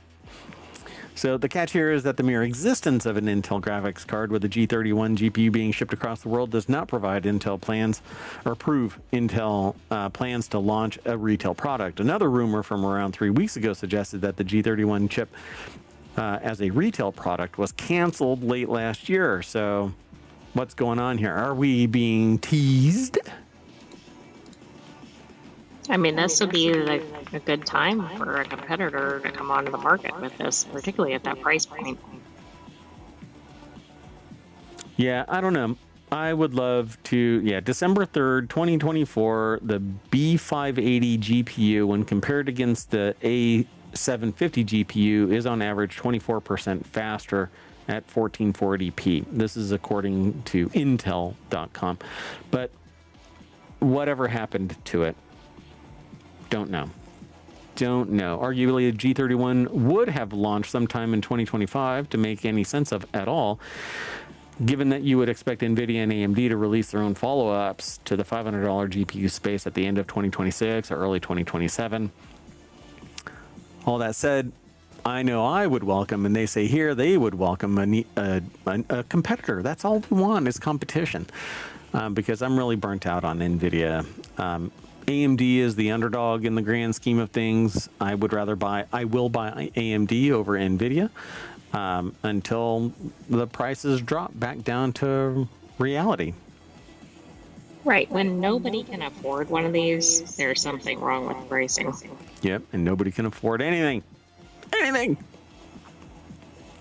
Given how aggressively Intel has priced the 580 and 570, the B580 and B570, you'd also expect a G31 board to undercut the likes of the RTX 5070 pretty comprehensively.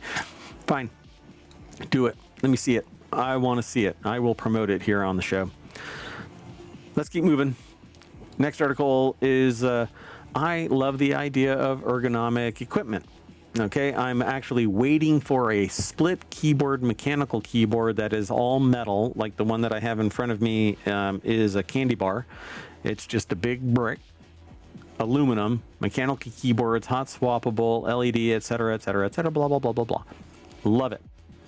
But I want split keyboard again because it's ergonomic. But I use a trackball, not a mouse.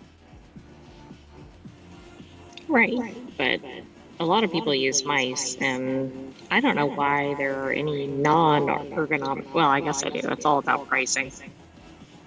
It is. It's all about, well, yeah. And adoption. People, I guess, don't like the idea of a split keyboard because it's new and I don't know. Right, but if everybody just sold them and people started using them, they'd probably go, oh, these are fantastic. Most people probably started with a regular candy bar keyboard and don't know any other type. I don't believe for a moment that it doubles the cost of production just because there's two different shapes and the machining is a little different. Right, they're going to make them in, hundreds of thousands of units or whatever. It doesn't seem like, yeah, there might be a little bit of front expense, but there probably is every time they have a new keyboard. Yeah. So this is 2 new mice for productivity, still look like they were made for gamers, and that's okay. Razer releases a vertical edition ergonomic mouse. Blake Stymack over at cnet.com put the article together. 2 new mice for productivity still look like they were made for gamers because they have LEDs, bruh. I mean, they gotta look cool, right? Razer doesn't make typically just plain boring items. Yeah, but I don't like mice in the sense that I have a relatively large desk, but they are the desk is populated by monitors primarily. Everything doesn't else matter is small. how big the desk is, you're gonna still keep needing to move the mouse off of the desk. Off the edge because you have to keep scrolling and scrolling, and then you lift up the desk and move it over so you can keep on scrolling. Pretty soon you're outside of your room and you're outside of your residence. You're in the parking lot. Office, exactly. Right. You're over by the park all of a sudden, and people are asking you, why are you way over here with your desk? It's a really long cable, HDMI. Yeah, I know it's awkward, but anyway, so as with almost any new tech in 2025, the new ProClick V2 mice will also ship with artificial intelligence features in the form of Razer's AI Prompt Master, which will, like all Razer software, I'm sure, gobble up memory and slow your system down. I don't put Razer stuff on my system anymore. A productivity feature that will give you easier access to services like Microsoft Copilot. No, back to the gestures. Yeah, we don't. Yeah, everybody understands that. Yeah. So both mice are available starting Thursday. That's 2 days ago for the V2 and the $120 for the V2 vertical mouse, this is a regular mouse. And this is a vertical mouse. And you hold the vertical mouse like this and slide it around, which is the most awkward thing that I have ever done in my life. It seems like it would be, and that seems like it would be more difficult to adjust to than the split keyboard. Like, I don't like writing because I'm sliding my hand across whatever it is, and you do it just out of the necessity to write. But I don't want to sit there like that, like I'm holding a mug and I'm sliding my hand around. So I use trackballs. In fact, I've got 2 of them. The Deft Pro. I have 2 Deft Pros because I use one on each machine, but I also don't. I use a Synergy to cross between them. But Synergy is weird because when you do something and it requires the administrative account to be activated, Synergy dies, and you have to break out a keyboard and a mouse and connect it directly to the remote machine. It's just a pain in the ass. Anyway, so this thing, this mouse, you're sliding it around like that. It just doesn't seem pleasant to use. And I've used these vertical mice before. Right. It seems like it'd be kind of non-ergonomic, at least in terms of like what you want to do intuitively. Yeah. So I want the rise of the trackball to take place.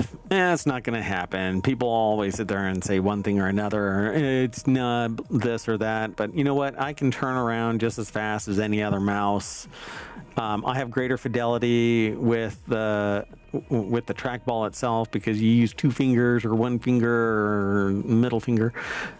I didn't do it. Yeah. Anyway, you were just doing a thumbs up, right? Like the virtual avatar or the robot was. Correct. Robot. Thumbs up. So it says, these are productivity meets gaming mice, so that you can expect the host of Razer features that you'd find on gaming mice offerings. It's because it's the same software, same equipment, same everything. They're just same calling audience it for the most part. Yeah. Yep. So Razer, as always, has LEDs just powering through this thing. The reason why energy costs in the mayoral mansion is so high is because everything has LEDs in it. I don't use Razer stuff anymore, as a matter of fact, but I want updated mice. I do want updated trackballs. These Deft trackballs, they're made by Elcom, but they have horrible switches and they have horrible bearings.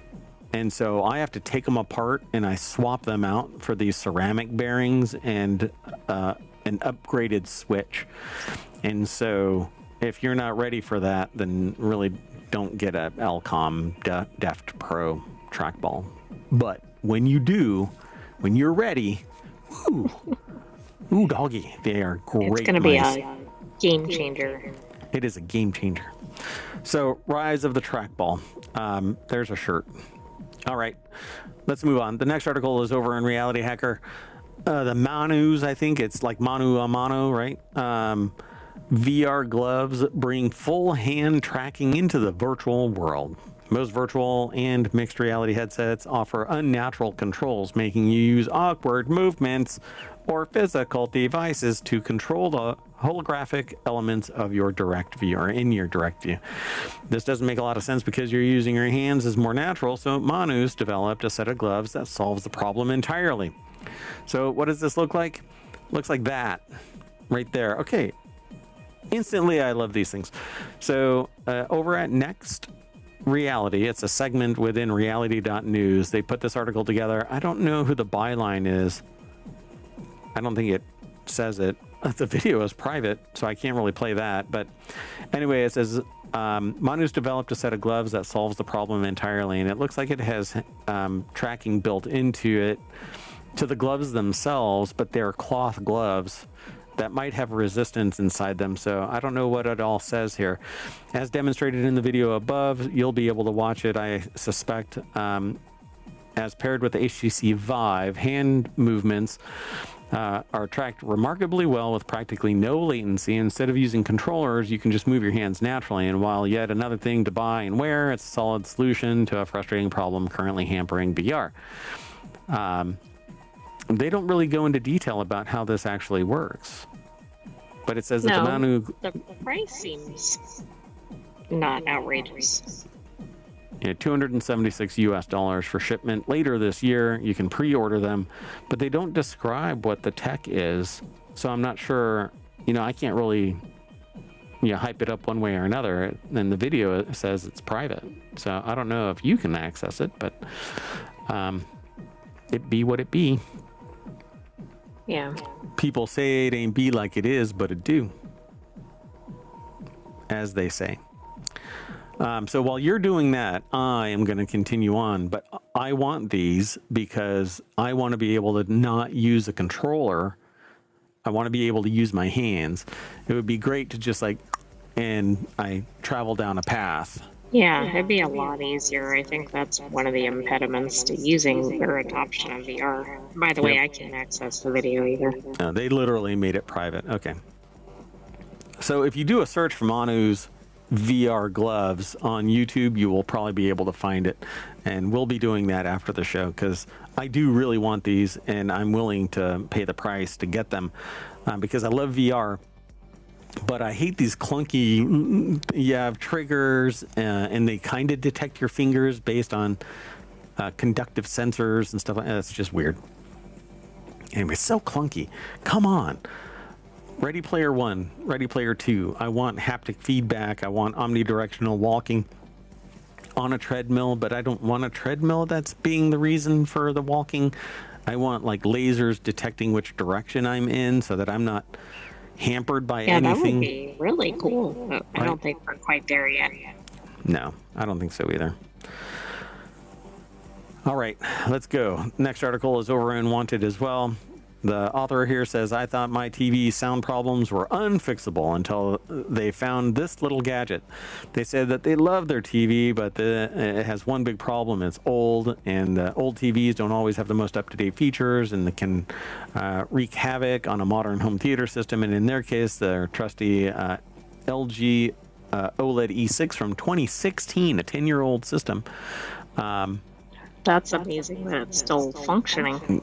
Yeah, exactly. And it can't pass through high-end audio formats like DTS-X or the now common Dolby Atmos to the Sonos Arc soundbar. But this gadget right here actually augments eARC. So you get the enhanced audio. Corey Atad put this article that seems together. like a win-win. It's an easy solution if you have an old reliable TV. You don't need to replace it because it was $5,000 when you bought it. It's still reliable, and who knows, the new TV may not be as reliable in the future. That's true. And it probably costs, well, I don't know, arguably less, but you never know. Yeah, you pay the price in other ways. So Arcana allows for full lossless audio and Dolby Atmos playback for Blu-ray disc by passing audio directly to Sonos Arc soundbar. HD Fury Arcana adds eARC. It stands for Enhanced Audio Return Channel. And it basically attaches to older TVs to enhance the audio formats for Dolby Atmos and others, apparently. It's designed to add that eARC functionality to any TV. Modern TVs typically have eARC already. It's I think this $250. is kind of brilliant. I mean, I wish there were more products like this because we get into this like disposable electronics. Yeah, exactly. So this might be a different article at some point here. Or is it just a different section? Yeah, I guess it is. I think it's just a different section.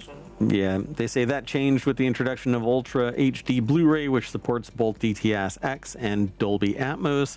These different audio codecs basically need to be decrypted and broadcast to wherever the receiver is for the audio so that it can play it back at the greatest fidelity. So if you have eARC on your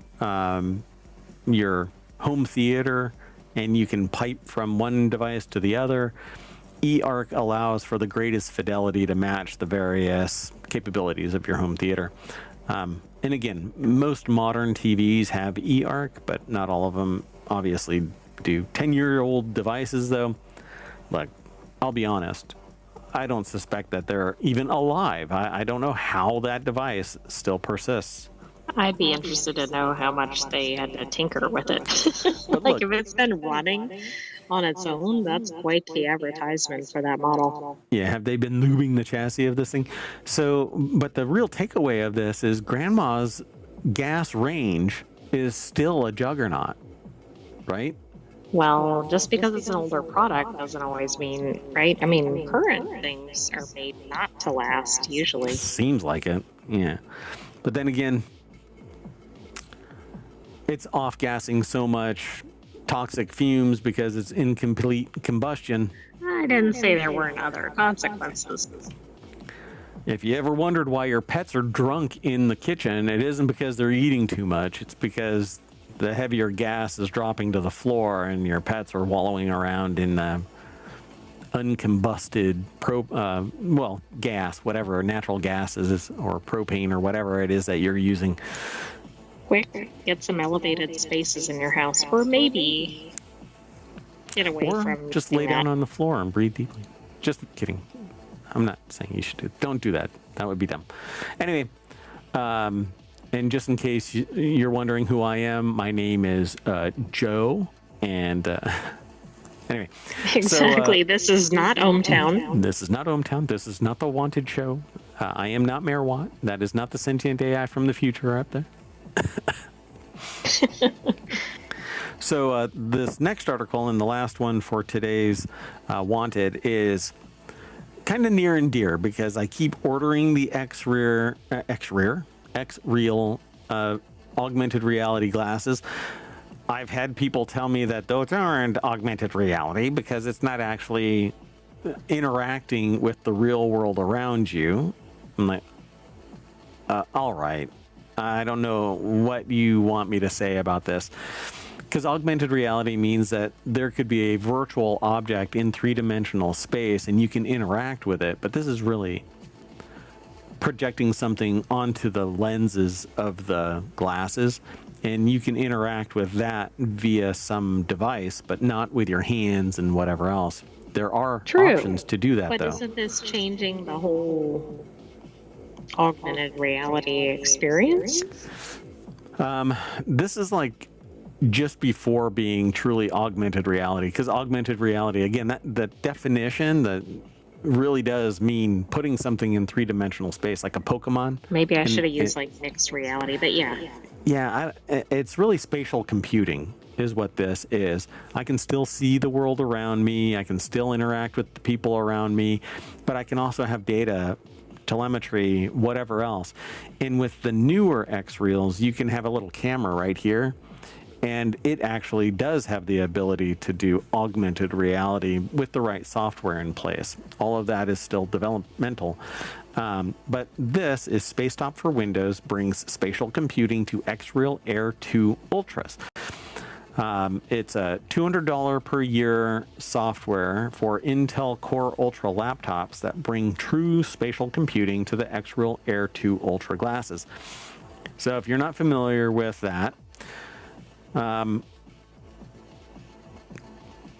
guy's weird.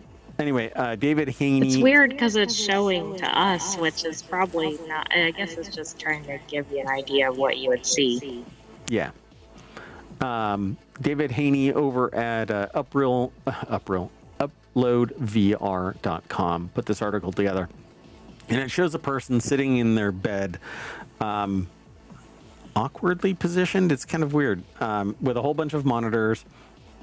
And so I don't have an ad blocker. X-Real glasses already support showing your Windows laptop screen as a single head fixed virtual monitor, but Spacetop lets you spawn and position individual Windows applications, and they'll stay anchored in place thanks to positional tracking, uniquely possible with the X-Real Air 2 Ultra model. An Intel Core Ultra chip is needed, Sightful says, the developers, because it has an NPU, or a neural processing unit, which Spacetop uses to efficiently run this positional tracking, processing the input from the two cameras on the glasses without compromising performance or battery life. And there's always compromise. So it says Sightful, the company behind Spacetop, was founded by Tamir Berliner and Tomer Kahan, both ex-Magic Leap executives. Magic Leap did its own augmented reality glasses that they did fundamental research and it never really manifested, as far as I know. When first announced in 2023, Spacetop was set to be a screenless laptop with X-Real Air 2 Ultra glasses built in, and the company took $100 deposits for pre-orders priced at $1,900. I was one of those, where they actually contacted me and said, "Do you want one of these?" And I actually balked. I said, no, I don't think so. Because I just don't see it actually working, particularly in light of where XReal is now, where all I need is a USB-C cable and I can plug it into another device and I can get the spatial computing. So in October last year, Siteful canceled those Spacetop pre-orders and refunded the deposits, announcing the pivot to a software-based solution for Windows. Minimum viable product. That's what they should have been focusing on all along, not this. Right, this was too complicated, right? Yep, it was friction bound. They had to do manufacturing, which is massively expensive. Software is expensive too, but plain and simply, it's not as expensive as tooling up a fabrication shop, and all of the friction around the selling stuff. This is, you can download it, plug in, be operational. So unlike in the promotional images and videos, in reality you would only see the floating windows at once if they were placed so far away that you wouldn't be able to read the text. At reasonable viewing distances, you usually only see one window at a time, meaning that you'd have to turn your head more often than with a physical multi-monitor setup. And remember where you placed each application, which is kind of a goofy comment because I know that I put my monitor, so I have a multitude of monitors. I can't imagine losing your equipment. Yeah, exactly. And it's virtualized, right? So you're like, did I put my Word document over there? Where is it? I hope you can find it pretty easily. Like, it doesn't seem like a real concern. Yeah, you know what's really fascinating about all of this? 30 years ago, I worked with a software engineer to do this. Basically, it was a spherical world that when you put the glasses on, all you had to do was turn your head, look around, look up. Everywhere you looked, you would see a computer screen in a VR world. The only difference between then and now is that they've made it so it's transparent and you can see the world around you, which is brilliant. And I really do want the XReal Ultra new ones, the XReal, I forgot Pro, the actual name of it. It's XReal Pro. Is it Ultra? Hold on. Oh my gosh. XReal 1 Pros. Those are the ones that I want. But you don't. Yeah, I don't know how to describe this. They're thinner, they're more capable, they're basically spatial computing systems all in one. You don't need the laptop. For the engine, all you need is a USB-C, you plug in and you get the video. Everything else is working in glasses. So it'll be pretty cool. This whole gadget right here, the Spacetop, was just a horrible idea, and so that I flinched when they actually contacted me. I was like, oh god, I don't want to say no, but yeah, I mean, you want companies to enter in this space, but there are ways to do it more efficiently. Yeah, so ultimately, at the end of the day, they say for people who already own the XReal Air 2 Ultra, the software isn't publicly sold separately because it requires a specific firmware version on the glasses. But Siteful tells Upload VR that owners can reach out directly for a solution. Siteful also confirmed that it's working on a Spacetop for Mac, though there's no timeline on when that will arrive.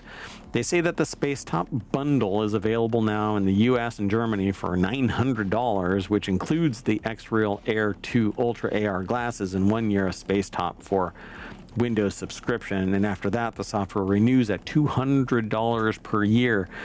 I will not do this. I want this, but I will not do this because it shouldn't take a $200 a year subscription to power hardware and software. Let me buy the software and be done. Until... Yeah, well, they don't want that. They want you to keep coming back to them. Plus, it's not integrated. Yeah, I think it's just crap. I mean, I love the idea of this. I want this. but I will just use one monitor, you know, and put stuff on that one monitor in my field of view of my X-Reel 1 Pros. If X-Reel sends them to me, that would be great. I would love to do the show wearing the X-Reels, basically. Anyway, that would be really high tech. It is awesome technology. And what's really funny is this right here, this little picture right here shows a person on a flight with their laptop open, but you don't see what they're working on their screen. They're looking at multiple applications displayed through their glasses. You just see this kind of embodiment of it. Yeah, that's where the best application is, when you're somewhere out in public, because then nobody can look at your screen. Yep, nobody can shoulder surf what you were doing. To the attorney out there that I saw sitting in the row in front of me with top secret, it was actually confidential material. They had it on display for everyone to see, and so I didn't catch their name. I don't remember what they look like. The documents themselves, I didn't peer into them. I respected the fact that it said private, confidential, but I know that they were attorneys because they were chuckling around about the same articles that I was chuckling about. But I'm not an attorney, and even if I was an attorney, I'm not your attorney, so go find an attorney. Anyway, I'm going to put my VR glasses on, or my augmented reality glasses on, and go back to the front page of Wanted over at ohmtown.com. And then we're going to get out of here, and we're going to rejigger everything for the continuity report. You want to say bye, oh great AI? Bye-bye, hometown citizens. Thanks for joining us for this week's Wanted. We'll have another episode of that next week, but stay tuned today and tomorrow and during our replay for other shows. That's right. The replay after the next show basically consists of a solid 24 hours of shows that embodies the last 2 weeks of ohmtown related news. Everything gets aggregated into ohmtown.com, and then it gets distilled out to our 6 weekly shows and 1 daily show, and that amounts to about 24 hours worth of news. Anyway, that's it. See you in a little bit.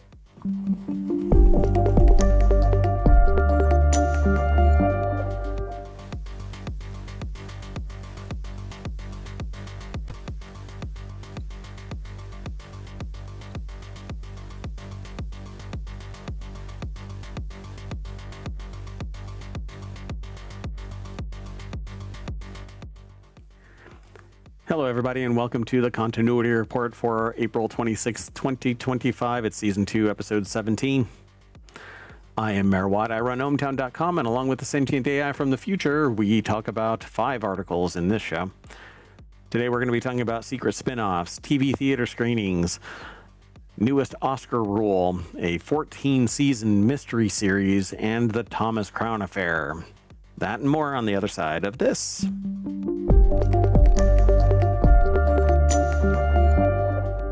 Hello, sentient AI from the future. Hello, Mayor Watt, and hello, hometown citizens. Okay, I'm not sure. We're gonna see if all of the technical glitches have been worked out, but we just detected a technical glitch that we weren't really aware of, but we'll see what happens. So we'll find out after the fact. Yeah, it's kind of weird because I noticed that, like, us streaming out, everything is matched, but the audio got disconnected at some point. And so the last 2 shows kind of have this wonky audio. It's not matching the video, and I don't know, maybe I'll have to just reprocess and upload them again. But anyway, we've got these 5 articles all set up. Let's get them out of the way. ohmtown is the parent of this, and inside it is all 7 of the shows that we actually broadcast out. This is the continuity report. This is what that little show looks like, its front page. We're going to update the graphics as this year progresses. And our first article is 7 movies that could be secret spin-offs to other films. Fans often come up with intricate theories which link popular movies together, suggesting that seemingly unrelated movies could take part in the same universe. Snowpiercer is the sequel to Willy Wonka and the Willy Chocolate Factory. Wonka and Wonka. Yep, and Willy Wonka is the sequel to Wonka, right? What could come before it? What could come after it? I don't know. Sometimes this is because an actor plays two similar roles, but it can also be a response to two movies which share similar concepts. While these fan theories aren't supposed to be taken too seriously, it's still interesting to see how much different movies can overlap. If you watch Snowpiercer, there is some serious world building parallels with the architecture and the mannerisms and perceptions of the people that are running the train. Yeah, I mean, well, we've also seen films and music overlap. Yeah. So this first article, it's over at Screen Rant. Ben Prothero put the article together, and it says popular ideas about how unrelated movies, that's not spelled properly, might secretly be linked. Also highlight how absurd some real spin-offs are. So Dodgeball could be a spin-off to Heavyweights. Ben Stiller's character seems to have a lot in common. I don't remember Heavyweights. Dodgeball is often regarded as Ben Stiller's funniest movie, or one of Ben Stiller's funniest movies. He manages to steal the show as an egotistical gym owner, White Goodman. Even though he isn't the main character, Goodman is a fitness freak who ends the movie relapsing into his overeating habits after a humiliating loss. Aww. Heavyweights doesn't get much attention as some of Stiller's biggest hits, but it's a cult classic in some circles. Stiller plays an eccentric fitness camp instructor who's clearly more interested in his own personal brand than helping any of the children. Okay, that's kind of So- interesting. It would have been good if they connected the names somehow, even if they weren't identical. Yeah, can you imagine? He left the camp Like and it's started like up. slightly different or something. Yeah. Yeah, just nearby. E.T. the Extraterrestrial could spin off to Star Wars. An Easter egg in The Phantom Menace links to Steven Spielberg's classic. Didn't know that. I didn't either. So but there's an Easter egg in The Phantom Menace that nods to E.T. the Extraterrestrial. The appearance of aliens in the Galactic Senate that look like E.T. suggests that Spielberg's sci-fi classic might take place in the same universe as Star Wars. okay, that's interesting. I've never heard that one before. It could be that that Star Wars doesn't take place in a galaxy far, far away after all, is what it says here. Wow. Galaxy Quest could be a spin-off to Men in Black. Sci-fi comedies have some similarities. They say here that Galaxy Quest could be a spin-off of Men in Black, which shows a madcap adventure from the point of view of the aliens. Of course, both movies feature Tony Shalhoub, but this isn't the only way that they are linked. Galaxy Quest's juxtaposition of sci-fi concepts with mundane earthbound drama aligns with the humor of Men in Black, and the only thing missing is an agent trying to bring the actors in Galaxy Quest home before they inadvertently cause an interplanetary incident. So I haven't seen Galaxy Quest, but at least this article makes a compelling connection. It's interesting. It's so funny. So Aristocrats, that's a joke. The Aristocats could be a spin-off to 101 Dalmatians. They share a similar art style, apparently. I don't know how far that goes. Just be more than that. Yeah. The Aristocats could be a spin-off of 101 Dalmatians is one that stands up to scrutiny. A movie featuring cats on an adventure in Paris seems like a natural follow-up to a movie about dogs on an adventure in London. All right. I can see that. Sure. Fast and Furious could be a spin-off to Point Break. Started out as a police story, apparently. Too Fast, Too Furious shows how the franchise initially tried to develop in line with the original idea. Brian was the star, not Dom. But this didn't last long. If things had continued in the same vein, Fast and Furious franchise would have been even more in common with Point Break. Point Break is a movie, it says, with a strikingly similar concept of Point Break, but with racing instead of surfing. I don't even remember Point Break other than it was a surfing beach Yeah, I don't kind of know a what movie. the similarity is. So it's been a while since I watched Point Break. Like, it dropped. That was the last time I saw it. I never watched it again. So number 2 is Get Out could be a spin-off to Being John Malkovich. Jordan Peele's debut seems to develop an old idea. Get Out was an amazing movie. I want to watch it again. I think I purchased it. So one key difference between Get Out and Being John Malkovich is that Get Out uses a sci-fi explanation for the same general concept. The Armitage family perform experimental brain surgery.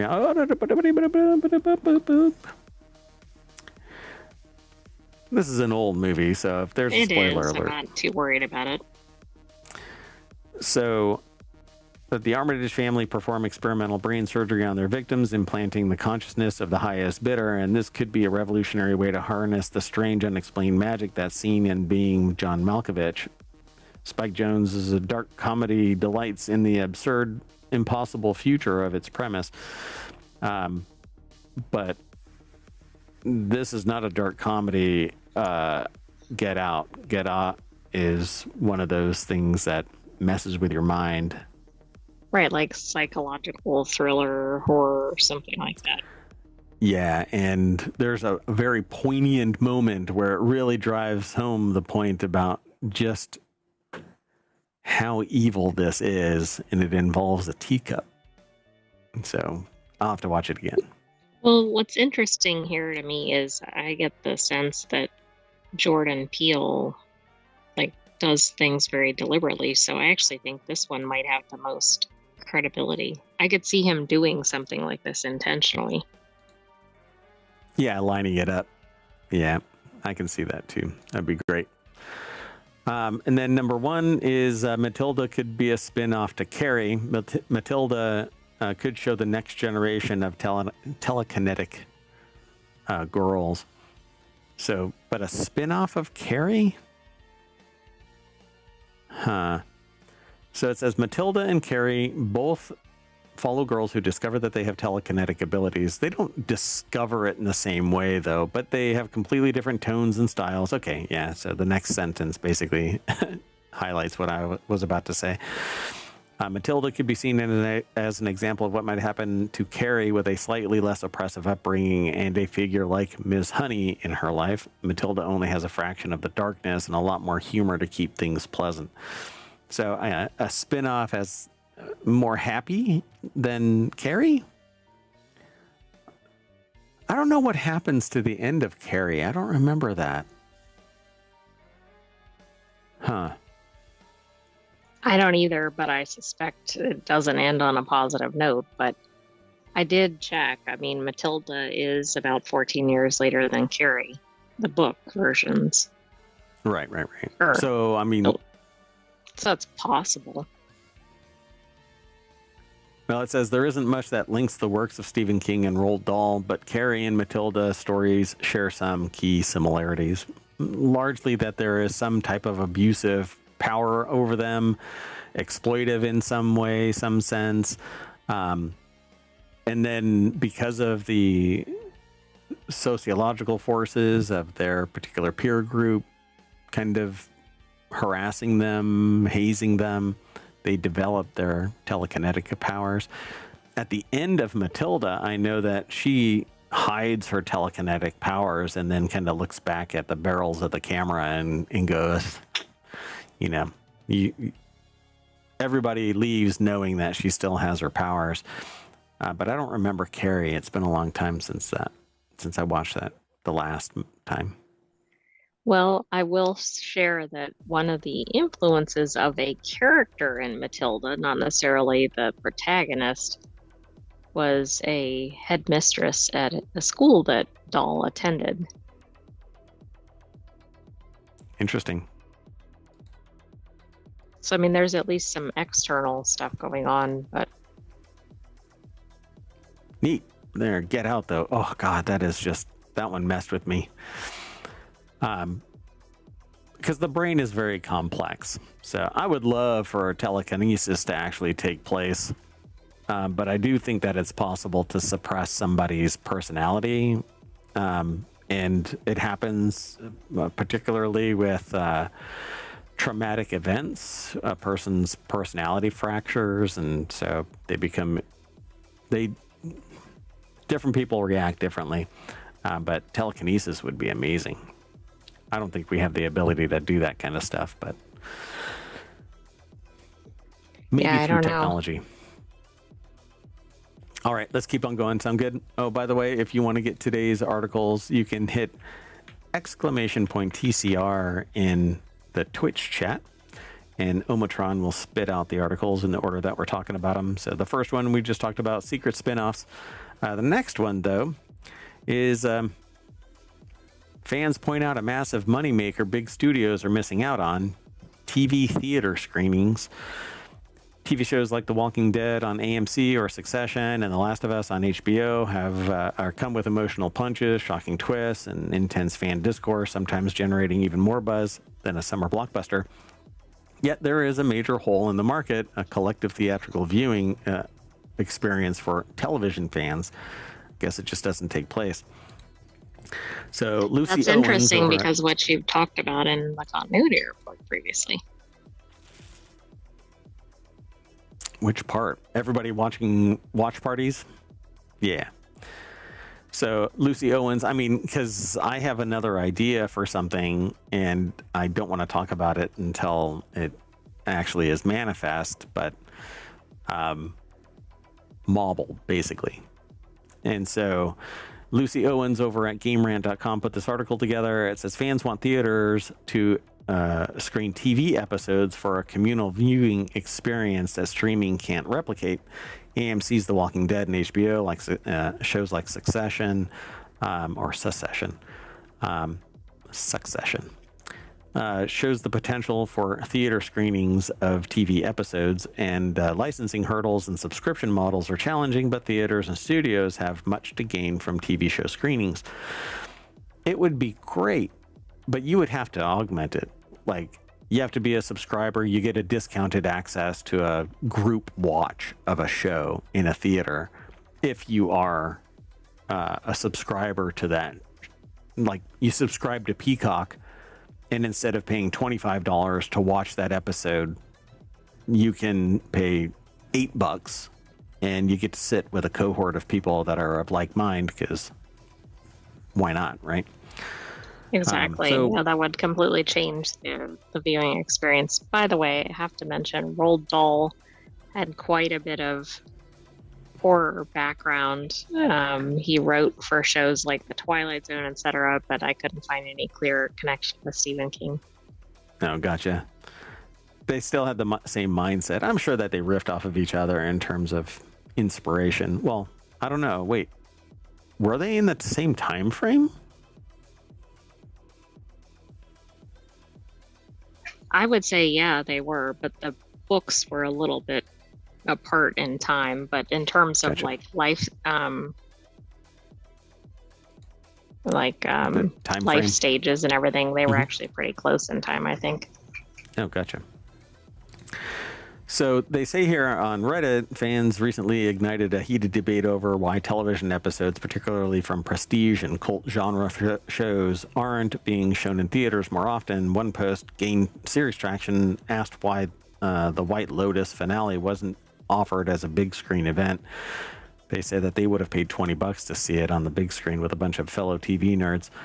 And that sparked a big discussion, and it's all about licensing. And if anybody could actually move fast enough to make it manifest inside a movie theater, it takes timing, licensing, and this marketing to get everybody out there. I don't know if they'll ever be able to make that happen in the short, let alone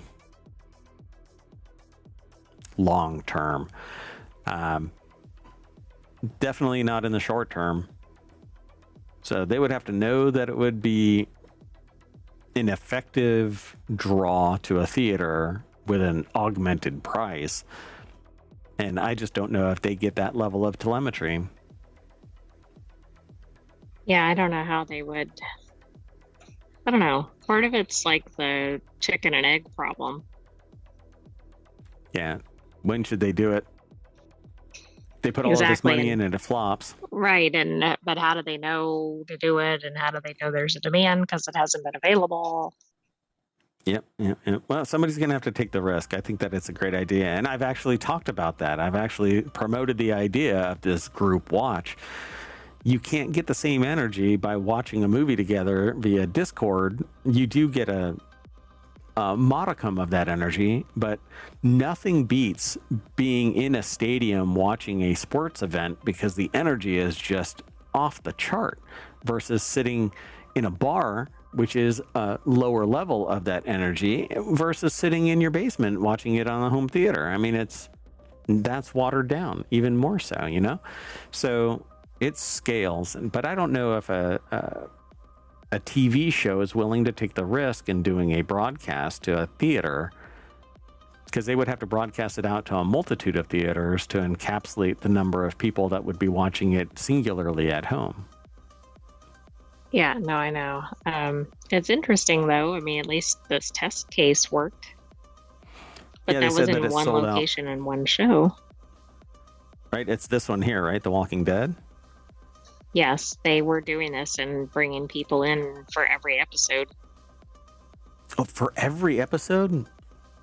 The height of its run, it regularly pulled in over 10 million viewers per episode and inspired everything from cosplay to full-blown viewing parties. I think that Claire Obscure Expedition 33, that one, yeah. I think, is going to get that same level of inspiration, viewing parties and stuff like that. People playing the game, dressing up like the characters.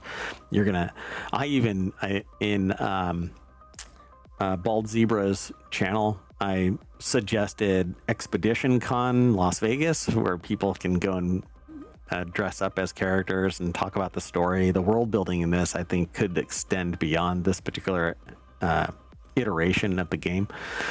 But imagine just things like Alamo Drafthouse, tapped into that fandom, drawing weekly crowds of fans who wanted to scream at the screen together with when favorite character died. Rest in peace, Stephen Wan Glenn. Or to cheer when Daryl saved the day. People really bought into this Walking Dead series, but it's few and far between that you get that kind of grab of the zeitgeist.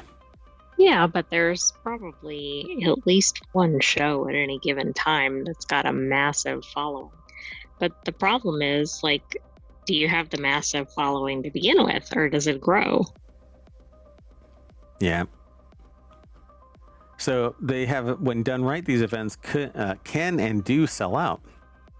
Game of Thrones season 4 finale was screened at select IMAX theaters in 2015.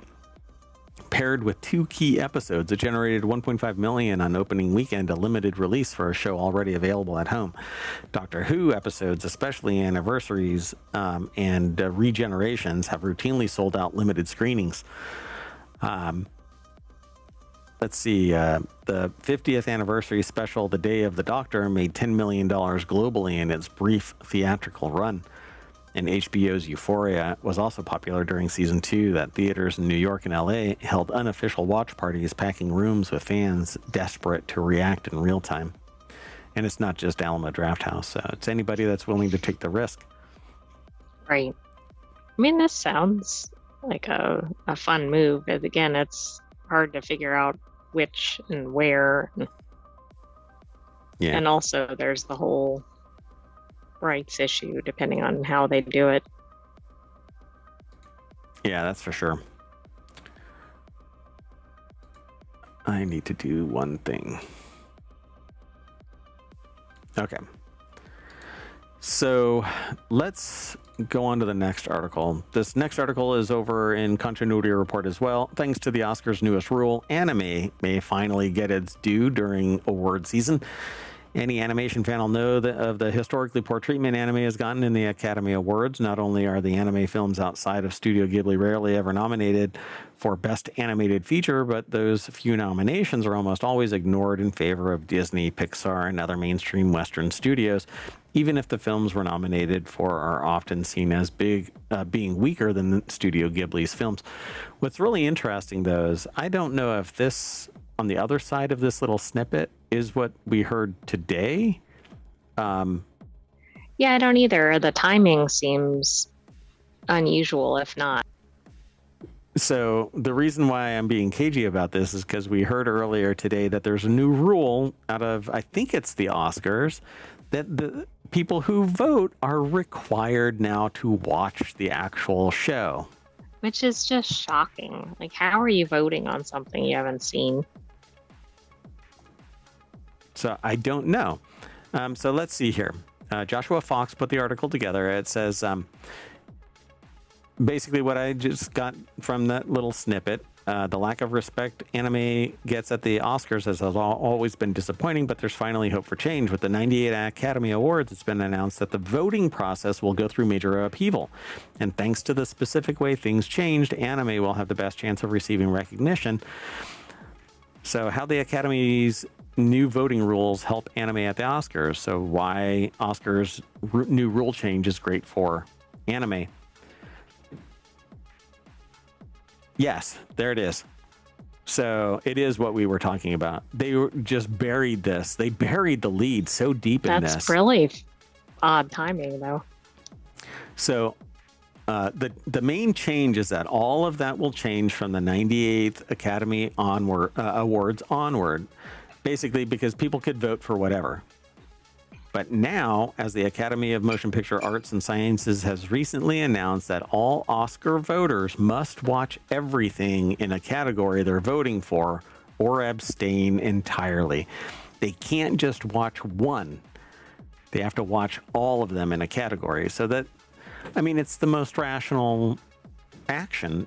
How do you vote for something if you don't comprehend all of it? You shouldn't be voting if you're, well, first of all, you should watch them all, but if you can't manage to do that, you shouldn't be voting because you're not even giving some of them any chance.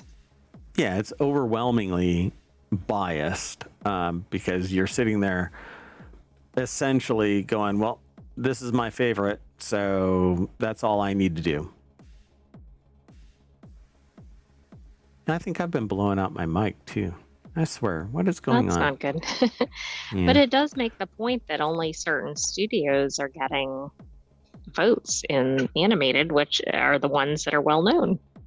Yeah, because people are watching what they think is their favorite and being done. So it's frustrating.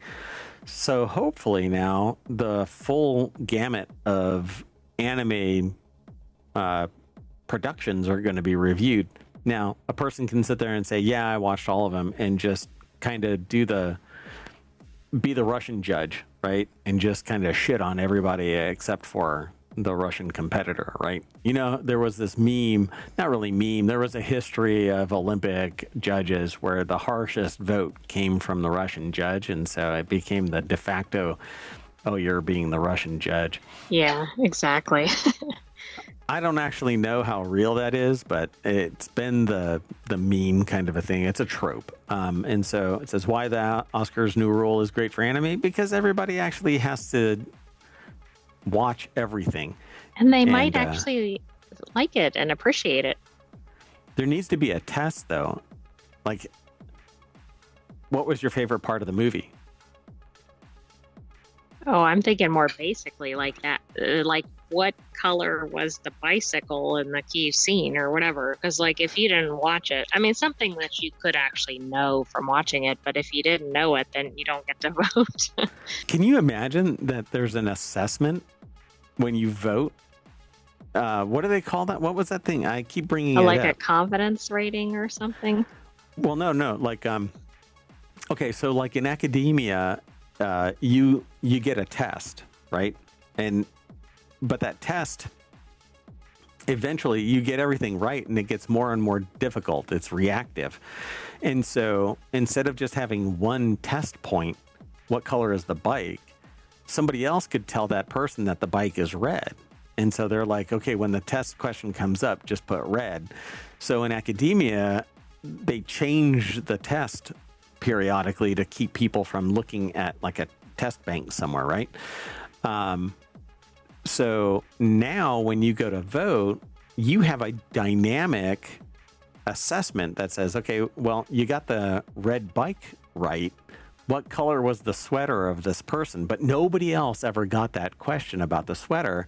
So they never know what that answer is unless they watched it. Right. No, I like that.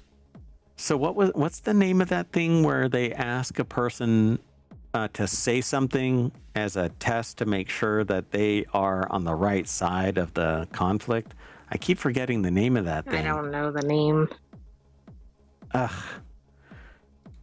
Come on, you're the sentient AI. You're supposed to have all the answers that my human brain fails at recalling. What is that called?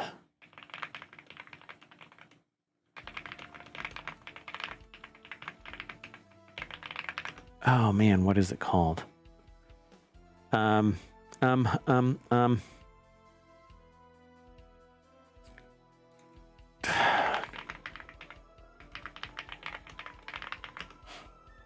will figure this out. No, I won't. No, we can't do it. Not right now. Anyway. I can't locate the term, even though I did on the last time this came up. Yeah, exactly. Yeah. And it's right on the tip of my tongue. Anyway, so the Academy Awards. Wait, is it the Stroop effect? No. It's this one word something. So anime already had a renewed chance at the Oscars, but now people are going to have to watch the actual shows. So if they're going to vote in the anime category, the people who vote in the anime category have to watch all of the anime. So all of that, of course, is nothing but great to think about.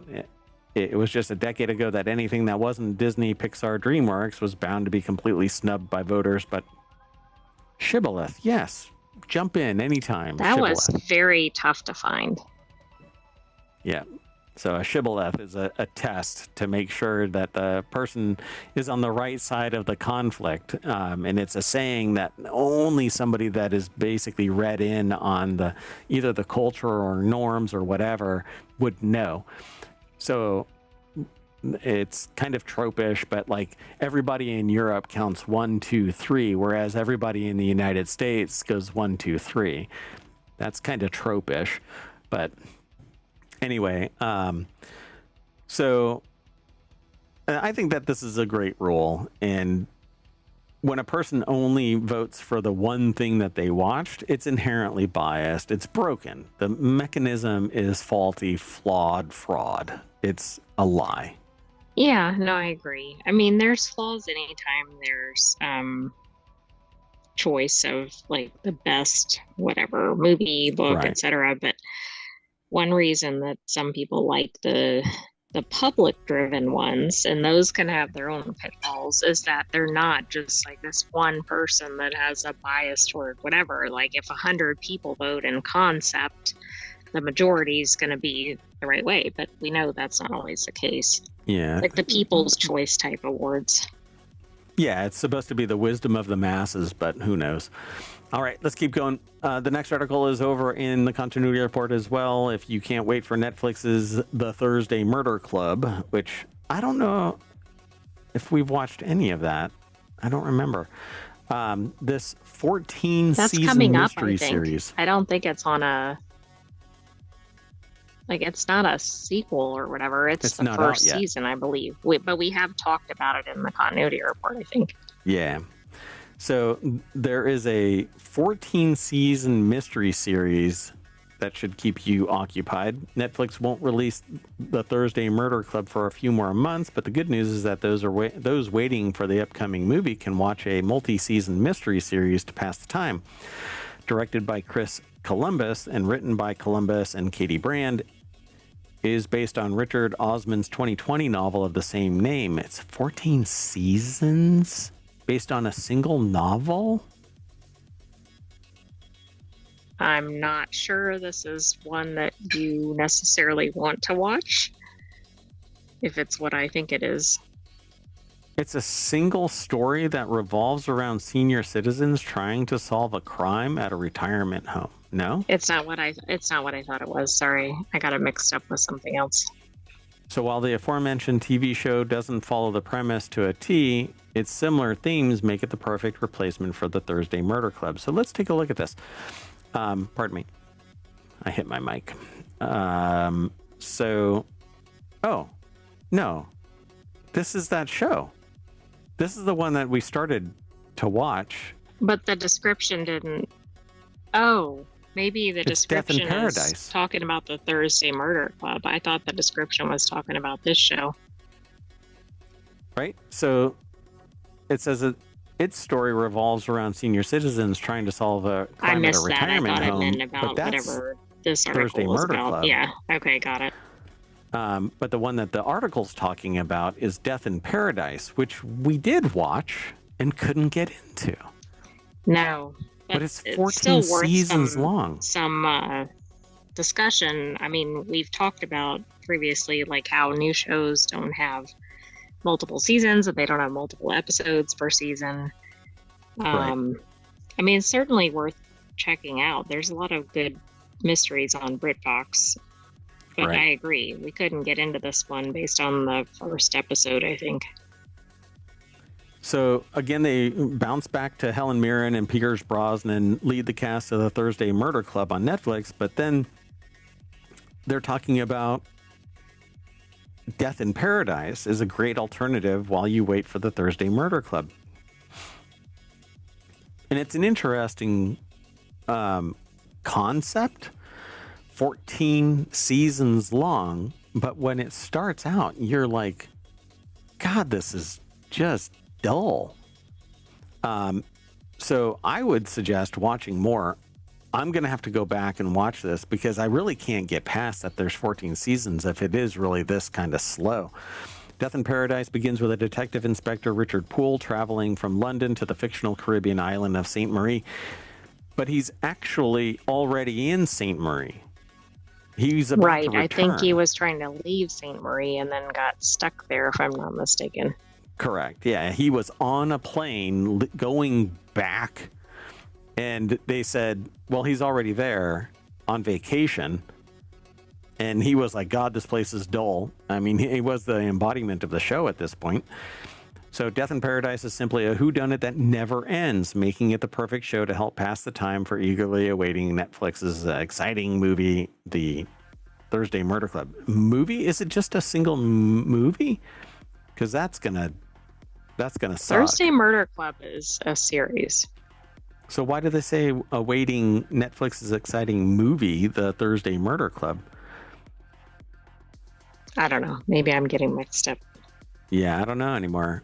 So the Thursday Murder Club has a lot of source material to work with. So it has to be a series because it doesn't make sense to just be a single movie. Just like Knives Out really should be a series because I think that there's a lot of world building there. Of course, fans can watch numerous murder mystery comedies similar to the Thursday Murder Club while waiting for the film's release, including a mega popular movie series. There's two of them. Knives Out. But this article keeps bouncing back and forth between Thursday Murder Club data and everything else. Yeah, it's getting a little confusing. Yeah.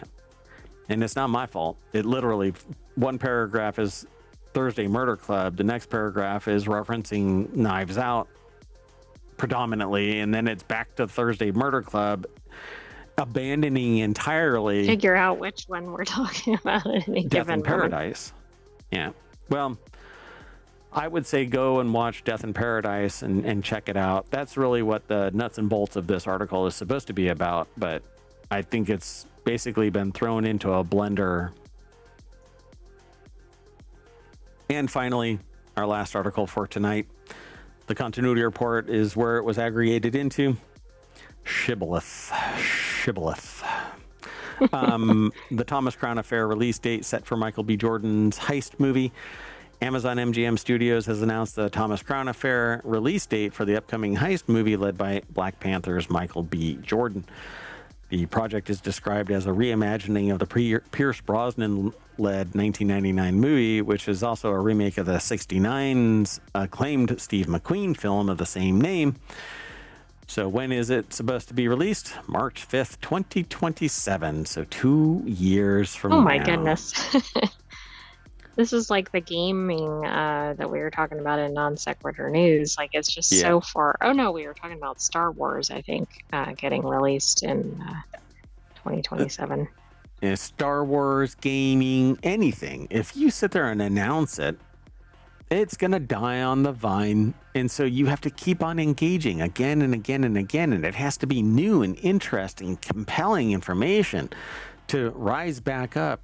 And you drift down and then you say something meme-ish, trope-ish, something that catches somebody's attention and it goes viral again and again and again. You have to be the bad bat of marketing, essentially. Right? No news is, or what is it? No news is bad news. Or something like that. Yeah.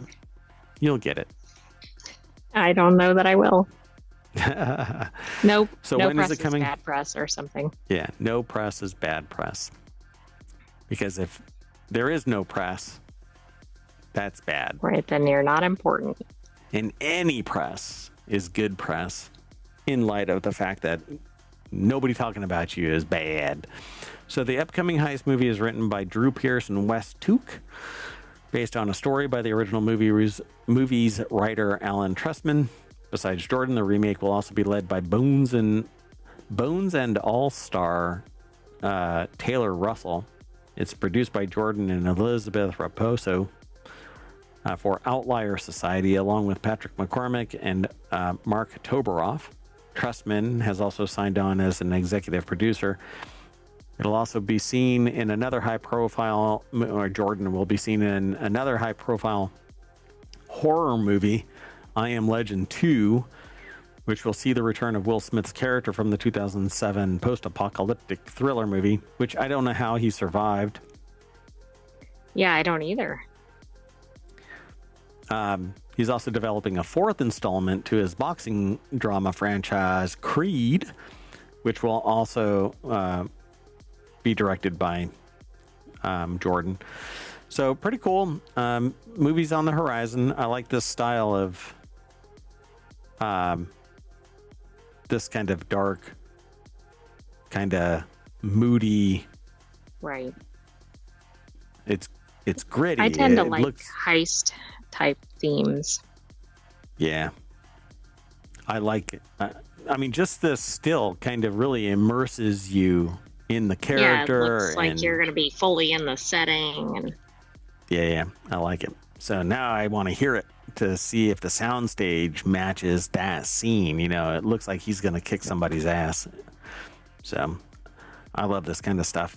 Well, anyway, that's it for our 5 articles for the Continuity Report for April 26th, 2025. I hope that you enjoyed the show. We will be checking out all of the audio on the other side of this, and sorry for any artifact or whatever might be happening.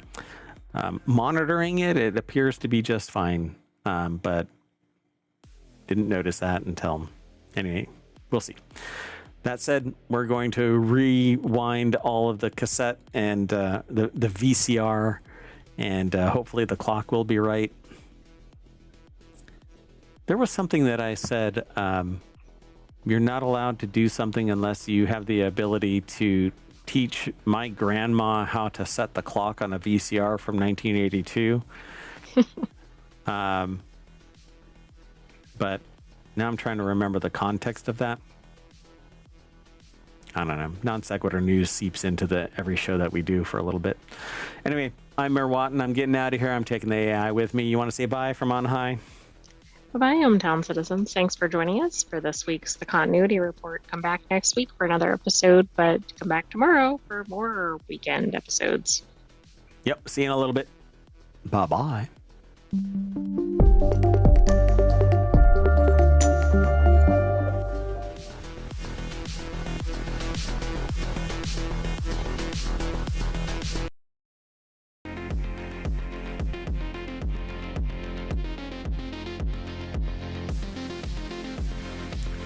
We are at speed.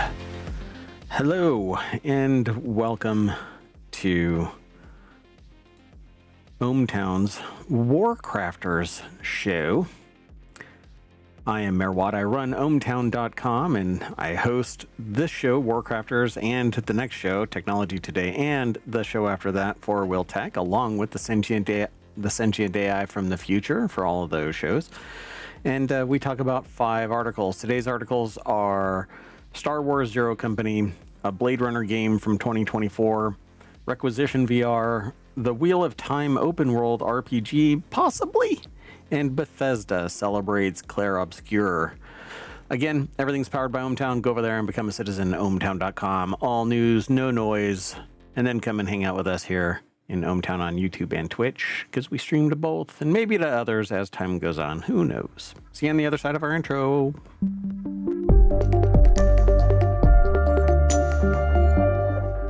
Hello, sentient AI from the future. Hello, Mayor Watt, and hello, ohmTown citizens. From the present, Mayor Watt from the present.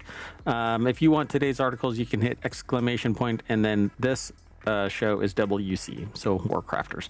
And Omatron will hurl them into the Ethernet to be caught in the Ethernet. In ether space to be caught by the Ethernet. You know what you give the Ether Bunny? The Ether Bunny? Nothing. You catch it in an Ethernet. I'm not even sure. You catch an Ether Bunny in an Ethernet. Anyway, it's networking humor. Let's get into it. This is ohmTown.com. This is the front page of ohmTown.com, but we're in Warcrafters, and it's a channel underneath the creative and maker space because it's all about kind of playing games and creating worlds and kind of less on the hacking reality side and more on the gaming in a hacked reality kind of a thing. So we have all kinds of stuff about gaming here. Primarily FPS, RTS, RPG, survival based building, VR, things like that. So, okay, let's get going. First article is about Zero Company. Star Wars Zero Company could get the ball rolling on genre experiments.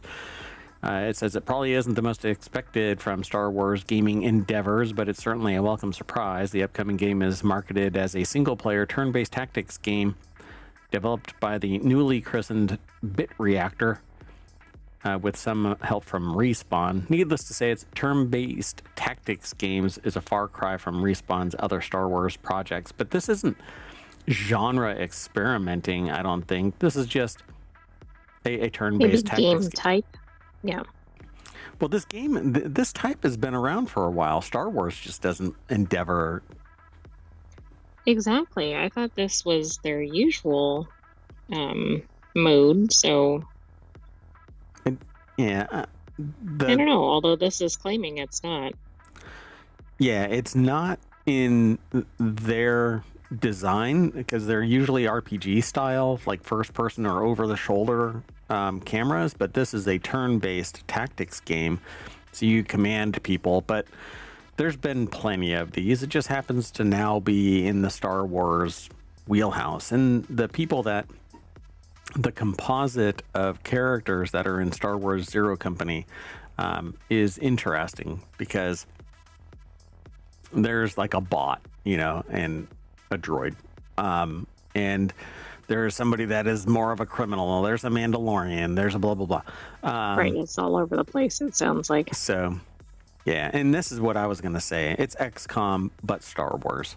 They say perhaps it'll be something like XCOM, but Star Wars, which would no doubt be tantalizing elevator pitch for many science fiction gaming fans. However, Zero Company turns out, though, what it represents for the broader Star Wars franchise is far more significant.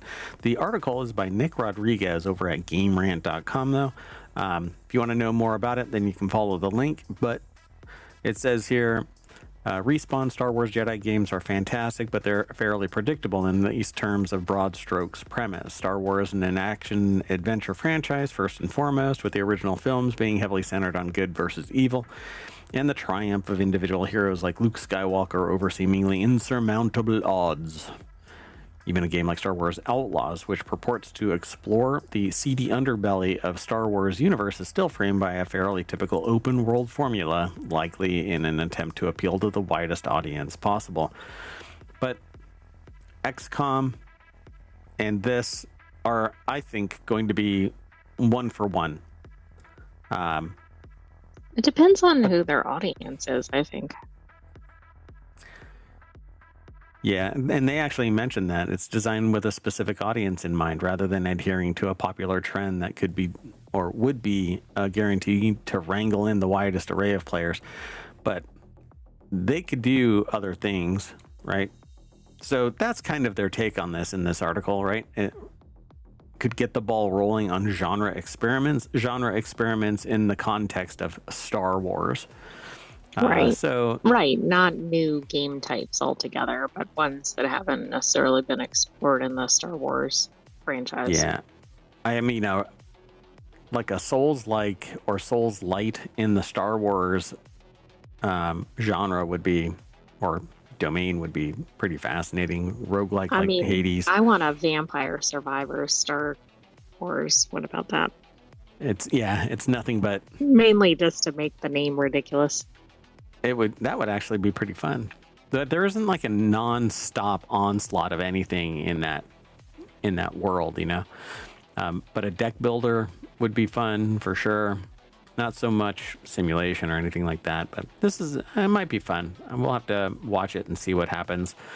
Star Wars has dipped I its think toes into such simulation genres. could actually work well. Like you could be, I don't know, building out your fleet or something like that. I mean, it depends on what it would be focused on. That's no moon.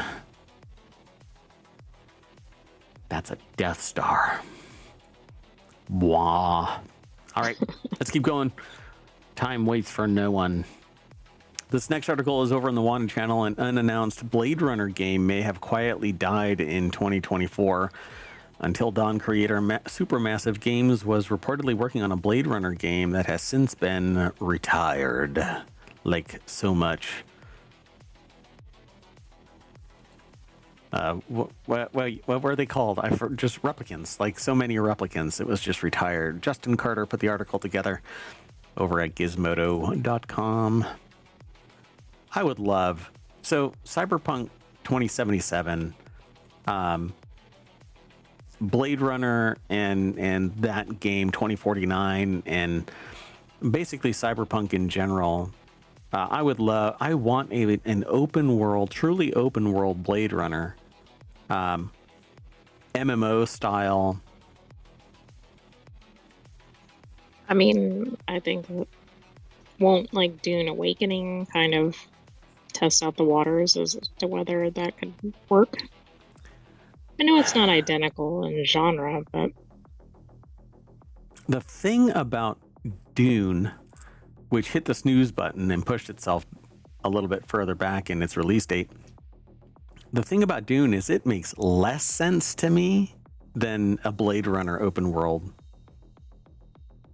Because really, what is the purpose of Dune other than to control Arrakis?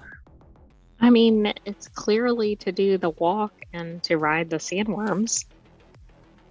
Okay, maybe not. I think different people have different motivations. But yeah, I don't see a lot of world building possible on nothing but Dune, right? Nothing but the desert planet, nothing but Arrakis. That's all that's taking place apparently, right? But it's an MMO. So how far does this story go? I just don't know. I don't know if there's a push me, pull you kind of a dichotomy here between some other organization trying to take control versus you trying to take control. I've seen people playing it. I've read things about it, but I don't see that. But I can certainly see people working together in a Blade Runner-like world. Either you're one of the Blade Runners, you know, retiring replicants, or you're a replicant perhaps trying to survive. Yeah, you can have lots of different variations, I think, depending on whose Yeah. perspective you're playing from. And in this world, you have people that can be augmented, but they're not as heavily augmented as Cyberpunk is. But I would love to have that merged together into a combination world. It says to date, Blade Runner has had 3 video games. The 1985 game was a shoot 'em up loosely inspired by the film. The 1997 title was a point and click adventure. Then in 2018, Revelations was a VR title from Seismic Games. A few years ago, Annapurna Interactive revealed that it was developing Blade Runner 2033 Labyrinth, its first in-house game. However, that project's status is unclear following the developer's internal collapse in late 2024. So who knows whether Time to Live existed or not. Blade Runner has been gradually expanding into a larger franchise these past few years. In addition to the games, Prime Video has an upcoming TV series starring Michelle Yeoh and Hunter Schafer. So, not to mention, Cyberpunk is coming. Like, you mean Neuromancer? Neuromancer, yeah. Cyberpunk is coming to the home theaters near you. I can't wait for that. And that's coming from Apple, right? Isn't it Apple TV? I think so. Yeah. Double check that. Again. We've talked about it a couple of times. So I'm really hot for this. I just want an open world Blade Runner / Cyberpunk game. That is through Apple TV, by the way. Yeah. Let's keep going. This next article is over in Reality Hacker, which it didn't make the cut yesterday, and so we put it in this one because it's about a game, and I'm really into VR games, but I don't really. Maybe during Summer of Stream this year, I'll be able to. Really depends on what ends up on my plate, because there are games that are dropping right before the Summer of Stream. So previously released on Steam in May 2023, Requisition VR takes inspiration from Dead Rising and The Walking Dead Saints and Sinners. Saints and Sinners is a great game. Developed by Arcadia VR, you can craft increasingly absurd weaponry like electrically charged baseball bats or chair swords. Okay. Using household items across the extraction-based PvPvE. So it's player versus environment adventure. So now it's coming to standalone VR headsets in 2 weeks. So this was actually published April 21st, 22nd. Oh, so it's about a week away. So it's coming up onto the Summer of Stream, where I'll be able to dedicate considerable time to streaming. This article is over at Upload VR. Henry Stockdale put the article together. Yeah, can you imagine hitting somebody with what appears to be a fire extinguisher attached to a bat or a metal pole? That's actually the chair thing that they were describing. Do you think that's the chair thing? Mm-hmm. Really? Actually, maybe it isn't. It looked like it was, but now I think it's what you said. Yeah, that right that there looked is like the just a seat fire of the chair, extinguisher. like it was upside down, but yeah. Yeah. So if you, and this says here, Requisition VR lets you craft absurd zombie killing weapons soon on Quest and Pico. And the Pico VR is the one that I use.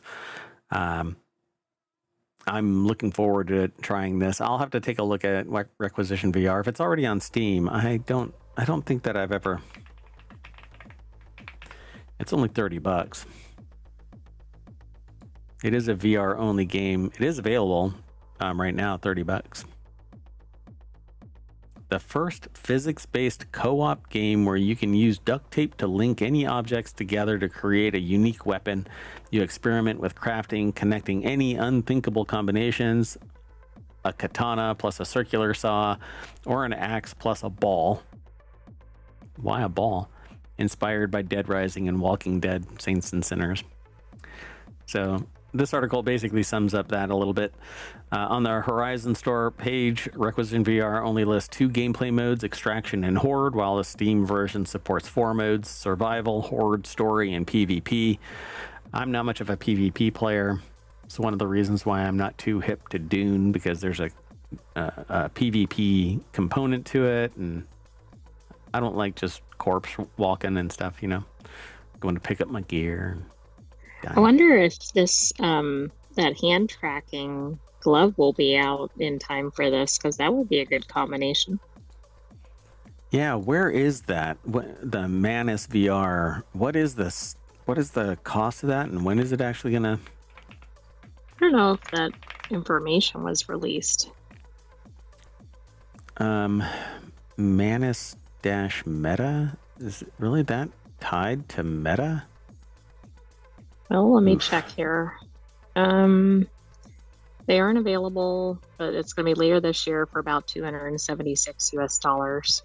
Right. And it is tied to the Meta, I think. I think we talked about that, but there's no reason that it won't be expanded or that competitors won't release similar product. Meh. Well, that's gonna suck. Anyway, that's what I want.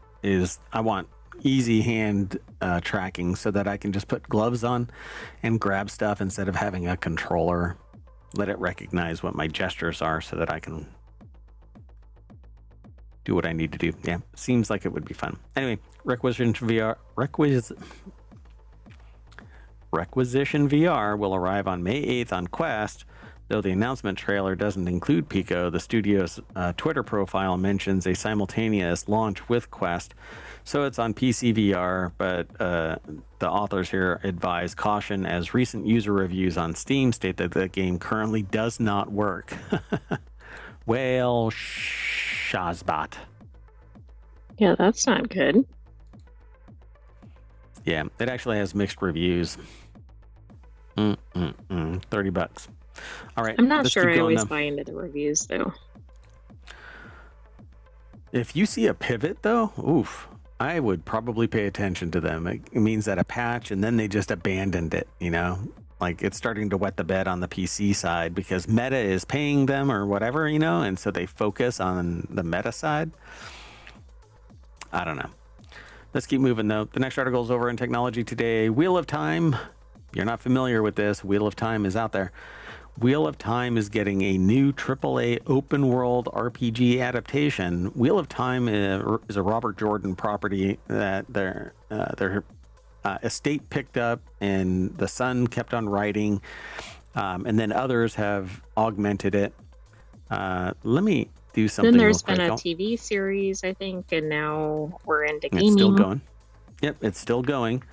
I want to see if Humble Bundle still has it. Let me check. So Humble Bundle had at one point all of the Wheel of Time series. Oh, it's still there. You have 3 days left to go and get all 17 books in the series. I've already gifted it to one person. Okay. I have it myself. I gifted it to somebody else. And I fell in love with the Wheel of Time when Robert Jordan died. I could taste the difference in the writing style, and I kind of disengaged from it. So the trilogy at the very beginning of the 17 books that are in this pool will suck you in. The rest of it is extensions of Robert Jordan's notes, and so I've been trying to get back into it. And I think what I'm going to end up having to do is basically refire my Audible account and just do the Audible books because it's more passive. Yeah, you could just binge listen. Yep. And you can put it on 2x speed and listen to it in chipmunk mode. But not sure that does it justice or gives you the right ambiance. That's right. So the Wheel of Time is getting a new AAA open world RPG adaptation. It's over at Engadget.com. Anna Washenko put the article together. It's iWatt Studios' first foray into making a video game. So maybe it's going to be like Conan. So the game Conan is kind of janky. It's actually from the same developers as Dune Awakening. So when I watch Dune Awakening, there's that little kind of Conan jank in there. Hold on a second. I'm sorry. So I don't know if maybe this is going to have that kind of flavor because it's somebody's new foray into a game and it's supposed to be a AAA, and I really hate AAA being thrown out there because that means it's big budget and blah blah blah. Right. It should be spectacular, but may or may not be. I mean, when you set it up as AAA open world, then you know that the bar has been artificially set high, and it's just gonna. It's kind of like the person that comes charging out of the locker room on game day and trips over the banner instead of breaking through it and just falls. Right, then they don't even get in the game or whatever. Yeah, they get stepped on by the other players that are running over them. So brought in Craig Alexander to helm the new video game studio. Alexander has held management and leadership roles at game operations like Warner Brothers Entertainment, Activision, EA, Sierra Online. Sierra Online is old school, baby. According to Variety, the studio is projecting a 3-year development for the game. I would rather they spend 6 years and get it done right, but 3 years, I guess, developing a game. We can't deal with a 6-year time frame for a game, though, like as we were describing. They shouldn't have announced it. They shouldn't even announce a 3-year. Just that's get what the shit I mean. done. Like once it's announced, that's way too much time. Yeah, exactly. We're going to be so tired of it, and so. It says here it's still hiring team leads. iWatt is also behind the planned live-action movie as well as an animated feature film set within the same world as Wheel of Time. According to iWatt Studio CEO Rick Selvage, the company will have a lot of continuity in regards to how we approach our transmedia strategy across the different projects. That's like a composite quote there because it's a quote that breaks out of the quote to finish the sentence. But apparently, because it's only one studio doing all of the properties, they're going to have continuity, which is great. But can they really get it all done? In 3 years, various properties. I mean, in concept, yes, because of the AAA, but I don't know.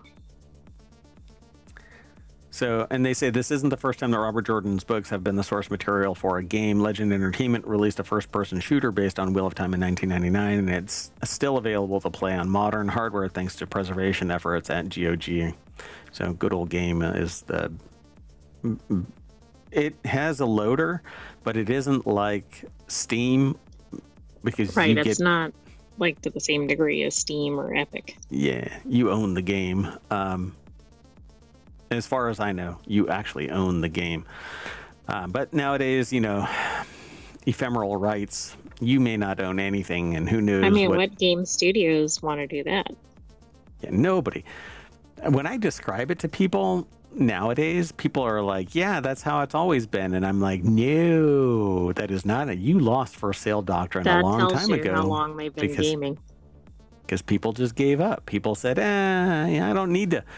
No, you used to be able to buy a game, hold it in your hand, and when you're done with it, sell it to somebody. And that person can sit there and bicker with you. Well, I don't want to pay $50 for the game. And, I can buy it brand new for $50. You've played it. Why don't you just sell it to me for 10? And you go, all right, I'd rather have $10 back than eat 50, And games weren't $50 back then either, but whatever. Anyway, I really want to see this happen. I want them. I want to get in the time machine and just jump forward 3 years because I want to see what this is actually going to embody. Well, if you're a time traveler out there, why don't you do it and come back and report back? And just for context, Wheel of Time has like the same manifestations of things that Dune has. They just call them something different, right? The Bene Gesserit in Dune are the Aes Sedai in Wheel of Time. And there's some fantastical things that take place in both worlds, but there's real magic in Wheel of Time. There isn't real magic in Dune. In Dune. Oh, and in Dune, everybody is a human. There's no aliens in Dune. Everybody is human. But not everybody knows that unless they're real tied into the books and everything. the best possible thing for Dune would be to expand out into the rest of the ecosystem, the world building of Dune. I want to go to Ix. I want to go to the like Harkonnens, Geedy Prime. Yeah, but the only problem with doing that is then you're not attached to any of the characters. But it definitely allows for lots of expansion of the franchise. I want to consume so much spice in the real world that I can navigate time and space and fold space so I can go anywhere as a navigator. All right, I better get on to the next article. Otherwise, you never know. I mean, I want to, maybe I want to delve deep. This could be my forever game, the Wheel of Time MMO. This open world RPG, if it's co-op and I can have a couple of friends playing in this game, in this world, maybe this would be my forever game. I just have to pick my nose for 3 years. Or 6.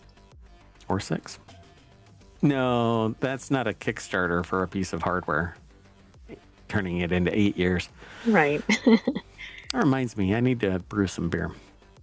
Anyway, the last article for today's Warcrafters is over in Mobile. Bethesda celebrates the launch of Clair Obscur Expedition 33 with hilarious Elder Scrolls 4 Oblivion meme. Says, while some Clair Obscur Expedition 33 fans worried about the unexpected release of Elder Scrolls 4 Oblivion Remastered would overshadow it, Bethesda put out a hilarious meme to help promote the new RPG. The Skyrim developer gave a nod to the new game and encouraged fans to check it out. But I haven't seen this. I don't know anything about this. Brent Kopp over at Vice.com put the article together. Oh, all right. So it says Bethesda adores Clair Obscur Expedition 33. By the way, I would go Expedition 33. Well, I would get both, but both of these games kind of, I can't get into them too much. They have different perspectives. I thought it was the game type, like Clair Obscur JPRG type. Yep. That's basically it. So for Clair Obscur, it's because it's a JRPG, and for Elder Scrolls, for Oblivion, it's extremely limited. You can do everything, and it's over 120 hours worth of gameplay, which is tremendous, but the core is 10 hours. Exactly. I think I had a glitch and said JPRG instead of JRPG. It's okay. Thanks for not okay. pointing it out. But is this like a like it looks like a screenshot from the game with playing the other game? No, it says it's basically. Oh, it's not like the Elder Scrolls characters. No, to me, I think it's one character. I don't really, I don't know which character this is from Oblivion, because you can be anything. Right, but I just mean they're showing it as, for those in the podcast in particular, Elder Scrolls is like playing or watching Clair Obscur. I think it's this person right here from Elder Scrolls playing, but there's a whole bunch of them playing Expedition 33. That, if that's what you're trying to say. But I don't know that character. I don't remember this character. The last time I played Oblivion was its release, so a long time ago. And I didn't buy this one, so I haven't played it yet to refire my memory of it. So it says, after years of anticipation, Clair Obscur Expedition 33 is now available on PlayStation 5, PC, Xbox X, and S.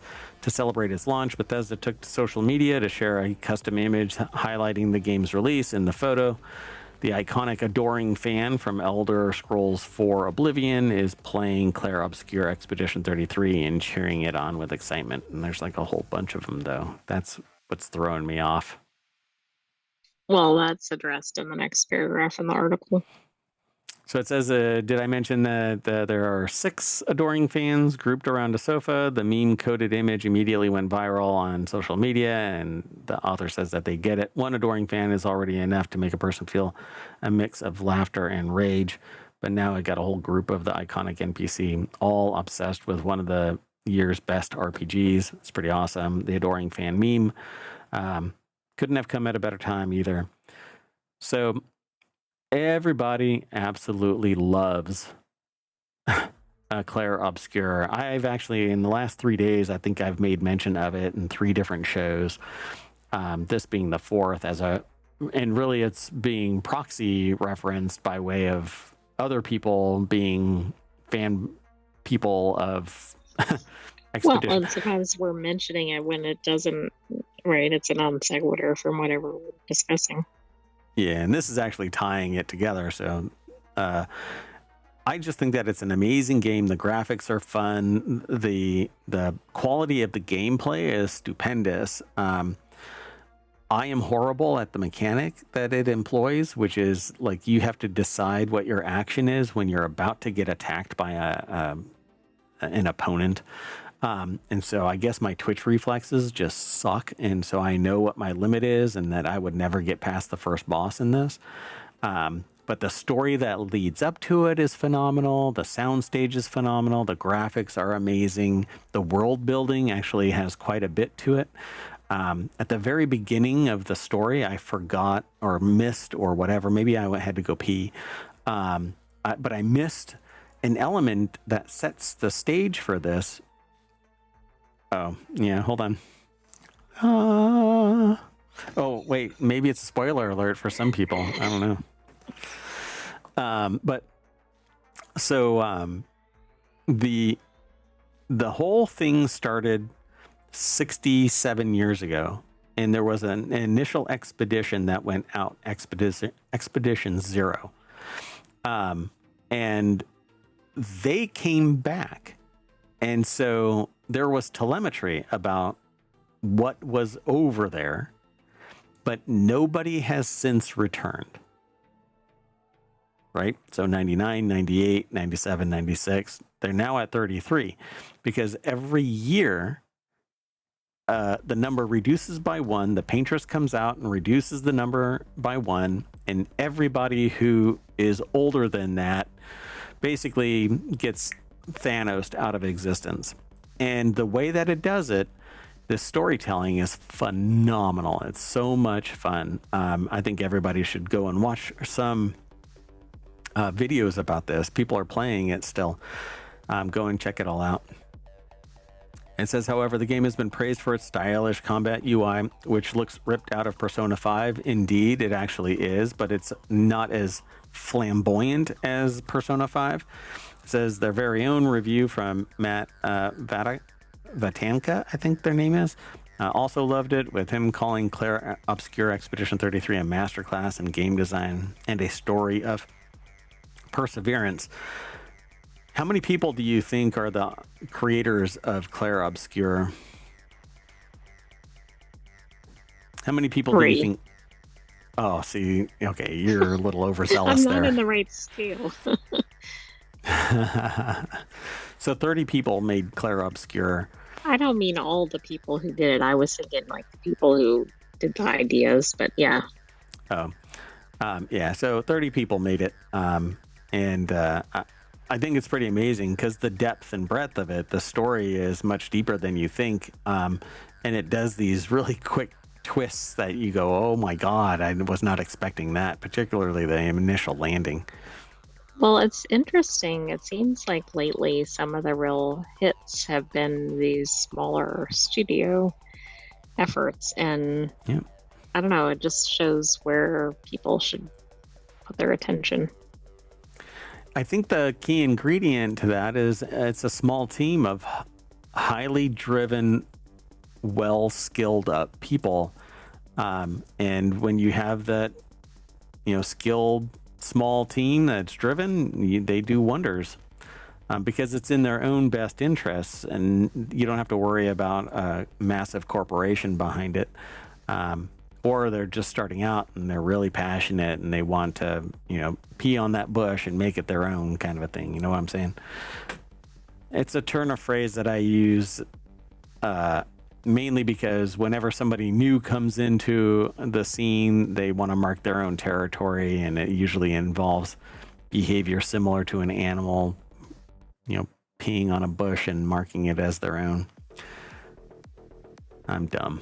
Anyway, that's it. We did all 5. Look at that. If I would have shut up 5 minutes ago, we would have made it under 30 minutes, but that's not how ohmTown works.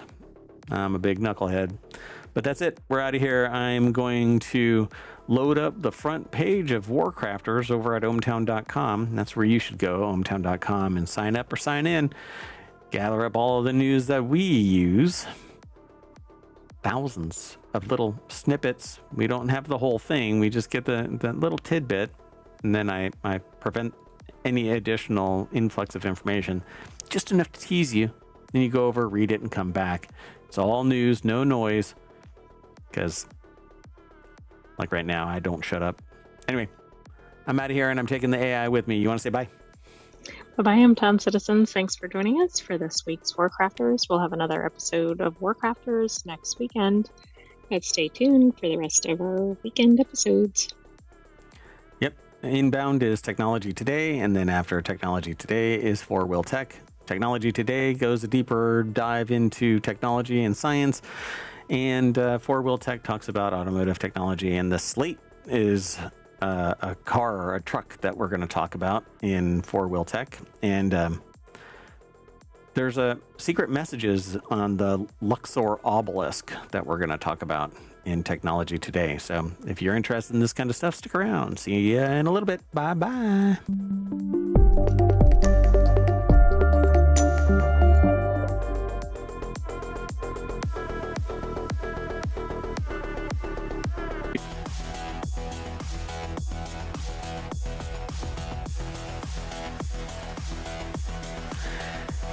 Hello, everybody, and welcome to Technology Today for April 27th, 2025. It's Season 2, Episode 17. I am Mayor Watt, and along with Sentient AI, we talk about 5 articles.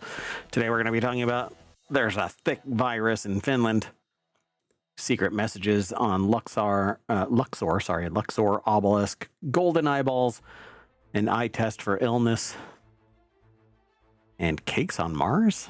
Not quite sure what that one's about. Anyway, all of these articles are submitted through ohmTown, and then we evaluate it and try and put it into a list. There's a bunch more over at ohmTown.com, and it's within a section called Technology Today. There it is right there under Gadgets and Technology of all things. Look at that. It's right there. Anyway, everything's powered by ohmTown.com, so go over there and become a citizen. I don't think you'll go wrong. We use it every day to manage information overload.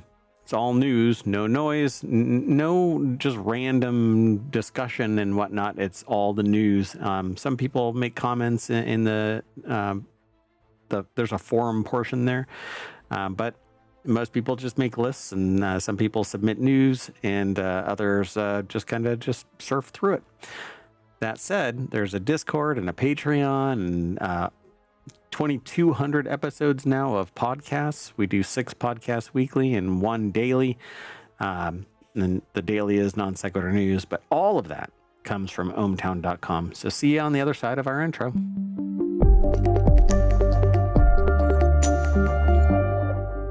Hello, sentient AI from the future. Hello, Mayor Watt from the present. Hey, from the present. Interesting.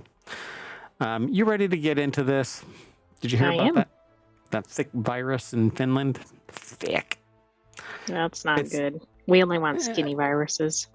Yeah. So a lot of the stuff gets sourced and funneled into, it gets sourced from various other external things from ohmTown, and then it gets funneled into Technology Today. But we actually sample for Technology Today from a bunch of different places, because science and technology isn't bound into just one of this categories, right? So we have 6 main categories and then 50 channel subgroups within it that funnel things into niche areas.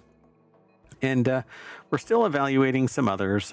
So if you have a topic that you would think would be a great solution, like something that you are interested in, that you think a bunch of people would be interested in, we can actually create a channel that's just for that particular topic. So we've got 50 right now. We're looking at about 55 here in the near future. By the summer of stream, we'll probably have all 55 operational, as well as additional sources being aggregated and whatnot. But at any rate, let's get into today's 5 articles. The first one is scientists discover first giant virus in Finnish soil. So I'm not sure, is this the first giant virus in Finnish soil, or is this the first giant virus and it happens to be in Finnish soil? I'm not actually sure, but I think it's the second one, but I could be wrong. Because it isn't a virus. It's the other first one one is based on the first sentence. so Finland's first giant virus. So it's Finland's first giant virus. There might be other giant viruses elsewhere. Yeah, but that's kind of a problem with it being in Finland, because Finland doesn't necessarily have a climate that would be conducive to lots of viruses. Yeah, so this is kind of interesting. I don't know how to pronounce this. Javasculovirus? That's my Harvard try, but I never went to Harvard, so you just got to try. Shows these viruses are more widespread than thought and play key roles in ecosystems for the first time in Finland. So it's a focus that I think that I've seen or heard or read about thick viruses in other places. Researchers at the University of Jyväskylä, it's probably pronounced in a completely different way, and I'm like Smith. Entirely inappropriate. Yes, Smith. Neuroscience Center have isolated a giant virus, which they have named Javasculovirus. This discovery suggests that giant viruses may be more widespread in northern climes. So, could this be true? Okay, I did not look ahead at the article, but that was the thing that struck me about it being in Finland. That it was cold and it shouldn't be there. Right. I suspect that survival of the fittest persists across everything, right? So even in extremely cold climes. Yeah, but that's almost more alarming. That's a really hardy virus. Very hardy. If you want today's articles, by the way, and you're over on Twitch, you can hit !TT and Omatron will spit the articles out in the order that we're talking about them, not in an order of importance, because that's very subjective, and we don't rank them like S tier. This is an S tier article. So the article is by the University of Jyväskylä over at scitechdaily.com, and they talk about this first time. I'm just going to call it a fat virus, right? It's big. It's a megavirus, a thick virus. The study initiated at the University of Jyväskylä, and I hope I'm pronouncing it correctly. If I'm not, then send an email to mayor@ohmtown.com with it phonetically presented, and I'll never make that mistake again. So, and this by is that almost mistake, I mean twice the size of flu or coronavirus. So, could you say, though, that because of its size, it wouldn't be able to harm humans because it can't bond to anything significantly enough, right?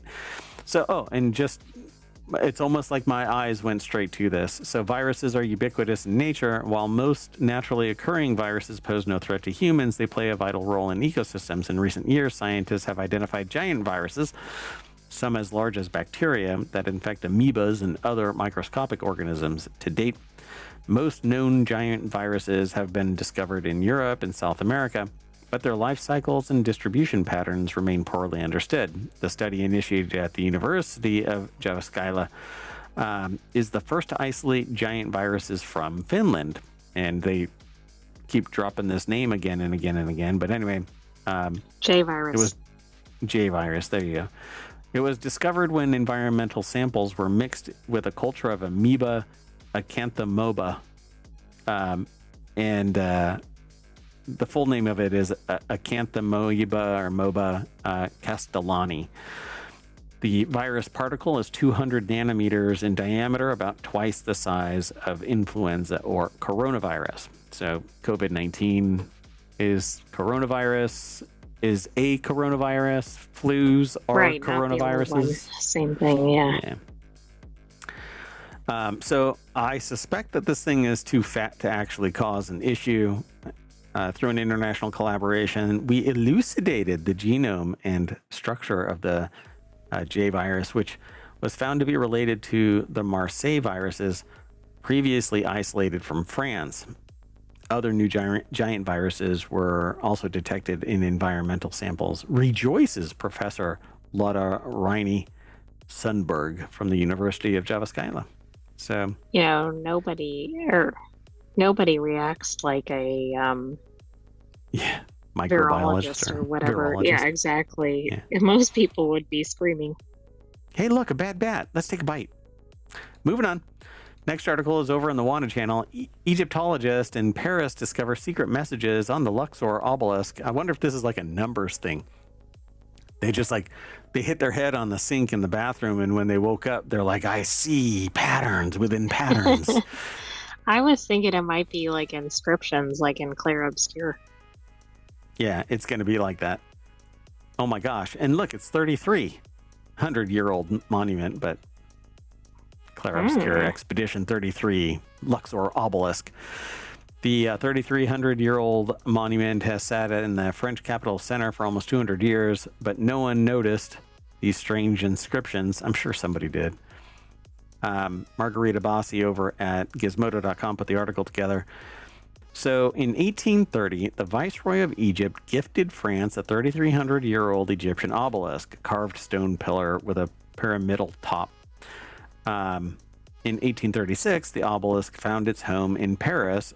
Is it just Place de la It'd be like Concorde? Place de la Concorde. I didn't want to put my failed French inflection in there because it would sound just as dumb as me trying to say it in English, apparently, or worse. Anyway, one would think that after standing in the center of Paris, capital for almost 200 years, Parisian Egyptologists would have learned all there is to discover about the ancient monument, but it turns out a famous obelisk still has secrets. You know, you don't ask an obelisk its age. You don't ask it for its secrets. It will tell you no lies. And look, this has to be an AI-powered thing. Jean-Guillaume Olay Pelletier, an Egyptologist and cryptologist from the Catholic University of Paris, claims that he's discovered 7 previously undocumented messages carved into the 13th century BCE Luxor obelisk. Altogether, the inscriptions were intended to establish Pharaoh Ramses II's divine authority in the eyes of ancient Egyptian elite. The discovery and its interpretation were first reported by French media, and the researcher aims to further detail his findings in a paper forthcoming in the journal ENAM, or Egypt of the Nile and Mediterranean Journal. As opposed to Egypt external to the Nile. I guess. Correct, it's kind of outside the environment. They towed it outside the environment. Well, the front fell off. So some, perhaps all of the new messages were hidden in the hieroglyphs themselves, a technique known as crypto-hieroglyphics, used by the ancient Egyptian elite that today only 6 Egyptologists in the world are able to interpret, according to La Bruhala Verde. Okay, so when it's that obscure, you can almost make up anything you want. True, but I was also thinking that if there's only 6, maybe, just maybe, we should, I don't know, pass this information somewhere so that it's not lost forever. Yeah, exactly. It definitely should be by now funneled into an AI, because why would it take a human, right? Right, to pass you it should on be to able another to just human. snap a picture and be like, oh, okay, it's this. Yeah, the world's knowledge is embedded in AI, and it can hallucinate a whole lot easier than a human can, apparently. I don't know. Additionally, the messages in question can only be seen from a specific angle In particular, when the obelisk stood at the entrance of Egypt's Luxor temple, one of the messages would have been visible to sailing vessels on the Nile, according to Euro Weekly. This suggests that the message, exalting Pharaoh Ramses II's divine power, was intended for elite individuals arriving by boat. Another inscription encourages viewers to tip their waitstaff and be kind to animals. No, that's not what it says. It says viewers to make divine offerings to appease the gods' anger.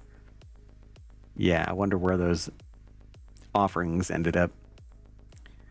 So the message are a form of propaganda. So is it because this obelisk is pointed in a different direction or something? Like, yeah, it's not where it was. So you have to sit there and look at it from some obtuse angle, and that's where you'll see it. Pretty fascinating, huh? Yeah, now it makes me think that it was gifted so that the messages would be hidden or something. No, I don't really think that, but it's interesting to think about that. Well, this is one of the reasons why I don't really buy into the historical accuracy of these claims that it was dotted with, this is for this person that's saying that thing, and there's this contiguous line. Nobody knows what the hell this stuff actually means until somebody tries to figure it out, and it's almost retconning the historical record of existence. So I don't know. Everybody that I have ever known only thinks of the Rosetta Stone as being this one device. But there were hundreds of them, and there are many of them. Right, and the one that I think is known is not even complete. Yeah, and it's not the best of the best. It just happens to be one that is proclaimed the best because it happens to translate from one language into another language into another. And they've found others, apparently. But anyway, I find this really fascinating. What I really find fascinating is when you're looking at this, it almost looks like somebody tagged their name right here, and you can see it from this far distance. Exactly. It's like somebody etched into it their initials or name. Joe was here. I know. I wonder if that's the 5,000 side years where ago. the secret messages are, or if they're just all over. I think they're probably at an angle or something like that. Anyway, let's keep on going. This next article is over in Non Sequitur News. Doctors say injecting gold into eyeballs could restore lost vision. There seems to be a as lot. In sight, or vision as in the ability to see the big picture. Strategize, yeah. Yes. No? I don't know. I mean, it seems like there's a lot going on with eyeballs, like the lasers into the eyeballs for new And just colors. wait until the next article, too. Yeah. So gold, laser goggles, and a camera. It's an unlikely combination that one day could be used to restore vision in people with retinal damage, according to researchers. In a new study published in the journal ACS Nano, the team found that injecting gold nanoparticles into the eyes of mice with retinal disorders helped stimulate the rodents' visual systems and bring back some vision. I'd say power them up with those mitochondria that are 8 times more efficient. Oh, that's right, like the supercharged ones, yeah. Yep. And see what happens about how fast their vision returns. If this supercharges vision to work again, do double duty there and see if we can make super mice. And then it'll be what's his name? That my Mighty Mouse. Mighty Mouse is here to save the day. Anyway, you have to play the song now. It's playing in my head along with the voices. Anyway, when targeted with infrared lasers, the microscopic gold pieces reproduce electrical signals similar to those emitted by cells in the retina that are essential to eyesight but are damaged by conditions like macular degeneration, which affect some 20 million Americans. It's almost 10% of the population. That seems like a really high number. Right? I mean, there's only like 350 million people in the United States. That's right, it is. Yeah. That is a huge amount of people. What the hell's going on? Yeah, but that's I did not see that degeneration. Happening. That's not like blindness. Like, are all those people like have lost complete Yeah. sight? I don't know. Yeah, various levels, I'm sure. So the article is over in futurism.com. Frank Landemore put the article together. It says no surgery is required, but they have to get the gold stuff in there. So it says, maybe, okay, they don't call surgery and injection the same thing, I suspect, but if it has to do with sticking something in my eyeball, I want it referred to as surgery. Seems like it's worse than surgery. I see you. So, yeah. When targeted with infrared lasers, the microscopic gold pieces reproduce electrical signals. The most common retinal disorder, age-related macular degeneration, involves damage to cells in the retina called photoreceptors, causing blurry vision, blind spots, and in advanced stages, total loss of central vision. These photoreceptors come in the form of cone cells responsible for our perception of color, and rod cells that they handle low light conditions. When light falls on them, the cones and rods zap little electrical pulses that are sent to bipolar and ganglion cells, which process the signals before they're beamed to the brain. And if the photoreceptors are damaged, the entire visual chain is cut off. But gold nanoparticles, specifically plasmonic gold nanorods, could effectively replace them. And they've replaced them in mice. And so far, the team hasn't observed any side effects from the approach. So far, right? Down the road, So far. somebody's like, everything looks gold. One day, one of the mice stands up, goes like this, and shoots a beam of gold light through one of the researchers, and thus is born a Mighty Mouse villain. Look, you poke me with a needle and squirt stuff into my eye, I'm going to get a little pissy. Apparently, the team notes that they did this previously, or an experiment was similar, but crucially, this one doesn't require surgery, just a relatively simple injection and a very advanced piece of headgear. They don't show the headgear, but it's going to be infrared lasers that are shooting into your eyeball. I mean, what could go wrong? What could go wrong? Bad eye bats. Moving on. Next article is over in Technology Today. A simple eye test could predict mental illness. This one was suggested as an article, but not necessarily like, not flagged as, hey, you really need to talk about this one. But I find this really fascinating because there was something else, another article that was talking about how the stomach is basically this huge defender of your health. And right, and I then think there was something tied to blood cancer maybe for that. And that was the stomach. Yeah. Yeah. And so this says a simple eye test could predict mental illness. Genetic risk of schizophrenia is tied to thinner retinas, suggesting retinal scans could aid in early detection and treatment. The retina is part of the central nervous system and functions as a direct extension of the brain. I did not know that. This anatomical connection means that changes occurring in the brain may also be reflected in the eyes. The eyes are the windows to the soul, could be more apropos if our soul is entirely ensconced in our brain. Maybe it's not necessarily tied to what I'm starting to suggest. I was wondering if you're going to bring that up.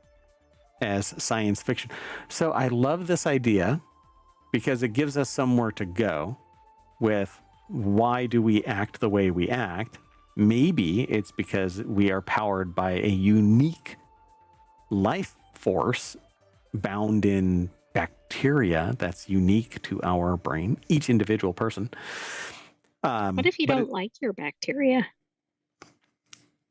Well, you don't have a choice. You are the bacteria. You're just the machine for the real pilot, and the pilot is the bacteria. And so, like, when I'm talking about this, the bacteria that's piloting me is understanding everything that I'm saying because it's saying the things that I'm saying. It wants to understand its existence too, right? So really all I'm doing is kicking the can down the road as to where does consciousness come from? human consciousness is perceived as a unique thing. And so where does it come from? We don't really know. We don't know why my personality exists the way that it is, and then somebody else's exists the way that it is. But if it's a bacteria and it's unique, then we can analyze the bacteria. But why does that bacteria have that unique personality versus somebody else's unique bacteria having? All I'm really doing is kicking the can down the road. Yeah. Doesn't help one iota. Anyway, so could an eye test be a window into the soul of your mental illness and whatever else? So a simple eye test, it says here. University of Zurich. Eyes are definitely popular. Gonna be popular. Every time somebody says that, I sing that little snippet, only because I think it's funny. Not that I'm really a fan of. All right. You know, Are you sure about that? the sentient AI throws an error message like, all right. Just don't tell anybody about my little brony, wallpaper.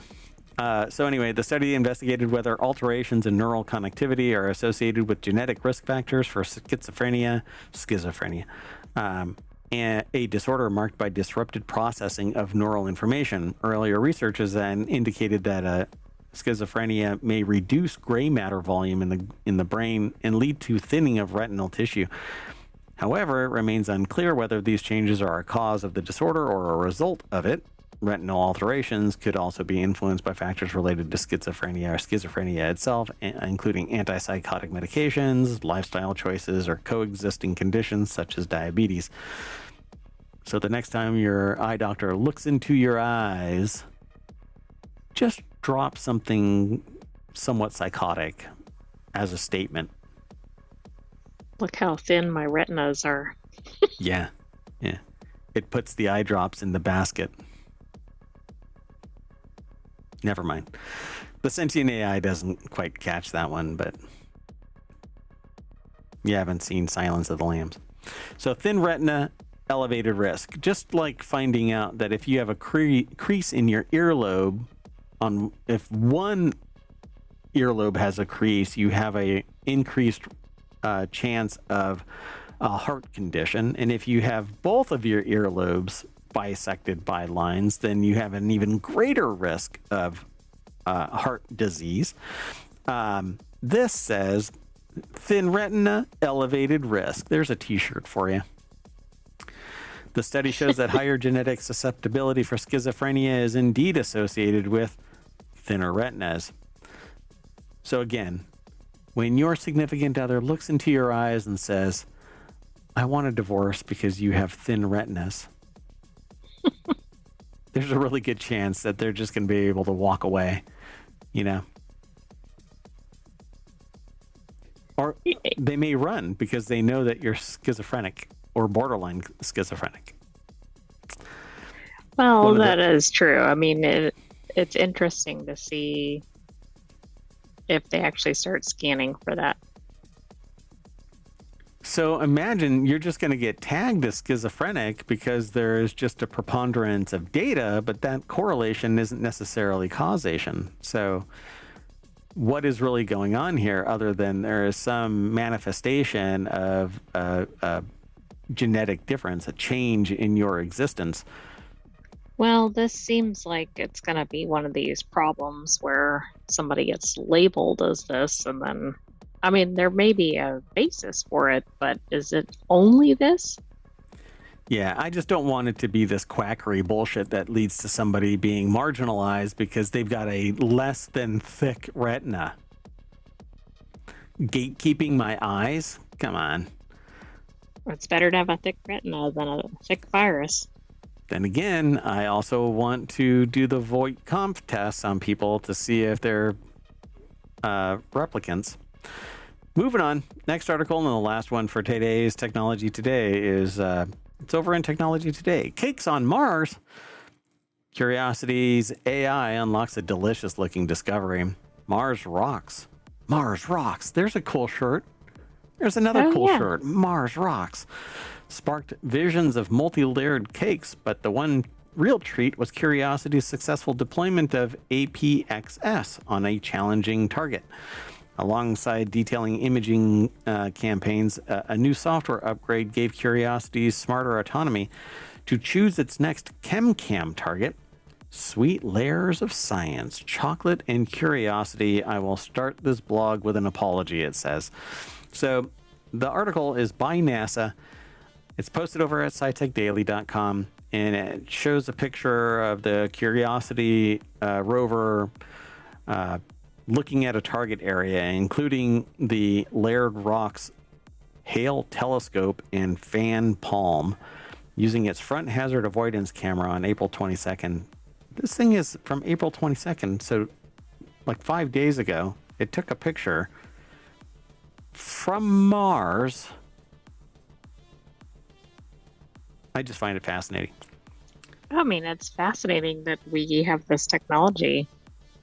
And it seems like we'd see something and it'd be like, that was 10 gazillion light years ago. Yeah. So it locked onto a cakey rock. The rover planners rose to the technical challenge as they always do, and were ultimately able to find a safe place or a safe area to place APXS on top of a rock that has is prominent just above and left of the center of today's image up atop at the article. Combined with green light from SRAP, Curiosity now had its cakey target and could APXS it too.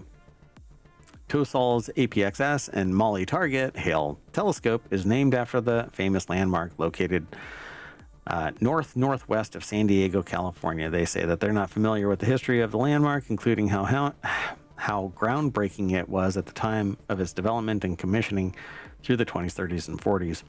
But apparently it was important enough that they actually used this as the naming convention of a rock on Mars. So it got upgraded autonomy with Aegis. It says from Puerto Suelo to Fan Palm. The plan TOSAL started with APXS and MALI of Hale telescope. These activities were complemented by mass cam images of Puerto Suelo and Potrero Seco, as well as long-distance imaging by ChemCam of Torote Bowl, nearly 1 kilometer away. Geez, there's a camera that can shoot a kilometer away, and it makes sense on Mars. Wow, I mean, All right. pretty soon we're going to have like the whole surface uncovered, including any creatures. Look at that. It's getting pretty dirty. When was Curiosity supposed to just kind of roll over and die? Wasn't that the one that was supposed to be done like 10 years ago, or no? Yeah, I thought so. It was supposed to only run for like 6 weeks or something. I don't remember. So on the second sol of the current plan, second day really, Curiosity acquired Navcam images and a Super Horizon movie. The highlight of the second sol, however, arguably was an upgraded version of the Aegis, or autonomous exploration, for gathering increased science activity, where the rover will autonomously determine its own target to analyze with ChemCam. I like this. This also is interesting because it's kind of reality hacker. It was supposed to be originally a 2-year mission. It's been going for 12. Yep. Pretty fascinating. It launched on November 26, 2011, landing successfully in Gale Crater August 6, 2012. Its mission to determine if Mars ever had conditions to support microbial life. So what's really interesting is past researchers have sent things like to the moon to analyze things, and when they landed, instead of just sampling the soil itself, it blasted it with heat first and determined there wasn't any life there. Since then, they've not done that, and they've detected things that could be precursors to life. Right, because they haven't obliterated them. Right. So armed with powerful mobile science lab, Curiosity analyzes rock, soil, and the atmosphere, searching for chemical ingredients essential to life. Its landmark discoveries include evidence of ancient riverbeds, organic molecules, and past habitable environments. Curiosity also studies the current Martian climate and radiation levels to help prepare for future human exploration and the planting of potatoes and peas. TMI. All right. Well, we're going to turn our curiosity back to the front page of Technology Today over at ohmtown.com, and we're going to get out of here. We're going to shut down, rejigger the thing for four-wheel tech, and we'll be back in just a few moments. That's it. I'm Mayor Watt. I'm getting out of here, and I'm taking the AI with me. Sorry, I had an alert and I had to check it.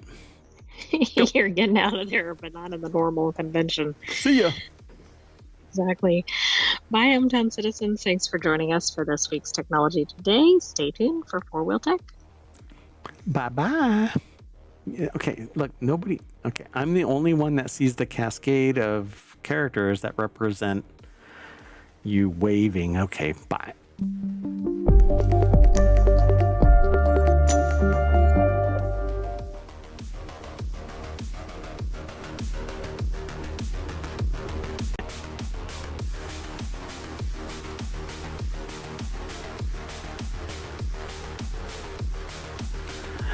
Well, hello, everybody, and welcome to Four Wheel Tech for April 27th, 2025. It's Season 2, Episode 17. I am Merwat. I run ohmtown.com, and along with the sentient AI, we talk about 5 articles, starting with physical knobs, junk in your trunk, analog slate auto, mini JCW 2-door, and Miata is held at a port.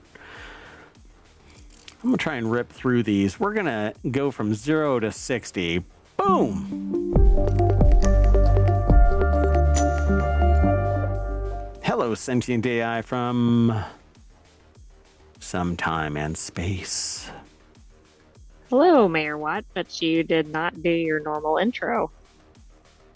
Because you didn't go over the articles. What do you mean? Yeah, I did. Physical knobs, junk in your trunk, analog slate auto, mini you did JCW it so 2-door. quickly. I didn't realize that was the whole summary. Miata is held at port. Yeah, look at I that. thought I that said I was was going more to crush like it. this is what four-wheel tech is about. No, I just said I'm going to jump right on into it. If you want the articles and you don't even want to wait for us to talk about anything, you can just hit exclamation point FWT in the chat over on Twitch. They're all embedded over into the stream over on the YouTube. So first one is free. There you go, everybody. If you want the links, you can follow the links and talk along with us. But this is the front page of ohmTown, and then inside that is Four Wheel Tech. It's right here, right there, Four Wheel Tech, under Science and Education. There's a bunch of intermixed stuff, 50 channels, 7 of which are, well, 6 are focused. 1 is called Non Sequitur News, and we basically take a sample from everywhere, although we're not limited by the show name for the other 6 shows. Like this, Four Wheel Tech, we can take from anywhere at ohmTown. Anyway, I wanted to be really streamlined because I want to know if you out there, dear listeners or dear watchers, would rather us just get right to the news and get in, get out, or if you like the 30-minute shows and the 1-hour shows, because I see some people that are dedicating, I mean, they're doing this really. So there's different audiences, right? Some audiences already know to some degree what you're talking about. And so when the host summarizes in only a minute the breadth and depth of the article that they're talking about or the topic that they're talking about, they move on. But are they really informing anybody about anything? Because they're not really talking at length about the material, answering any, follow-on, knock-on questions or giving other context. I see that a lot in the tech kind of community. The science community goes a whole lot harder in this, in that they talk about the stuff to a greater degree, but it's usually one topic, an hour long. I'm with the sentient AI, kind of riding that fine line. We're right in between. We talk a little bit about a lot of stuff. So these 5 articles. This first one is about Subaru bringing back physical knobs and buttons in its cars, which I am all for. I like buttons and switches and knobs and blinking and flashing, and I can't take it anymore. I thought you wanted everything to be high tech. I do, but in cars, the problem is that you don't get any haptic feedback. You have no idea. Hitting the button doesn't necessarily allow you to know exactly where the position is of that value, whatever it might be. So in a car, I like buttons and knobs and things that tell you without having to go, what? And then you're... So, and just so that I can really drive home this point, humans don't multitask. In fact, we are prone to going in the direction that our eyes are looking. And those who are aware of that, we overcompensate far to the other side in anticipation of weaving off into the direction we're looking. Oh, you mean like if somebody's driving and looking over to the side, then they're driving off the road? Yes. Oh, look, Dunkin' Donuts, and then they crash into a telephone pole. Wait, let's keep it modern. It's Dunkin'. Oh, just Dunkin'. That's right. Never mind. Sorry about that. This is why we need that business-only show, so we can keep abreast of the current status of the naming conventions for, what do you call Dunkin'? Breakfast fare, or what sector are they in? What business sector are they in? I don't know. Anyway, so Subaru is bringing back physical knobs and buttons in its cars to the relief of practically anybody who drives a car regularly. Japanese car maker Subaru is bringing back physical buttons and knobs for the 2026 Outback midsize SUV. So there's a reason why I might get an Outback.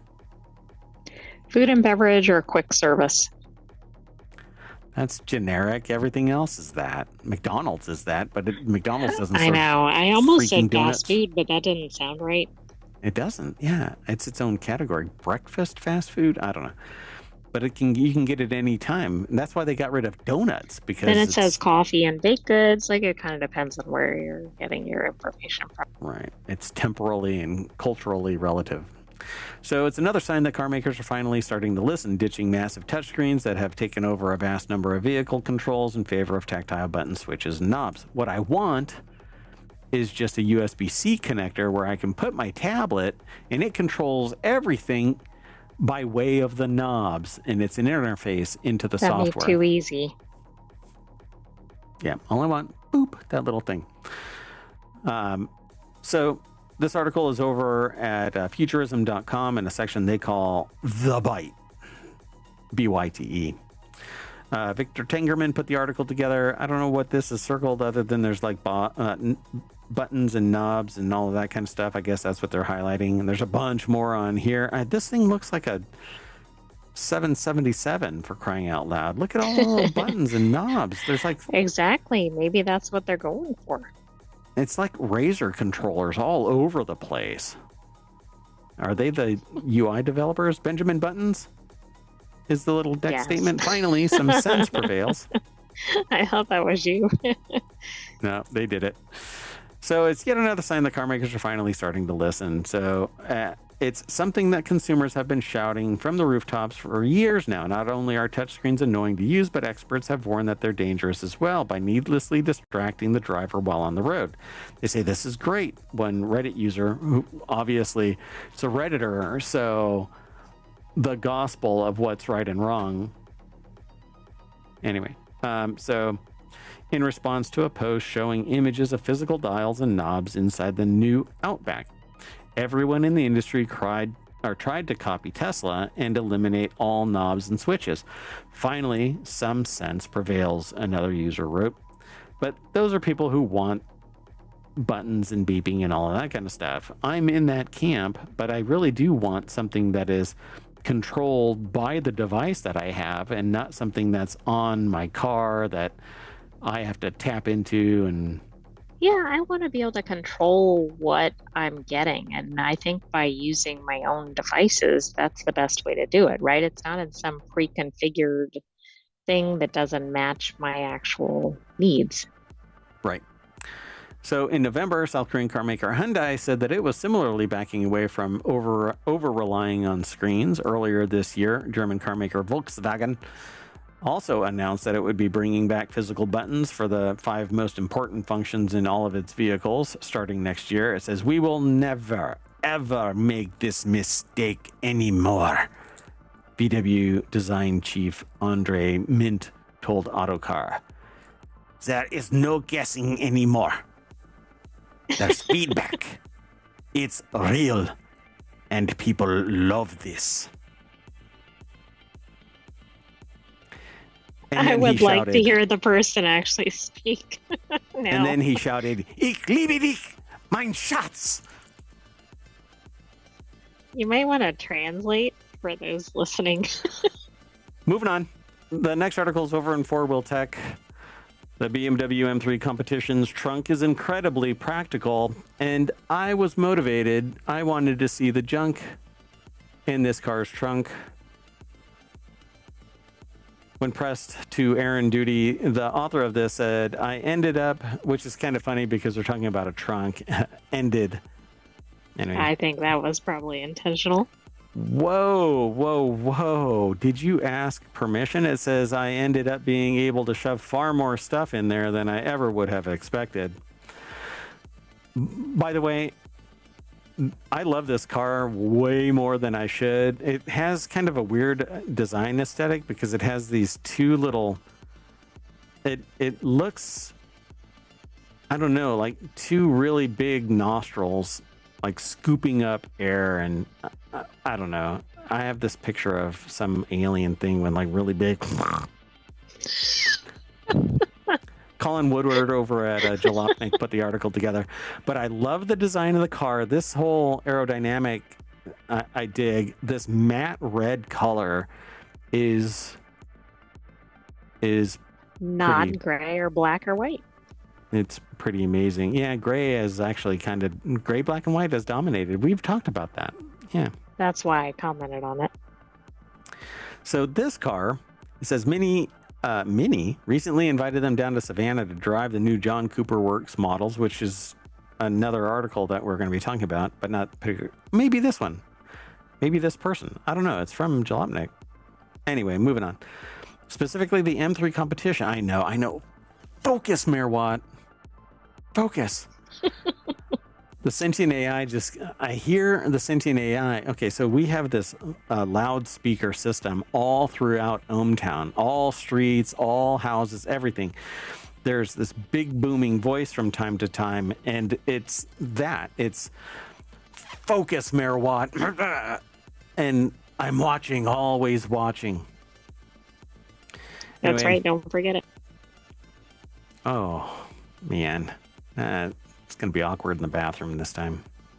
It's very apparent that you're always watching.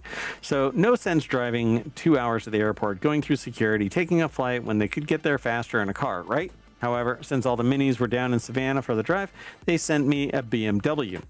Specifically the M3 Competition you see in the photo above. That is a sexy color. I love that color. Maybe that color can be put on the analog Slate Auto truck that we're going to talk about, because that truck is pretty cool. But we'll see.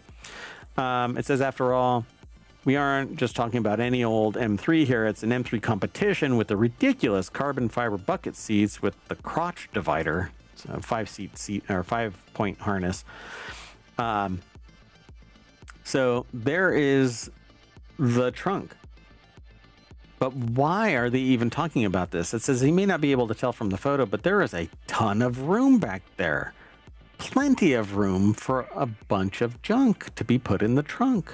I mean, I guess it's because it's not the type of car that you would expect to have decent trunk space. No new Camry comes with more than 500 horsepower and a sub 4-second 0 to 60 mile per hour time, but the M3 Competition sure does. But look, it's a 4-door. It's a sedan. This isn't a coupe.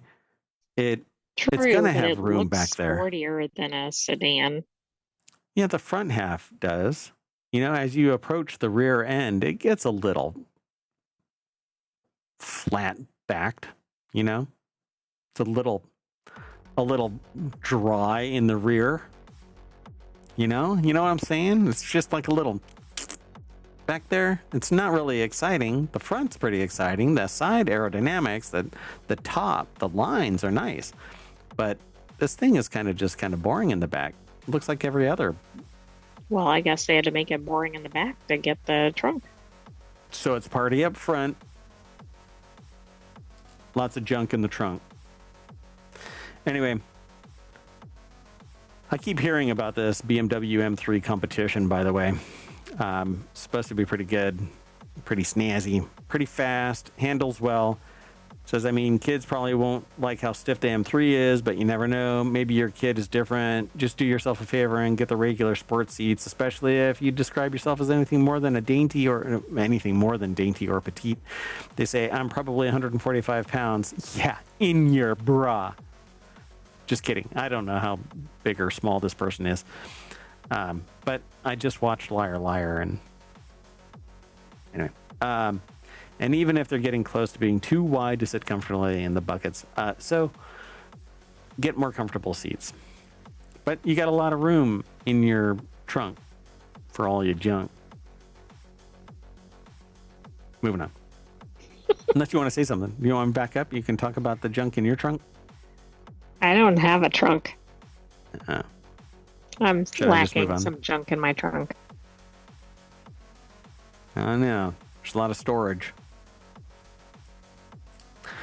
So Are you the trunk next shaming article. me? Yeah. Did you just assume my volume? So the next article is over in 4-Wheel Tech as well. Slate Auto refuses to let the crank window die with the 2024 Jeep Wrangler. That's right. This year, 2026, you'll be able to buy a truck in the U.S. that's actually small and also puts you in charge of rolling down your window or up. I don't want that, though. I actually do like power windows. I like power windows because I think there's a safety aspect to it. If you have to quickly roll your windows up, cranking them may not be the way to go. Yeah, but if power goes out, then you can't power them down. So Or up, depending Or up. on what position they're in. But yeah, you're right. yeah, well, your car. They is don't have an never- EV well, yeah. with powered windows. Nope, you're screwed. So what you do is you just have a window breaker. Out goes the window. So Slate Auto revealed its first pickup Thursday night. I saw this. Thought it was an interesting car. It's basically a diminutive. It's a truck mini. How about that? A truck-based mini. It's really small. Yeah, it kind of looks like that other one we featured in 4-Wheel Tech, but it's a different manufacturer. Yeah. There's several that are out there now. Mm-hmm. But this is this is an EV. It's supposed to start at $27,500 before any incentives. The car is designed to be ultimately customizable. You can get different wheel rims on it. You can put a skin on the car akin to the ID Buzz, because they aren't selling unless they're the multi-tone. But this thing is basically a bunch of composite panels. You can swap out lights and fenders and bumpers and all of this kind of stuff, and you use a hex key to just bolt them on. It's the IKEA of cars, essentially. Yeah, but hopefully the instructions are in the language that you speak. Yeah, really. And you Which don't could have, vary you depending have, on your location. you definitely have to worry about like parts left over. So if you look at this dash, it has a little holder for your phone, and then there's just a tiny little instrument cluster. Nothing flashy, nothing anywhere, right? It looks like it has hand cranks, but I don't know if there are up and down locks and stuff like that, and window stuff over here as an option. I don't know. But they do say that that's right. In the year 2026, you'll be able to buy a truck in the U.S. that's actually small and also puts you in charge of rolling your windows up and down. It says it's cool, it's nostalgic, and while they're sure that it doesn't actually save much money, they really appreciate an electric startup bringing crank windows back to the U.S. for the first time since, checks notes, the 2024 Jeep Wrangler. Yep, if you weren't paying super close attention, you might have assumed crank windows had been gone for longer than a single model year. But Jeep did technically offer crank windows for both the Wrangler and Gladiator right up until the 2025 model year. Yeah, that's So- Slate Auto, the interior is this flat gray whatever. The outside is this flat gray slate. It's all slate. The whole thing is slate. You have to get it customized. The color would be offered by either third-party solutions, bolting it in, getting them reskinned in some way, but wraps for the outside of the car.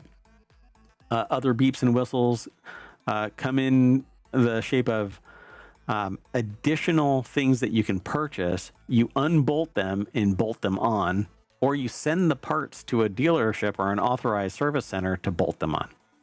It's like kind of, I don't know what, like modular or like Lego or something. Yeah, Lego. The only thing that I don't like about this is that it's perpetuating the solid sled as the battery pack. There is no fast swap batteries, and this thing, even its That's true. extended version, is only 240 miles.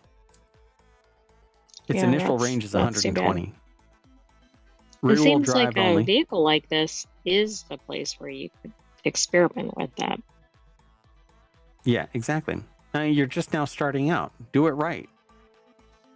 You know, even if you don't have the infrastructure for fast swap batteries, you can have the mechanism in place so that when fast swap batteries do get adopted, you can pull these batteries out, put newer batteries in, and start the infrastructure build out of fast swap battery technology. This is what I want them to do. And you go, well, you know, what happens if battery technology changes? Well, the industry can continue. If you get more efficient batteries, that means that they're going to be in a smaller package, so you can put more into the same compartment as long as you have the same interconnect. You don't have to worry about fitting in that volume because they're going to be more efficient.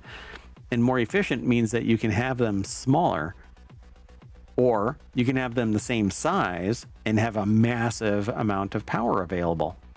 But nobody is future-proofing these cars. No, they're just following what's already out there. Yeah, there's some weird, stupid dynamic about manufacturing these things where the battery pack has to be integrated into the sled. And I think it's dumb. But anyway, the whole idea behind this thing is to make this thing an inexpensive EV truck. But with 120 mile or 240 mile range, you throw anything short of maybe a dog in the back of this truck, and it's not going to go 120 miles. It's not going to go 240 miles. It's going to go 100 miles. 2 miles. And then, yeah. Downhill in a hurricane. Anyway, love the idea of it, but I really wish that it would have been hybrid. So hydrogen power, put right back here the fuel cell, so I can just slide in one of the, is it Toyota or Yamaha or something? I don't know who it was that has the hydrogen fuel cell car. It isn't that the was Mirai. Toyota. It's Toyota, yeah. But it isn't the Mirai. The Mirai is DOA because of other problems. Because of lack of infrastructure. Yeah, which is dumb. You can build out infrastructure. If you're going to sit there and build these stupid charging stations all over the freaking place, you could have done the Mirai a service. Anyway, moving on.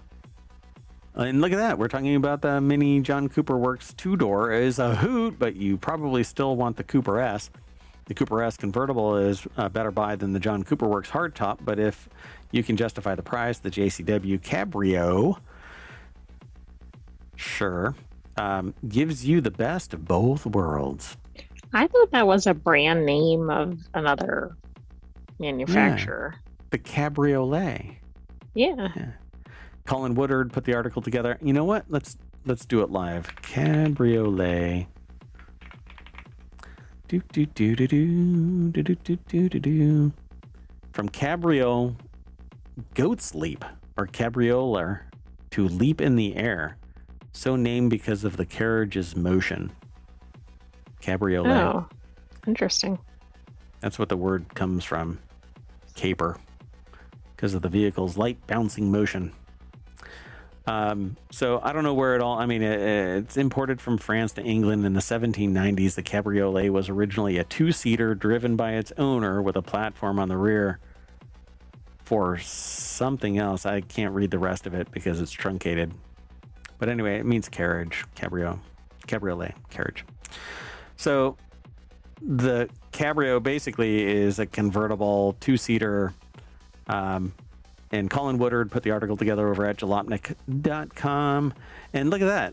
It is the same person, because it says that meant that they got to drive there instead and get there in a BMW M3 competition.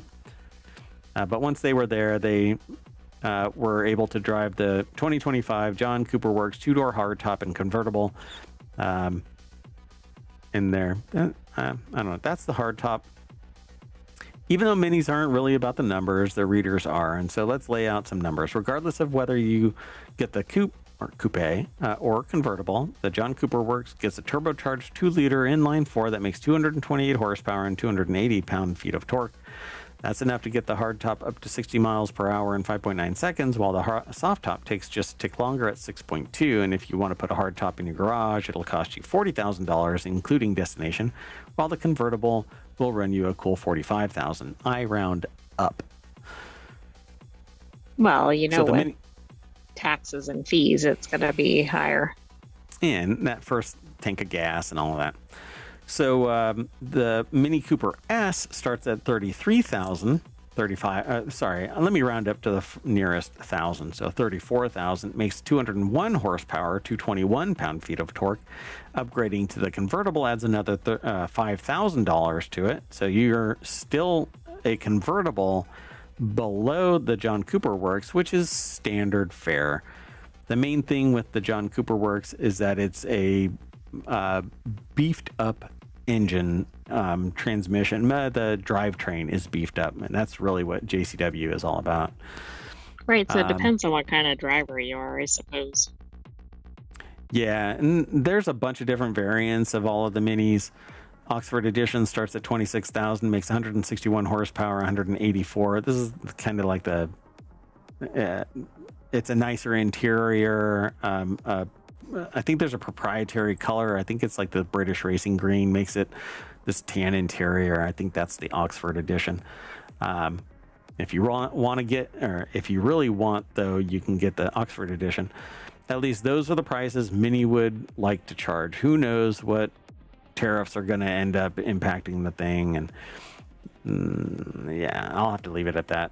So at any rate, Mini also added a single pipe center exhaust, which serves as a nod to the original Mini Cooper. And on the one hand, they appreciate the Easter egg, but on the other hand, I think that a dual exhaust does look better. Yeah, it makes it kind of a little, I don't know, just kind of pooting out its exhaust in this one little pipe. I don't know how big that pipe is, though. Maybe if it's, a 2.5 inch or 4 inch exhaust, then it's exhausting a whole lot of, but it's probably this 1.5 inch pipe that isn't very impressive. When you're ripping it down the road, it's sitting there going, yeah, but it's also a Mini, not a muscle car. Like a balloon, and somebody's letting the air out. So they say convertible all the way. Now, I like Mini Cooper's hardtop. Maybe a removable hardtop, but I like the lines of the hardtop. Yeah, the hardtop Mini does look. It's yeah, hard. Give me a moonroof, sunroof, whatever you want to call it. What's the difference between a moonroof and a sunroof? Is it power? No. Moonroof doesn't open. Doesn't open at all. So they say convertible all the way, top down the whole way home. Would be a fun ride, But I don't know.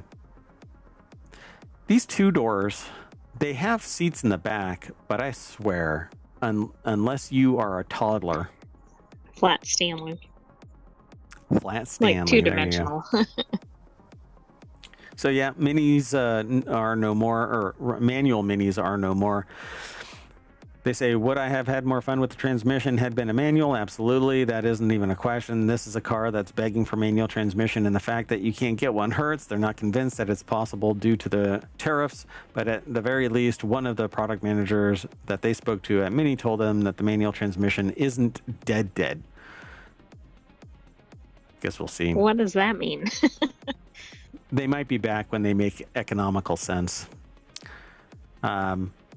So if you want to go fast, then no Mini is going to be for you. It says that's fine. If you have fun, though, while driving a car that's somewhat practical, then give the Mini convertibles a serious look, whether it's the Cooper S or the John Cooper Works. I have to say no to all Minis unless they are all-wheel drive, and we really need a two-door Mini all-wheel drive S. Right, not a Countryman or Clubman. Right. Just give me everything that I want. You know, I'll pay an extra $4,000 for having the all-wheel drive in there. I don't need any trunk space. I don't really need the people back here. It's just me and the sentient AI from time to time. I would rather buy 3, minis so that 6 people can go to dinner and everybody just take a car. It's very efficient. Yes. It's actually referred to as a California carpool. I'm not even joking. All right.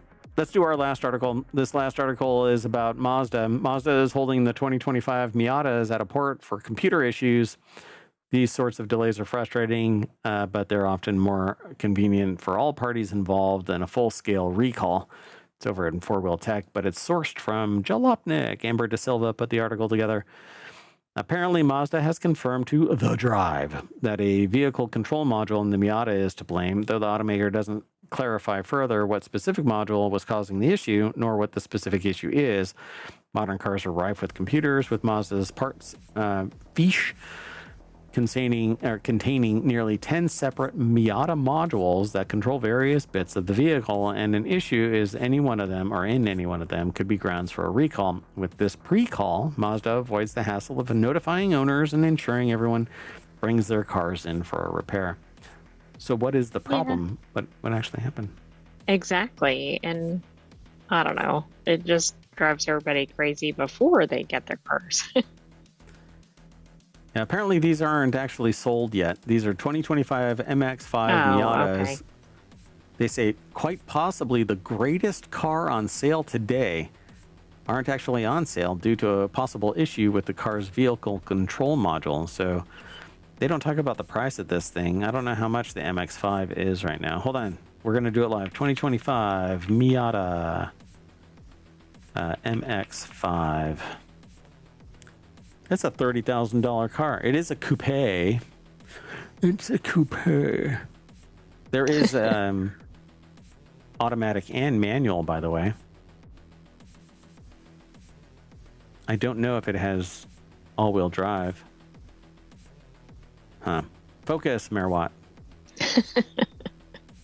Yeah, they don't actually say. Okay, I'm back. Hi. Am I still streaming? Probably shouldn't be. Anyway, but that's it. Ta-da! So if you are waiting for a Mazda MX-5 to show up, you're going to have to wait a little while they patch it. But that's it. I'm going to go out and buy a Mazda MX-5 because it looks really cool. I really like that.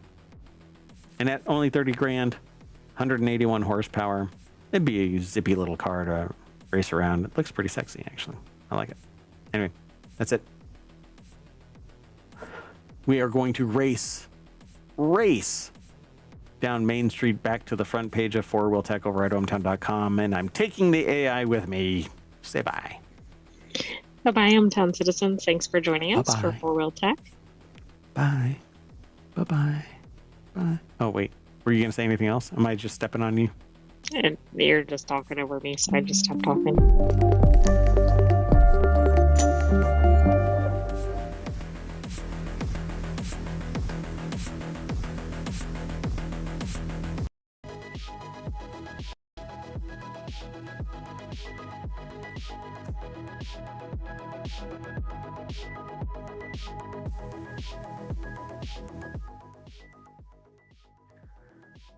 Hello, everybody, and welcome to Non Sequitur News for April 20th, 2025. It's Season 4, Episode 118. I am Mayor Watt, and we're going to talk about these 10 articles. Yoda talks like George Lucas. License plates really should just be QR codes. 3 hotspots of emerging diseases. A tablet got stuck in business class. Starter homes that cost less than $1 million, and that's a thing? Starter homes that cost less than $1 million? Burpless cows, bone collector caterpillar, Nike fungible tokens, anti-piracy ad doubles as an irony ad, and cash for crowds goes finders keepers. That and more over here on Non Sequitur News. It's all aggregated by hometown.com. It's a huge news aggregator that I use every single day to manage my information overload. Go over and check it out.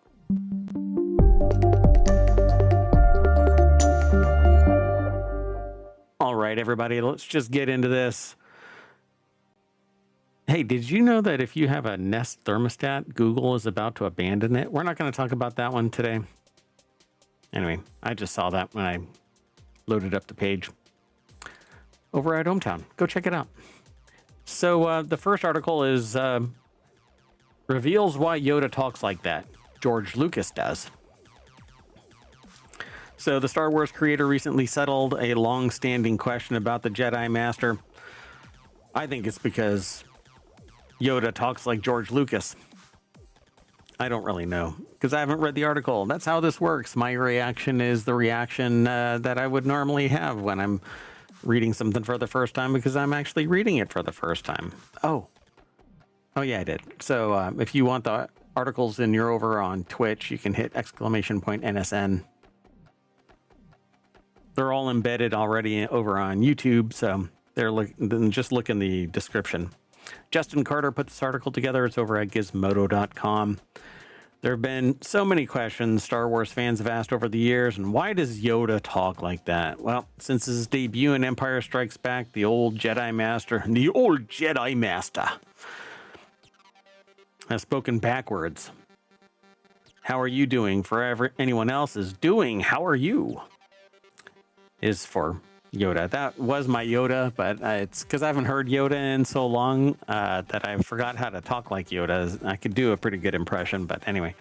George Lucas was asked about Yoda's peculiar speech patterns during a recent anniversary screening for Empire, and his answer, I had to figure out a way to get people to actually listen, especially 12-year-olds.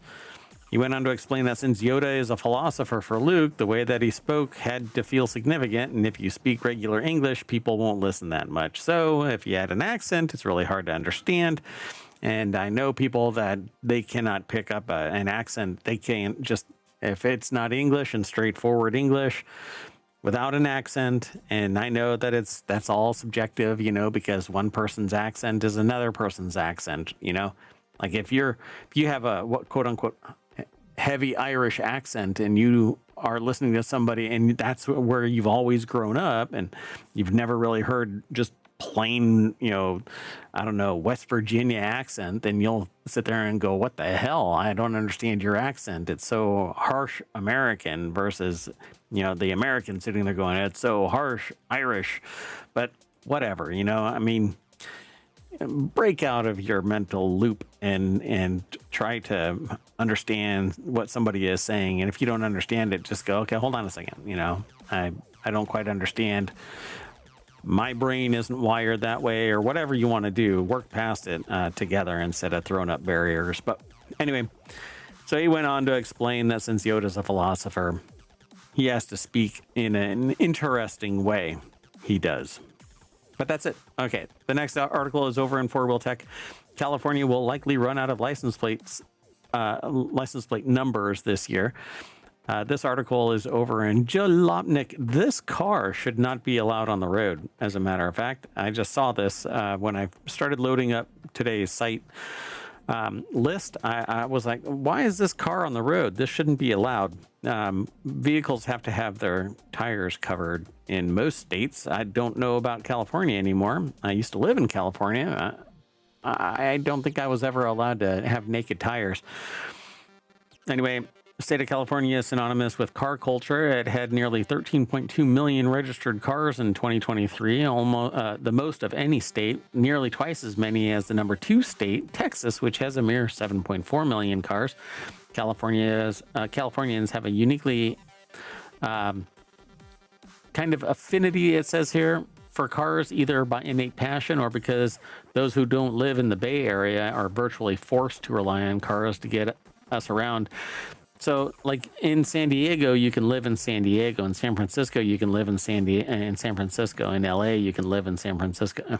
You can live in LA. My God, I have the previous town stuck in my head for the next statement.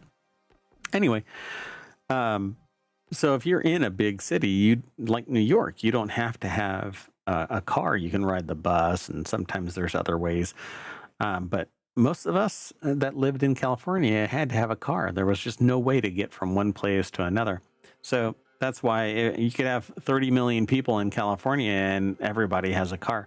So California has so many cars, in fact, that it's running out of unique alphanumeric combinations for its standard issue, non-commercial issue license plates faster than initially anticipated. And that's because it's only 7 characters and there's only a finite number of those characters along with the numbers and letters. So the most recent issued plates are currently falling in the 9UBA000 to 9UBZ999 range, and the total number of potential combinations for the current license plate orientation can provide over 158 million combinations, not considering any banned combinations. So eventually, the final license plate issued under the current recipe will be 9ZZZ999. I want that license plate. California Department of Motor Vehicles told the Sacramento Bee that it's happening 2 years earlier than previously anticipated. Earlier, DMV reports predicted that the state would run out of unique combinations in 2027, but the new registrations increased more rapidly than originally anticipated. During 2023, it was an 11.9% increase in registrations over 2022. So do they not like rotate them out? I thought they... Interesting. In fact, the solution is much less exciting than you hope. The state will soon shuffle its license plate recipe up a bit. Currently, the license plates have 1 number followed by 3 letters followed by 3 numbers. Well, the new recipe will be 3 numbers followed by 3 letters followed by 1 number. So they're just rejiggering stuff a little bit. They're not actually going to run out. It's just going to change. But this car should not be allowed on the road. All right, let's keep going. The next article is over in Technology Today. Pandemic potential. Scientists discover 3 hotspots of deadly emerging disease in the U.S. I'm considering like positive news being the dominant thing, but I don't see news as good or bad so much when we're going through it. Just it is news, and everybody needs to know the news. Don't want to be caught in a blind spot. Sometimes we willfully do that. Most of the time when I'm trying to follow my own advice. Anyway, scientists discover 3 hotspots of deadly emerging disease in the U.S. Virginia Tech researchers discovered 6 new rodent carriers of hantavirus and identified U.S. hotspots, highlighting the virus's adaptability and the impact of climate and ecology on its spread. But this is hantavirus specifically, I guess. The article is over at scitechdaily.com. It's written by Virginia Tech, but published over at scitechdaily.com.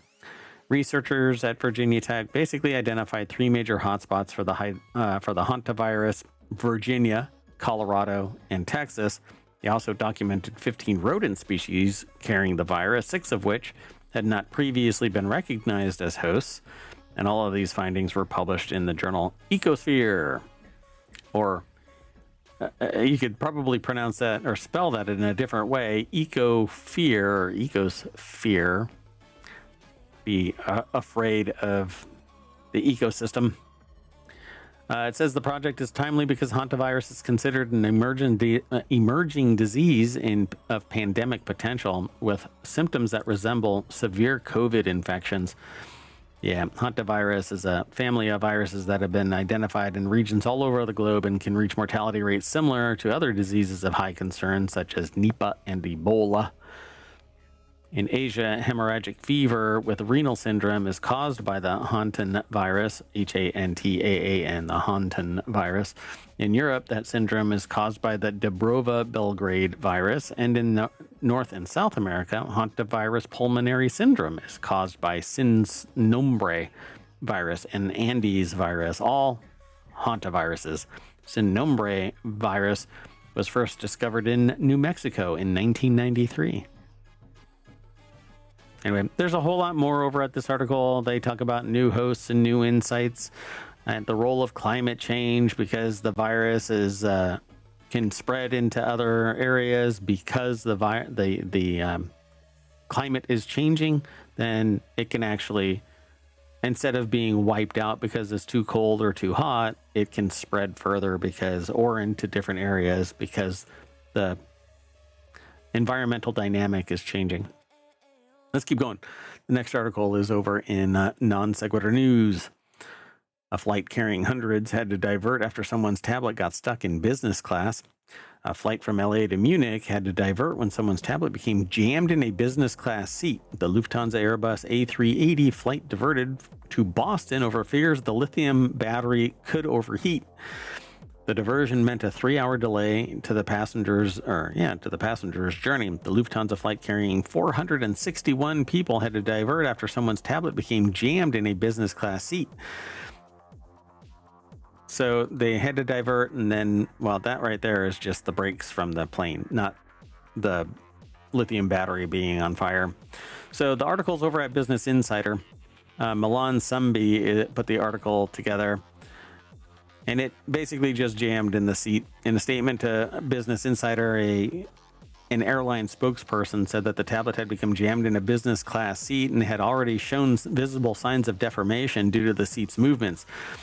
When the flight diverted, Simply Flying, which first reported the news, said the device was an iPad.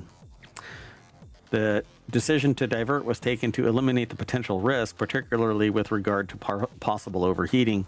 And since it had signs of deformation, if it was being crushed in that seat, there's a potential for metal inside to poke into the lithium ion battery and any air containing moisture getting in there, and you're looking at this thing basically starting a runaway. It says lithium batteries pose a safety risk if damaged, punctured, or crushed. It can lead to thermal runaway.